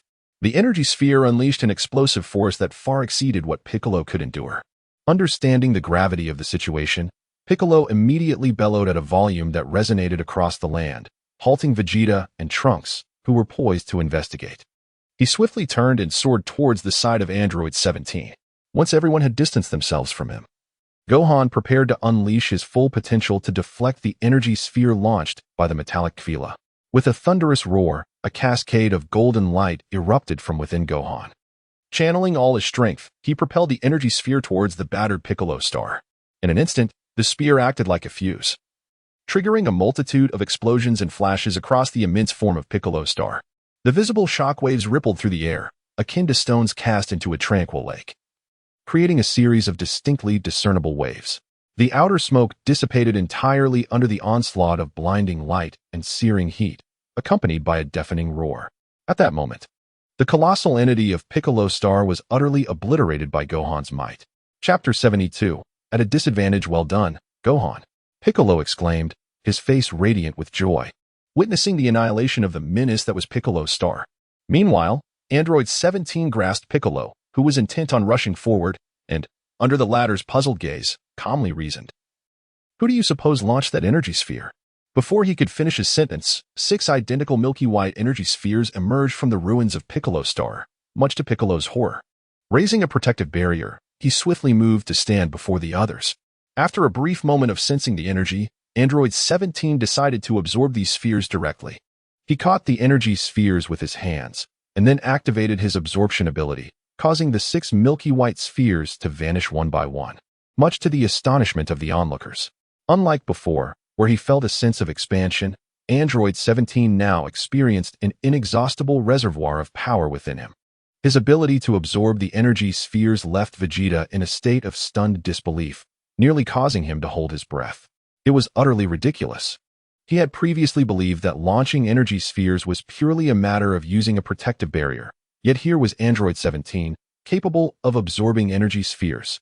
Regaining his composure, Vegeta and Trunks cautiously observed the smoke-shrouded Piccolo star, wary of the entity that might unleash another energy sphere. Be careful. The one who launched the energy sphere is the metallic Kvila, fused with Piccolo star. Accompanied by Gohan's resounding alert, the lingering smoke in midair was swept away by the formidable presence of Metal Kuvara. Gohan's sharp instincts had already sensed the imminent arrival of Metal Kuvara. Thus, before the radiant, pearlescent figure could make its stunning entrance, Gohan clasped his hands upon his forehead, concentrating energy that shimmered with a brilliant golden aura. Propelling himself towards the smoke, Piccolo instantly recognized the technique employed by Gohan. It was none other than the special beam cannon, a formidable technique second only to the Kamehameha. The golden energy wave transformed into a sword of retribution, striking down upon Metal Kuvara from the heights with unmatched velocity. Sensing the might of Gohan's special beam cannon, Metal Kuvara smirked disdainfully, uttering a mere trash. Upon vocalizing those words, Metal Kuvara unleashed every ounce of energy within at the moment of contact with the golden wave. A pearlescent radiance erupted from its chest, enveloping its entire form. The immense energy was squandered by Metal Kuvara, confident in its ability to annihilate these so-called trash before it. Indeed, the much-anticipated special beam cannon of Gohan dissolved entirely beneath the brilliance of Metal Kuvara. Before Gohan could even process the outcome, Metal Kuvara surged forward with savage ferocity, cutting through the air with a thunderous roar, propelled by absolute power. Despite Gohan's utmost efforts to defend himself, he was brutally struck by Metal Kuvara, sent soaring through the air in a graceful arc. This is insufficient. With a thunderous stomp, Metal Kuvara leapt forth, pursuing the ahead Gohan. However, in Gohan's eyes, he raised his arms and delivered a devastating blow to his chest. Struck by the forceful attack, Gohan let out a piercing scream.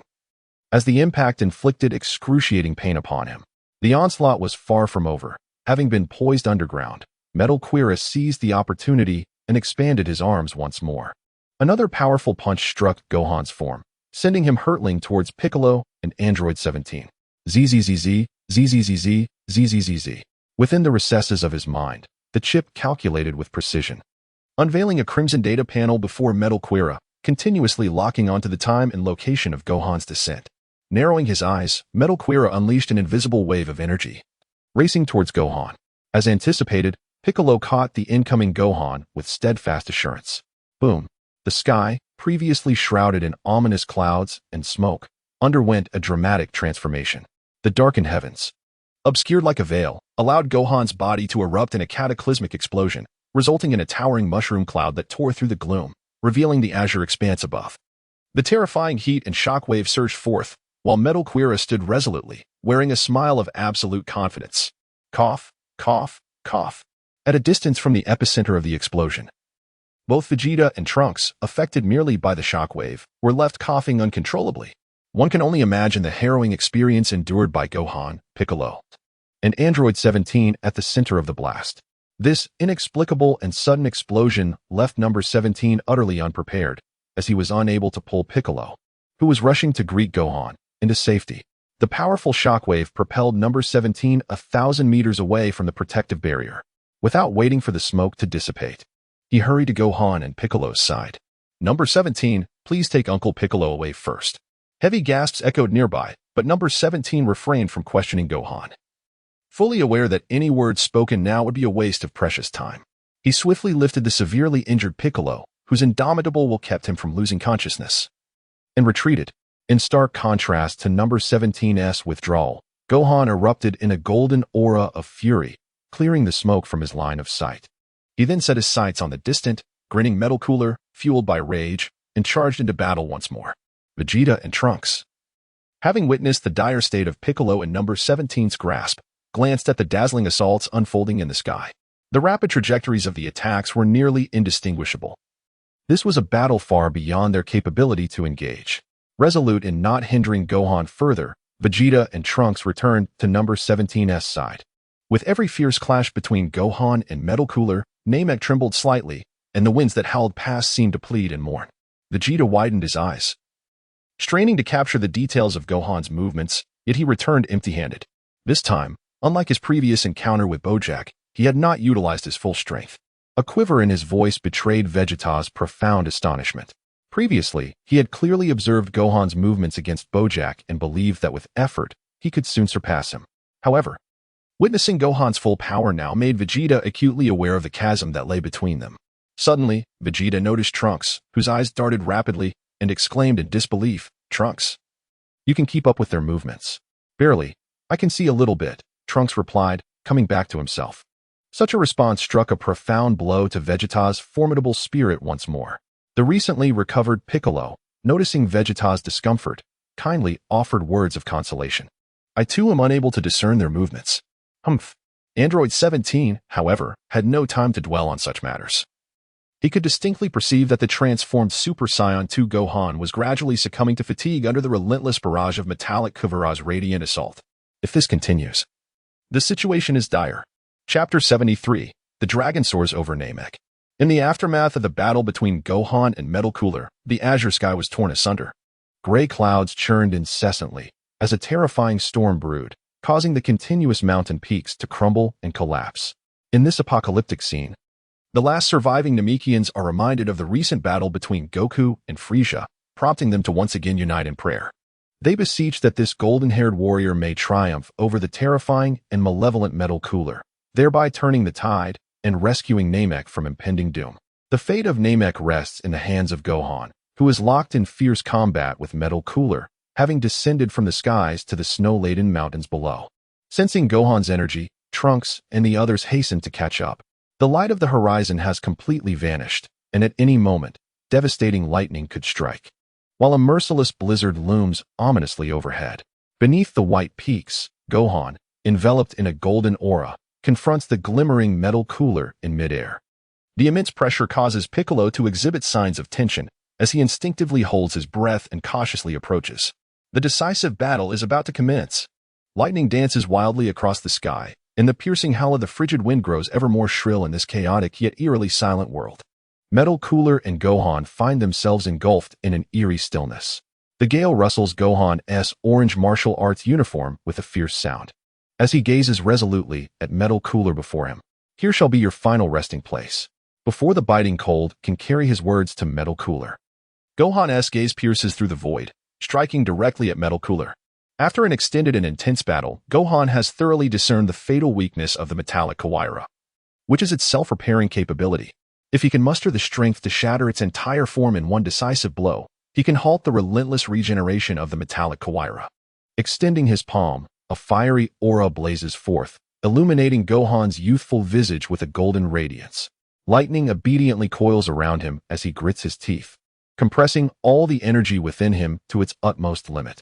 Gohan is poised to wager everything on a lethal strike infused with his full power to vanquish the distant metallic Kawaira. Amidst the biting cold wind, the metallic Kawaira perceives Gohan's audacity and suddenly erupts into laughter. It anticipates standing beneath the vast sky, surrounded by mountains, to defeat Gohan in a fair contest. It aims to instill in Gohan the understanding of who reigns supreme in the universe. Unbeknownst to him, the atmosphere has turned frigid, and icy frost begins to descend, causing involuntary shivers. Yet, this cannot extinguish Gohan's burning spirit or the searing blood coursing through his veins. Enveloped in golden light and crackling lightning, a furious roar escapes from his throat as Gohan transforms into a radiant beam of gold. With the force of air currents spanning several kilometers swirling around him, he launches his final assault towards the metallic Kawaira. Accompanied by a thunderous sonic boom, a vivid, clawing golden dragon materializes above Gohan's clenched fist. A massive white wave sweeps before him, causing 17 and the others to stumble, unable to open their eyes. In the eyes of the metallic Kawaira, Gohan resembles a released arrow, his aura morphing into a dragon, propelling forth at a bewildering speed that even he cannot clearly perceive, breaking through the heavens. He penetrates the metallic Kawaira's body, and the golden dragon breaks free from Gohan's grasp, soaring towards the sky. In that moment, time seems to freeze as the head and body of the metallic Kawaira become disjointed, plummeting earthward under the force of gravity. As it tumbles, the metallic Kawaira watches helplessly as its shattered form erupts in an explosion, subsequently losing consciousness. Trunks, observing from a distance, is initially blinded by the gusts of energy and flickering golden light. Then, he hears a resounding, thunderous explosion erupt at the location of the metallic Kawaira. Finally, with the air violently vibrating, all colors fade in that instant, shattering the clouds, and the radiant sun in the heavens loses its brilliance, plunging the world into darkness. Gohan, utterly spent, barely manages to maintain his form. His muscles ache, and he forces a smile as he gazes at the emptiness behind him. Did I succeed? On the ground, a rejuvenated Piccolo and Trunks are about to exclaim in surprise when a chilling, bone-chilling laughter reverberates through the air. Ha ha ha, though the difference in power isn't vast. Little one, your all-out strike has truly taken half my life. The white data cable, enveloping the core chip of Metal Kawaira, soared through the air, ultimately weaving together a rudimentary form of metallic elegance. In the midst of astonished gazes, the once-diminished Metal Kawaira, now restored to its original glory, danced with its metallic tail, producing a thunderous crack as it sliced through the air, unabashed by the terror etched on the faces of others. Fortunately, the core chip had not been obliterated, and the disparity in energy was now glaringly evident. It was clear that I held the upper hand, with a chilling gaze fixed upon the exhausted, barely alive Gohan. Metal Kawaira, exuding confidence as it beheld the dawn of victory, changed its expression to one of amusement as it spoke. Trunks and Piccolo exchanged a glance, their eyes wide with shock, rendered speechless. You are still alive, Gohan, now returned to his normal state, uttered in disbelief. He could hardly fathom that the core chip of Metal Kawaira had miraculously survived such an explosion. Could it be that I am destined to disappoint my father's expectations? Gohan, enveloped in despair, pondered with vacant eyes. Noting Gohan's reaction, Metal Kawaira couldn't help but smirk. Were it in its position, facing such an indomitable foe, it too would likely feel a profound sense of hopelessness. Of course, the cost of revival was that Metal Kawaira's internal energy reserves were perilously low. However, dealing with the demoralized Gohan and a few remaining weaklings posed no challenge.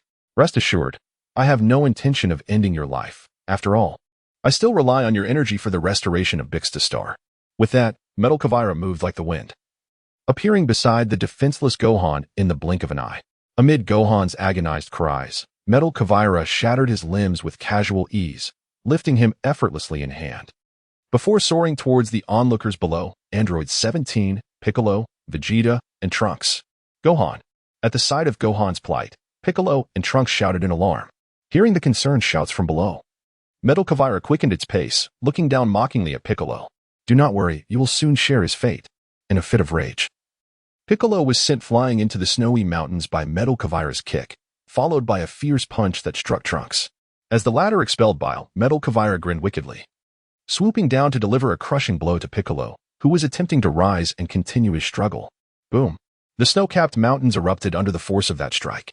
Chapter 74. Mutual Harm 17. What shall we do? Witnessing Piccolo and Trunks being effortlessly subdued by Metal Kawaira, Vegeta urgently whispered to Android 17. Feeling a surge of powerful energy coursing through him, 17 clenched his fist, unable to suppress the anger boiling within. Observing 17's expression, Vegeta furrowed his brow and exclaimed, You do not mean to. Yes, regardless of the outcome, I wish to give it a try.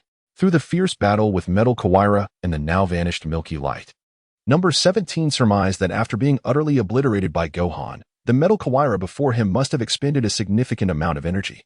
Given that Metal Kawaira's strength increased proportionally with its energy reserves, Number 17 resolved to confront it head-on to validate his hypothesis. If fortune favored him, he aspired to become the center of attention for once. Rest assured, if it comes to that, I shall avenge you, he declared.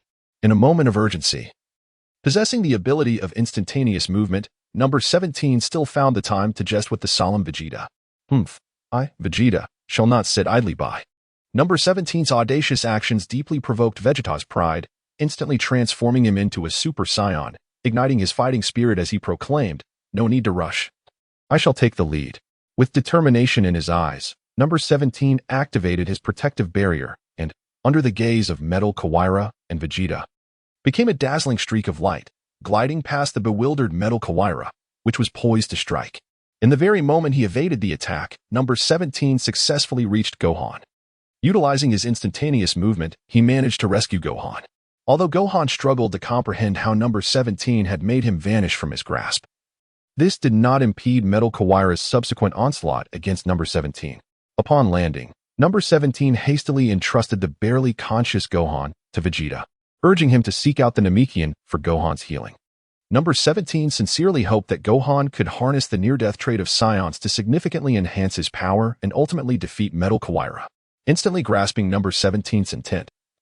Vegeta did not hesitate, taking Gohan into his arms with a firm nod. He then surged forth, propelled by a sudden increase in energy, racing towards the sensed location of the Namekian. "Humph, had you rescued this boy sooner, there might have been some hope. Now, I declare your doom." The derisive laughter of Metal Kawaira echoed as its silvery figure darted past Number 17's line of sight. Shattering the fragile barrier, Metal Kawaira struck with ferocious intensity, piercing through Number 17's body, swiftly retracting its arm and charging towards the retreating Vegeta. Coughing, Number 17 acutely felt the agony of his pierced form. His complexion turned pale, and his features contorted as he gasped for breath. Under the overwhelming force of his consciousness, the energy within him coalesced into white orbs, swiftly converging on his wound, halting the flow of blood. Under the warm embrace of the white light, the pain in Number 17's mind gradually dissipated. As he reached to touch his chest, now restored to its former state, Number 17 endeavored to maintain a calm demeanor, murmuring to himself, "Though I can recover, I must remain cautious. If my head is lost, then all is truly lost." Despite the lingering trepidation, Number 17 did not hesitate on the 17th. Swiftly rising, he positioned himself before the metallic Kawaira. Raising his gaze, he was met with the cold, piercing eyes of the metallic Kawaira, which fixated intently on the large tear in Number 17's attire. The metallic Kawaira regarded Number 17 with an air of fascination, as if he had stumbled upon a new world. "Are you truly human? Not only do you possess an astonishing abundance of energy, but you can also heal your wounds." Ignoring the metallic Kawaira's remarks, Number 17 concentrated, summoning spheres of explosive energy in each hand, and hurled them towards the metallic Kawaira. The formidable energy orbs, which would have been effortlessly dismissed by the Metal Kawaira in its prime, now find their potency diminished due to a significant depletion of resources. As a result, the Metal Kawaira can no longer exhibit such flamboyant displays. Adroitly evading the barrage of energy orbs, it gradually closes the distance between itself and Number 17. With a chilling tone, it declares, "This time, I shall reduce you to mere fragments." Attempting to grasp Number 17 with one hand while igniting a brilliant white light in the other to condense an energy sphere, the Metal Kawaira presses on. The agonizing sensation from the previous wound leaves Number 17 with no choice but to turn and flee from the advancing Metal Kawaira, opting against a direct confrontation. After all, buying time until Gohan's arrival could still lead to a victory over the Metal Kawaira. Behind, the pursuing Metal Kawaira smirks subtly, its eyes gleaming with a knowing expression. "It appears my assumption was correct. This creature's capacity for recuperation seems considerably limited." With newfound confidence, the Metal Kawaira's speed surges, propelling it directly above Number 17. With an air of arrogance, it releases the energy orb downwards. Utilizing a protective shield to absorb the blow, Number 17 hastens its escape. Yet the relentless Metal Kawaira soon closes in once more. In a frenzied attempt to evade, Number 17 dashes about, the unyielding Metal Kawaira ever on its tail. Lacking the advantage in speed, Number 17 finds itself struck by the Metal Kawaira's assaults, managing only to launch a few feeble energy blasts in retaliation. As time elapses, even Number 17's calm demeanor begins to fracture under the strain of this frustrating combat, fueled by rising ire. Number 17 resolves to cease its retreat and confront the Metal Kawaira head-on. "Ah, you little mouse, finally decided to stop running," the Metal Kawaira boasts triumphantly, only to be met with a powerful fist to its face from Number 17. This blow, delivered by one it had deemed insignificant, alters the Metal Kawaira's perspective dramatically. A formidable aura emanates from the Metal Kawaira, soaring up to the somber clouds above. With its tail thrashing, the metal Quivira darts through the air, its silver hand poised to deliver a devastating strike aimed at number 17's neck. Yet, with the self-repairing capabilities encoded within its being, number 17 remains resolute, gathering its focus to erect a shield and prepare for a counterattack. In a dazzling display, a tremendous shockwave ensues, causing the mountainside to crumble as debris flies chaotically. The metal Quivira shatters the protective barrier once more, slicing at number 17's neck with its hand. In retaliation, number 17's iron fist leaves a deep indentation upon the metal Quivira's formidable frame. With a fierce shout, number 17 channels energy, erupting in a white blaze that explosively severs a segment of the metal Quivira's arm, following the writhing of the metal Quivira's white data lines. Number 17 too harnesses energy to mend its own wounds. In this moment, the enraged metal Quilla and the furious number 17 were utterly at odds. Both unleashed the powers within them, commencing a fierce exchange of blows amidst the swirling snowstorm. Chapter 75. A life-or-death escape. Boom. Boom. Boom. Two lightning-fast figures collided violently in the snow, engaging in a brutal skirmish. Suddenly, amidst the bone-chilling heights, a spurt of crimson erupted, painting the scene in a macabre display of blood. With a pained expression, number 17 fixated on the severed wrist resulting from his confrontation with metal Quilla. His right arm, slightly twisted and bloodied, revealed glimpses of yellowish-white flesh beneath. Although equipped with a self-repairing mechanism that ensured his life was not in jeopardy, the brief, excruciating sting caused beads of cold sweat to cascade down his brow, leaving him trembling violently. Exchanging injuries with metal Quilla, a being forged of machinery, proved to be a considerable disadvantage. After all, Quilla, devoid of pain receptors, remained unaffected by the damage, while number 17, should he lose consciousness, would be incapable of utilizing his tags to mend his wounds. Yet, as the singular protagonist of this tale, endowed with both allure and extraordinary abilities, how could no 17 be so easily vanquished? Although he found himself continuously on the defensive, metal Quilla was not faring any better. The machine's body bore numerous dents, and its right eye showcased pale lines, standing tall in the sky, akin to number 17, as it endeavored to heal its own injuries. Under the control of its self-repairing mechanism, a radiant white energy enveloped its grievous wounds, emanating an imposing aura. As number 17 felt the throbbing pain radiating from his injuries, he strove to steady his breathing, summoning all his strength. Within mere breaths, his arm was restored to its former glory. In the storm, before metal Quilla could react, a distinct white flame, trailing a tail of several hundred meters, surged forth. With unwavering determination, number 17 lunged once more at metal Quilla. A sword of pure energy materialized in number 17's grasp, glistening as he swung it toward the looming threat of metal Quilla. From a distance, energy blasts could be easily dodged by Quilla, given the range. However, in close combat, penetrating the formidable metal body of Quilla proved to be a daunting task for no 17. Left with no choice, number 17 devised a strategy to condense his energy into a sword extending over a meter in length, aimed at breaching Quilla's seemingly impenetrable form. Even if the sword were shattered, the infinite source of energy at his disposal would allow number 17 to restore it instantaneously. The meticulously forged white sword, not only aesthetically stunning but also radiating a dazzling brilliance at all times, possessed formidable power. With a full-force strike, severing metal Quilla's resilient body was a trivial matter. The white sword intertwined with the silver figure of metal Quilla, colliding fiercely once again amidst thunder and tempest. The high-speed clash between number 17 and metal Quilla generated a terrifying shockwave that rippled through the surroundings. The tempestuous shockwave, surpassing the speed of sound, obliterated the mountains below, severed rivers, and swept countless trees and boulders high into the air.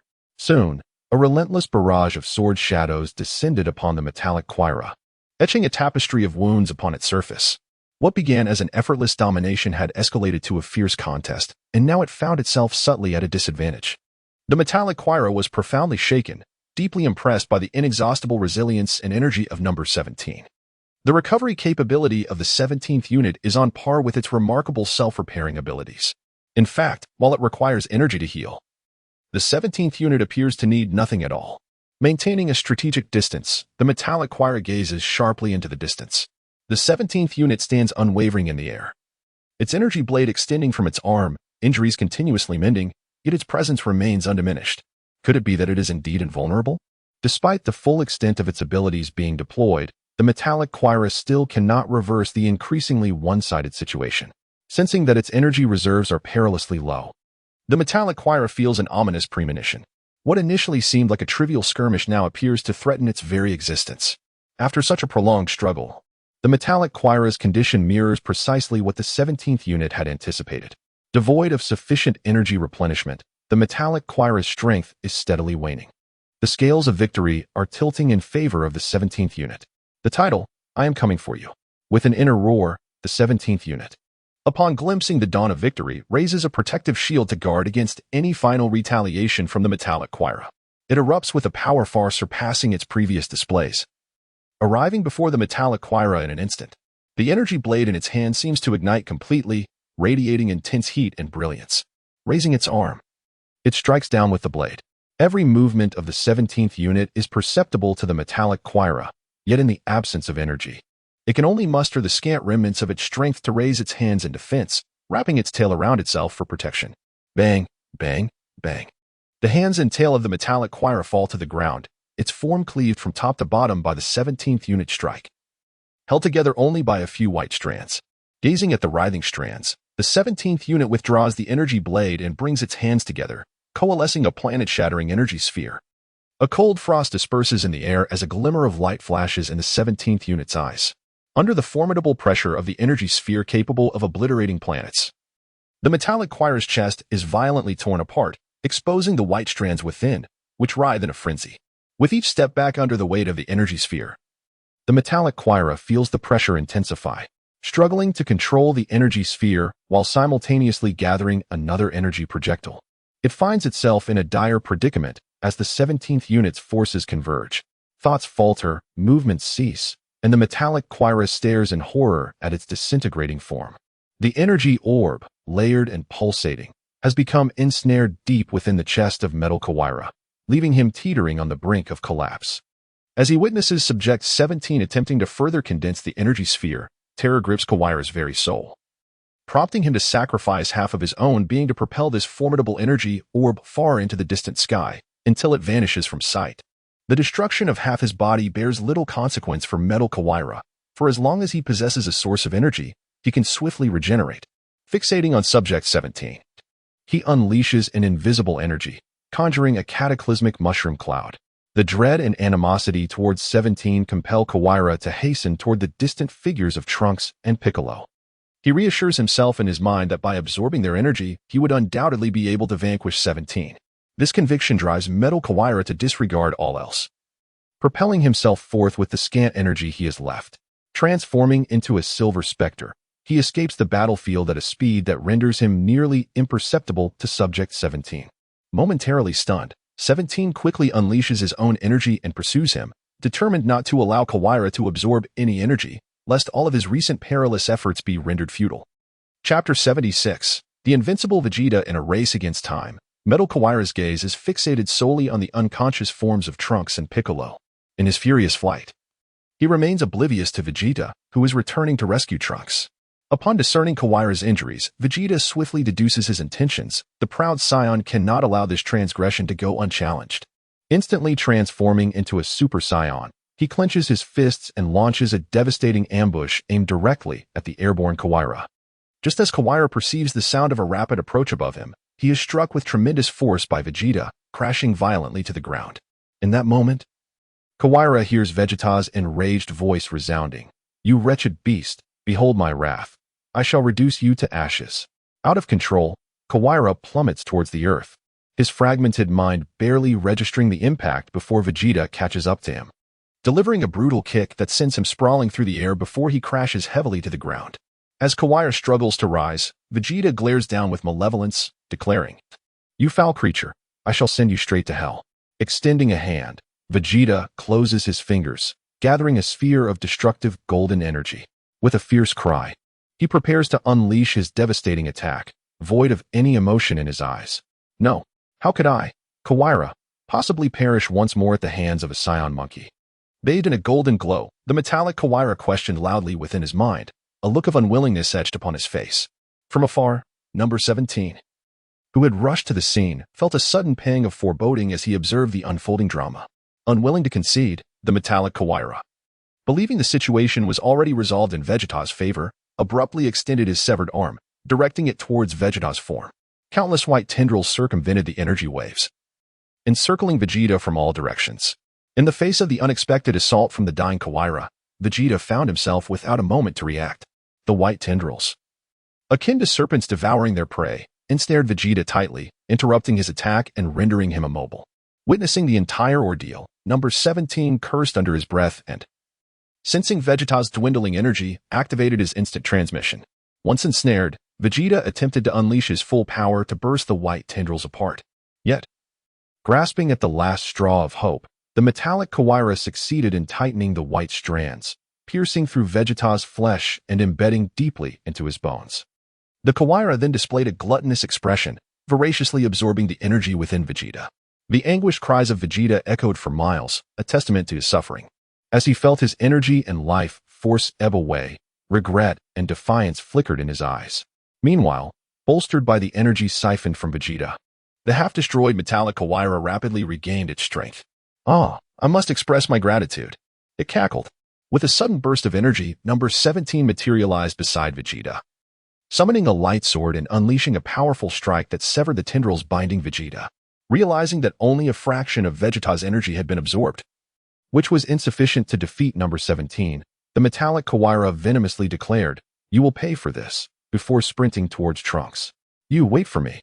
Fixated on the now luminescent Kawaira, number 17 resolved not to allow it to escape under his watch again. The stormy, dim sky was torn asunder by the metallic Kawaira's flight.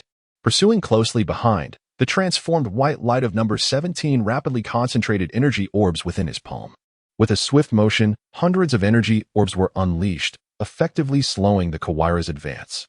This enabled number 17 to catch up, radiating brilliance as he charged forth, creating a sonic boom upon impact. With unmatched strength and momentum, he collided fiercely with the metallic Kawaira, grasping its waist, and sent it crashing into the earth. Instantly, a bottomless crater emerged, its surface marred by spiderweb-like cracks as clouds of dust billowed outward. With a singular strike, even the metallic Kawaira's iron frame bent at an astonishing angle. Letting out a furious roar, the metallic Kawaira unleashed countless white tendrils, attempting to ensnare number 17 within their grasp. However, number 17 was no mere Vegeta, with one hand wielding his sword to sever the tendrils, and the other emanating a wave of energy directed at the metallic Kawaira. He swiftly retreated from the pit, denying Kawaira any opportunity to retaliate.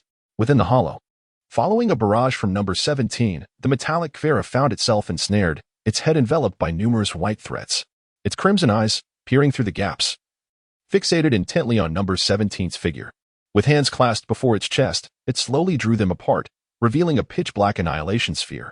As number 17 gritted his teeth, channeling immense energy into the small dark orb, it began to swell gradually. Before long, a resplendent, multicolored black annihilation sphere took form, casting a dazzling light that illuminated the reconstituted shape of the metallic Kawaira. Die.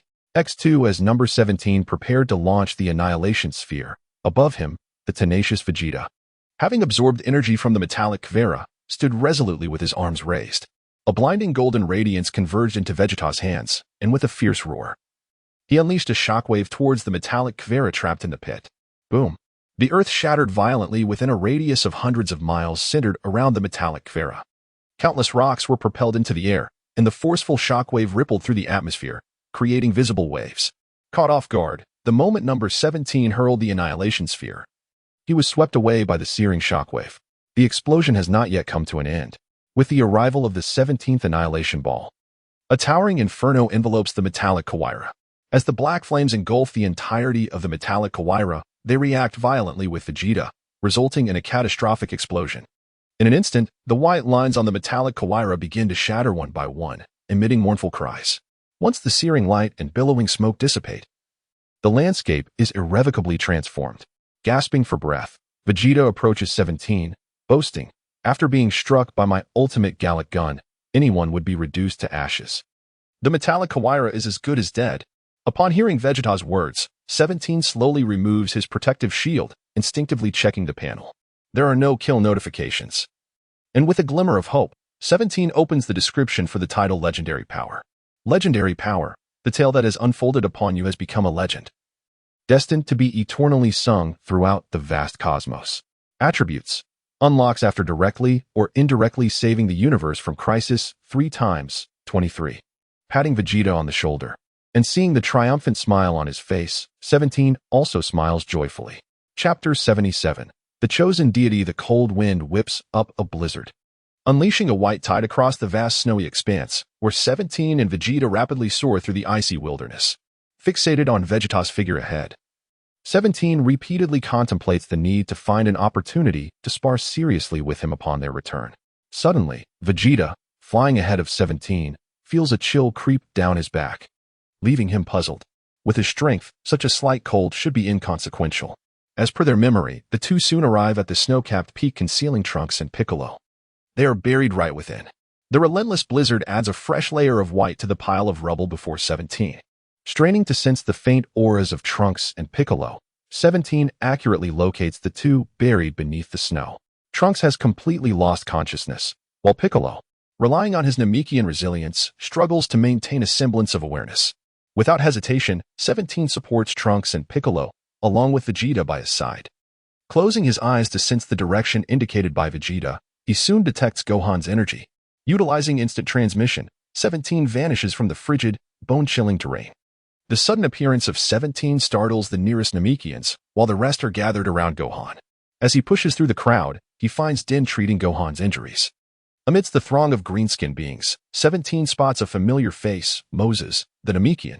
Upon seeing the safe return of 17 and Vegeta, Moses quickly parts the crowd and approaches to converse. "Sir, have you dealt with that villain who destroyed Namek?" Moss's words drew the gaze of all Namekians towards number 17. "Indeed, we have completely eradicated the metallic Kawaira. You may rest easy now," with a subtle nod, recalling the experience of having his head claimed by Vegeta. Number 17 endeavored to maintain a slight smile.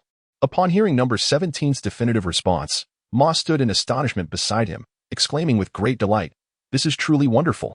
As the Namekians rejoiced in celebration, the Grand Elder of Namek pushed through the crowd to stand before number 17, bowing respectfully. "We are deeply grateful, my lord.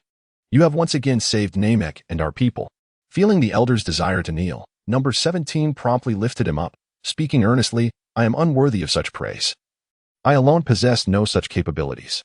If gratitude is to be expressed, it must be directed towards the young man who lies unconscious beside us." Raising his hand to capture the attention of the Namekians, number 17 pointed towards Gohan and continued, "It is he who truly resolved the crisis and saved your beloved Namek." Noticing the Grand Elder squinting, a look of nostalgia crossing his face, number 17 paused momentarily.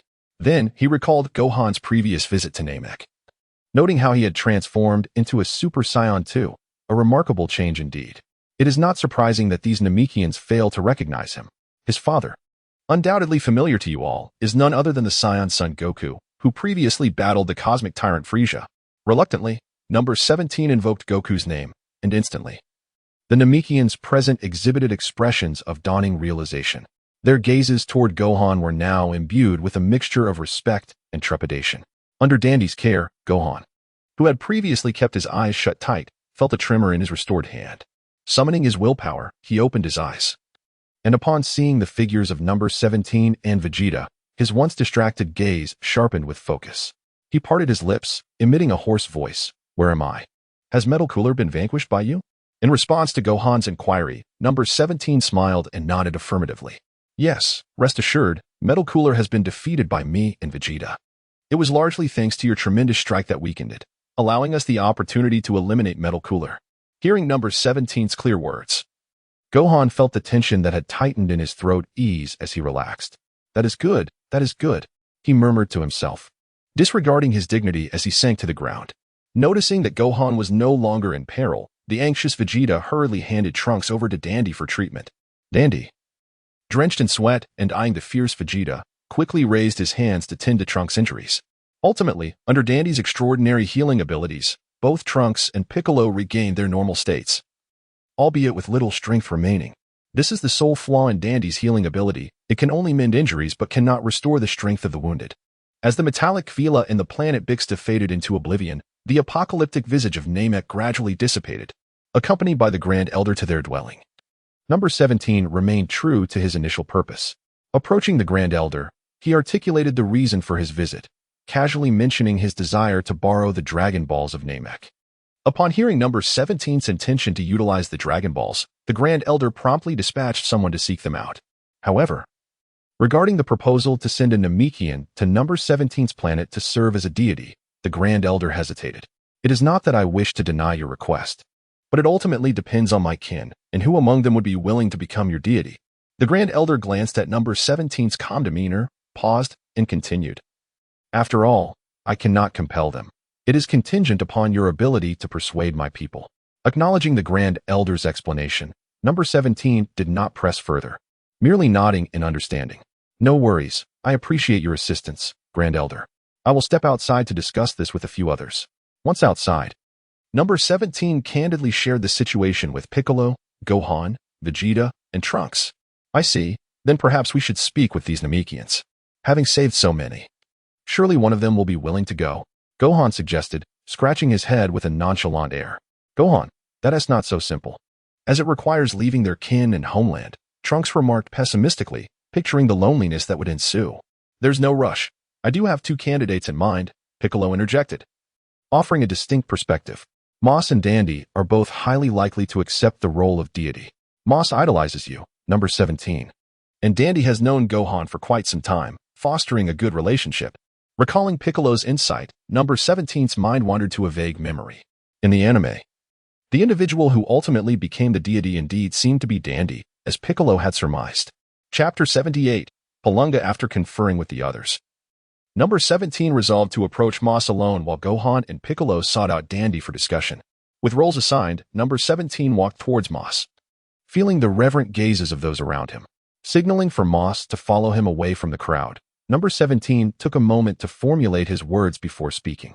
Moss, I believe you are aware that our purpose for coming to Namek extends beyond merely bringing you here.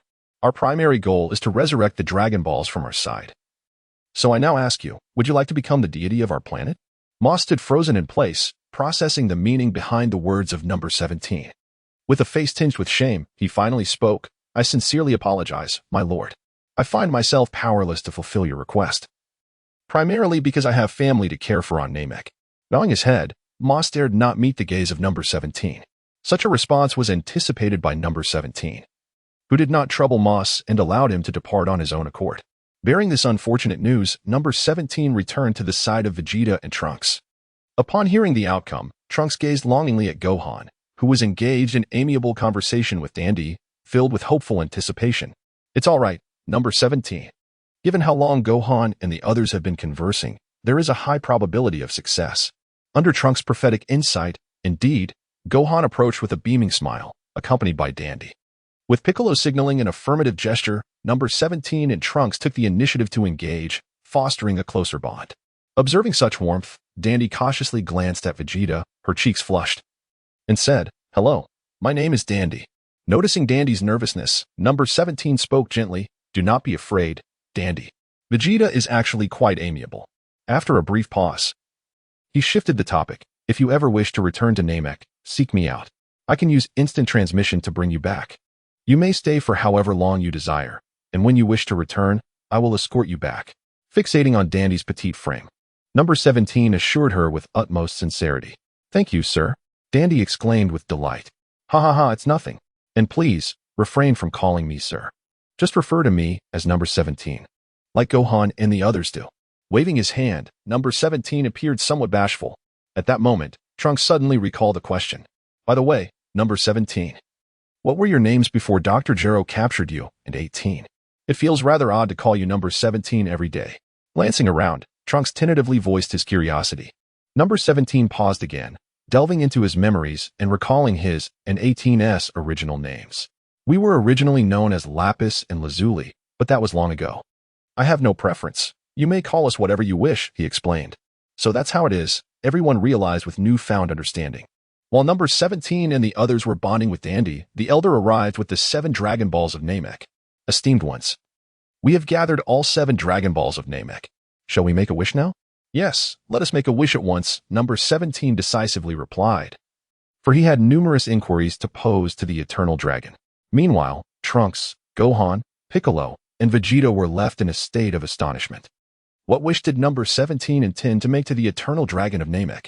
Before number 17 lay 7 Dragon Balls, each the size of a soccer ball.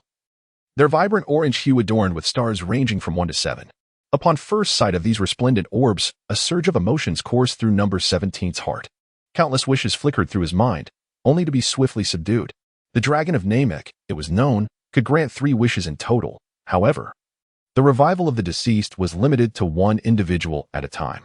Furthermore, should one inquire a question, the dragon would consume a wish to provide an answer. Perceiving the weight of number 17's difficult decision, the elder hovered nearby, offering a gentle reminder. Taking a deep breath, number 17 addressed the elder with calm resolve. Please, summon the dragon of Namek. Upon the elder reciting the incantation in the Namekian tongue, the dragon balls erupted in a dazzling radiance, casting shadows as the sky darkened and a golden light ascended into the heavens. Soon, the majestic dragon Porunga was successfully summoned, a colossal being cloaked in verdant scales. With arms, a row of dorsal fins, and ominous black spines on its shoulders, its crimson eyes exuding an air of authority. State your wish. And any desire I shall fulfill, echoed the deep and commanding voice from above as Porunga gazed down upon the elder. The elder silently awaited number 17 to articulate his wish. Please inquire if Dr. Gero has truly vanished from this world. The elder, taken aback by the question, nonetheless related faithfully. Behind them, Vegeta and Trunks were visibly unsettled. Was Dr. Gero still alive? Just as Vegeta prepared to voice his inquiry, Porunga interjected, in this world, Dr. Gero no longer exists. Upon hearing Porunga's response, number 17's expression shifted slightly. Previously, within the hyperbolic time chamber, he had eliminated Dr. Gero without any indication from the panel. Though that action had been taken to confront Cell, it lingered in his mind. The dragon's declaration was intriguing. Indeed, Dr. Gero no longer existed in this realm. The others, hearing Porunga's words, felt a wave of relief wash over them, realizing that Gero must have been revived once, which explained number 17's cautiousness. Quietly committing this information to memory, number 17 turned back to the elder. For my next wish, I request the removal of the bombs within both myself and Android 18. Though the designation of ultimate life form made number 17 feel akin to a normal individual, he prudently included his own name in the wish. A glimmer of red flashed in Porunga's eyes as he emotionlessly stated, "You have but 1 wish remaining." As for the final wish, number 17 found himself at a loss for what to desire. Should he wish to return home? To upgrade the panel? To attain immortality? Or perhaps 3 more wishes? In truth, the aforementioned desires need not be vocalized. Number 17 is already aware of them. Given the formidable power of Porunga, it is likely that he could only utter, "I am sorry. This wish falls beyond my capabilities. I cannot fulfill it." Turning his gaze, number 17, with a serious demeanor, inquired of Gohan and the others, "My tasks have been completed. Do you have any wishes?" Wishes? The group exchanged glances, and for a moment, none of them articulated a desire. Chapter 79, A Good Deed Each Day in the Dim, Desolate Skies of Namek. The verdant dragon Porunga observed the prolonged silence of number 17 and the others regarding their final wish, his eyes glimmering with anticipation as he began to urge them. "Shall we resurrect Goku?" Trunks suggested softly, studying Gohan's expression. "That is not permissible. My father has stated that he does not wish to be revived. As he intends to train with King Kai, Gohan decisively declined, leaving Trunks at a loss for words. The question of whether Goku could still converse with Gohan after death lingered unvoiced in Trunks' mind. With a subtle gesture from number 17, Piccolo and Vegeta also shook their heads, indicating that they had no wishes to be fulfilled at that moment.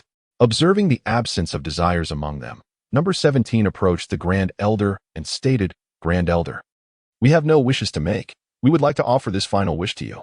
Reflecting on the ravaged Namek, number 17 further suggested, "You could wish for Namek to be restored to its state prior to the arrival of Metal Cooler." Upon hearing the first part of number 17's statement, the Namekians gathered around felt a profound sense of emotion. These individuals truly embody the valiant warriors destined to save the galaxy. Upon hearing the words of number 17, the Grand Elder of Namek, who had been troubled, suddenly experienced a moment of clarity. He had initially believed that number 17 would exhaust all 3 wishes, which would mean that Namek would have to wait 130 days to make new wishes. To his astonishment, the Grand Elder's eyes gleamed with gratitude as he cast a deep gaze upon the gathered crowd. He promptly articulated number 17's proposal, allowing Porunga to fulfill the wish. With his eyes shimmering with crimson light once more, Porunga uttered his farewell and retreated into the Dragon Balls. Subsequently, the Dragon Balls ascended into the skies above Namek, dispersing rapidly in all directions. Under the majestic power of Porunga, Namek gradually regained its vibrant essence, filled with the melodies of birds and the fragrance of blooming flowers. Due to Porunga's resurrection constraints, the Grand Elder resolved to first upgrade before wishing for the revival of his kin, who had been mercilessly slain by the metallic creature, Cooler. Ultimately, he aimed to resurrect the Dragon Balls and resolve the issue with Cooler, ensuring a comprehensive resolution to their journey on Namek.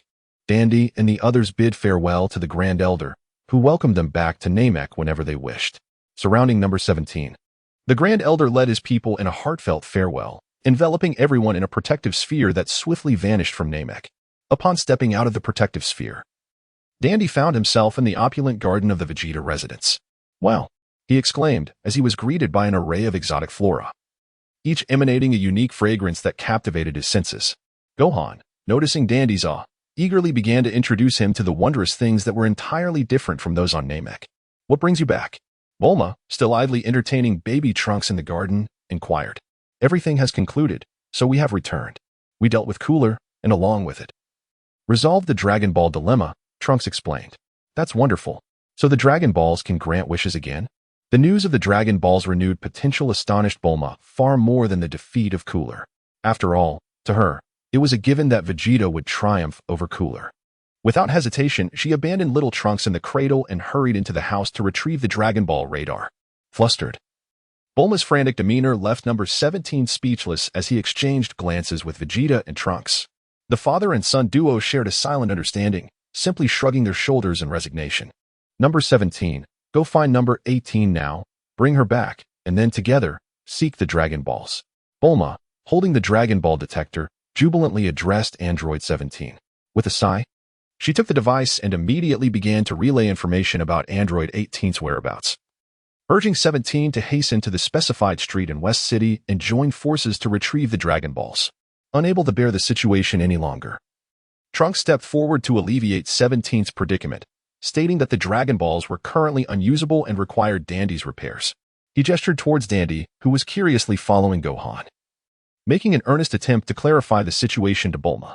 After hearing Trunks' words, Bulma, undeterred, insisted that 17 should at least recover the Dragon Balls to avoid further delays. Upon opening the Dragon Ball detector, 17 presented the screen, devoid of any signals, to Bulma. Unfazed, she coughed a few times and rushed to Dandy's side, urging him to expedite the repairs of the Dragon Balls. Simultaneously, she called out to 17, instructing him to hold onto the device and only seek out the Dragon Balls once the detector indicated a signal. Casting a glance at Bulma and Gohan engaged in conversation with Dandy, Vegeta, with a stern expression, pulled Trunks along and headed back to the training room. "Trunks, it's time for you to return. Come, I have one final test for you." Meanwhile, Piccolo remained quietly in the hall, awaiting Dandy to familiarize himself with the new surroundings before they ventured to the temple together. In the back garden, only little Trunks and 17 were left, exchanging wide-eyed glances. When 17 inadvertently caused the infant Trunks in the cradle to cry, he joyfully called for Bulma to return, ultimately exiting with a dejected demeanor. Under the azure sky, the sun hung high, illuminating the bustling streets filled with the ebb and flow of people and vehicles. Bathed in warm sunlight, 17 felt a sense of lightness after resolving all his issues. Stretching lazily, he stared blankly at the vibrant street scene, suddenly feeling a bit aimless. Having dealt with Cell, Broly, and Metal Cooler, he was aware that trouble would not be forthcoming for the time being. Recalling the emergence of Majin Buu, he remembered that Gohan was still in high school at that time, which felt like a distant memory. As for other cinematic villains, only vague recollections lingered in his mind, with no clear timeline of events. Perhaps in the future, he could attempt to secretly summon Shenron to see if it would resolve this uncertainty. During this leisurely interval, Android 17 set a modest goal for himself on the 17th, to reach level 100 and equip 10 tags. He then contemplated various strategies to help Vegeta surpass his Super Saiyan 2 form, considering that he had stolen the kill from Metal Cooler. With such thoughts occupying his mind, 17 began to envision the blissful days of relaxation that lay ahead. As he wandered aimlessly down the street, he suddenly recalled Bulma mentioning the name of the street. With nothing pressing to attend to, he could seek out his sister 18 and 16, and perhaps see if he had anything to purchase. Resolute, 17 murmured the street name to himself, lifted his gaze to follow the roadside signs, and began his journey on foot. Chapter 80. A Heroic Rescue. Authentic 3-Color Watermelon. Authentic 3-Color Watermelon, now on sale at unbeatable prices. Hey there, handsome. Don't miss out as you pass by. Come check out our latest non-melting ice cream. The street was alive with the vibrant calls of vendors, as 17, in his quest to find his sister 18, naturally followed the throngs of people to this unfamiliar locale.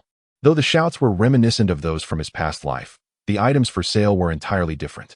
Particularly intriguing was the ice cream that was said to withstand even the fiercest flames. 17 found himself tempted to buy one to taste. Yet he was thwarted by his empty pockets and the exorbitant prices. With a shake of his head and a sigh, he quickly departed this disheartening place. Before long, following the signs, 17 arrived at the street where Bulma had mentioned 18 might be found. In contrast to the previous location, this street was far more spacious and immaculate. Lined with numerous luxury brand boutiques, the throngs of people were even more bustling. According to descriptions, this was one of the most prosperous streets in West City. Illuminated brightly even at midnight, akin to daylight. Not wishing to reveal his abilities, 17 made an effort to stand on tiptoe and peer into the distance, hoping to spot his sister 18 by searching for the towering figure of 16. Suddenly, at the end of the street around the corner, he caught a fleeting glimpse of a tall silhouette. It could undoubtedly be 16. Hastily maneuvering through the crowded throng, 17 jogged forward, eager to catch up with the two. After much effort, he arrived at the street corner where 16 had vanished and paused to survey, hoping to find some trace of them. Perseverance bore fruit. With his heightened senses, even though 18 and 16 emitted no discernible aura, he was able to locate 18 several hundred meters away. With this newfound direction, 17 no longer felt rushed and began to approach 18 step by step. Finally, through the floor-to-ceiling windows, he beheld the elegantly adorned 18, accompanied by the ever-busy 16, burdened with an array of bags. This scene evokes a profound sense of déjà vu for number 17. With brisk strides, number 17 radiates exuberance, eager to greet the rejuvenated number 16. Suddenly, a resounding roar fills the air. In the distance, a speeding car veers off course, hurtling uncontrollably towards number 17. Confronted by this unforeseen peril, number 17 instinctively attempts to evade, only to realize that a delicate and petite girl stands behind. Ah, help? The girl clad in a pleated skirt had also noticed the out-of-control vehicle hurtling towards her, and she could not help but cry out in alarm. If not for the intervention at that moment, she would undoubtedly have been struck by the speeding automobile in the next heartbeat. Unable to stand idly by and witness such a calamity unfold, the figure known as 17 forcefully returned to the scene, feigning an embrace to shield the girl from impending danger. He then projected an invisible force, successfully regaining control over the rogue vehicle. Amidst gasps of astonishment from the onlookers, acrid white smoke billowed forth as the car came to a screeching halt mere inches from 17's outstretched arm. A sigh of relief escaped him. He had managed to avert disaster just in time. Turning around, he relaxed his furrowed brow and gently patted the shoulder of the girl, who was shielding her face in fear and unable to meet his gaze. "You may open your eyes now. All is well," he spoke softly. Startled by the touch, the girl, named Xian, hesitated momentarily, but upon realizing she was unharmed, she slowly withdrew her hand from her face, revealing a cherubic visage. Her large eyes flickered with remnants of fear, and her delicate features expressed innocence and panic, evoking a sense of sympathy. Xian parted her cherry-red lips, staring blankly at the dashing 17 before her, as well as the vehicle that had nearly collided with her. She found it hard to believe her good fortune in escaping such a perilous accident. Noticing that the girl appeared to be relatively unscathed, 17 clapped his hands together and prepared to depart. "Wait, please," Xian exclaimed, hastily retrieving her fallen bag and catching up to him. "I cannot thank you enough, brave sir, for standing in front of me during such a critical moment. My name is Xian. May I ask for yours?" With a habitual smile, 17 regarded the sweet girl he had saved. However, his thoughts lingered on the fates of 18 and 16, prompting him to quickly explain, "It's nothing, really. We were merely fortunate that the car missed us by a hair's breadth." Having said this, he bid farewell to the girl he had only just met and turned away, leaving her in contemplation. Xian opened her mouth to speak, but as she watched 17's retreating figure, a conflict of emotions crossed her face, and ultimately, she remained silent. Frustrated, she stamped her foot and glared at the vehicle before pulling out her phone to report the incident. Navigating through the crowd of spectators, 17 approached a shop, turning his back to the tall figure of 16, and greeted with a smile. 16, you haven't changed a bit in appearance. Upon hearing the call of number 17, I grasped the variously sized packages of number 16 and endeavored to rotate my body. Upon recognizing number 17, a smile involuntarily graced my face. This body belonged to Miss Bulma, a perfect one-to-one replica of my previous form. How intriguing. I pondered what treasures you all had acquired. After a thorough examination of number 16, I couldn't help but admire Bulma's remarkable technical prowess. Meanwhile, number 18, who was trying on clothes, overheard the conversation between numbers 17 and 16 and rushed over, her face alight with surprise. Number 17, you have returned.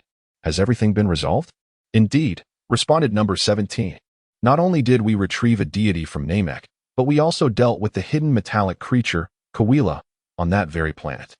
Number 17 recounted the events of that day. Upon learning that all had concluded, number 18 instantly brightened, exclaiming, Numbers 16 and 17, come quickly and behold my splendid attire. With that, she twirled to allow them a better view. Yes, yes, you look marvelous. Any outfit suits you beautifully, number 17 replied dismissively.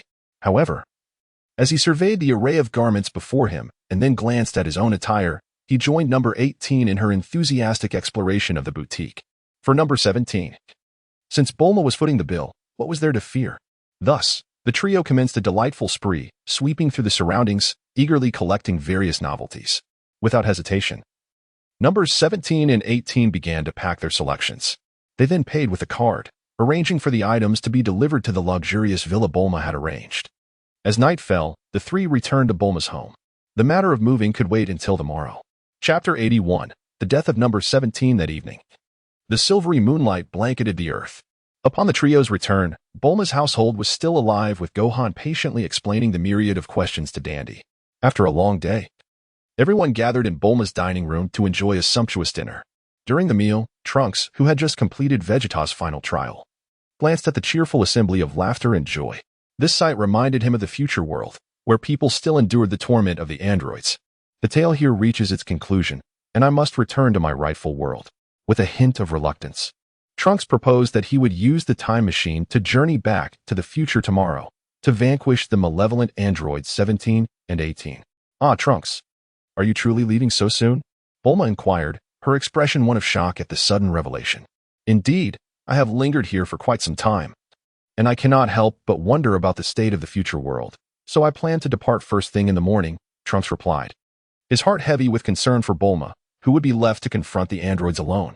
He pondered deeply whether his mother was safe. Will you be able to defeat those wicked androids upon your return?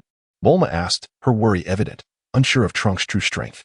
Fear not, I assessed Trunks' capabilities this afternoon, and I can assure you he is more than capable of triumphing over those wretched androids. Vegeta's cold words cut through the air. Yes, my current strength is significantly greater than when I first arrived. Dealing with the androids poses no challenge for me, Trunks affirmed. Echoing Vegeta's sentiments, Trunks spoke with unwavering conviction. His serious demeanor and resolute expression stirred not only Bulma but also touched Android 18. Recognizing the gravity of the situation, Bulma refrained from further insistence, and the group quietly finished their dinner, the night passing in silence. As dawn broke the following day, Trunks' intent to return to the future world, as conveyed by Bulma during her phone call the previous night, hung in the air. Krillin, Tien, Yamcha, and Kaiatsu had made their way from Korin Tower to bid farewell. The sudden news of Trunks' departure caught them off guard, especially considering the unresolved threat posed by Metal Cooler. After consulting Gohan and grasping the full context, the group was left astounded. Krillin, who had initially planned to assist, stood frozen, taken aback. Just the day before, Metal Cooler had posed a significant threat to the entire galaxy, yet the androids had dispatched him with ease.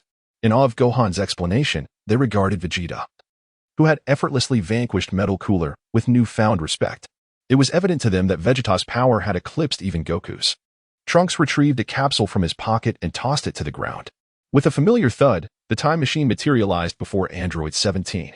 Recalling the origin of Cell from the anime, 17 took a cautious step closer to Trunks, softly advising him to be wary of Cell in the future world. Taken aback by 17's warning, Trunks nodded earnestly.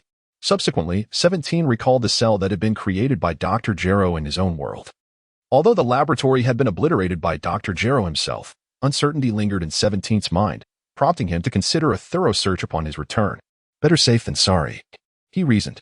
From a distance, as 17 conversed with Trunks, Android 18 approached with curiosity. In a hushed tone, she discreetly shared 17's weakness with Trunks. The sudden revelation left Trunks in disbelief, his eyes seeking reassurance from the composed 17. With a nod from 17, Trunks reluctantly accepted this startling information, silently hoping it would remain unneeded. Behind him, 17 was unfazed. After all, he had already overcome the weakness 18 had mentioned with the help of his panel. As Trunks opened the transparent cover of the time machine, he prepared for his final farewells. Farewell, everyone. It is likely that I shall never see you again. With this thought, Trunks waved his arms with heartfelt longing, wishing to imprint their faces in his memory. Take care, Trunks. You can do it. You must defeat the androids.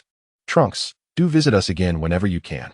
Under the watchful eyes of the crowd, Trunks closed the glass cover. Setting the time, he pressed the start button, and the time machine transformed into a brilliant column of light, vanishing before everyone. Stepping lightly out of the time machine, Trunks, unfazed, retracted the device into its capsule. The sight of the dilapidated ruins filled Trunks with a familiar yet foreign sensation. Clenching his fists, he lifted his gaze towards the smoke-filled cityscape and murmured, "Do not worry. I shall bring this to an end at once." With a resounding boom, Trunks, like a meteor, transformed into a Super Saiyan and ascended above the clouds of rising smoke. Approaching the location of androids 17 and 18.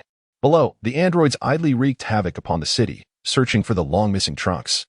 Upon spotting the very Trunks they had been desperately seeking, Android 18's eyes lit up as she bounced over to Android 17. At last, he has appeared. Let us eliminate him swiftly this time, she declared with a cruel smile. Hearing 18's words, 17 responded with a hint of annoyance. Do not be hasty. There is only him left now. If he perishes so quickly, we shall miss out on much amusement. Let him hide while we take our time to find him. It is quite enjoyable.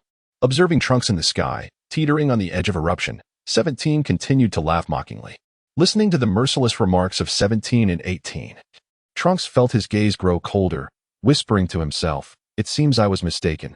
These two are utterly unforgivable." A golden aura ignited around him, and the air around Trunks was forcefully displaced by his overwhelming power. Confronting the arrogant 17 below, Trunks tightened his fists and dove down. With a thunderous crash, Trunks appeared before Android 18 as a streak of lightning, striking through 17's body. In an instant, 18 witnessed 17 being utterly obliterated by a single punch from Trunks. Remarkably, in just a few days apart, Trunks had undergone an astounding transformation in strength. This left Android 18 in a state of disbelief. Her teeth clenched and her countenance grim as she unleashed erratic energy blasts towards the golden-haired Trunks. With an air of overwhelming authority, Trunks effortlessly deflected the energy orbs, steadily advancing upon Android 18. This is impossible. Trunks, unfazed, inspired a wave of panic within 18, prompting her to hastily ascend towards the horizon. Humph. You shall not escape. Chapter 82. The World is Small. Boom. Relentlessly pursuing her, Trunks fired an energy blast that sent the flustered Android 18 crashing to the ground. Hovering high above, he gazed down upon the terrified 18 with a chilling expression. Bringing his hands together, a massive surge of purple energy coalesced within his grasp. Sky Cannon. Radiating a captivating violet glow, the energy wave was aimed directly at Android 18 and unleashed with ferocity. As it sliced through the air, the purple wave generated a tumultuous energy that distorted the surrounding atmosphere. Circular shockwaves rapidly expanded from 18's position, the tremendous roar of destruction echoing as nearby skyscrapers trembled and crumbled. Amidst the swirling smoke, Trunks believed that the overwhelming force of the energy wave would completely obliterate Android 18. However, a fleeting green figure darted before him, and then the anguished cries of 18 abruptly ceased. Realizing the gravity of the situation, Trunks hastily intensified his energy output. Ha ha ha. In this world, Cell erupted into a triumphant laugh, fervently attempting to engulf Android 18 whole with his tail. Upon recognizing him as the first form of Cell, Trunks felt his pupils dilate slightly. He had not anticipated that the words of Android 17 would manifest so swiftly. Initially, Trunks speculated that Cell, with his inherently timid nature, would strike with lethal force at the moment he was most unguarded. Yet, to his astonishment, Cell was willing to take such a considerable risk to consume Android 18. Unbeknownst to Cell, as he devoured 18, Trunks had returned, having undergone a significant transformation in strength during his absence. From the moment Trunks first traversed the dimensions using the time machine, Cell had set his sights on him. Aware that the powers of androids 17 and 18 far surpassed his own, Cell redirected his primary objective towards Trunks, intending to seize the time machine, return to the past, and absorb 17 and 18 to achieve his perfect form. However, plans often falter in the face of unforeseen circumstances. Upon re-emerging, Trunks showcased his formidable prowess, dispatching Android 17 with a single, powerful blow. Consequently, with Android 18 on the brink of demise and devoid of the ability to resist, Cell took a perilous gamble to save her, intending to consume 18, transform into his second stage, and ultimately defeat Trunks before returning to the past. This marks the moment when Cell transforms into his ultimate form, the solitary hope remaining. A radiant white light of evolution envelopes Cell's exterior, rendering any offensive attempts theoretically futile. However, Trunks is determined to shatter this paradigm today. He unleashes a golden aura, a tremendous force surging forth as he strikes Cell with a powerful blow, sending him hurtling away. Amidst the thunderous sound, Cell, who has completed his second stage of evolution, crashes into several towering skyscrapers. Trunks' strike distorts Cell's grotesque visage, his sausage-like mouth grotesquely expanding as he expels green liquid. With a sickening retch, Cell's verdant form is marked by a circular indentation from Trunks' assault, eliciting an expression of disbelief and discomfort from the latter. The android 18, previously absorbed entirely, is forcefully expelled from Cell amidst his uncontrollable heaving. Consequently, Cell regresses to his first stage, evidently indicating that the author's allotted duration for the second stage experience card has expired. Taking a moment to exhale, Trunks calmly merges his hands once more. Fortunately, this iteration of Cell proves to be significantly weaker than he had anticipated. Previously, Trunks harbored fears of a sudden ambush from Cell lurking in the shadows. Now, such concerns have dissipated. As long as he unleashes his energy waves to obliterate both Cell and Android 18, everything shall return to its rightful state. This time, Trunks has chosen to embrace his own power, wielding the ultimate Gallic gun with unparalleled might. Amidst the howling winds, countless fragments of stone and dust dance through the air, as Trunks' Gallic gun illuminates every corner of the district. The once dilapidated and crumbling edifices dissolve entirely under the onslaught of Trunks' radiant wave. With his tail, he continues to ensnare Android 18 and Cell, striving for yet another evolution. However, Trunks' ultimate Gallic gun affords Cell no respite. In a moment of bitter resentment, the beleaguered Cell and Android 18 succumb to the relentless barrage of the Gallic gun, ultimately transforming into mere ashes amidst the fireworks. No one knows what transpires in the future world after Trunks departs. Android 18 takes the hands of Androids 17 and 16, driving towards a villa where she intends to settle into her own sanctuary that very night. Following the directions on the map, 17 learns that Bulma has arranged for him a luxurious villa in the bustling heart of West City. As they navigate through the lively city center and traverse a wide, shaded boulevard, they arrive at a cluster of villas. Having successfully passed the security check, they soon find themselves before a splendid standalone villa, as indicated by the navigation. This is a 3-story villa, its exterior reminiscent of European architectural style. Through the expansive floor-to-ceiling windows, one can behold the opulent interior decor. Upon encountering such an exquisite residence, the exuberant 18 rushed out of the vehicle, traversed the meticulously manicured lawn, and unlocked the grand entrance with the key provided by Bulma. Bulma's arrangements left 17 immensely pleased, who followed closely behind 18 into the villa. After familiarizing himself with the surroundings, 17 discovered that not only was the furniture and appliances comprehensive, but many of them were also from luxury brands. However, 17 was unconcerned by this. As long as he could reside in comfort, that was sufficient.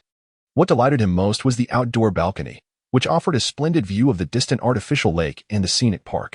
In his leisure moments, he envisioned himself reclining there, basking in the sunlight while savoring the picturesque landscape. Having missed such experiences in his previous life, 17 was determined to indulge in them now that the opportunity had presented itself. Returning to the hall, he began making calls to arrange for the delivery of previously purchased items. Thus, the entire morning was spent by 17, 18, and 16 in the delightful task of decorating their rooms. As noon approached, 17 planned to lead the cheerful 18 to satisfy their culinary cravings. Just as they were about to embark on their journey, a sweet voice called out to them. "Hello, I am Xian, your neighbor next door." Suddenly, a realization struck. Wait, aren't you the one from earlier? It turned out that throughout the morning, Xian had been listening to the joyous laughter emanating from next door. The vibrant laughter of 18 piqued her curiosity, prompting her to wish for an acquaintance. Thus, Xian decided to invite them over under the pretext that 17 and his companions had been too busy to dine. Upon reaching the opposite side and catching sight of 17's familiar figure, she was instantly reminded of the events from yesterday, covering her mouth in astonishment. Is it truly fate that brings us together? Upon hearing that familiar voice, number 17 lifted his gaze, only to meet Xiang's astonished eyes. In that moment, he recalled that she was the very girl he had inadvertently saved the day before. It seemed she was his neighbor after all. What a coincidence. So, you live here too. Seeing Xiang frozen in place, silent for an extended period, number 17 took a step forward, eager to dispel the awkwardness. Chapter 83. Misunderstanding resolved at the sound of voices, number 18 emerged from the villa. Her eyes widening in curiosity as she observed Xiang conversing with number 17 at the entrance. Her delicate oval face, paired with a pair of lively eyes and skin as smooth as snow, was quite captivating. With a youthful visage adorned with subtle makeup, her arms, resembling lotus roots, peeked out from an exquisite blue gown, complemented by a pair of elegant jade bracelets at her wrists. Standing at approximately 1.7 meters, her figure was remarkably proportionate and alluring, exuding an extraordinary grace that made her unforgettable at first glance. Though Xiang's expression conveyed shock, it, paradoxically, evoked an indescribable beauty within number 18. Do you know her? Number 18 tilted her head, directing her gaze toward the distant, dazed Xiang as she queried number 17. Well, how should I put it? She is the one I encountered yesterday while coming to find you, number 17 replied hesitantly, reflecting on the events of the previous day. After all, this girl was right beside him. He could not simply reveal the truth due to number 18's inquiry. Xiang, noticing the look of confusion in number 18's eyes as they scanned between her and number 17, sensed impending trouble. Before number 17 could finish his explanation, she interjected. Hello, miss. Yesterday on the street, I almost had a car accident, and your boyfriend risked his life by standing in front of me. Fortunately, the car stopped just in time, and I wanted to express my gratitude to him. However, he said a few words and left. I never expected to run into him here today, so please, do not misunderstand. Upon seeing the elegantly beautiful number 18 emerge with her golden hair, Xiang also noticed that both number 17 and number 18 wore matching silver bracelets. Mistakenly assuming the two were a couple, Xiang hurriedly waved her delicate hand, striving to clarify the misunderstanding for number 17. After grasping the situation, number 18 gazed deeply at number 17, nodding in realization. Oh, I see. Well done, little brother, she exclaimed, elongating the last two words playfully. In that moment of crisis, number 17 had bravely shielded Xiang, and miraculously, the out-of-control car had halted just before them. This melodramatic scenario, number 18 couldn't possibly believe. One could surmise, even with a mere toe's worth of thought, that number 17 had undoubtedly been captivated by this lovely young lady the day prior, coincidentally encountering a car accident. He gallantly employed his own strength to force the vehicle to a sudden halt, thereby enacting a heroic rescue of the fair maiden. Number 18, who fancied himself to have unraveled the mystery, wore an expression of peculiar intrigue as he fixated intently on number 17. When had his younger brother transformed into such a person? Paying no heed to number 18's odd demeanor, number 17 approached directly, articulating the entire sequence of events in one breath. With a flushed countenance before the enchanting Xian, he smiled warmly and introduced himself. It is a pleasure to meet you. Miss Xian, my name is Lapisai, and this is my sister, Lazili. We have just moved here and, to our surprise, encountered you in such a fortuitous manner. This brief self-introduction nearly caused number 17 to inadvertently reveal the names of both himself and number 18. Fortunately, he halted just in time, uttering only the names he had adopted prior to his transformation. Upon hearing number 17's words, Xian's eyes sparkled with newfound brightness, her previously anxious heart gradually calming. Oh, I see. I had assumed you two were a couple, which is why I spoke so hastily just now. I sincerely apologize. With this, Xian bit her lip and lowered her gaze. Not at all. It's quite all right, number 17 reassured her, noting her discomfort. Sensing the nonchalance in his tone, Xian summoned her courage and extended an invitation for number 17 and number 18 to visit her home.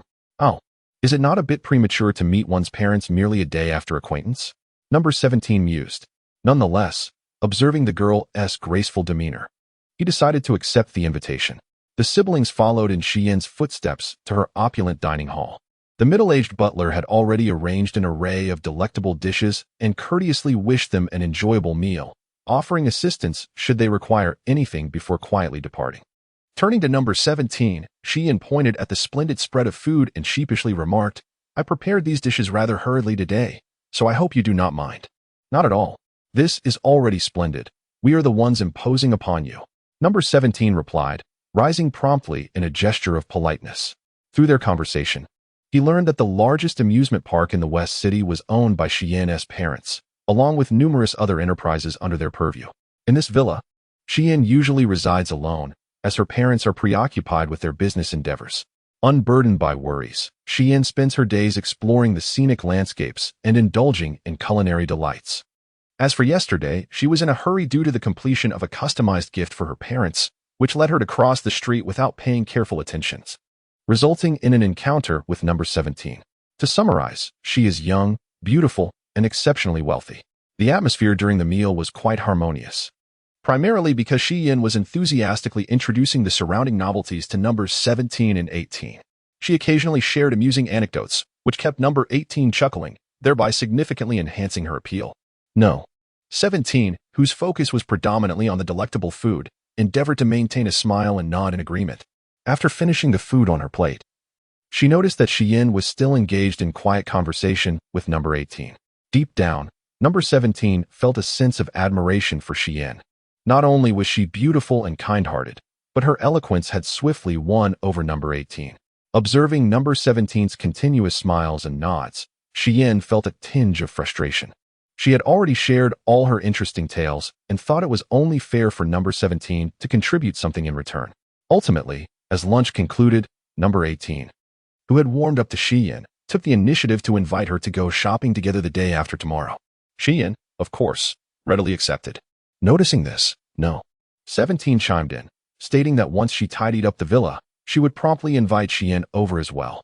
This remark made Xian, who had been feeling parched, realized that her efforts were indeed yielding results. Let us leave it at that for now. We'll head back and continue tidying up the villa. Thank you for your help today.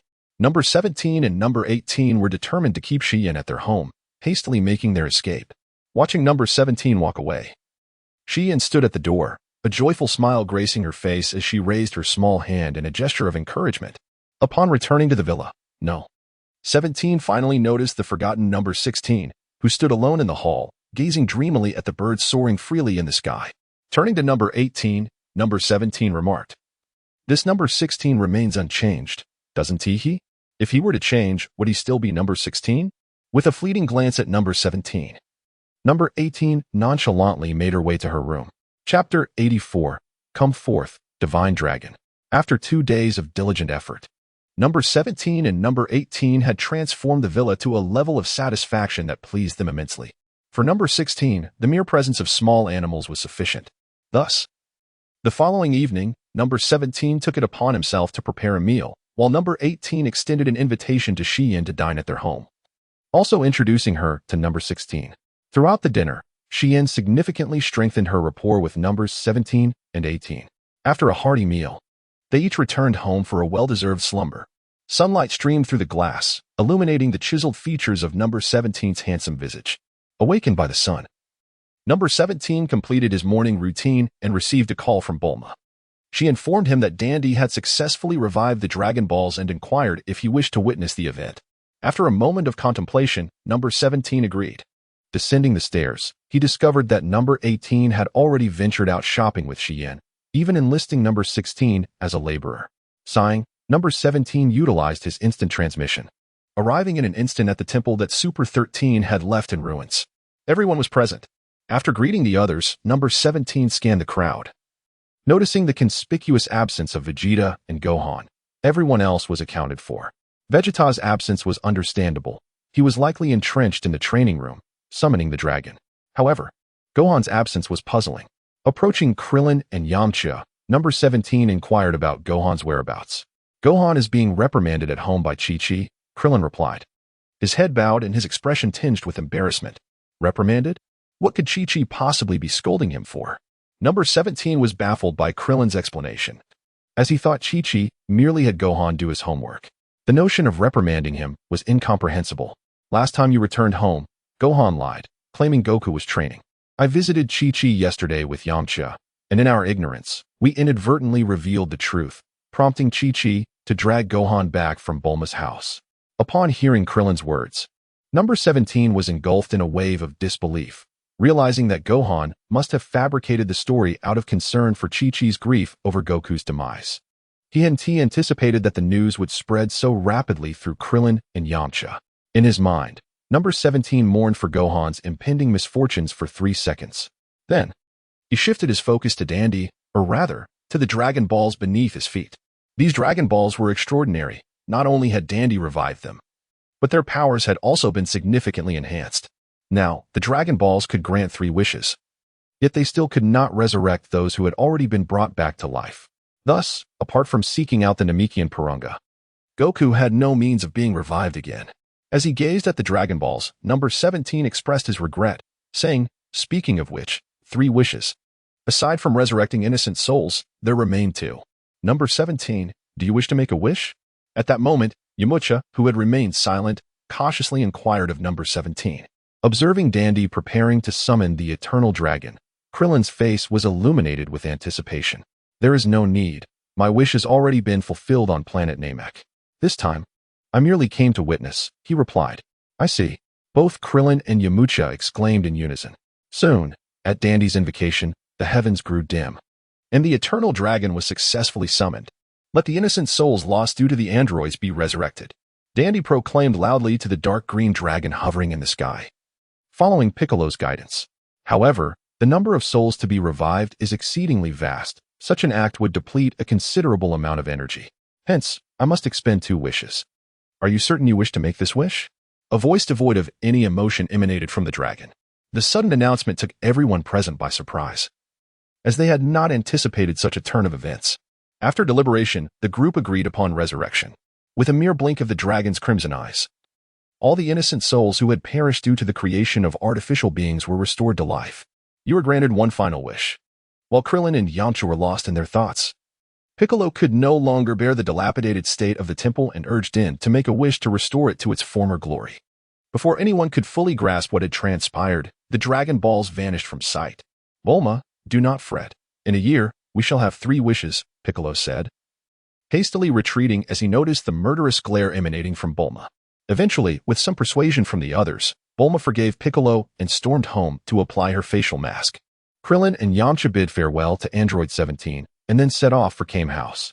Piccolo introduced Din to the resurrected Buu, and the 3 decided to reside there permanently. Standing atop the temple, Android 17 had already devised plans for the upcoming days. He ascended to Korin's tower, where he amicably requested a bag of Senza beans from Master Korin, agreeing to trade dried fish for future supplies. Under Korin's watchful gaze, 17 utilized instant transmission and appeared outside Bulma's training room. Hearing the heavy sounds emanating from the gravity room, he weighed the Senza beans in his hand. Surely, these beans would enable Vegeta to achieve Super Saiyan 2, wouldn't they? He then stepped into the gravity room, materializing beside Vegeta. Startled by 17's sudden appearance, Vegeta, drenched in sweat, paused his training and gasped, "What do you want?" "Vegeta, do you wish to surpass Goku and Gohan?" Vegeta, arms crossed, remained silent, coldly turning his face away. "You Saiyans experience a significant power boost upon recovering from the brink of death. I possess a bag of Senza beans. While it may not guarantee you surpassing Gohan, exceeding Goku should be within reach." Holding the beans confidently, 17 spoke with conviction. Vegeta, casting a disdainful look at 17, retorted, "Those are only beneficial for the weak. Otherwise, why would I allow their existence? Are you done? If not, kindly step aside and do not hinder my training." Vegeta's scornful words caused 17 to lower his head, feeling somewhat embarrassed. Upon reflection, he realized that if such beings could indeed provide limitless power, Vegeta would have surpassed all limits by now. "Nevertheless, I intend to train with you from now on."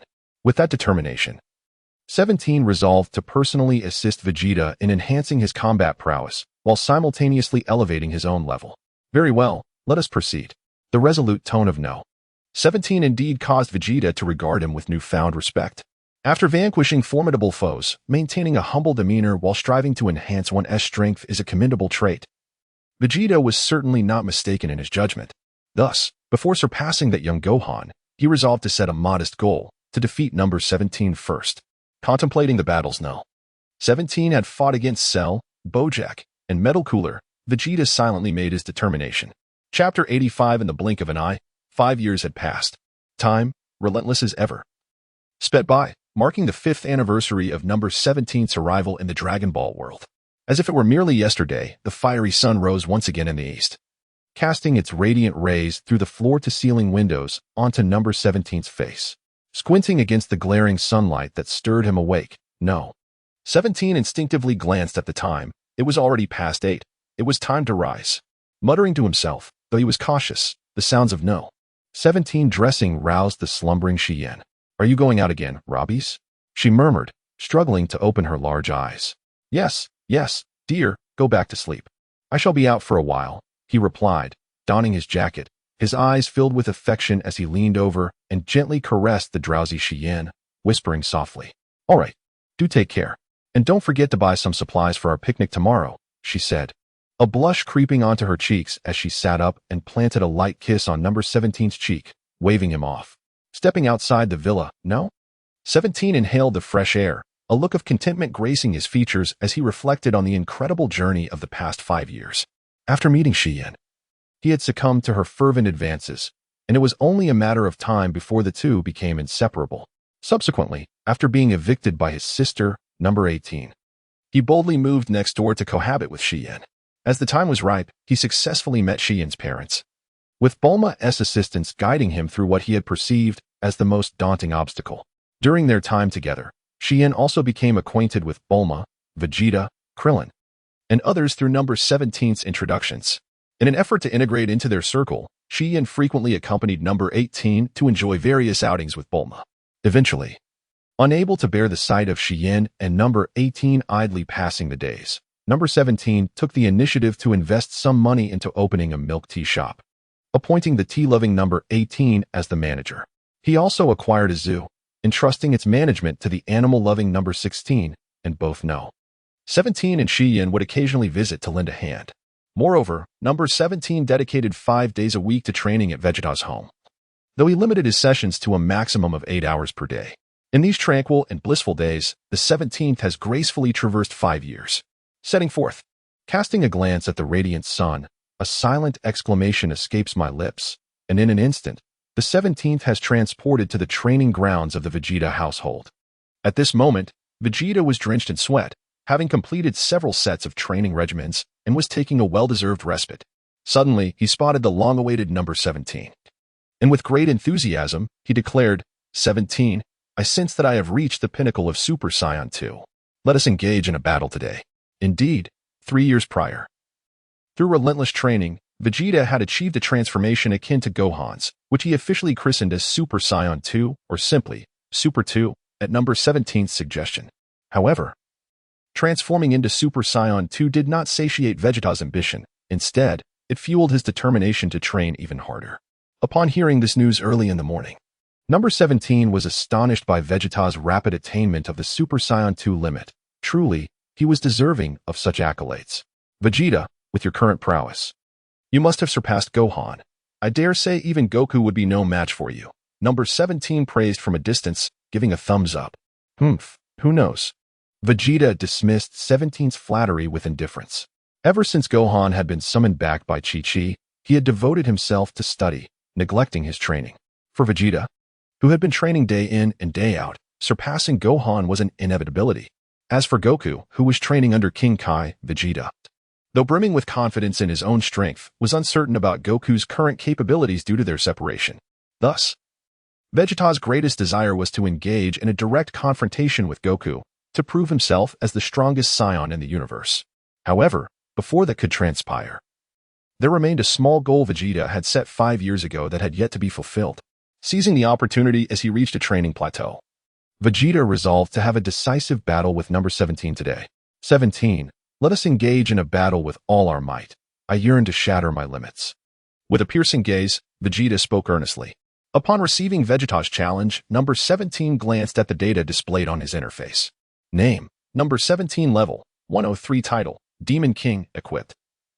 Nightmare, legendary power, inactive, tags, ultimate life form, kin-like bonds, despairing future, entrusted will, ready to strike, time traveler, mastery, self-repair mechanism inventory, pure Saiyan, royal bloodline, Super Saiyan, low-class warrior. Super Saiyan 2 in the past 5 years, aside from engaging in a romantic relationship with Xian, number 17 has not neglected his own strength. Exceeding level 100 serves as the most compelling evidence of his prowess. Furthermore, he has acquired a tag from Vegeta that allows him to transform into a Super Saiyan 2. However, number 17 has experimented and discovered that if he were to replace the ultimate life form, his base combat power would significantly diminish. Even in his Super Saiyan 2 form, his strength is scarcely comparable to Vegeta's Super Saiyan 1. To enhance one's power along the Saiyan path, it is imperative to emulate the relentless training of Vegeta and Goku. Initially inclined to live a leisurely life, number 17 has entirely relinquished that notion after meeting Xian. Observing that Vegeta has reached the pinnacle of Super Saiyan 2, 17 begins to reminisce about the key elements of Goku's transformation into Super Saiyan 3 depicted in the anime. He resolves to encourage Vegeta to achieve the monumental transformation into Super Saiyan 3 before Goku does. At that moment, even if the formidable Majin Buu were to emerge, 17 is confident that Vegeta, possessing the strength of Super Saiyan 3, would undoubtedly resolve the matter with ease. This can be seen as a way to repay Vegeta for the assistance he has provided over the past 5 years. Certainly, with his current strength at level 103, combined with his immortality and infinite shield, it would not pose a challenge for Android 17 to exhaust Vegeta, should he choose to do so. Thus, Android 17 remains unperturbed by this impending confrontation. With a faint smile, he inquired, "Vegeta, are you certain?" Vegeta replied, "Of course. But only on the condition that you refrain from using your shield." Perceiving the ambiguous expression on Android 17's face, Vegeta hastily added, "Ha ha ha, very well." This remark elicited a hearty laugh from Android 17. "Let us venture to another planet. We wouldn't want to inadvertently destroy your home." Enveloping Vegeta within his shield, Android 17 closed his eyes and pinpointed a desolate planet, activating his instant transmission. Upon reopening his eyes, they found themselves on an unfamiliar planet, characterized by towering mountains, swirling yellow sands, and intense heat and pressure. Adjusting to the strange environment, Vegeta gestured to Android 17 and declared, "Let us commence." Chapter 86, Super Saiyan 2 Vegeta. Observing Android 17 standing amidst the yellow sands, felt a surge of joy upon realizing that he had indeed not activated his shield. "This is it." "Ah, yes." Accompanied by the fervent cries, the yellow sands surrounding number 17 seemed to be suspended in midair, as if time itself had been halted. Vegeta's eyes transformed into a vivid emerald green, while his hair oscillated between golden and black hues. Unlike Gohan's transformation, Vegeta had mastered the golden aura, which merely enveloped him in a delicate layer. The lightning crackled around him, radiant and ever-present, with striking golden hair and piercing blue eyes. Vegeta successfully ascended to Super Saiyan 2, his arms moving fluidly, his gaze fixed unwaveringly upon number 17, devoid of any hint of trepidation. Number 17, without a protective shield, was undeniably outmatched. What a breathtaking spectacle! Despite having witnessed the Super Saiyan transformations numerous times, the awe-inspiring scene still stirred a tumultuous wave of emotions within me. A white aura surged forth from number 17, ignited by Vegeta's display of prowess. Observing Vegeta's lack of immediate aggression, number 17 began to accumulate energy in his hands, preparing for any potential onslaught. Boom! With a thunderous impact upon the ground, Vegeta charged at number 17, accompanied by a cacophony of crackling lightning. Each step he took left spiderweb-like fissures in the earth. The golden radiance enveloped number 17, south entire field of vision, accompanied by the sharp sound of air being sliced. A white aura enveloped number 17, whose expression turned serious, yet he remained unperturbed, ready to counter Vegeta's overwhelming assault. The resounding clashes between number 17 and Vegeta echoed incessantly, generating violent shockwaves that sent clouds of sand spiraling beyond the battlefield. Thump, thump, thump. The resonant rhythm of a heavy heartbeat emerged, under the relentless barrage from Vegeta. Number 17 gradually began to feel the strain. He could distinctly sense his blood surging through his veins with increasing fervor. The swiftness of Vegeta's strikes was such that even number 17's emerald gaze was nearly obscured by the shadows of his fists. Noticing number 17 showing signs of fatigue, Vegeta intensified his efforts, unleashing techniques he had honed to perfection over countless battles. With his focus solely on number 17, Vegeta found himself unable to maintain control over his internal aura, which surged spectacularly in brilliant golden flames. Boom, boom, boom. As Vegeta's excitement soared, he shouted the names of his formidable techniques. Final Flash, Big Bang Attack. The furious golden energy surged through the air, and the mere splashes of this energy wave were sufficient to tear asunder the atmosphere and shatter mountains. Confronted with Vegeta's frenzied onslaught, the unprotected android 17 had no choice but to flee for his life. Vegeta, of course, would not allow 17 to escape unscathed, as countless golden energy spheres relentlessly pursued him. Fully aware that this course of action was unsustainable, 17 could only muster his utmost speed. With no alternative, he soared through the air, evading the energy blast while desperately seeking an opportunity. Yet, how could Vegeta afford to show any vulnerability? Left with no option, the hapless 17 resorted to instant transmission. He materialized behind Vegeta and unleashed a powerful sweeping kick. Anticipating this move, Vegeta swiftly distanced himself the moment 17 appeared behind him to strike. It seems he had foreseen this all along. This astonishing reaction left even number 17 in disbelief, as Vegeta failed to anticipate it. Number 17, you are not permitted to utilize instant transmission. From a distance, Vegeta, clearly displeased, let out a heavy snort. The instant transmission of number 17 was already within Vegeta's expectations. He had even predicted number 17's next move, narrowly escaping. Had number 17 deviated from the norm and executed his attack unexpectedly, Vegeta would have found himself at a loss. Hey, Vegeta, we are essentially evenly matched. It is impossible to determine a victor. Upon realizing that Vegeta could counter instant transmission, number 17 lost his desire to continue the battle. No, a victor must be determined. With an uncooperative demeanor, Vegeta assumed an attack stance and coldly addressed number 17. Vegeta's resolute attitude rendered number 17 powerless. In that case, I shall not hold back. A menacing smile graced number 17's lips as he spoke. Come on. Vegeta, unafraid, responded loudly to number 17. Within the astonished gaze of Vegeta, number 17 conjured a 2-meter-long energy sword, charging forward with fierce intent. Instantly grasping the principle, Vegeta retaliated with a golden energy sword, and amidst the swirling sands, they clashed fiercely. Shadows of their forms collided violently in the air, producing a cacophony of metallic sounds. Waves of golden white energy sliced through the air, striking the innocent mountains. Boom. The two energy swords collided once more, causing both number 17 and Vegeta to tremble as every muscle in their bodies quivered. You cannot defeat me, number 17. As Vegeta exerted all his strength, the golden energy sword forcefully suppressed number 17's white sword. The searing energy sword pressed forward, even under the full force of number 17's efforts. Number 17, it is not too late to concede. Observing number 17 gritting his teeth, with his arms straining and the surface of his sword beginning to crack, Vegeta offered words of persuasion. Not necessarily. After such a fierce battle, number 17 was unwilling to concede, for in a fight to the death, he could have defeated Vegeta long ago. With a barely perceptible change in expression, number 17 feigned stubborn resistance and abruptly reduced the energy output of his sword. As the energy diminished, the sword shattered unexpectedly, catching Vegeta off guard. He could not withdraw his power in time, and with a swift motion, the flickering golden flame of the sword carved a deep, bone-revealing gash across number 17's chest. This, number 17, you. I am not. In that instant, Vegeta was momentarily taken aback, his voice laden with remorse. Ignoring the wound on his chest, number 17 raised his hand, reassembling a dazzling white energy sword, directing it at Vegeta's throat with an air of indifference. Vegeta, you have lost.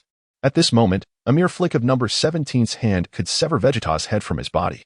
Yet, it seemed as though Vegeta had not heard number 17's proclamation. He remained transfixed, bewildered by the injury on the latter's chest. Number 17, even now, you're still concerned about winning or losing. If you can't hold on any longer, you should have told me sooner. A cacophony of laughter erupted from him. Witnessing Vegeta's unprecedented concern for another was merely part of number 17's cunning scheme, prompting him to drop the pretense. Under Vegeta's wide-eyed gaze, Number 17 employed his signature ability. A milky white radiance enveloped the wound, and the ghastly gash on number 17's chest swiftly healed to its former state. What on earth is this, number 17? Vegeta exclaimed, abruptly lifting his head to fix a disbelieving stare into number 17's eyes. Chapter 87, The Hell Martial Arts Tournament. The winds howled ominously, and the swirling yellow sands coalesced into a tempest, a sandstorm that blotted out the sun, rushing forth with a terrifying force capable of obliterating all in its path. With a smile, number 17 retracted the energy sword and approached the frozen expression of Vegeta, gently patting the latter's shoulder. Do not be alarmed. This is a technique I reserve for dire circumstances. Is this the ability to heal wounds? The brief explanation did little to alleviate Vegeta's concerns. Instead, it weighed heavily on his heart. He had exerted every ounce of his strength to barely defeat number 17, who had refrained from using his protective shield. And now he possessed a skill to swiftly recover from injuries. Vegeta could not help but envision future battles against number 17, a formidable foe, toiling tirelessly to breach number 17's defenses, believing victory was within reach, would finally breathe a sigh of relief. Yet, in the midst of the opponent's conflicted expression, number 17 would shimmer with white light, and his grievous wounds would visibly mend at an astonishing rate. Contemplating this, the once fiery fervor within Vegeta was extinguished, doused by a bucket of cold water. Indeed, it is akin to that Namekian's ability. It requires the utilization of internal energy to heal oneself. Typically, I refrain from using it due to the immense energy consumption. Offering a brief explanation, number 17 displayed a momentary facade of weakness. But aren't you an endless energy source? Vegeta remarked with a darkened expression, having seen through number 17's charade. Ah, the sandstorm is approaching. We should take our leave. Gazing into the distance at the swirling sandstorm, number 17 chuckled lightly. Without paying heed to Vegeta's expression, he utilized instant transmission to transport the latter back to the training room.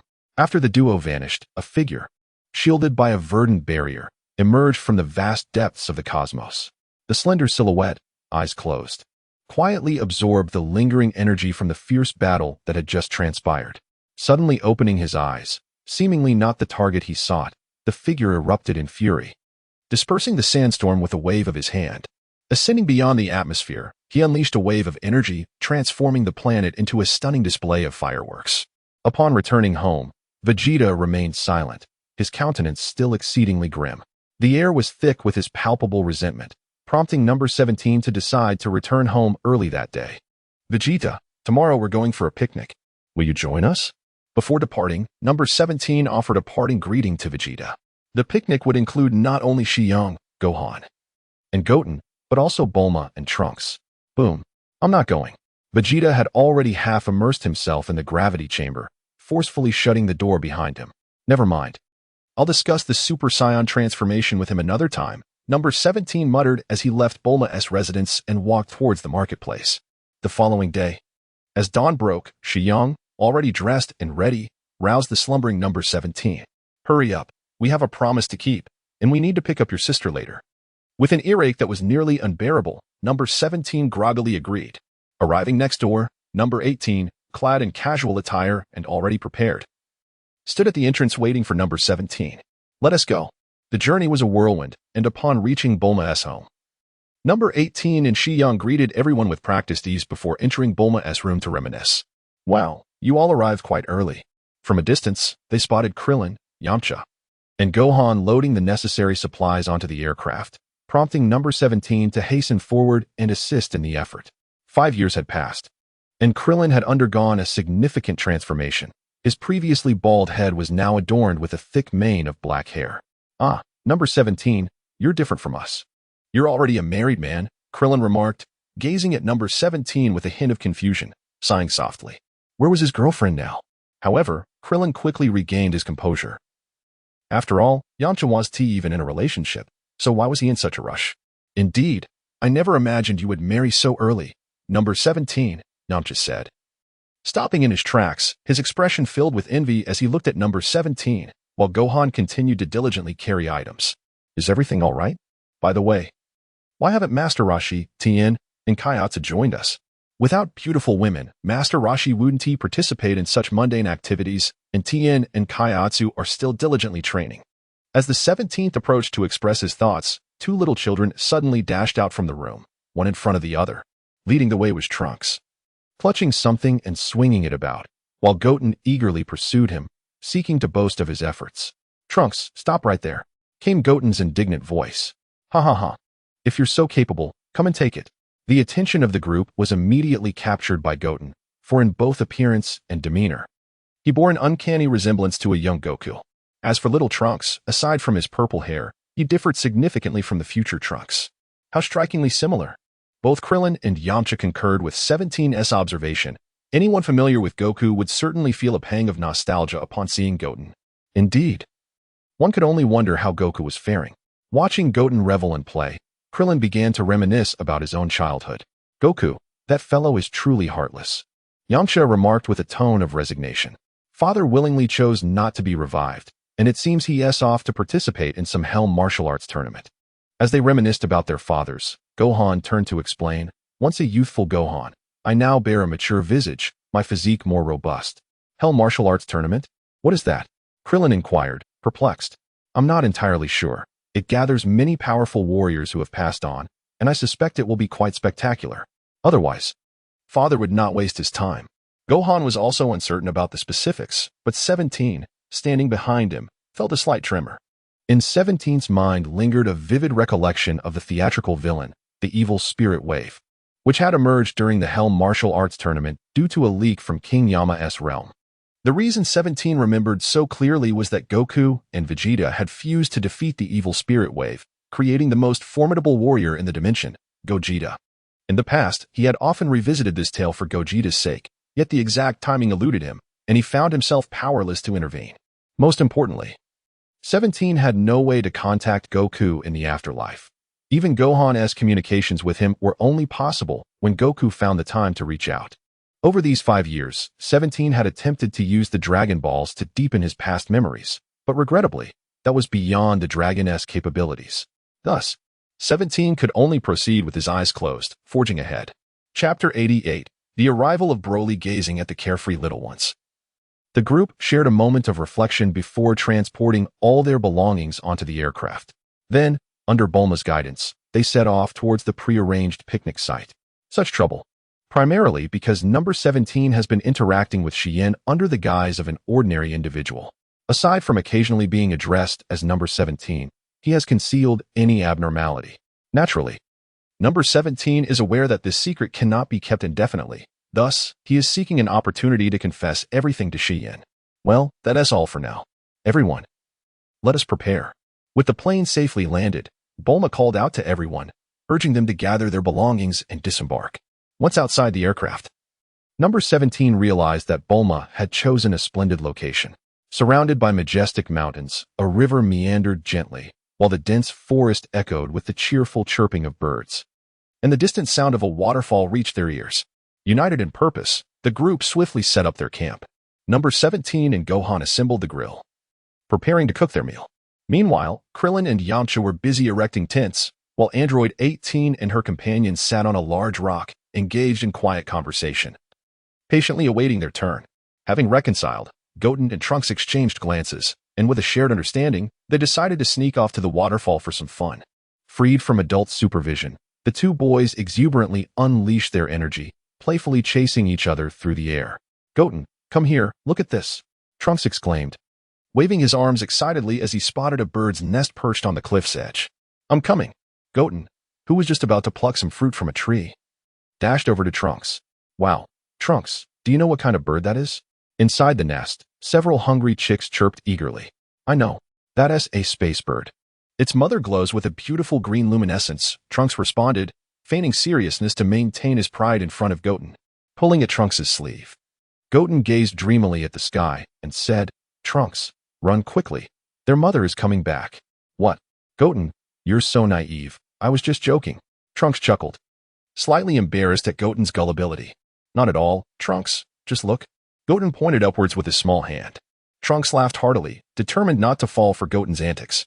However, in Goten's line of sight was indeed a creature resembling Trunks' description, shimmering with luminescence as it descended rapidly from the horizon.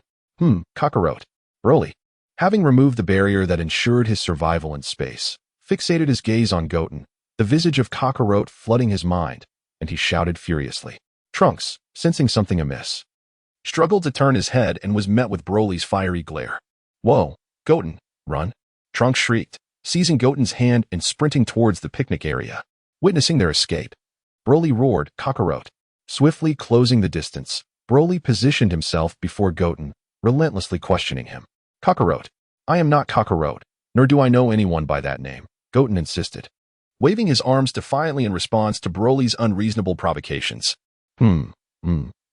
Kakarot. Fixing an intense gaze upon Goten, Broly contemplated, soon revealing a cruel smile. I declare you to be Kakarot. Therefore, you are Kakarot. Observing Broly's seemingly deranged demeanor, Trunks hesitantly grasped Goten's hand, whispering, This person seems unhinged. Goten, we should leave quickly. Reluctant to engage in further dialogue with Broly, Goten nodded, hoping to depart with Trunks once more. However, Broly, having come specifically for Goku, was not about to relent. Fixated on the young boy before him, Broly shrugged his shoulders and conjured a green energy sphere, hurling it forth. Several lightning-fast energy blasts struck Goten with ferocity. The young boy, possessing insufficient strength, was unable to evade the onslaught, resulting in a grievous injury that caused him to spit blood and lose consciousness. Goten, witnessing Goten collapse, Trunks quickly flew to his side, struggling to lift him before sprinting away in the direction of their picnic. In a panic, Trunks shouted for help as he ran. Gohan, who was preparing ingredients, along with Android 17, and the distant Krillin and Yamcha, sensed the imminent danger the moment Broly unleashed his attack. Without hesitation, Gohan transformed into a streak of light, racing toward Goten, leaving Krillin and Yamcha momentarily stunned. It's Goten and the others. Realizing the situation, Krillin and Yamcha hastened toward the site of the explosion. By Bulma's side, Xian rubbed her eyes, pointing at Gohan's fading light in astonishment. Gohan No need to worry. He is fine, Android 18 said dismissively, noting Xian's wide-eyed panic. 18's response left Xian speechless, her expression a mixture of confusion and concern as she sought help from the distant Android 17. Sensing the fleeting yet terrifying power of Broly and realizing that danger was imminent, Android 17 ceased to conceal his presence. In the blink of an eye, he appeared beside Xian, Android 18, and Bulma, urgently instructing 18, take Xian and Bulma away. A formidable adversary approaches. Meeting Xian's anxious gaze, 17 patiently added, 18. Please explain everything to Xian later. I must go now. With that, he closed his eyes and vanished from her sight. Where did he go? Xian, now utterly bewildered, grasped 18's arm and implored her. Just follow me. I will explain everything shortly. With that, never straying from the water-laden 18. He grasped both Xian and Bulma with one hand each and soared in the opposite direction.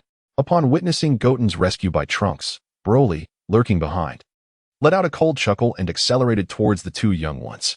Boom! Blocking Trunks' path, Broly's gaunt figure entirely overshadowed him.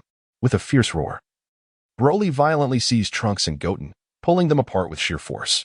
A single punch sent Trunks flying, rendering him momentarily unconscious, while Broly crushed the boy's calf and hurled him into the nearby woods. Following this, Broly fixed his entire focus on the unconscious Goten. Kakarot. Once again calling out Goku's name, Broly tossed Goten into the air, not pausing to allow him to fall naturally. With a sinister grin, Broly leaped into the sky, aiming at Goten's plummeting form, channeling all his strength to accelerate, ready to land upon him. Chapter 89. The intense battle. Golden sunlight pierced through the gaps in the clouds, casting radiant beams onto the ground. Crack! Broly, descending from the heights, landed heavily on the earth, instantly creating a depression as the fractured ground sent up clouds of yellowish dust.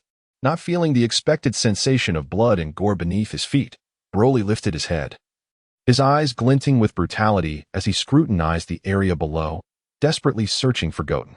The once dense thicket had been left in disarray, utterly transformed by Broly's devastating stomp. Failing to locate Goten, Broly took a deep breath, striving to rein in his surging fury. However, the faint scent of blood permeated the air, causing Broly to shudder as he abruptly turned his gaze towards the treetops, where Gohan held Goten in his arms. Seeing that Goten had not yet been reduced to a mere pulp, a wave of unease and agitation coursed through Broly. At that moment, number 17 hastily approached Gohan, carrying the barely conscious Trunks. Gohan, burning with urgency along the way, managed to save the unconscious Goten at a critical juncture, thus averting death. Cradling the feeble Goten, Gohan glared fiercely at the distant Broly, who was in his Super Saiyan form, gritting his teeth and declaring, "It is you, Broly. For the enemies who have harmed Goten." Gohan's memory is vividly etched with the fearsome Saiyan Broly, who even instilled terror in Vegeta. Unlike the lower-tier warrior Goku, Broly was born with a staggering battle power of 10,000. His terrifying strength was deemed a threat by King Vegeta, leading to his exile. Upon transforming into a Super Saiyan, Broly's appearance drastically changed. His demeanor became bloodthirsty and belligerent. Most significantly, Broly possessed an incredibly formidable battle power that far surpassed that of Goku during the same period. Given various circumstances, Vegeta previously deduced that Broly was indeed the legendary Super Saiyan. With his upper body bare, Broly revealed a somewhat gaunt physique, his wild golden hair framing a fierce gaze. Adorned with golden wristbands and a necklace, he wore a red cloth wrapped around his waist, white pants, and a pair of golden earrings. His attire was unchanged from Gohan's recollections. "Who are you?" Broly, filled with rage, struggled to comprehend the emergence of someone resembling Kakarot. Upon arriving at the scene, Krillin was struck dumb by Broly's towering figure, instinctively retreating several steps in fear. In his memory, just before the comet struck, Goku had gathered all his strength to pierce Broly's abdomen. Broly was supposed to have perished alongside the new planet Vegeta. Yet now he approached with a fury that seemed insurmountable. Seeing the terror on Krillin's face, Yamcha, unaware of Broly's identity, inquired about the situation. Not only Gohan and Krillin, but also Android 17, holding Trunks, immediately recognized the legendary Super Saiyan Broly, who needed no training to grow stronger. Encountering Goku's enemy in such a manner left 17 with profound sentiments. The two severely injured boys, Goten and Trunks, looked as though they could succumb at any moment. Without further thought, 17 swiftly moved to Gohan's side. "Gohan, the situation with Goten and Trunks is dire. I will use instant transmission to take them back for some senzu beans." Understanding Goten's injuries and not wasting a moment, Gohan nodded in gratitude. "Thank you, 17. I'll handle things here." With Gohan's affirmation, 17, ignoring Broly's confused expression, enveloped the two boys in a protective shield and vanished from sight. Their disappearance momentarily restored some clarity to Broly, who disregarded Gohan, Krillin, and Yamcha, closing his eyes to sense Goten's faint energy. As he quickly detected Goten's presence, Broly's calm demeanor shattered once again, his expression growing increasingly menacing. With a peculiar light gleaming in his eyes, he rose to seek Goten. But his path was obstructed by Gohan. "I don't know how you found your way here, but even if my father is absent, I am still here in this world." "Kakarot?" Gazing at Gohan before him, the frenzied Broly inexplicably uttered Goku's name, suddenly revealing a satisfied smile. A thunderous sound reverberated through the air surrounding Broly, as invisible ripples dispersed. By the time Krillin and Yamcha registered Broly's movement, Gohan found himself struck by a punch from Broly, sending him crashing to the foot of the mountain. With astonished expressions, Krillin and Yamcha slowly retreated. Amidst the swirling dust, caught off guard, Gohan was hurled down to the mountainside by Broly's mighty blow. Bathed in a golden glow, he shook off the debris weighing on him and successfully transformed into a Super Saiyan 2, leaping out of the crater. Gohan retaliated with remarkable speed, generating a sharp gust of wind. As he unleashed a ferocious strike, Broly met his gaze with an excited grin. Although Broly was on the brink of losing his sanity, he still retained his adept fighting techniques in his mind. With a roar, Broly bent low, evading Gohan's attack, his muscles taut as he gathered his strength. A tremendous force propelled Gohan off the ground like a cannonball, sending him soaring backward. Enduring Broly's assault, Gohan's feet found purchase on the hard, iron-like rock. Shaking his head, Broly took a few steps back, the golden aura surrounding him beginning to boil and spread across his entire body. This Broly was truly unfathomable. Not only had he survived, but his strength had grown immensely. Gohan had believed that his transformation into Super Saiyan 2 would be sufficient to overpower Broly, yet reality delivered a harsh blow. Distraught from his prolonged absence from training, Gohan desperately sought to reclaim his lost combat skills. Like a maddened beast, Broly roared and lunged at Gohan. In an effort to regain his fighting instinct, Gohan too shouted, raising his fist to meet the challenge head-on.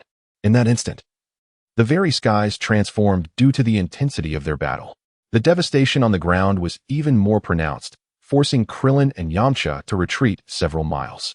As the combat intensified, Gohan's movements became increasingly fluid, while Broly, who continuously roared, began to exhibit signs of fatigue. Finally, seizing the opportunity during a brief lapse in Gohan's assault, Broly conjured a brilliant green energy sphere in his hand, its dazzling aura swirling, timing his move perfectly. He raised his hand to deflect Gohan's attack, stepped forward, and thrust the energy orb into Gohan's abdomen. A resounding hum followed by a thunderous explosion ensued. The verdant energy sphere erupted, the air resonating with a thunderous roar, as the explosive force unleashed an indomitable shockwave. In that fleeting moment of impact, Gohan, refusing to be overshadowed, launched a golden energy blast towards Broly. Chapter 90. The legendary Super Saiyan. The fierce battle between Gohan and Broly was shrouded in a swirling cloud of smoke that obscured the sun, rendering the midday sky as dark as night in Xian's perspective. With her emotions tumultuous, Xian stood atop a distant peak, gazing at this cataclysmic clash. What else are you hiding from me? Speak now, while the opportunity presents itself. Despite her worldview being shattered, her steadfast mental fortitude and insatiable curiosity compelled Xian to seek clarity in this chaos. Observing Xian's resolve, Bulma decided to divulge the circumstances surrounding their group, offering a brief overview. As Xian listened to the astonishing revelation spilling from Bulma's lips, she clenched her small hands, striving to maintain her composure and silently reassured herself, regardless. There is still Lapis. Everything will be fine. Yet, a fleeting thought crossed her mind. How could Lapis have deceived her for so long? It was utterly unforgivable. In the unfathomable depths of a vast pit, Broly lay breathless, having been successfully subdued by Gohan, his chest rising and falling violently, with emerald eyes seemingly ablaze. Stifling the agonizing pain in his abdomen, Gohan soared above the still smoldering crater, gazing down at Broly, who lay sprawled in a lettered shape. Both warriors sensed each other's presence. After a brief exchange of glances, Gohan initiated the attack, raising his hands as a cerulean light surged swiftly. Kamehameha. The energy wave rippled through the air with a resonating hum, hurtling directly towards the incapacitated Broly. As Broly attempted to rise and continue the fight, he was immediately overwhelmed by the formidable Kamehameha. The ground beneath him violently heaved, then erupted, revealing vast fissures resembling a spider's web. Gohan's strength was indeed remarkable. Yes, this must be the end for Broly, they thought collectively. As the shockwave sent debris and trees flying, Krillin and Yamcha quickly evaded, swallowing nervously, their hearts racing. Meanwhile, high above, Gohan surveyed the dissipating smoke, exhaling deeply as he lowered his hands, his heart yearning for a favorable outcome, as Yamcha had suggested. Alas, to their dismay, the battered earth trembled violently, with countless fragments quaking, and a green luminescence seeped through the crevices. Ugh ah! A piercing roar echoed in their ears as Broly, encased within a protective barrier, gradually ascended until he hovered parallel to Gohan. Ugh, Kakarot. Within Broly's retina, Gohan's silhouette gradually faded into obscurity, ultimately transforming into Goku, who stood directly before him. Deeply agitated, Broly raised his hands and let out a furious roar, a powerful green luminescence erupting from his body. Enveloped in this energy, Broly's emerald eyes began to be engulfed by a veil of white, and his previously emaciated form expanded at an astonishing rate. In Gohan's eyes, Broly was entirely encapsulated by a luminous green energy sphere, which continued to swell rapidly. The uncontrollable energy sphere, upon making the slightest contact with any obstruction, obliterated the ground beneath it with its ferocious power. Faced with such a spectacle, Gohan dared not be reckless and swiftly retreated. Boom. The moment Gohan distanced himself, the chaotic energy, now free from Broly's control, erupted behind him. Even from miles away, Number 17 felt the tremors beneath his feet. His action of feeding the Senzu beans nearly interrupted. Was their battle truly this intense? Looking up, he observed a plume of smoke slowly rising into the sky. And with a sense of unease, he closed his eyes to sense the auras of Yajirobe and the others. Now fully transformed, Broly let out a low growl towards Gohan, his voice tinged with excitement. The oppressive aura of death emanating from Broly matched the terrifying visage and brutal demeanor that Gohan remembered vividly. Aware that he was now the target of Broly's wrath, Gohan resolved to no longer evade, but to confront the challenge head-on. This time, I shall defeat you. In the distance, Krillin and Yamcha, narrowly escaping peril, wore expressions of terror. Broly's transformation left them frozen in fear, as if their very blood had turned to ice. Under their watchful gaze, Gohan and Broly leaped into the air, raising their fists to collide with one another. Boom! A visible shockwave surged towards Krillin and Yamcha, compelling them to raise their hands in defense. When Krillin finally opened his eyes, he observed Gohan's expression, slightly contorted and his arm bending under pressure, ultimately succumbing to Broly's overwhelming force. Broly's ferocious punch struck Gohan's chest, causing him to spew blood and be propelled backward. With a sinister grin, Broly pursued the airborne Gohan, seizing his ankle and delivering a devastating slam. Gohan, unable to control himself, was driven through several mountain peaks before crashing deeply into the earth. The imposing Broly refrained from descending to seek Gohan's whereabouts. Instead, he remained aloft, hurling energy blasts into the sky. Amidst Broly's boisterous laughter, Krillin and Yamcha, unwilling to succumb to despair, steeled themselves against their fears. Uniting their strength, they unleashed a powerful energy wave, cleaving through the air toward the seemingly invincible Broly. Their combined effort struck Broly's head, causing him to stagger momentarily. Unaware of the peril they had provoked, Krillin and Yamcha had successfully enraged Broly, whose formidable aura now locked onto them, bringing forth an impending doom. Despite their initial resolve to attack, the chilling intensity of Broly's energy prompted Krillin and Yamcha to retreat in trepidation. As they witnessed Broly's energy blast hurtling toward them, they resigned themselves to their fate, trembling and tightly closing their eyes. In a critical moment, Gohan miraculously appeared before Krillin and Yamcha, deflecting the energy blast with a wave of his hand. Bloodied and ragged, Gohan turned to them and shouted, "Hurry, go!" Without a moment to dwell on his wounds, Gohan dashed toward Broly, delivering a punch before veering away in the opposite direction. As he exerted every ounce of energy to evade Broly's impending attack, Gohan's heart sank, fully aware of the grim reality that Broly would surely pursue him. Holding his breath and draining the last vestiges of his strength, Gohan braced himself for one final strike. Broly! In the depths of despair, Gohan unleashed a piercing scream, emitting a wave of azure light from his hand. Observing Gohan's desperate struggle, Broly smirked, revealing his teeth as he erected a protective barrier, allowing Gohan's energy wave to strike him directly. With a resounding boom, the energy wave merely reverberated against Broly's eardrum, proving ineffective beyond that. Simultaneously, a gentle, remorseful voice resonated before Gohan. "I apologize, Gohan. I was delayed on the way and caused you suffering. Now, allow me to take over." Chapter 91, Kakarot. The reason for my tardiness lies in the fact that, after feeding the magical beans, number 17 utilized instant transmission to escort Xian and Bulma back.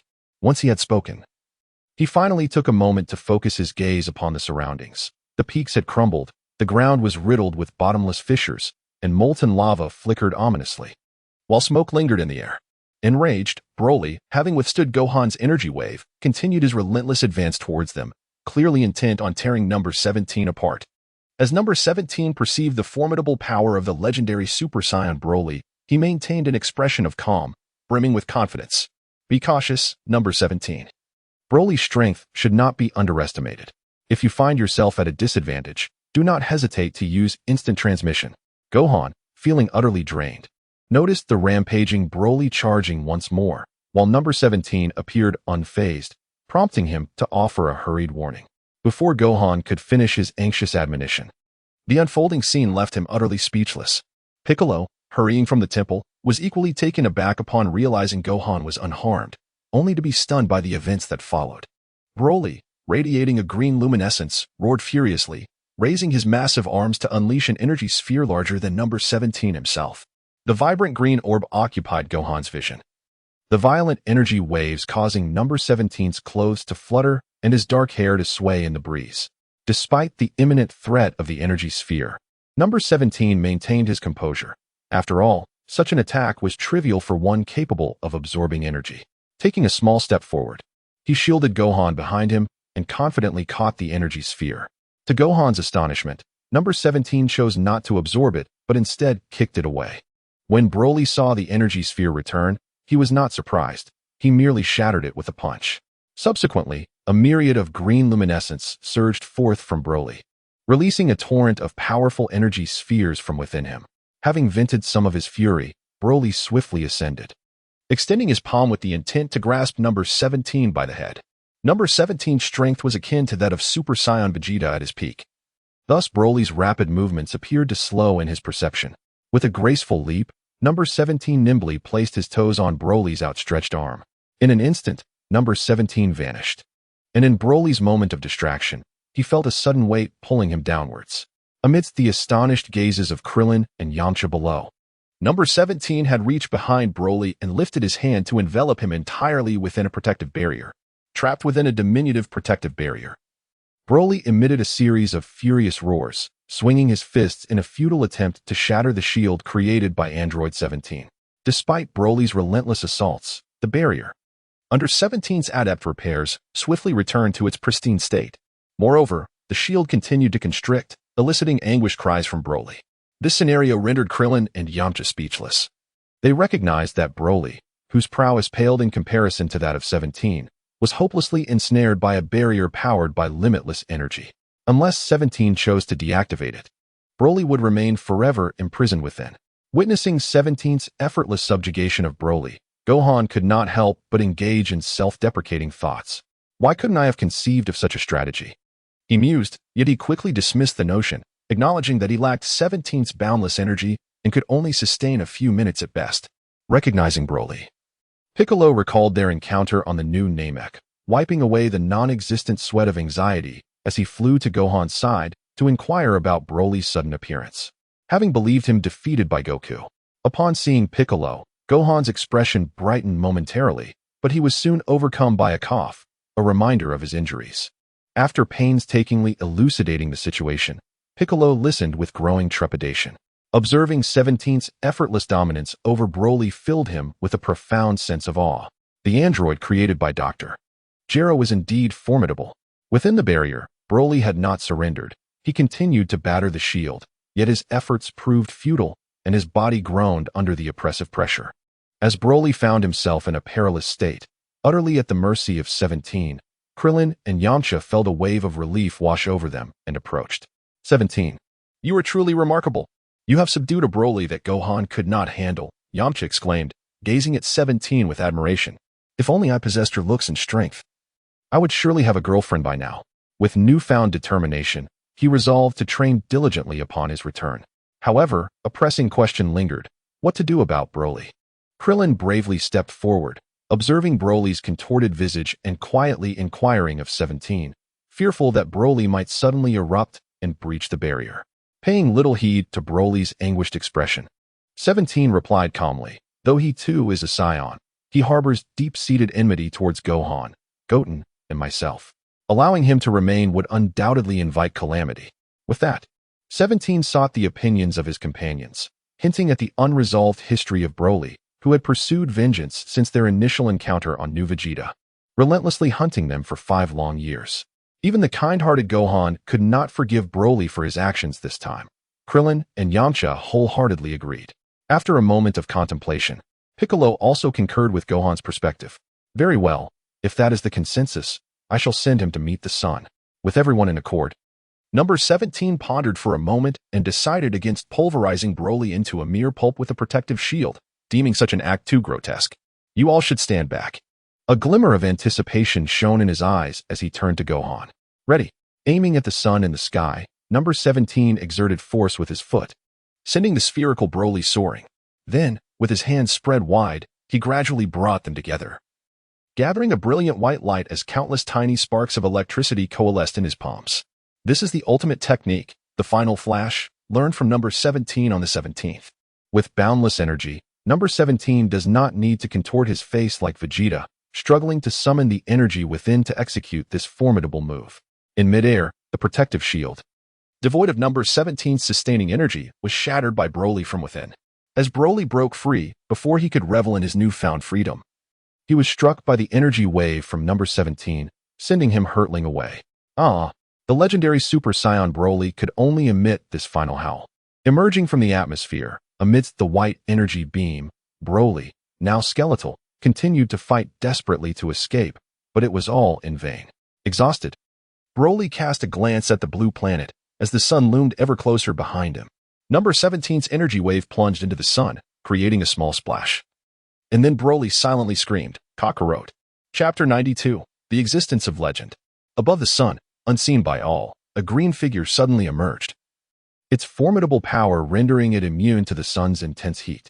In the moment when the searing magma engulfed Broly, it swiftly intervened to rescue him, subsequently vanishing with Broly. Anyone witnessing this scene would be astounded, not merely by Broly's rescue, but by the identity of the rescuer, the fully realized Cell, obliterated by number 17. The energy beam cleaved through the clouds, splitting the azure sky in two, resembling a newly styled haircut from a distance. Ding! Congratulations on defeating Broly and acquiring the label, Existence of Legend. The notification startled number 17. Broly was not dead. Could it be that he had escaped the energy's impact? Logically, that shouldn't be the case. Number 17 was confident that his energy output, independent of the sun, could have annihilated Broly. Suppressing his doubts, number 17 began to inspect the label's attributes. Existence of Legend. So legends truly exist. Attributes, your attack and defense grow continuously over time. Note 1. If you do not control the rapidly increasing power, you will lose your sanity. Note 2. The effect is halved for those without Saiyan bloodlines. Upon seeing these attributes, the shadow of not having killed Broly dissipated, replaced by a sense of relief that he had not been the one to end Broly's life. With this label, there was no need for arduous training to enhance his strength. As long as he could endure patiently, he would surely become the god of destruction. Even if Broly should come again, he could simply employ the same technique to obliterate him. Lost in thought, a smile involuntarily graced number 17's face. Broly had finally been dealt with by number 17, and Gohan too smiled, revealing a grin of survival. Is this how you usually train, number 17? As the dust settled, the eager and ambitious Piccolo gazed at the tall and slender figure of Android 17, inquiring about his strength. With Piccolo's question, Krillin and Yamcha turned their attention towards the seemingly unperturbed 17. Krillin recalled that 17 had once claimed to be not much different from an ordinary person, aside from his perpetual energy core. Thus, they were all keen to understand how 17 had transformed himself into such a formidable force in a relatively short span of time, and whether he employed any unique training methods. Noticing the fervent curiosity in their eyes, 17 offered a sheepish smile and disclosed, I have been training in the gravity chamber alongside Vegeta, and I must admit, my power has yet to surpass his. He further revealed that Vegeta had reached the pinnacle of Super Saiyan 2. Naturally, 17 refrained from revealing the existence of his power panel, attributing his strength to the gravity chamber while allowing Vegeta's prowess to be exposed. I faced Vegeta in battle just yesterday, and I was ultimately defeated, 17 added, throwing down a bombshell that left the others in shock. Just how powerful must Vegeta be to have bested 17? As anticipated, this question immediately occupied the minds of those present. Hearing these words, Gohan felt a wave of shame wash over him. Once the mightiest among them, he now felt diminished. Had it not been for 17's assistance today, it was likely that their group would have met a dire fate. Is Vegeta truly that strong now? Piccolo questioned, disbelief flickering in his eyes, reflecting on a time when Vegeta was not even a Super Saiyan 2. Krillin and Yamcha, however, readily accepted 17's assertion, remembering that it was Vegeta who had ultimately vanquished the metallic creature, Kawaira. Indeed, Piccolo, if you doubt it, you can challenge Vegeta yourself, they suggested. Eventually, 17 used his instant transmission to transport everyone to Vegeta's residence. Trunks and Goten had already recovered from their injuries, thanks to the miraculous effects of the Senzu beans. Vegeta and Bulma were diligently attending to the two sleeping boys when they noticed their arrival. 17, is it over? Vegeta inquired. Recalling that after 17 had provided the Senzu beans to the young boys, he had been concerned that the aftermath of the battle might affect Xian. Consequently, he had opted not to rush to their aid initially, instead returning her to Bulma's home for reassurance before departing. After 17's departure, Bulma had scolded Vegeta for his absence from the gravity chamber. Upon learning the situation and witnessing Trunks' injuries, Vegeta's fury ignited, driving him to the battlefield. Yet, with Trunks in a state of unconsciousness, murmuring for his parents, Vegeta chose to remain by his side rather than seek support, contemplating the formidable strength of 17. Broly had me blasted into the sun with an energy wave. Unless I am as fortunate as last time, my fate would be sealed. With a heart as clear as a mirror, number 17 hesitated to speak definitively. Behind him, Krillin stepped forward, harmonizing with Yamcha as they recounted the effortless manner in which number 17 had dispatched Broly. The vivid recollection of being mercilessly overpowered by Broly flooded Vegeta's mind, and he felt an instant wave of relief upon hearing the animated description. Bulma, equally astonished, gazed at number 17 in disbelief, unable to tolerate the flattery directed towards him.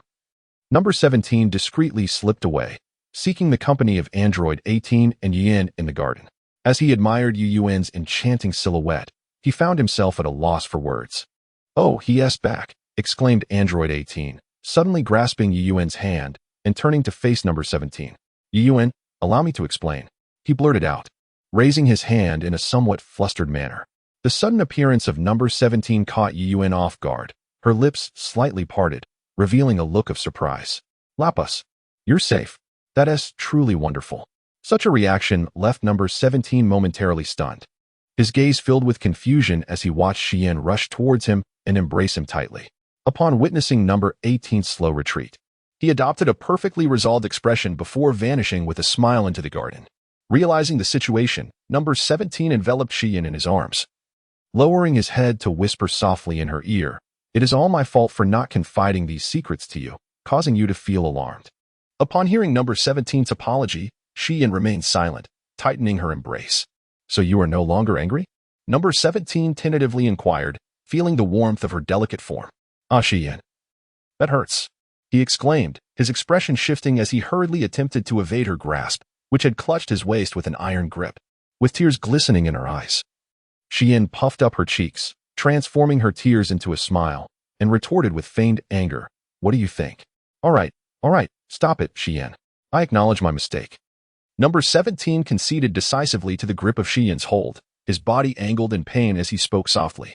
His anguished cries successfully alleviated the resentment within Xian's heart. Observing number 17's grimace, a satisfied Xian let out a giggle. In the end, number 17 and Xian clasped hands tightly, exchanging smiles. Chapter 93, Beyond Limits at Vegeta's Residence. In the training room, number 17 encouraged, "Xian, relax and focus, slowly attune to the energy within you." Watching Xian, who sat cross-legged with a furrowed brow and an anxious demeanor, number 17 spoke gently, offering her motivation. After revealing everything last time, Xian had become persistent with number 17, crying out that she too wished to train. Given that number 17 relied on the control panel and perpetual energy reactor, he was ill-equipped to instruct anyone in training. Reluctantly, he brought Xian to Vegeta's home. While teaching her to control her energy, he engaged in discussions with Vegeta, exploring the limits of breaking through Super Saiyan 2. With her large, watery eyes wide open in distress, Xian sighed and complained, "Lapis, did you not say that training was simple? I have trained for such a long time and still cannot sense even the most basic energy."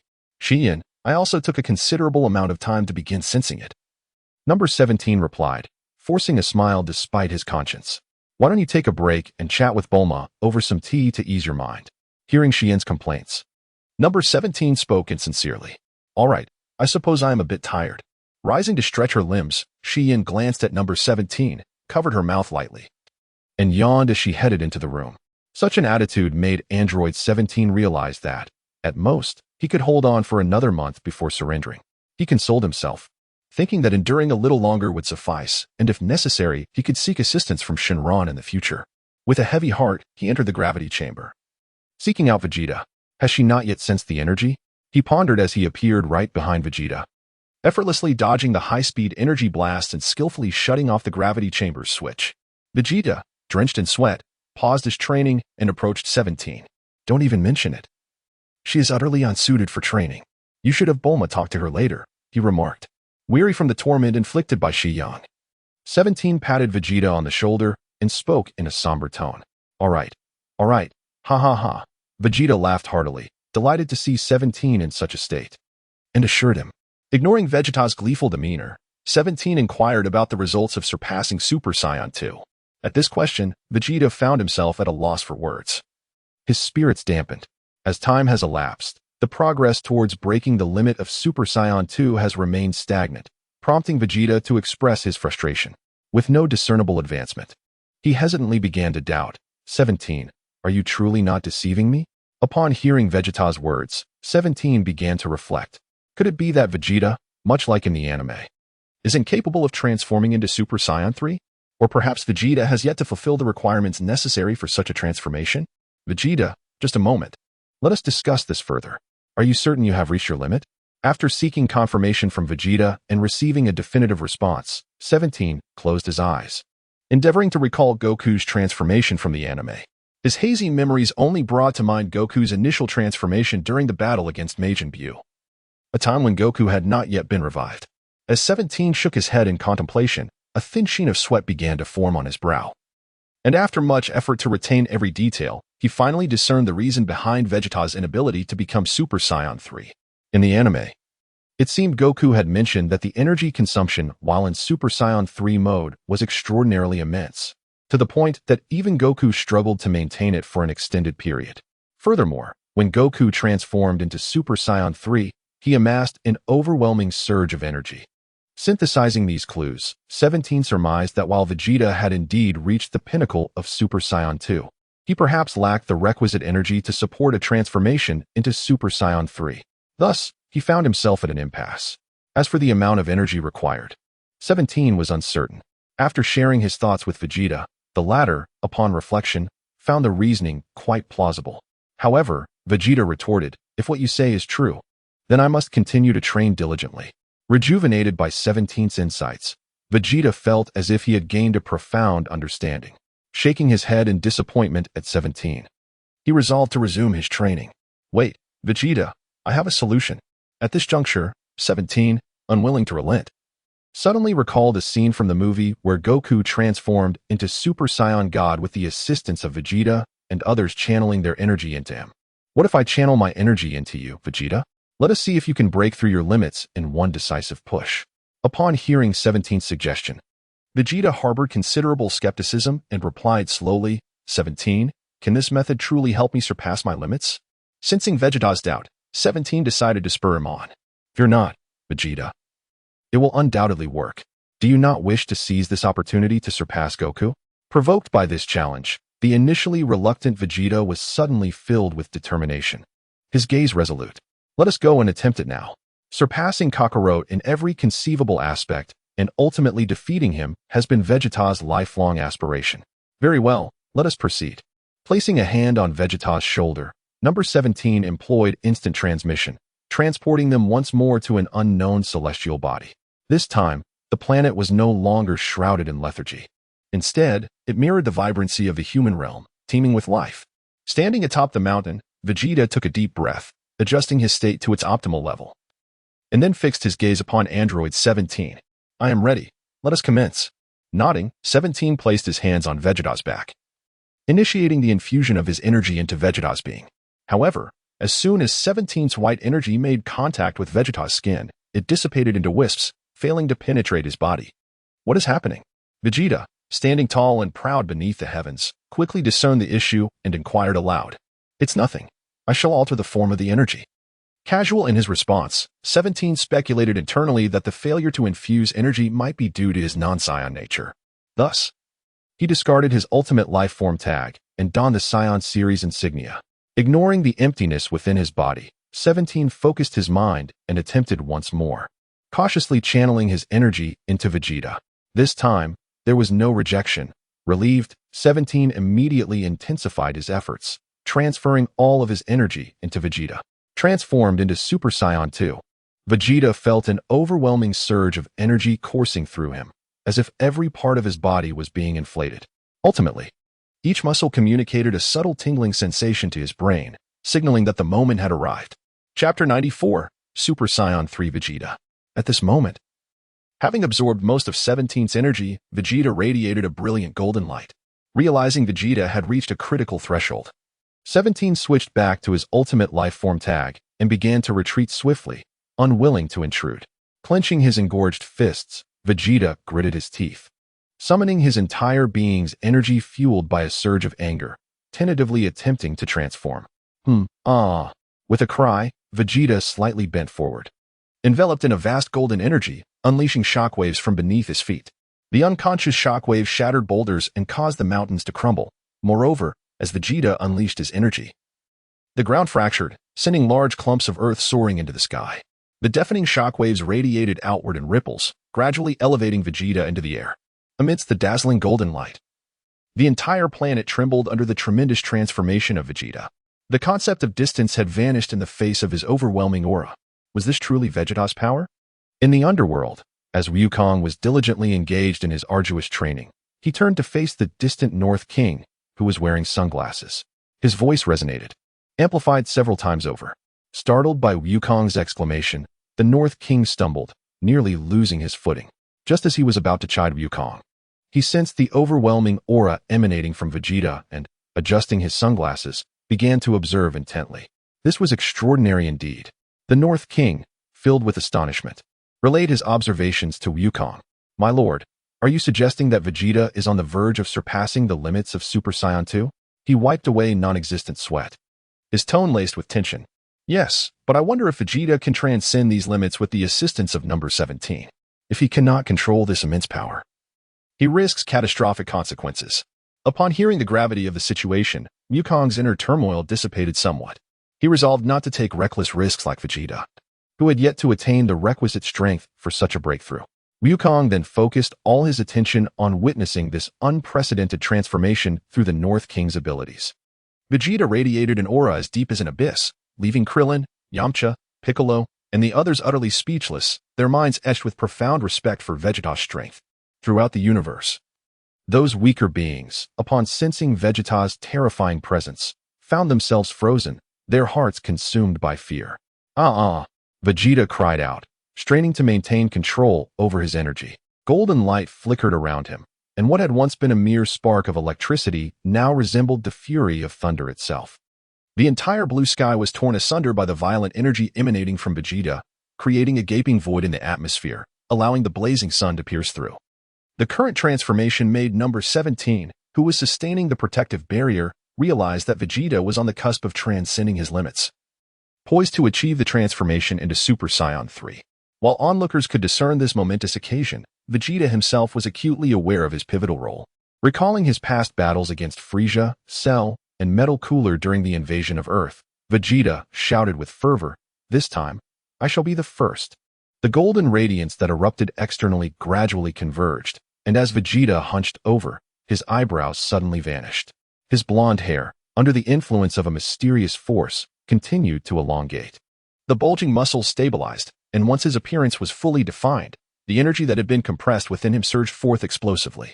An infinite golden brilliance filled Android 17's vision, fleeting yet magnificent, as the transformed Super Saiyan Vegeta materialized before the world. The absence of eyebrows rendered Vegeta even more merciless, while the flowing golden locks cascading to his waist imparted a rebellious air to his presence. The energy that continuously poured forth resonated with the crackle of lightning. Emitting a hissing sound, Vegeta surveyed his radically altered form, the explosive increase in power rendering him somewhat disoriented. "Vegeta, you have succeeded," Android 17 said with a tone full of satisfaction as he removed the protective barrier and flew closer. Does this count as assisting Vegeta in successfully defying the odds? On another note, he bears the title of the ultimate life form, yet he remains uncertain about how to trigger his transformation. His mind begins to wander, imagining whether his mysterious metamorphosis could surpass Vegeta's Super Saiyan 3 transformation in its extravagance. Upon hearing the words of encouragement from Android 17, a flicker of emotion crosses Vegeta's otherwise stoic visage. He comprehends that it is indeed through 17's assistance that he has been able to shatter his limits in such a brief span. However, there is no time for gratitude. Vegeta is unable to restrain the surging energy that threatens to spill forth. The tumultuous power coursing within him imposes an immense burden on his body at every moment. With a glance, he signals to 17 to maintain his distance. Vegeta, on the verge of reverting to his ordinary form, resolves to fully immerse himself in this unparalleled strength. With a mighty roar, he unleashes a flurry of punches and kicks, creating a whirlwind that howls in his ears. Possessing the ability to obliterate planets with mere gestures, Vegeta revels in this newfound power. Mere physical strikes no longer suffice to satiate his desires. In a moment of reckless abandon, he turns to 17 and proposes a spar, suggesting, "Why not create a protective barrier and let us engage in a bout?" "Are you certain about that, Vegeta?" Android 17 responds, astonished by Vegeta's audacity just after achieving Super Saiyan 3. He muses that should Vegeta attain Super Saiyan 4 or the divine Super Saiyan form in the future, the consequences would be unimaginable. With narrowed eyes, 17 contemplates that if Vegeta truly wishes to court disaster, he might just have to sever one of Vegeta's limbs to remind him who the true protagonist of this tale is. After all, 17 has plenty of sins of beans at home, so he remains unperturbed. The ominous tone of 17's voice triggers a recollection in Vegeta of 17's extraordinary abilities, prompting him to pause for a moment before sheepishly replying, "Ahem, 17, don't take me seriously." In the afterlife, witnessing Vegeta's transformation, King Kai reflects thoughtfully to Goku. "I never anticipated they would succeed." After a brief pause, noticing Goku's silence, King Kai continues, "Goku, if you could also achieve a transformation, the first place in the Afterlife martial arts tournament would be assured." The hopeful tone of King Kai leaves Goku momentarily speechless, prompting him to respond, "Lord Kai, I am still far from my limits. I need to focus on my training, as I have been left behind by 17 and Vegeta." Goku shifts his attention away from Vegeta, determined to train diligently to catch up with them. Turning to King Kai, he requests, "Lord Kai, please add more weight. This is still too light." Chapter 95, The Crisis in the Afterlife. A mere 15 minutes after achieving his transformation, Vegeta finds himself unable to bear the overwhelming burden and voluntarily reverts to his ordinary state. The strain is simply too great, even without engaging in battle. He cannot sustain this form for much longer. After a surge of intense exhilaration, the breathless Vegeta wiped the sweat from his brow and remarked, "The energy you have accumulated is insufficient to sustain this vigorous expenditure."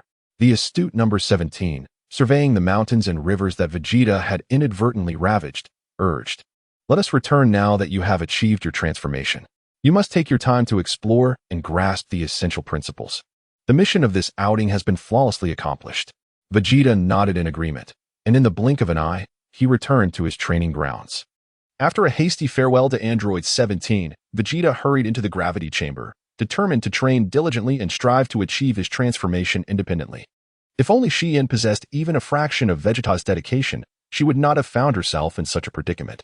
Sighing, Android 17, with a frozen expression, was utterly speechless at the stark contrast in training attitudes between Xian and Vegeta.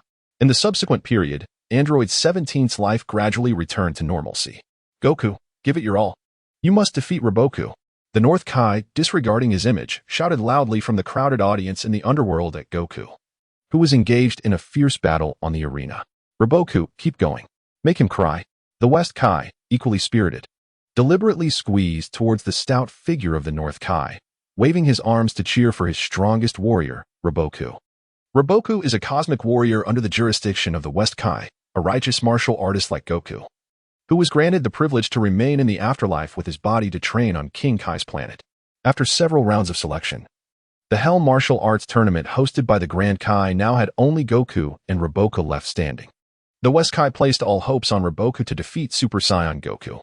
"You, Roboku, will never defeat my Goku. Just wait to concede," taunted the North Kai, almost losing his balance. On the expansive arena, enveloped in a golden aura and surrounded by lightning, Goku faced Roboku, who was entirely clad in green, engaged in a fervent battle. During this period of training alongside the North Kai in the underworld, Goku's strength had skyrocketed, naturally breaking through the limits of Super Saiyan. Yet, even in his Super Saiyan 2 form, using all his might, Goku found himself evenly matched with Roboku, a testament to the latter's formidable prowess. As Goku and Roboku exchanged fierce blows, Goku remained vigilant, darting in search of an opening. Amidst the audience's gasps of astonishment, the two resumed their dazzling exchange of strikes. Suddenly, a series of earth-shattering noises erupted from below in the underworld, causing even King Kai's planet to tremble. Taken by surprise, everyone was startled. "Grand Kai, what is happening?" Goku, having been disrupted in his grappling with Roboku, managed to regain his balance and called out to the Grand Kai, who sat high above. "It seems there is an issue from the underworld. Goku, why not go with Roboku to investigate?" The Grand Kai, leisurely removing his sunglasses, suggested. "Roboku, our battle isn't over yet. Let us continue." Deeply invested in the match, Wukong was reluctant to halt midway. "It's all right. You may assess the situation and return to continue." The Elder Kai, with his white beard, waved his hand nonchalantly. "Yes." As Ribbone Rice readily agreed, Wukong felt compelled to acquiesce. "Ribbone Rice, rest upon my shoulder. I shall utilize instant transmission to bring you there." Determined to resolve matters swiftly, Wukong closed his eyes, attuning himself to the faint aura of King Yanluo, and whispered. In the underworld, King Yanluo gazed blankly through the barrier, his form distorted by the malevolent energy emitted from the soul purifier, transforming the once familiar spirits into grotesque figures. This is disastrous. With this barrier in place, I am unable to wield the powers granted to me for the proper governance of the underworld. Should this continue, the laws of both the human realm and the underworld shall descend into chaos, resurrecting the dead and plunging the world into turmoil. Contemplating the grave repercussions, King Yanluo fell into despair, collapsing weakly to the ground. With a flash, Wukong and Ribbone Rice arrived in the realm of Yanluo, their eyes fixed upon the vibrant, candy-colored blocks that filled their view. Is this still the realm of Yanluo? The transformation of the once somber underworld, now infused with sinister energy. Astonished Wukong and Ribbone Rice. It's you, Wukong. How wonderful. Quickly, rescue me, or the human world will surely descend into chaos. Straining to hear, King Yanluo pressed against the barrier, calling out desperately to Wukong, his last hope. Uncle Yanluo, what is the situation? In response to Wukong's inquiry, the frantic King Yanluo recounted the events in haste. Do not worry, Uncle Yanluo, we shall certainly rescue you. Understanding the circumstances, Wukong assured him, gesturing for Ribbone Rice to step forward and unleash an energy blast to shatter the barrier and liberate King Yanluo. Reluctantly, Ribbone Rice muttered under his breath before concentrating energy in his palm. With a resounding boom, he hurled it against the barrier. However, the moment the energy blast made contact, it vanished entirely, absorbed without a trace, leaving Wukong and Ribbone Rice bewildered. Having regained his composure amidst the initial panic, King Yanluo urged them once more, do not concern yourselves with me. Swiftly eliminate the culprit, who resides atop the roof. If you can vanquish the villain, I possess the means to restore everything. Upon hearing King Yanluo's words, Wukong and Ribbone Rice exchanged a glance, resolute and unhesitant, as they soared towards the rooftop. Suddenly, a plump figure emerged, filling their vision, prompting Wukong and Ribbone Rice to exclaim in alarm and retreat several steps. The corpulent embodiment of malevolent thoughts did not immediately launch an assault. Instead, it tilted its large head, curiously observing Wukong and Ribbone Rice. Before Wukong stood a gigantic, rotund creature, adorned with short, protruding horns on either side of its head, with disproportionately small limbs, a round belly punctuated by a row of circular holes, and a thick, large tail trailing behind. The exterior presents a rather rotund and endearing figure, starkly contrasting with the malevolent antagonist that Wukong had envisioned. This individual appears rather foolish. Could all of this be his doing? The deceptive appearance of the sinister aura, coupled with the absence of any offensive action, leads Wukong to experience a fleeting sense of illusion. Indeed, he does seem a bit daft. Rib Rice, in agreement with Wukong's perspective, displayed a look of confusion and echoed his sentiments. Chapter 96. The Invincible Satan. Oh, merciful heavens. On the bustling streets, witnesses to long-deceased humans suddenly resurrecting. Some timid souls fainted on the spot. Fortunately, the revived individuals did not harm their family and friends. Instead, they began to recount the tales of their experiences after death. Advance, advance, the world is ours. Of course, this vast army was an exception, acting under the command of the Supreme Commander. Soldiers swiftly trained their tanks and artillery upon the thriving city, unleashing a barrage of relentless firepower. As the evil army wreaked havoc upon sharing the news, everyone turned on their heels and fled in panic. No, don't come near. Moreover, various mischievous spirits from the underworld were creating chaos on Earth. With the emergence of the sinister aura and barriers, just as King Yama had surmised, all the deceased from the underworld were resurrected on Earth. The revived ordinary humans could still organize a military response under the King's leadership. However, the formidable and grotesque spirits left the terrified populace with no choice but to flee in desperation, recently becoming the world champion by sheer chance. Satan stood in stark contrast to the chaotic expressions of those around him. With his uniquely flamboyant hairstyle, he donned a martial arts uniform and began to meander aimlessly through the streets. Amidst his daze, he heard a girl's cry for help, prompting him to promptly discard the bottle he had been holding. Our Mr. Satan, overflowing with a sense of justice, strode purposefully towards the vacant alley. Fear not, for the world's number one, Mr. Satan, has arrived. With a booming voice, the invincible Satan made his dazzling entrance under the expectant gaze of the blonde beauty. Seeing a savior approach as she was on the verge of being overwhelmed by the spirits, the blonde beauty summoned her last ounce of strength to call out to Satan. Ah ha ha. As she faced imminent danger from the spirits, the alcohol-induced bravado of the oblivious Satan surged forth. Utilizing his inhuman combat prowess, he dispatched 7 or 8 spirits with a few swift punches and kicks. Ha ha ha, you pathetic scoundrels, utterly defenseless. Allow you to experience the terror of my invincible iron fist. In a state of inebriation, Satan astonishingly mistook the resurrected specter for an ordinary ruffian. After successfully rescuing the golden-haired damsel from the clutches of the fiend, she trembled as she regained her footing, just as she was about to express her gratitude. The sight of the specter rising anew behind the towering figure of Satan left her utterly dumbfounded. With a vacant gaze, she seized her high-heeled shoe and let out a piercing scream, dashing frantically towards the bustling street. How rude, not even a word of thanks.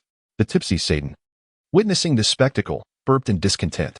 Upon glancing down at the grotesque figure sprawled on the ground, he flushed with excitement, raising his arms in jubilant proclamation. As long as there are righteous heroes in this world, Mr. Satan vowed, he would never allow the likes of you nefarious villains to act at will. He maintained his elevated stance until a twinge of soreness crept into his shoulders, at which point he surveyed his surroundings. Noticing that no media outlets had captured his valiant act of heroism, Satan raised his brows in disappointment. Where are the news crews? Truly, I have maintained this dashing pose for no reason at all. Even the noble Mr. Satan, who vanquishes despicable scoundrels, is overlooked. What are they up to? After dispatching a swarm of pesky spirits, Satan exited the deserted alley while retrieving his phone to contact the media. The world was in disarray due to the resurrection of the deceased, and even Gohan, far removed from the city, was aware of the upheaval through live broadcasts on television. Eager to protect the world, Gohan hurriedly informed Chi-Chi and Goten before making his way to Vegeta's residence.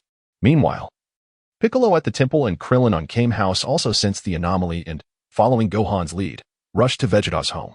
Upon realizing that the deceased had returned to life, Number 17 understood that the wave of evil energy had emerged from the underworld.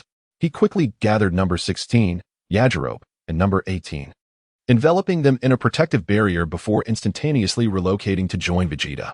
Having been alerted by Bulma, Vegeta had already exited the training room, his formidable aura deterring even the weakest of spirits from approaching. What is the situation, Number 17? Do you know?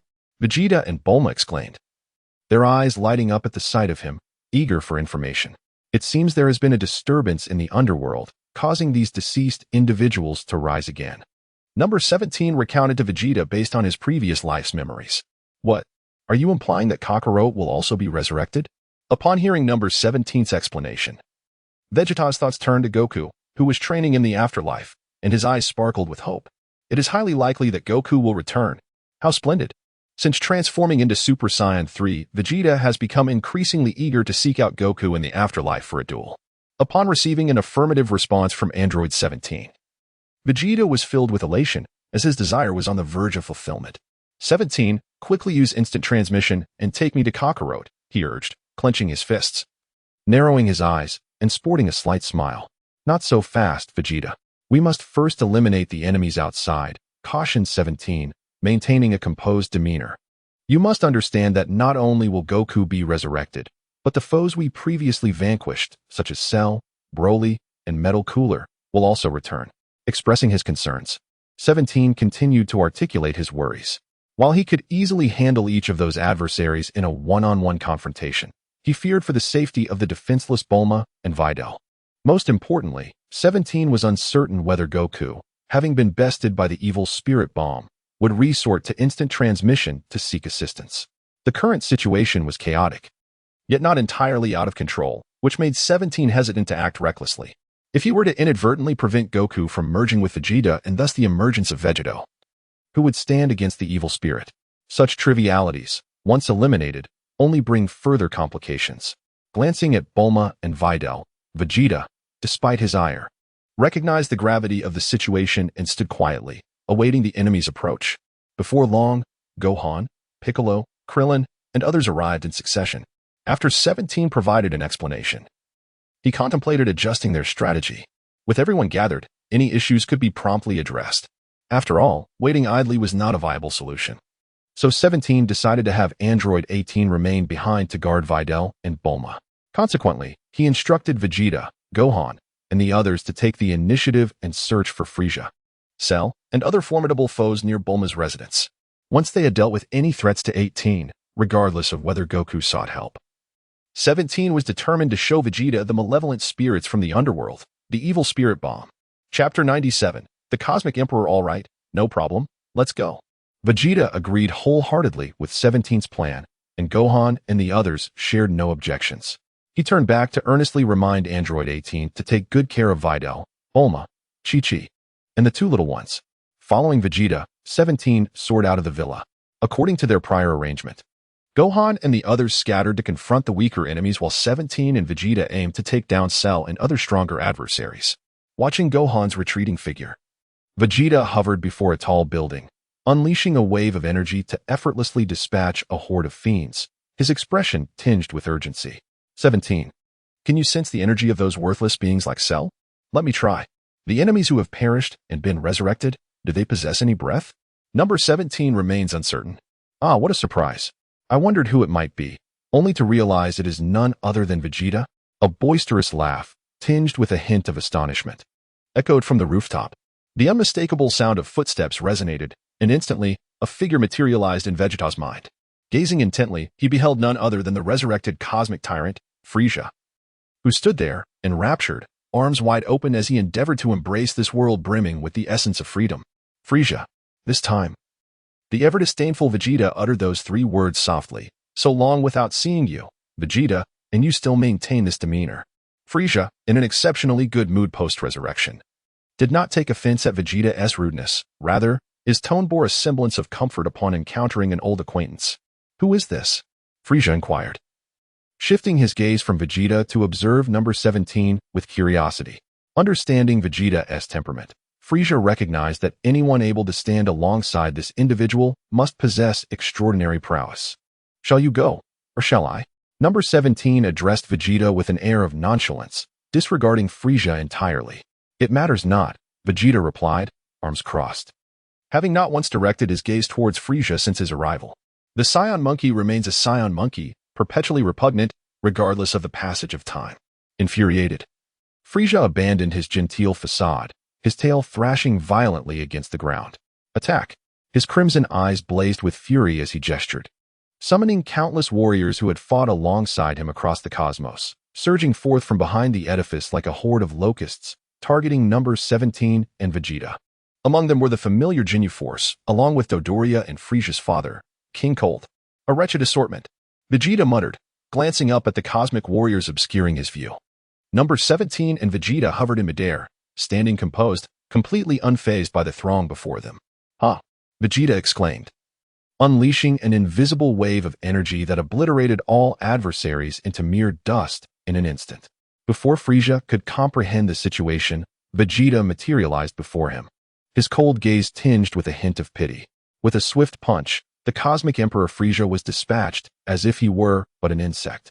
The metallic Killa, Bojack, and androids 13, 14, and 15, who had just begun to surface, hastily retreated at the sight. Those who had previously fallen to number 17, even in resurrection, only faced the same fate once more.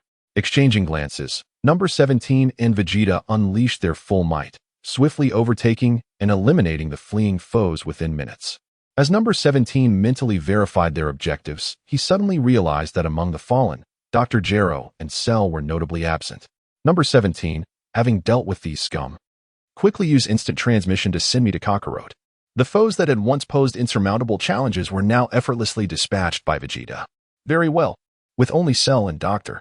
Gero remaining, I shall first escort you over, number 17 resolved, intending to return alone to search for them. If they proved elusive, it would not pose a significant issue. Once the threat of the evil energy wave was neutralized, he would ultimately return to the underworld, utilizing instantaneous movement. Android 17 and Vegeta successfully arrived in the realm of the afterlife. Evil energy wave, evil energy wave. Upon their arrival, they heard the whimsical voice of the evil energy wave echoing around them. Suddenly, a thunderous rumble ensued as countless colorful boulders, under the control of the evil energy wave, came crashing down. Sensing impending danger, Vegeta swiftly evaded the oncoming projectiles and turned to the somewhat disheveled Goku, exclaiming, "What is this thing?" "Ah, 17, Vegeta. What brings you here?" Goku exclaimed, his eyes lighting up as he spotted their distant figures. Prior to 17's arrival, Goku and Ribrian had lured the evil energy wave to the lowest depths of the afterlife, contemplating strategies to confront this rather comical foe. The seemingly harmless evil energy wave suddenly transformed its demeanor, seizing control of the surrounding vibrant boulders to launch an attack. This entity was the root of the calamity. Eliminating it would restore order. After a brief moment of surprise, Goku, observing the expressions on 17 and Vegeta's faces, realized that some disturbance in the mortal realm must have compelled them to come. Is this all the doing of that creature? He pondered, gazing at the exceedingly rotund, bouncing evil energy wave, a flicker of suspicion crossing Vegeta's eyes. Once 17 assessed the situation and recognized that the evil energy wave had yet to assume its ultimate form, and that Goku and Ribrian were unharmed, he felt a sense of relief. Vegeta, I entrust this fool to you and Goku for now. I must return momentarily. With that, under the astonished gazes of Goku and Vegeta, 17 utilized instantaneous movement to return to the mortal realm beside Gohan. Gohan, please halt for a moment. Without jeopardizing innocent lives. Gohan diligently endeavored to eradicate the malevolent spirits. 17, what brings you here so suddenly? Has the issue been resolved? Gohan inquired, perplexed. In response, 17 divulged the news of Cell's disappearance, prompting Gohan to alert everyone. Subsequently, 17 began to sense Cell's energy signature, confident that Dr. Gero was likely in cahoots with him. Unbeknownst to 17, in a hidden corner, two complete forms of Cell were engaged in a secret conversation. Your sudden resurrection nearly disrupted my plans. Let it be as it is. You and Dr. Gero must return to the outside. Remember to ensure they witness you eliminate Dr. Gero. Finally, once everything is arranged, I will use the Dragon Balls to truly bring you back to life. The resurrected Cell hastily nodded, his eyes filled with terror as he gazed upon the Cell that mirrored him exactly. Accompanied by Dr. Gero, he utilized instant transmission to escape. Behind Cell, in the incubation chamber, lay Broly, whose injuries were nearly healed. His body was riddled with needles, and an unknown purple liquid was continuously infused into him. Soon I shall. Cell's ominous voice echoed within the darkness. Chapter 98. Thunderbolt cannon. A fierce, biting wind rushed forward. Sensing Cell's presence, Android 17, having instantaneously appeared, was met with the grim sight of Dr. Gero's demise. Confused by the unfolding events, 17 locked his icy gaze upon Cell, his black pupils ablaze with fierce intensity. Just as he was about to utter the words he had prepared, Cell's stare consumed the energy wave that 17 was about to unleash, rendering it utterly ineffective. With a sigh, 17 reflected internally, initially believing that locating the concealed Cell and Dr. Gero would be a time-consuming endeavor. To his surprise, it had been resolved with such ease. Witnessing Dr. Gero's annihilation at the hands of Cell caused 17's previous assumptions to waver, leading him to partially believe the response given by Brolin earlier. Shaking his head, thoughts of the malevolent wave from the underworld crept into his mind, and he suppressed the troubling notion of Dr. Gero's demise remaining unrecognized. On the battlefield of the Netherworld, Super Saiyan 2 Goku and Ribrian were continuously leaping, evading the simplistic attacks of the malevolent wave. The once tranquil, multicolored stones floating in midair were now manipulated by the malevolent wave, crashing down upon Goku and Ribrian like cannonballs, amidst the rolling dust and incessant thunderous sounds. The earth trembled violently as Goku, sprinting at full speed, turned to face the relentlessly pursuing malevolent wave, acutely aware that this situation could not persist. Previously, Goku and Ribrian's probing attacks against the bloated form of the malevolent wave had proven as ineffective as mere tickling. With time running short and a singular focus on continuing the battle, Goku resolved to join forces with Ribrian to unleash their most powerful strike, intending to eliminate the bumbling adversary behind them. Ribrian, let us give it our all, Goku exclaimed, his voice tinged with urgency as he turned to the equally disheveled Ribrian on his left. Understanding Goku's intent, Ribrian's green visage betrayed no emotion, yet she nodded in agreement. With their consensus reached, Goku swiftly transitioned from a state of desperate evasion to one of proactive assault. Redirecting his form, he felt the rush of wind beside him and donned a serious expression as he propelled himself backward towards the ground. His focus sharpened, piercing through the colorful stones hurtling towards him, all concentrated on the bouncy figure of the malevolent wave. Now, Ribrian, seizing the opportune moment, Wukong let out a resounding cry, his slight frame crashing down upon the earth, propelling him forward like a bullet. With a swift motion, he unleashed several energy blasts, shattering the colossal boulders that approached him. Synchronizing with Ribrice, they flanked the malevolent energy wave, encircling it with precision. A golden aura erupted forth, and within Wukong's emerald gaze lay an unprecedented intensity, as he deftly maintained his form while gathering energy. His orange martial arts uniform fluttered chaotically in the cold wind, and in the blink of an eye, an overwhelming azure energy enveloped his hands. This abundant azure energy swirled in his palms like wisps of smoke, dispersing gracefully. Kamehameha. To combat the sinister energy wave, Wukong resorted to his signature technique.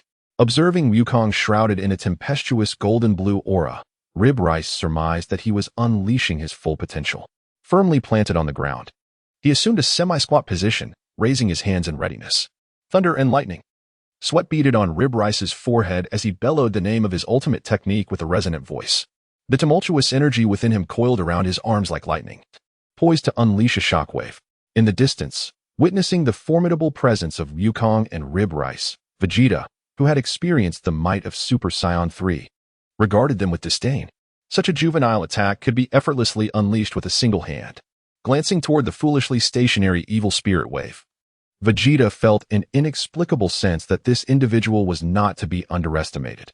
However, the naive demeanor of the evil spirit wave left Vegeta with little to criticize. With a thunderous shout, Goku unleashed his most formidable technique alongside Ribfu, directing it toward the evil spirit wave. An energy so pure that it reached the zenith of its essence was continuously infused by Goku into the Kamehameha, shattering the air with a powerful shockwave that surged forward. Under Ribfu's command, azure and white lightning entwined within the raging flames, unleashing a brilliantly luminous trail. In this scenario, the malevolent wave swayed its corpulent form with an air of nonchalance, eager to witness Goku's Kamehameha firsthand. As if sensing the anticipation in the eyes of Goku and Rib Fan, it bellowed, "Evil wave." The space around the sinister entity warped and twisted, conjuring visible circular ripples. In an imagined moment, the anticipated explosion did not transpire. Goku's Kamehameha and Rib Fan's thunder cannon surged into the circular ripples simultaneously. The hope-infused energy wave, imbued with Goku's aspirations, vanished into thin air. Goku and Rib Fan stood frozen in bewilderment, at a loss for what to do, while the evil wave grinned, a pure smile adorning its face. "Watch out," they both warned, noticing the roiling space behind them. Accompanied by a fierce howling, identical circular ripples suddenly emerged behind the duo. The air spiraled violently, as the previously vanished Kamehameha and Thunder Cannon, under Vegeta's astonished gaze, surged toward the unsuspecting pair. The unexpected turn of events prompted Vegeta to leap into the sky, determined to rescue Goku, who was in dire peril. Recognizing his signature technique, Goku nearly forgot to breathe. In a flash, he teleported beside Rib Fan, seizing his shoulder just as the latter made his final desperate struggle and deftly evaded the impending catastrophe. A dull roar echoed from afar, and the thunderous light gradually dimmed until it vanished completely. Observing Goku avert the crisis, Vegeta, suspended in midair, fixed an intense gaze upon the evil wave, murmuring softly, "This fellow is indeed formidable." The immense explosion left Goku and Rib Fan shaken, yet this was far from over. The corpulent form of the evil wave crushed the ground beneath it as it took small, hurried steps toward Goku. As the energy wave swirled around him, Goku's golden hair danced in the wind, pulling his thoughts from the circular ripples. He could not help but glance upward at the evil wave. Evil wave. Evil wave. With a comically gleeful expression, the accelerating evil wave aimed to collide with Goku and Rib Fan using its own body.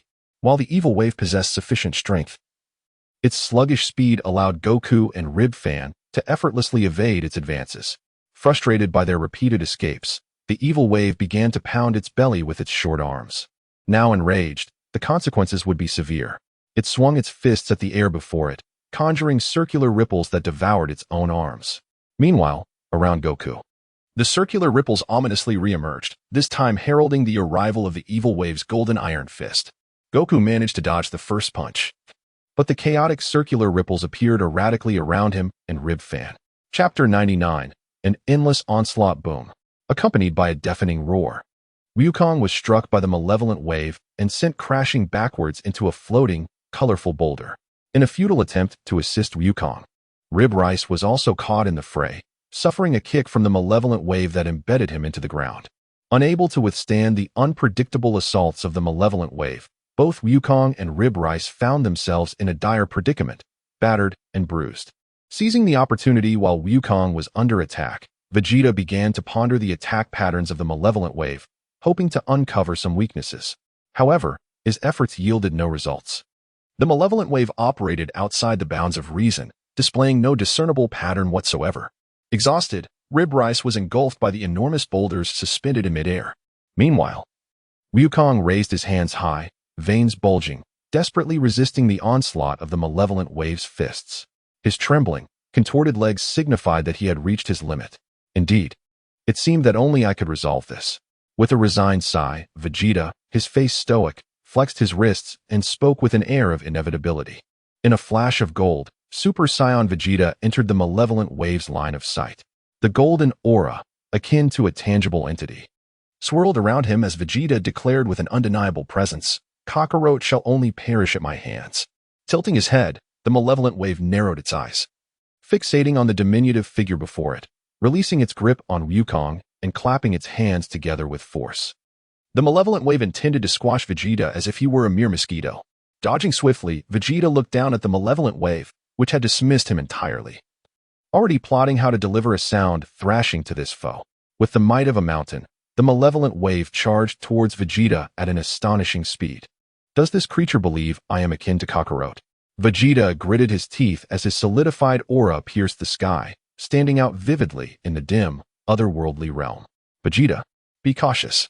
Wukong, having narrowly escaped danger, scrambled from the rubble and shouted a warning to Vegeta, who had extracted Rib Rice from the debris.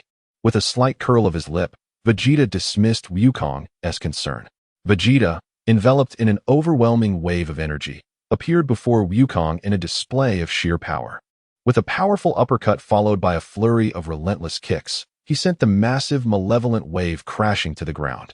A mournful cry echoed as dust erupted from the surface, only to settle back into the atmosphere. Despite the tumult, the malevolent wave, seemingly unfazed, dusted itself off and struggled to rise. Malevolent wave, malevolent wave. Vegeta's assault not only failed to incite rage from the creature but instead seemed to invigorate it. Placing its diminutive hands upon the ground's boulders, a series of miniature malevolent waves emerged, converging towards Vegeta. Infuriated, Vegeta raised his hand and unleashed a barrage of concentrated energy blasts, decimating the approaching miniature foes into mere fragments. Upon witnessing Vegeta's energy blast, the malevolent entity known as Janemba broke into a wide grin, his mind racing with a delightfully mischievous idea. Aiming at the increasingly irate Vegeta, Janemba puffed out his rotund form, revealing 2 rows of circular orifices on his belly. These orifices shimmered with a radiant glow, and under Janemba's command, unleashed energy blasts far more numerous than those of Vegeta. Janemba transformed his body into a veritable Gatling gun, firing forth a barrage of golden energy blasts with frenzied abandon.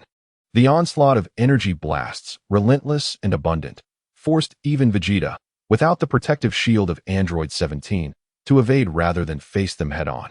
In the distance, the grotesque form of Janemba was toppled by the sheer force generated by his own unleashed energy. Yet, undeterred, Janemba continued to haphazardly unleash a torrent of energy blasts, each accompanied by a resonating hum that ripped the earth apart, leaving countless craters in its wake and sending plumes of smoke into the air. Raising his arm, Vegeta gathered a radiant golden aura, releasing a powerful wave of energy that deflected the few stray blasts that managed to reach him. This farce needed to conclude. With a cold smirk, Vegeta remained steadfast, summoning his unstoppable ultimate flash to strike at Janemba. The billowing smoke was torn asunder by his energy, and the colorful boulders floating in the air disintegrated into fine sand. Locking onto Janemba, Vegeta was resolute that this formidable strike would shatter the malevolent being's form. Just as the thought crossed his mind, Janemba, unfazed by the astonished and incredulous gazes of both Vegeta and Goku, swiftly rose to his feet. He spread his palm wide, channeling energy into it. From his expansive palm emerged a manifestation of Vegeta, composed entirely of concentrated energy, mirroring the real Vegeta's every move. Ultimately, 2 waves of energy collided with a thunderous roar. Given Janemba's massive physique, the Vegeta he conjured was several times larger than the original. Consequently, the might of this ultimate flash was equally enhanced, yet the radiant waves conjured by Vegeta soon disintegrated upon contact. The unyielding energy wave surged forth with a chilling intensity, hurtling directly towards Vegeta. Unable to accept this harsh reality, Vegeta momentarily forgot to flee, intent on gathering energy for a counterattack. It was evident that without immediate evasion, Vegeta would meet a catastrophic end, reduced to a beautiful display of fireworks. Fortunately, Goku, ever vigilant of the battlefield, recognized the impending peril and swiftly employed instant transmission to rescue him. Kakarot, mind your own business, Vegeta retorted, his tone increasingly irate despite Goku's timely intervention. Vegeta, you cannot defeat him, Goku observed, recognizing that even with his own strength combined with Vegeta's and that of the others, they would still falter against Janemba. Nonsense. I shall demonstrate the unparalleled power that transcends the limits of Super Saiyan. Wukong's earnest attempt to dissuade only served to intensify Vegeta's competitive spirit. In an instant, Vegeta resolved to transform into Super Saiyan 3, determined to vanquish the evil spirit wave in one swift motion. It had been quite some time since his last transformation. Yet Vegeta was confident that his rigorous training during this interval would yield success, even without the assistance of Android 17.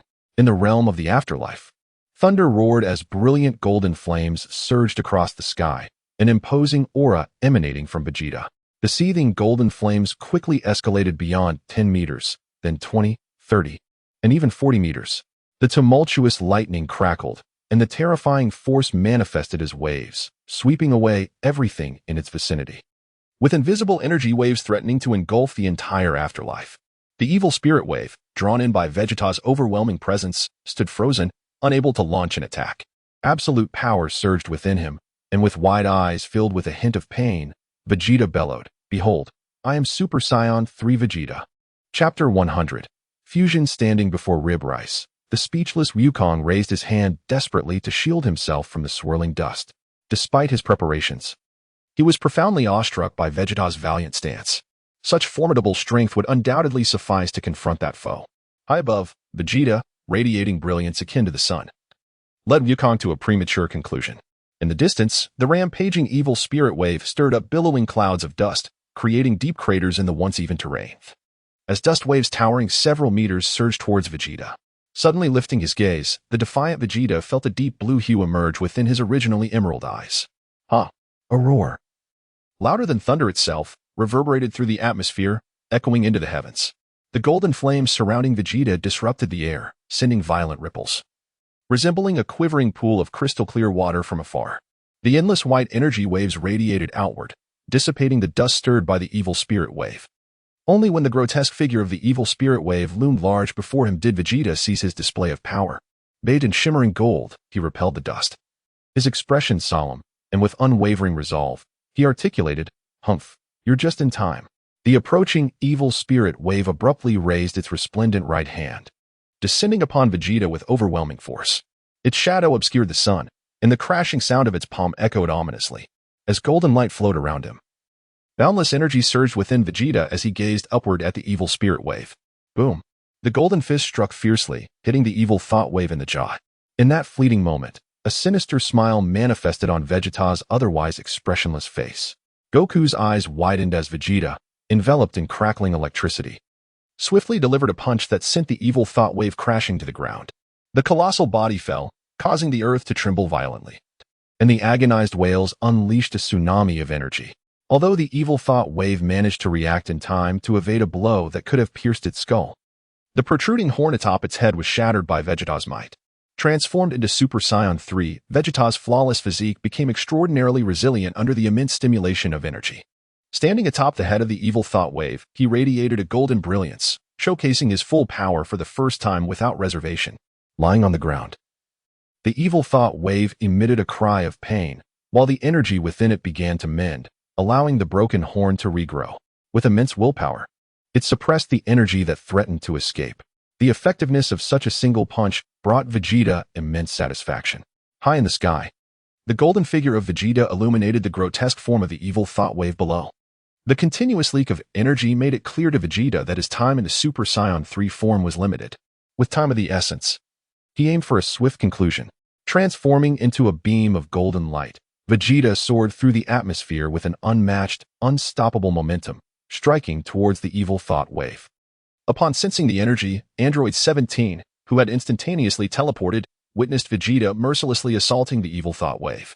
Under the watchful eyes of 17 and Goku, every movement of the golden-haired Vegeta was accompanied by visible golden ripples. despite the apparent diminutiveness of Vegeta compared to the evil thought wave. Each punch he threw inflicted tremendous damage. With each heavy thud that resonated, countless imprints appeared on the yellow, swollen body of the evil thought wave.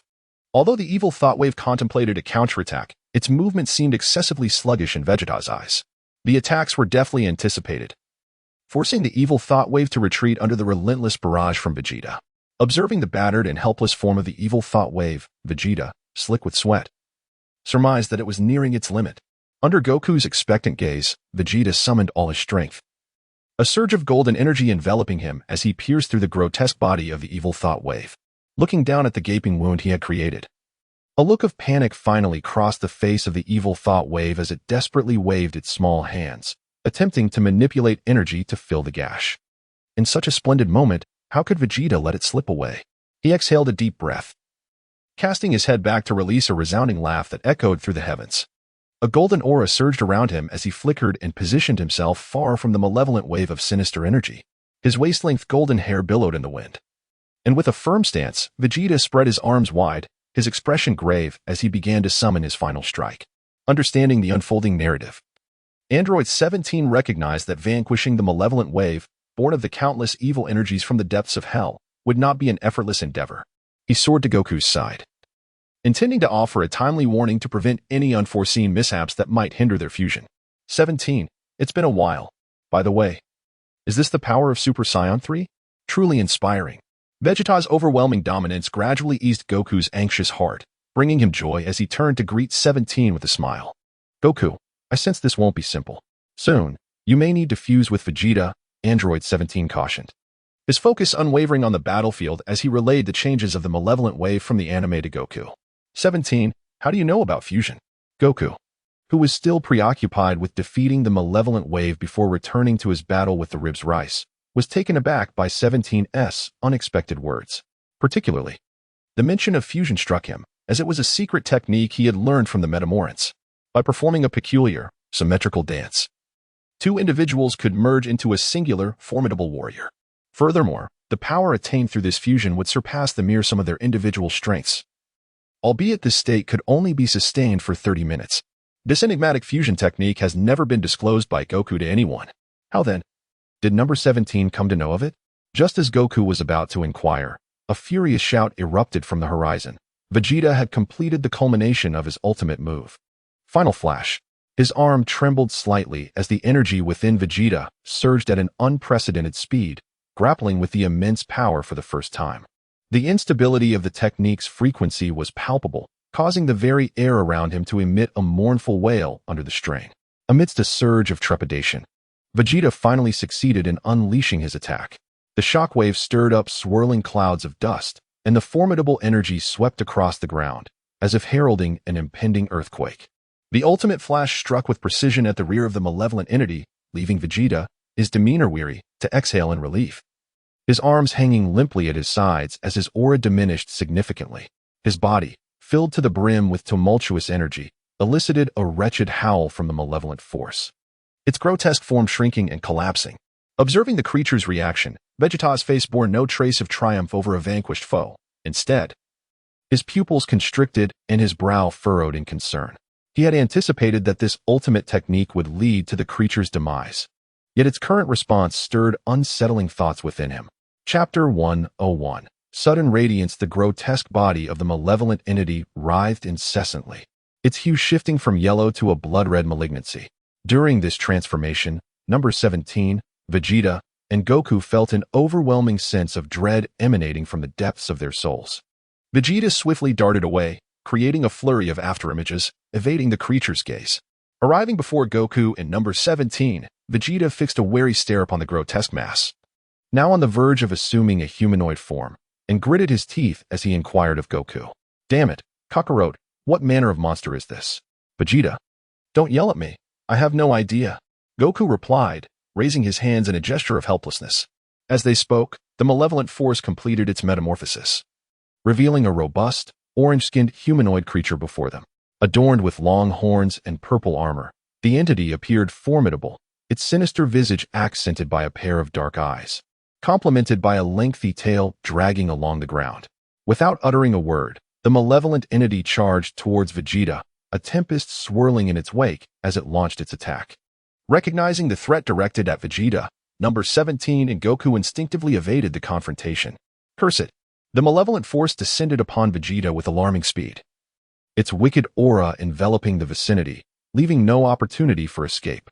Vegeta, weary and battered, was struck by a powerful blow, propelling him backward.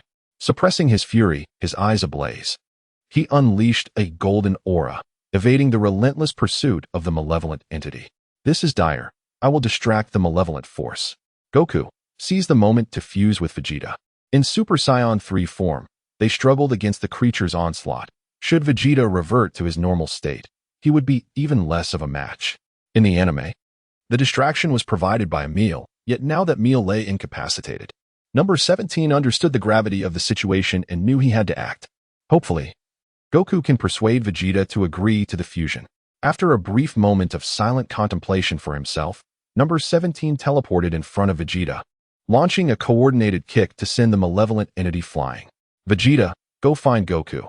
He has a plan to deal with this monster. I will hold it off for now. Gazing resolutely at the imposing figure of number 17, Vegeta nodded, refraining from overexertion, and flew towards Goku, his face etched with confusion. The sudden departure of Vegeta left the malevolent entity, known as Evil Energy Wave, feeling bored. Casting a glance at the unremarkable number 17, it decided to pursue. In response, number 17 proactively unleashed an energy blast to divert the attention of the Evil Energy Wave, buying precious time for Goku and Vegeta. Boom, boom, boom. Amidst the swirling smoke, the Evil Energy Wave fixated its gaze on number 17. Hastily, number 17 erected a protective shield, fearing that a moment of carelessness could lead to a fate akin to Goku's, marked by a small halo above his head. The agile Evil Energy Wave vanished from number 17's line of sight in an instant, only to reappear with a crimson fist that shattered the protective shield and struck number 17, enduring the excruciating pain in his abdomen. Number 17 utilized his abilities to mend his internal injuries. After sustaining this blow, he realized that the might of the Evil Energy Wave far exceeded his expectations. Astonishingly, he was not reduced to mere fragments. The Evil Energy Wave, shaking its colossal fist, grinned wickedly, refocusing its attention. Despite the success of his distraction, number 17 felt no joy and hastily donned another protective shield. Seizing the opportunity, the Evil Energy Wave lunged forward once more, delivering a powerful chop aimed at the vibrant green shield. Number 17 layered several shields, barely withstanding the tremendous force of the Evil Energy Wave's attack. However, as all his energy was devoted to maintaining the shield, he was involuntarily propelled backward. Observing this, the Evil Energy Wave swiftly swung its right arm, elongating it like rubber, shattering the protective shield and seizing number 17, subsequently slamming him into the ground. Within a crater resembling a spider's web, number 17 immediately switched titles to ward off dizziness. Yet, the relentless assault of the Evil Energy Wave was far from over. It tightened its grip on number 17 and retracted its arm. With a look of helplessness on number 17's face, the Evil Energy Wave shattered the air with a flurry of punches, launching him skyward. Following closely, it leaped and spun, using its tail as a substitute for fists and feet, sending number 17 flying from beneath the shield. Rising to his feet, number 17's expression shifted subtly as white energy surged within him, healing his wounds. Gazing longingly at Goku and Vegeta in the distance, he felt a deep bitterness. The gap in their strength was insurmountable, rendering the shield virtually useless. Noting the distance between himself and number 17, the Evil Energy Wave bent down to scoop up a handful of soil, which, under the influence of its peculiar abilities, transformed into the hilt of a sword. With a swift motion, a uniquely designed crimson blade materialized in the Evil Energy Wave's grasp, humming ominously. Aware of the sword's properties, number 17 dared not hesitate and quickly fortified his shield. Raising the sword high, the Evil Energy Wave summoned azure-white lightning from the sky, gathering countless solidified light points upon the blade. With a gentle swing aimed at number 17, a crimson sword wave suddenly emerged, slicing through space and crashing against number 17's protective shield. Crack, crack. The sound of multiple protective shields shattering echoed as number 17 remained tense, hastily employing energy for repairs. Whoosh, whoosh, whoosh. The assault proved futile, inciting the malevolent wave to become increasingly enraged, furiously wielding its sword. The blade, capable of severing all in the anime, faltered beneath the shield of number 17. With a sharp crack, the sword could no longer withstand the relentless slashes of the malevolent wave and disintegrated into dust. Vanishing into the air, its black pupils fixated on number 17 within the shield, the malevolent wave seethed with fury. Before Goku could fully articulate his plan to confront the malevolent wave through fusion, Vegeta erupted in anger, his face contorted with disdain as he vehemently rejected the idea. Impossible! Such foolish dreams. To think that I, Vegeta, would fuse with you is utterly absurd. He glared at the beleaguered number 17 on the battlefield, while Goku earnestly attempted to persuade him. But Vegeta, if we don't do this, we cannot defeat this monster. Humph. I would rather be slain by this creature than merge with you. With that, Vegeta turned his back on Goku, determinedly focusing on regaining his strength. He intended to amass power and transform into Super Saiyan 3 to join forces with number 17 against the malevolent wave. Vegeta's refusal plunged the fusion plan into a stalemate. Goku lowered his head in contemplation, pondering what means he could employ to convince Vegeta. Suddenly, the malevolent wave appeared before the fatigued number 17. A smirk gracing its lips as it lifted a finger, tearing through the void to carve a rift. A torrential burst of light ensued, through the protective shield. The void shattered like glass, countless transparent shards effortlessly breaching the barrier and striking number 17. Thud, thud. The sound of sharp instruments piercing through flesh reverberated in the air, and a multitude of blood blossoms erupted from the figure known as number 17. Subsequently, the shards embedded within number 17's body detonated with a resounding force, enveloping the scene in a cloud of smoke. Chapter 102, Reflections on the Release tomorrow marks the official launch, and I am filled with myriad emotions. Before anything else, I would like to express my heartfelt gratitude to the esteemed editor YY for their guidance. I extend my thanks to the following individuals: Qingya, 0.3K, Zhongj, ZUGXN, Zhanlon's Will, I want to increase output, Kong Tongji, Feng Wuya, Tian Di Hushi, Shi Om Sh Guing, Y Chi Ting Tn Yum Ing, SHNGOL, and FNFI.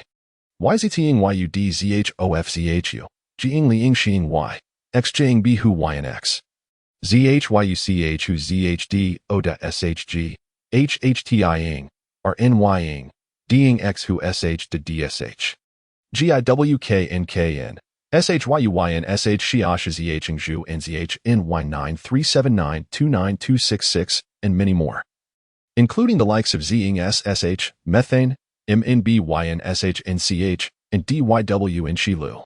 Your comments and support have bestowed upon me the courage to persevere.